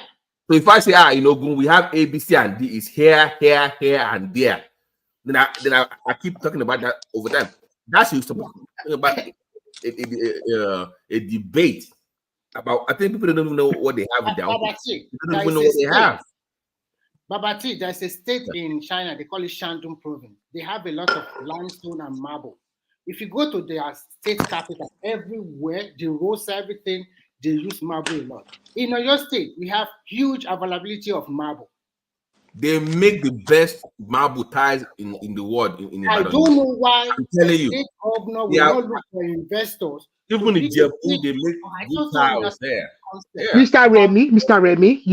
Remy and BT, I think there's something that you don't understand. I'm trying to get to you that you don't understand. They already have investors. They're already involved in it. They're already mining it. The only problem is they are doing it for their own personal gain. They're mining it illegally. That is not illegally. Not supposed to So be don't have this option. To their own pocket. To their home pocket. That's the one. Okay, that's the one we can even see. But I'm saying that there are hundreds of other resources that I've been mined that we don't even know. That we see them moving around. We don't know what they're doing in those villages, in the forest, all those things. How come we don't talk about those things more? Let me give you some example. Yeah. I'll give you some example. Okay, mahogany, for instance. Igimio. Do you? I mean, I think some of Nigerians don't even appreciate the value of some of the things we have. Trees, some of the most expensive trees in terms of wood, I know good state. I know. I know now. They are no good state. All those trees like 300 years old. My God. Mahogany, ivory, ebony, all these things. Okay, they are extremely priced. They are priced wood. We have them. Our forests are literally being devastated. Oh my God. Now, coltan now. If you cut one, you plant two. That was what the policy was before. Until this guy came, someone came and just F the whole thing up. But go ahead. Not only him, that one was too big. Just continue to that administration. They ruined that country. But one thing that we think that it is just by coincidence. These individuals are involved. These governors, these politicians, they are involved. Yeah. They are the ones getting the licenses. Okay, then what they will do is they will then bring maybe a Chinese partner, a technical partner from China or from India. Babati, you know and that then they'll be involved. Nasarawa State, they started with their lithium now. When you now in the next 5 years, that state will be more richer than even the so-called Southwest state. I'm not talking about Lagos, because they are bringing investors, and sooner or later they will start producing solar panel and lithium battery there, maybe in the next few years. When you look at the Southwest, look at our Ogun State, we are just full of mineral resources everywhere. We have huge quantity of limestone. We have fertile land for agriculture. We have people that are highly educated. I'm not talking about education as in just go and do philosophy. I'm talking about people that are engineers, doctors, lawyers, people that are in the high. I don't know what we are just looking for. Nigeria is supposed not to suffer at all. It's a country that was blessed all around, everywhere. Every state you go in Nigeria, they have resources. The Chinese are in Sungeru Dam now. They are building that dam that is going to give us about 10,050 megawatts of electricity. They are the one repairing our Kanjin Dam as we are talking today. They are improving the electricity capacity to around 3,000 megawatts. maybe by the end of this year or early next year, it will be ready. That will improve generation. But I don't know about this transmission and distribution. As we're talking to the Imo State, we commissioned integrated power plant soon, even surpass that of Abia. So I can, if you are hearing this, don't be surprised. Maybe in a few months, Imo can even have more better light than you guys in Abia. So I don't know what is our Southwest doing, No, Remy, we already had 2 in Benin that are linked to national grid. They can't. Benin City is, national grid stuff. We don't know, but that's no, that was the law that time. That was the law. They didn't allow them to. That was before Tinubu came. Now that was before Tinubu came and. But I think they are making law now that you can generate. You can just. Yes, they said the law is the old one. The governor is conniving with the federal government, with the Chinese or whoever. Don't link it to any stupid national grid now. Just use your electricity. It's two. Oshomo and then Azore. 2. And that is where Abia State copied from. The Abia put the to Benin to say, okay, thank you that they copied from Benin. But the Benin City is in total darkness. You know what I'm saying? It's because of availability of gas. Because now Nigeria is no more exporting that flare gas. That is why the price of gas is crashing in Nigeria. But gas is there in Benin City there with oil. You can't even get the oil to refine in the Benin refinery, the modular refinery that is built in Benin. I think they have 2 also. Is it working or not working? They are working already, but they don't have oil. The people, they are complaining last week on social media that you mean they cannot get oil from NNPC or what? The crude oil is right there, about 10 kilometers from the site, but they will take this oil to the north first. Well, those oil they said that discovery in the north. Don't you think that the oil they are stealing from the south, or the oil where they steal from Benin? I think the problem they have with oil is the pipeline vandalism. So because of the pipeline vandalism, what about the refinery that is in a place where oil is, that oil? Yeah, let me explain now. So they've stopped. A lot of the companies stopped investing in maintenance of the pipelines. Yeah, but what about those ones that are closed? That have the the comparative advantage, like Benin City. Yeah. Well, they should repair the pipelines. But I think now the oil had to be given to Kiari to a northern affairs before they can allocate again to Benin. Yes, and then there's the issue of the fact that the NNPC before this Tinubu came into power. Yes. NNPC and CBN, they were doing some dealings. Yes, balancing the sheets, and literally most of the oil has already been sold before it's even left the ground. Yeah. But what I'm saying is like it's like you have a oil wells. Hold on. Let me just give you a typical example. Like you have the oil well at Eleyele Waterworks, okay, and then the refinery is at Jericho. For those people that knows Ibadan here, around the but between that distance, you don't need that long pipeline to transport it. But no, if you produce the oil in Eleyele water, it's a riverine area there, you have to take it to Kaduna first before they will come allocate again. The refinery in Kaduna is not working, so it's not even that. What I'm trying to say. I'm just giving that example, but they're taking to the Nigeria. Yes, no. See, they've already sold it. The oil that they are okay, I think we are doing about 700,000 a day. No, we are doing about 1.7 million now. 1.7 now. And then we are losing 400,000. We are losing 400,000. And there's some country that will have 20,000. What are we producing? Is it not 900,000 or 1 million? 900,000. But that 1.7, yes, is already been sold. They've already sold it in deals. Right. Yes, is that not bad? Is that not bad enough? They've used it to borrow money already. They used it to borrow money already.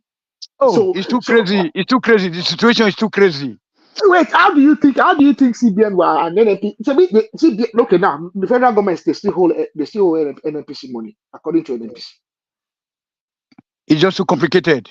Listen carefully. During the 8 years of Buhari, we borrow a lot of money for infrastructural projects. Nigeria is not generating revenue like before.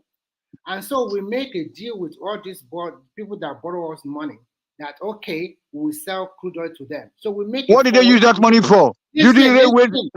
Listen first. That forward contract means, okay, borrow me the money today, but in the next 1 year, I will be giving you so oil for the next 1 year. Advance supply of natural resources. Exactly. So some of the, I will tell you what they use the money for, so that you yourself, you now know that we are not serious in that country. The fight we're supposed to be fighting, we are not fighting. First, they are using money for recurrent expedition. They are paying salary from it. Yes. 30 million naira for these rest members and senators. Not even rep. What about your state governor? Are they not collecting money from the federal administration? Security vote. It's mostly recurrent expedition. And your state governor think that they just sit down there and wait for the money at the end of the month. So a lot of them are lazy. And when they bring in the money, add subsidy, I beg. Add subsidy. They use some of the money for subsidy as well. They will not go to MFLA. Now, out of the money, they will go to MFLA. MFLA will not give them a discounted dollar. They will change it to dollar. They would not take those part, take it back to America and Canada. Go and hide. The rest, they not to. Oh my God! Those leaders. It's too crazy. It's too crazy. Like look, a major oil exporting country talking about subsidy. I think what we should be fighting for, immunity for governors should be removed. Yes. And then everybody in the state, you should hold your governor accountable. Not who you want fight. Who you want fight. Who want make those laws? Mr. Remy, I will say this thing. If we held the governors accountable, yes, the president would behave himself. Okay. Yes. I can't remember. Okay. I can't remember. Someone said something. Let me finish this sentence. Someone said something that the most powerful person in Nigeria is actually not the president. In the world. It's the governors. No, in Nigeria, it's the governors that control the president. People think that the president is actually very powerful, but a lot of the things the president do is to satisfy the governors, because the governors can upend any president any day, anytime if they come together. Yes, so even Obasanjo, as wicked as this, he bend down for the governor. Can we? Remy, can we do this? Because you keep talking about holding governors accountable. Can you please define what that even means? So I know what, because we don't. What does it mean to hold them accountable? What can you please explain that, please? There is no way. If you are a citizen of your state now, you people should not be docile. You should speak out more. Talk to your governor. What are the resources do we have in this state? Speaking from abroad. Yes. If you are, let me tell you this. Let me tell you the truth. Those people that are shaping Nigerian politics in terms of political, they are those people in diaspora. Continue to spill rubbish online every day. So even things that their eyes did not see. They are the one controlling all those dummy heads in Nigeria also. Hey, go and vote for this. Go and do this. If you don't give, I don't give money. They are the one that is controlling. Babati, let's separate the country. And then let's keep the. Hold on. We keep the politics local. Then they will know each family. Anybody who's a governor, we can go to him. Tony, you gotta stay on conversation. Stay on point, man. You gotta stay on point. He asked me a very good question. And the people at home and abroad, we should go to our state assembly, send the bill, change the bills, change a lot of things. First, they cannot change because of the money they are getting. No, if the pressure is too much, if there's a lot of pressure from people from the state, they will change. They will not change. I don't think for them for election, they will change it. What are you telling me? The people are very powerful. But if you are now looking at it is Tinubu or Buhari, everybody in Nigeria, just go and hold your president. The government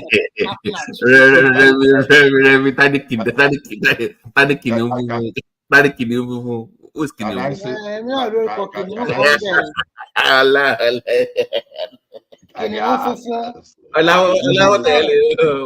what the hell? Maybe they want to say something. So Akini, why do you put your bati now? I mean, no, what is it? Why is it funny? Is it funny? What's funny there, Babati? What's funny? Why is it funny now? I don't know. See, the thing is this. See, where we talk of restructuring, this is why we talk of restructuring, because the type of structure we have in the country today shift the attention away from the governors. And we've been shouting this thing over and over, because when someone decided to make us a unitary system, since that time, we've not been able to get out of that old. Now, education, to start with, was not the duty of the federal government. It was the duty of the regional government, even the state government, to some extent, in the Second Republic.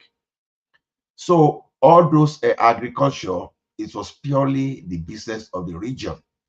But the federal government hijacked everything in an attempt to hijack the resources. So we've concentrated too much on those things they shifted to the central, and that is why we can no longer. So those people that now know how to play the politics now, everything now focused on the president.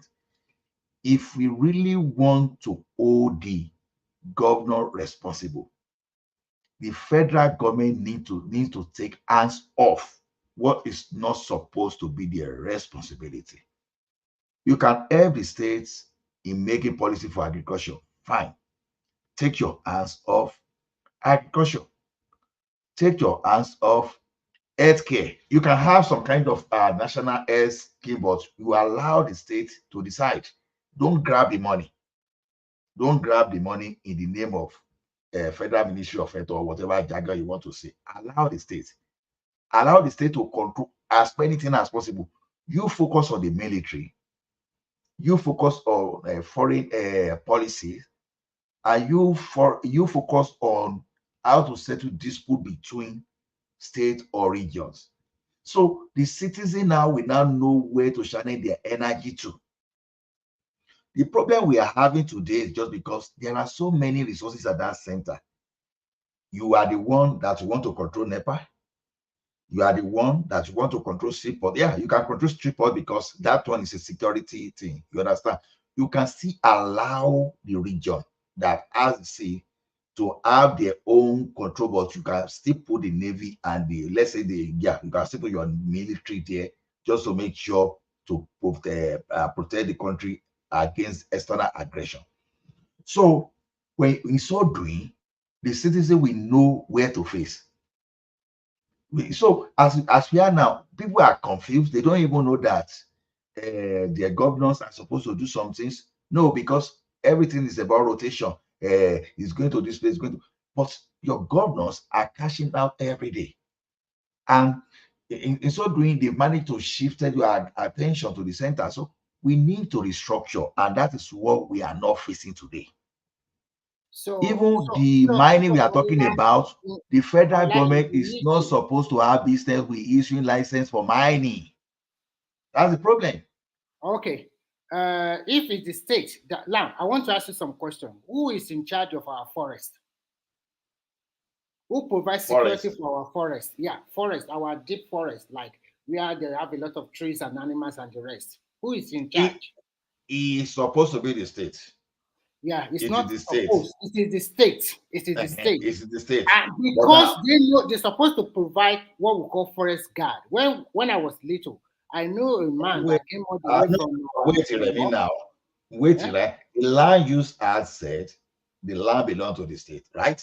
Get that? Look at it. Look at it. So what we are discussing here before you came here, I think you have been listening, of course. We are talking about natural resources. And we know that some of these resources are being mined by these politicians in connivance with foreigners illegally to take it away and siphon the state money. What we are trying to say is that instead of us in diaspora, instead of us to channel our effort to better our state, we are always in just talking about all these big politicians that at the end of the day. Remy, let me give you this point. Okay.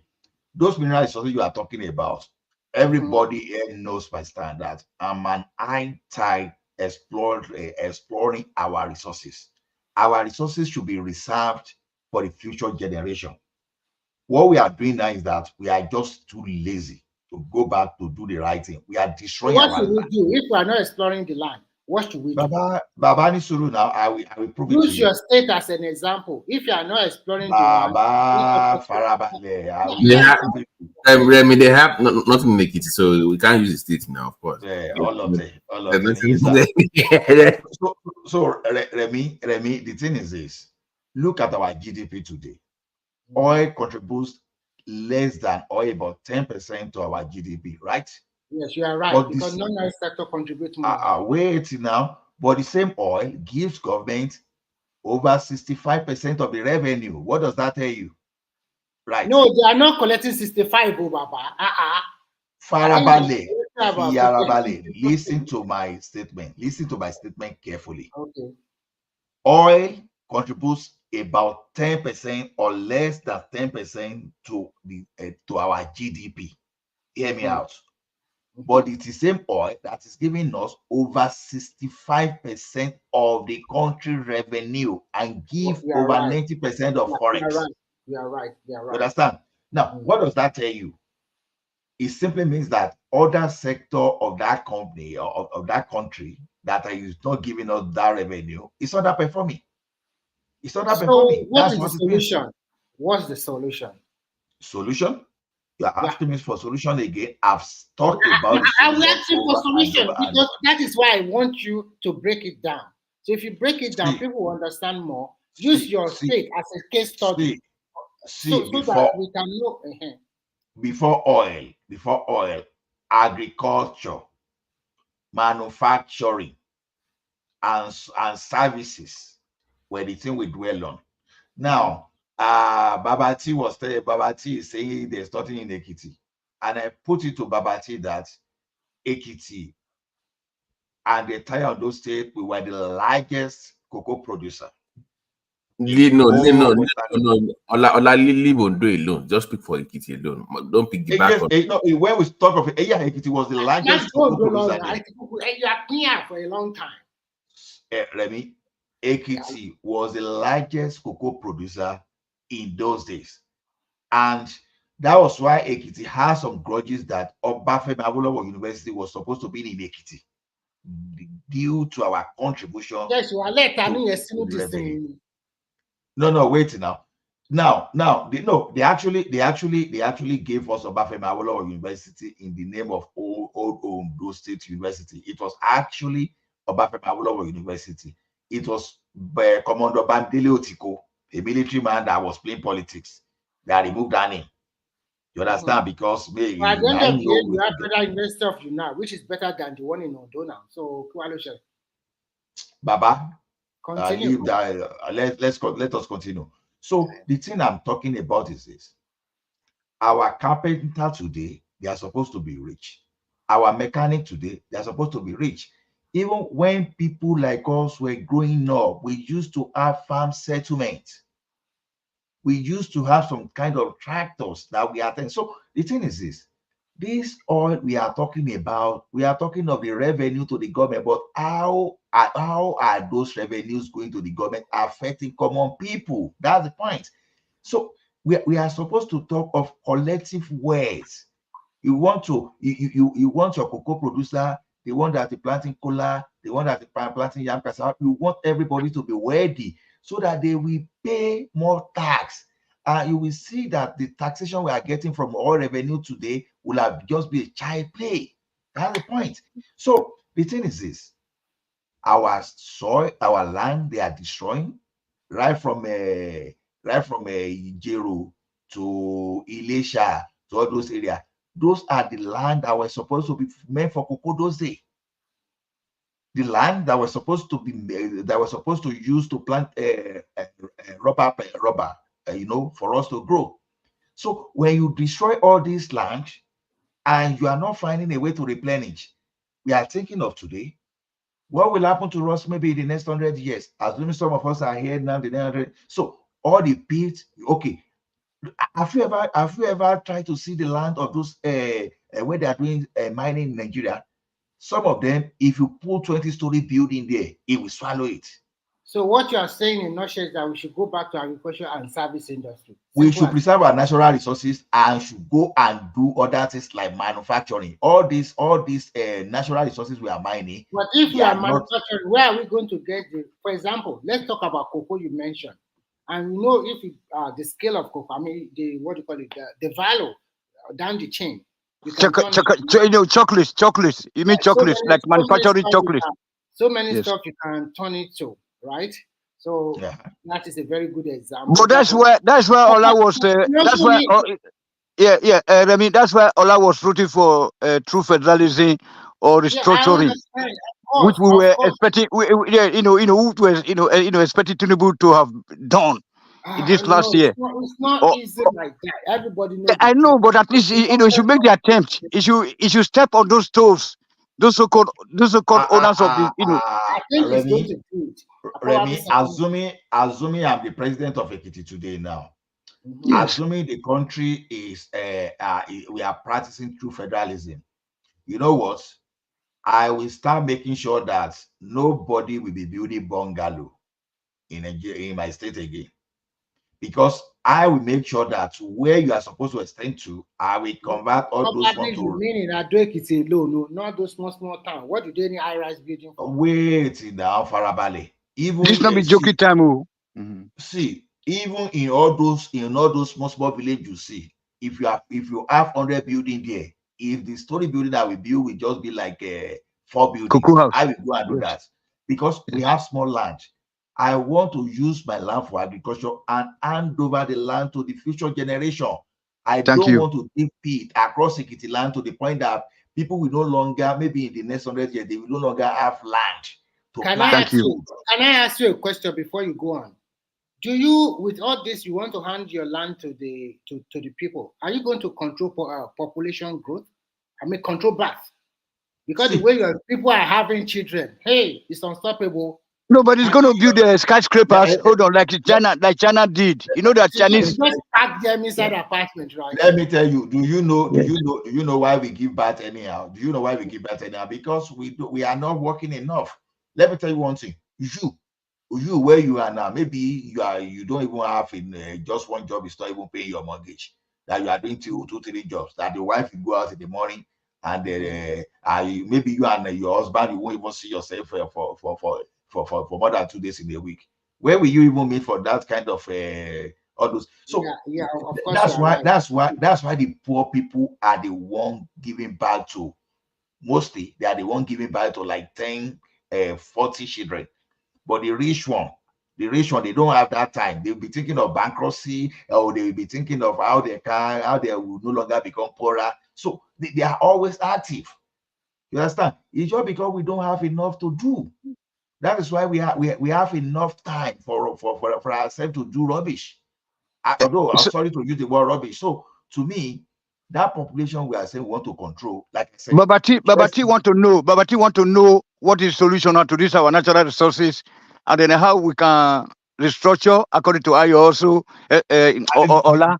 Did you get my whole point? I'm saying if we restructure Nigeria, if I were the governor of my state, I will not focus on natural resources. I will focus on you as a carpenter.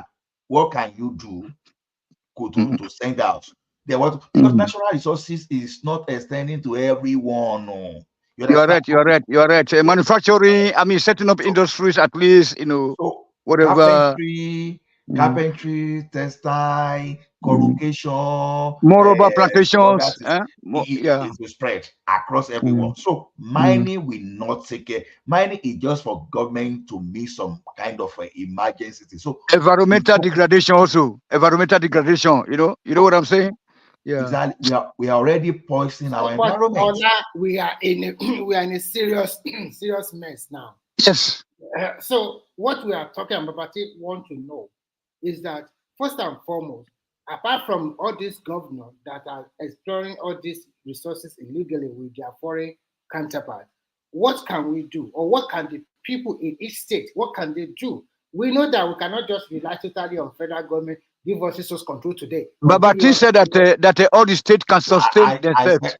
Remy, yes. I say, let us go through federalism. Let's government see. That's you it. See what federal government is doing. You see what federal government is doing. You are right, but we all know that time is not of the time is of the time is not time. No, I don't want to be right. It's my opinion. I can be right. I can be. You are right. We need to start somewhere. From somewhere. Towards that achieving that truth, that restructuring, that should be the what is to be. What we are talking, we are already in this year. We are talking about. This is what I'm saying. I support 100% for federal restructuring. This is what I'm saying. federal government should answer all those mineral resources, because federal government will come and take your resources when they see gold. I say, as a matter of fact, there should be national emergency that should stop mining all those stuff now, because we are talking of mineral resources. Just look at the situation where they are now mining in all the 36 states of the country consecutively. Honestly, it won't take us 50 years to destroy our entire land. But Ola, we don't have any government, any established governmental institutions to cater for that. That's the problem. We don't have any institution like police. We do. The problem with Nigeria is that it's not that we don't. It's the fact that those institutions are deployed to the advantage of the corrupt individuals. Yes. So we always talk about, and that's why we always over legislate sometimes. Some of the laws that they pass sometimes, those laws are redundant. Someone papers.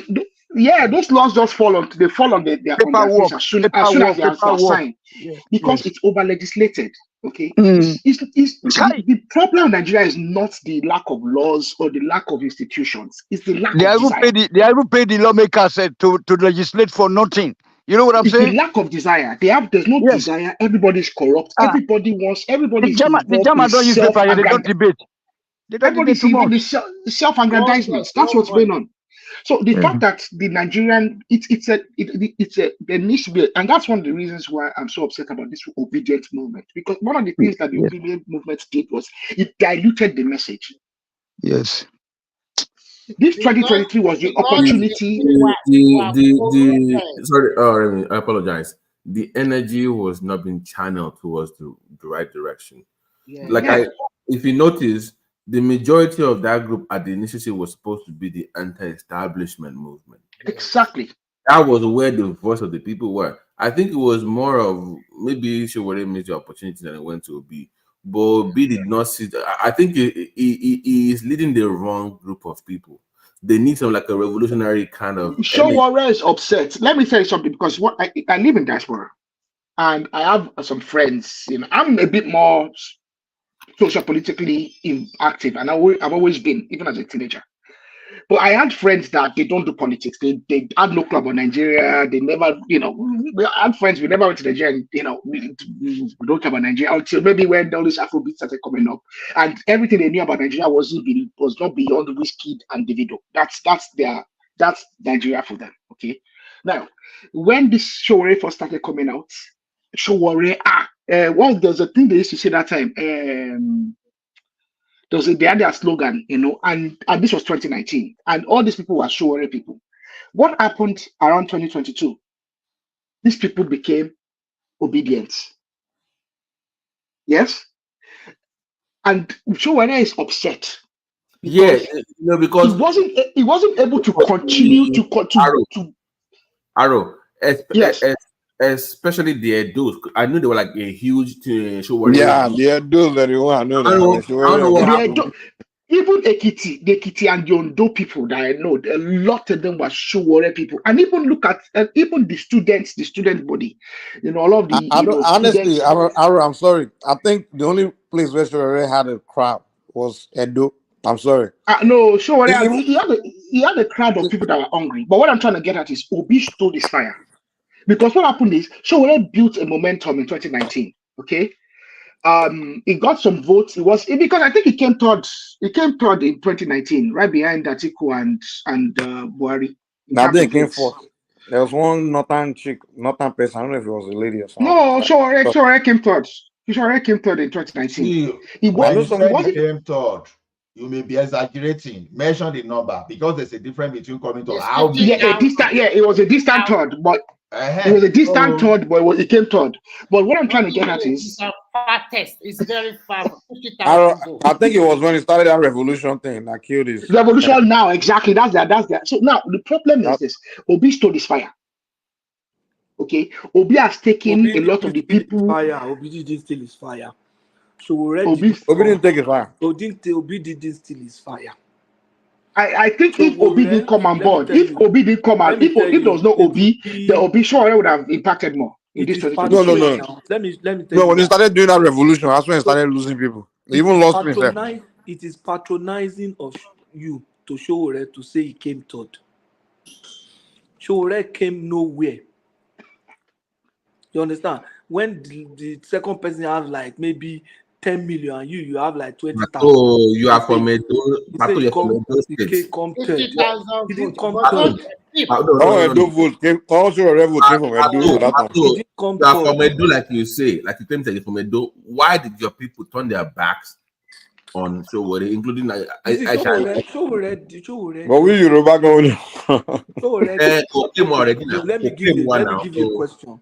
Let me give you something. In 2019, did Sowore win Edo? Did he win Edo? No. I say Edo people supported. But that was not an election. That was a rigged election. No, he didn't win it. I crave your indulgence, please. I need to say something. Anybody that said that Sowore came third in 2019, that's not true. That's not just got 33,000. A rigged election. So who came third? Some people wait now. Felix Nicholas came third. He got 110. Yes. Then there's Obadiah Malaifa. So he came distance. So in fact, it was not even the way I'm looking at this thing. I think okay, it was in the first 1, 2, 3, 4, 5, 6, 7, 8, 9, 10. I think it was in the first 10. Obadiah Malaifa got more than Sowore. It's a rigged election. It's a rigged election. No. The way that guy was shouting, I thought he actually did much better than that. Sowore came 10th in that election. 10th. And he was shouting at like up and down. So anybody that is saying he came third is a But mistake. everybody, let us also consider that Obi have the back of the South. Let's hear from Yakubo if you can just like the guy just. So Yakubo, go ahead. Yeah, good morning, everybody. Barika di Salah. Barika di Salah. Sorry. Quick question. How you guys would think Sowore can win election in Nigeria? The head of Southeast people cannot afford to have an agent in all police units. So where Sowore is going to get money to have a party against this all police units in Nigeria? Sowore can never win election in Nigeria now. How is that possible? Yeah, that's what I just on the channel. That's a given now. He can't win. Everybody knows his character doesn't even support him winning. No, I won't say that totally. If he continues the same way, he might not. But if he changes his way tomorrow, like Buhari was not going to win the election. Yeah. We all know how Nigeria election works. You need proper funding. You need every funding to win. Why do you think Tinubu win the PDP don't have party? That's where they do their this thing now. No, that's what I'm saying. That's now. Look at Buhari. So, Buhari was doing Agidi in 2003. In 2007, he was doing Agidi. In 2011, he cried. He said, I will not do it again until Tinubu brought him on board. Someone might as well bring Sowore on board tomorrow. That's why I said, I can never say never, never. Because Sowore may change tomorrow. But Buhari brought something to the table now. 12 million. Yeah. He just needed more of Tinubu to win. Patoski. Yeah, that's where the if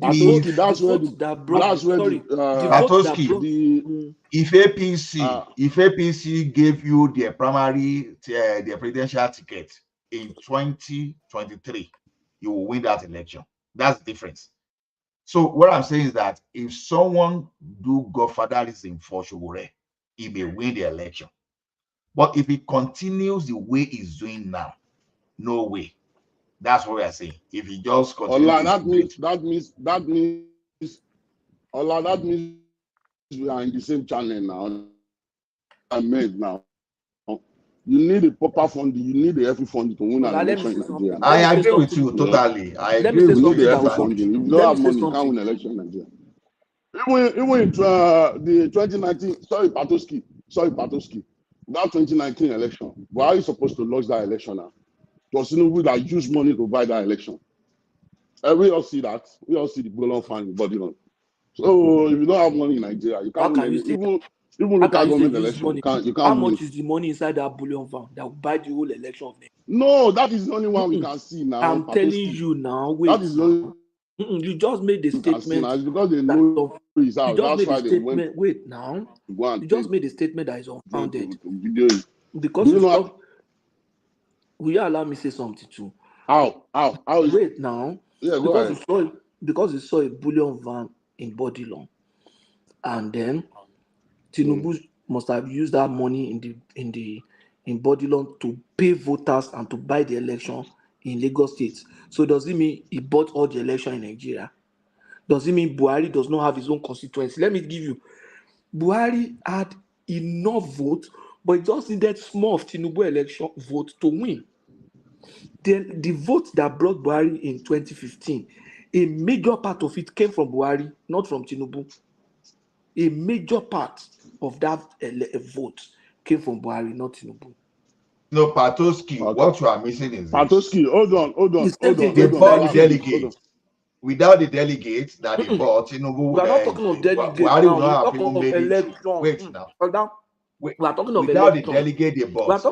You are talking of primaries now. We are talking of election, national election.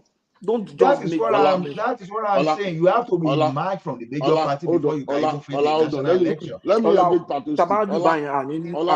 Hold on. Let me engage Patoski. I can't hear you. Is it only me? No, network. Yeah, let me ask you a question, man. Do you think Sowore should have played ethnic politics and like maybe get Yoruba people behind him, kind of stuff? Because he had the opportunity during a Yoruba nation kind of thing. He should have kind of play a little bit of ethnic. He doesn't have it. Because the problem with Sowore is that for you to get Yoruba vote, you have to show that Omoluabi. Omoluabi and he was even telling us intelligence. that he was not even Yoruba. They are not arrogant like that and asking for their vote. Like the one that was abusing the cabbage, don't abuse your new people. You know, Babati, you know what's even funny? He tried to play he tried to get an ethnic, he tried to go on, let me say it, he tried to get ethnic group behind him, but now he now chose the wrong ethnic group. He started doing he started going to court with Nnamdi Kanu doing I support Biafra. I'm like, guy, that's it. Mike, you know, I asked one question the other day. I said, where exactly is Sowore from? I asked for you. If I am a Yoruba man, Sowore belongs to the fourth largest ethnic group. Sowore is an Ijaw man. I don't think it's Joe. I think it's him and rational mind. Rational mind is rational mind's brother. Sowore is an Ijaw by ethnic school, but if rational mind from Abia State, man. Rational mind.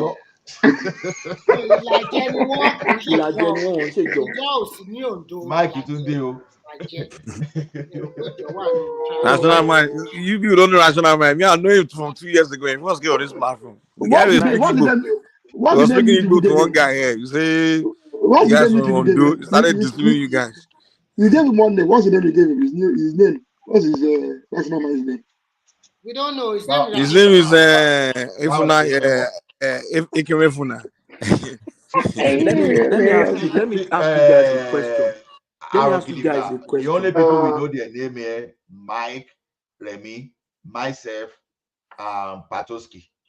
Others, they just answer anything they like. No, maybe Simba. I'm using my own name, Ola. But Yakubu Agbado Tinubu, that's what we did. Because I'm a Tinubu son now. But my Kolawale, we know my Kolawale. We know. We know Patoski. When you don't know my real name. But my Kolawale is what you are using, so I will assume that's your name. Maybe you accept to tell me it's not your name. Ola, hold on, please. Let me quickly address Patoski. Patoski. So you are saying Buhari, we are talking about figure. We are not talking about the spread. Yeah, Buhari have the figure now. We all know that. We all see that. During the time that we contested, where does that figure take place? That's what I'm saying now. I say You are talking as if it was Tinubu that as if Yes, he didn't bring anything to the table. Yes, now because this is a man that has run 3 times, cannot win election. No. Why did Tinubu need him to run? He knows that alone Tinubu couldn't have won. Alone Buhari couldn't have won.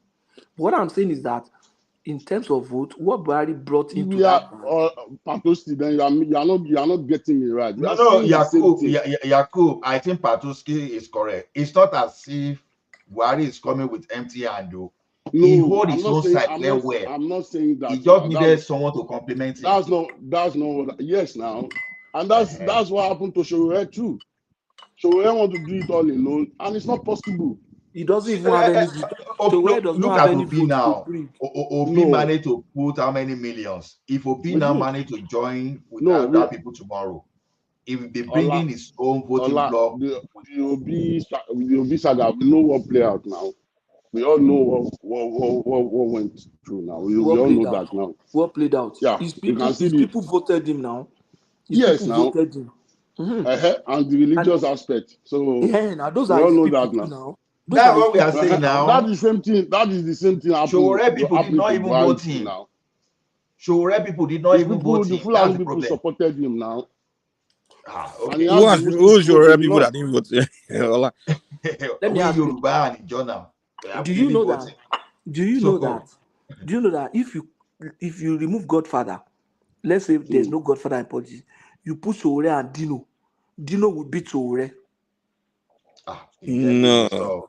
Sowore does not understand politics. I support you in that. Do you know that couldn't win? I support you. Let Sowore go and contest for governorship.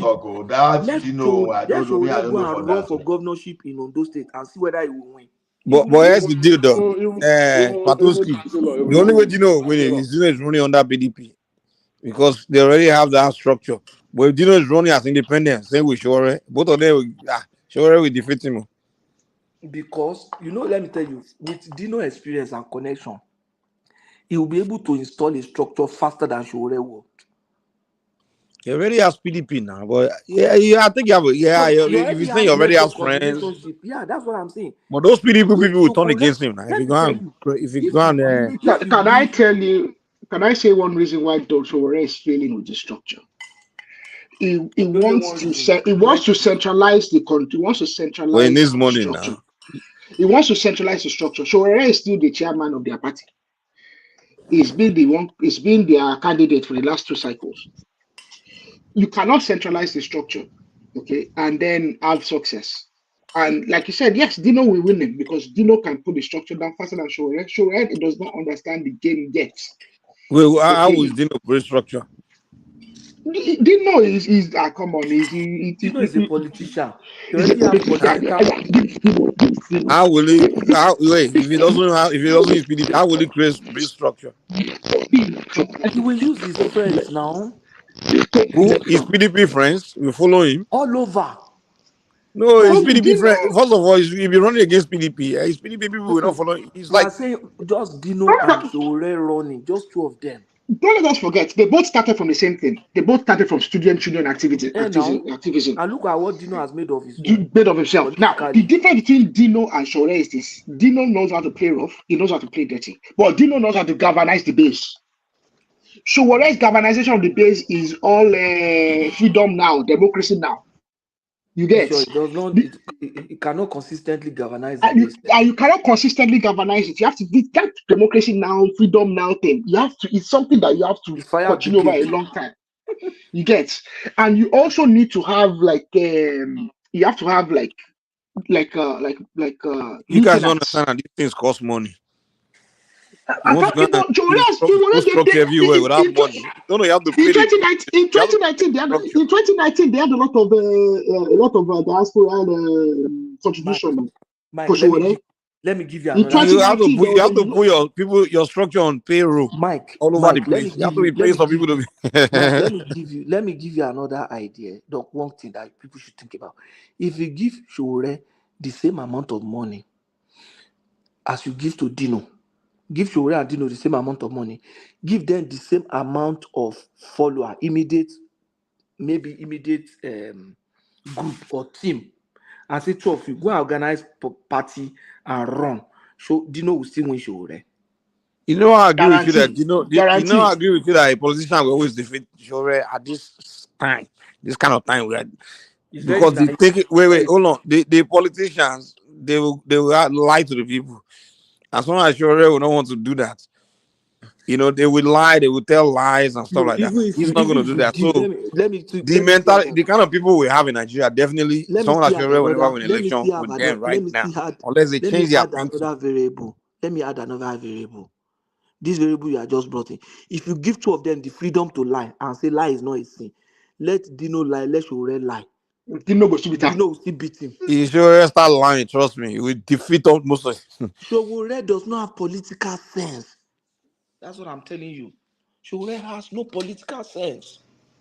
Patoski, that means you are saying what I'm saying too now.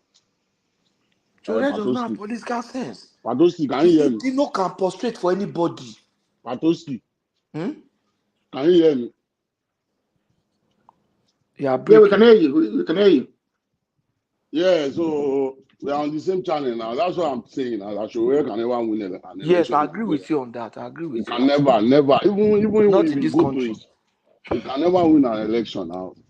You know, the guy should be contesting for the House of Representatives. He cannot win. He cannot win. Anybody that have win. that. Take him to House of Rep. He cannot win. That's what I'm telling you. He cannot win. Even his ideology self cannot win an election in Nigeria. The northern people will not agree for him. Guys, I don't see anyone. His ideology, all those behind social whatever ideology can never work in Nigeria now. All those northern people, they will not agree for him. You know, they will say, "Oh, you want to be giving our own people money, so we won't be able to be controlling them." They will kick him out. It's not going to work in Nigeria. All those social programs that he's talking about can't work in Nigeria now. You know. Hey, but this Sonny guy won in Kaduna now. At least he did one time. Sonny, that guy that has bushy hair.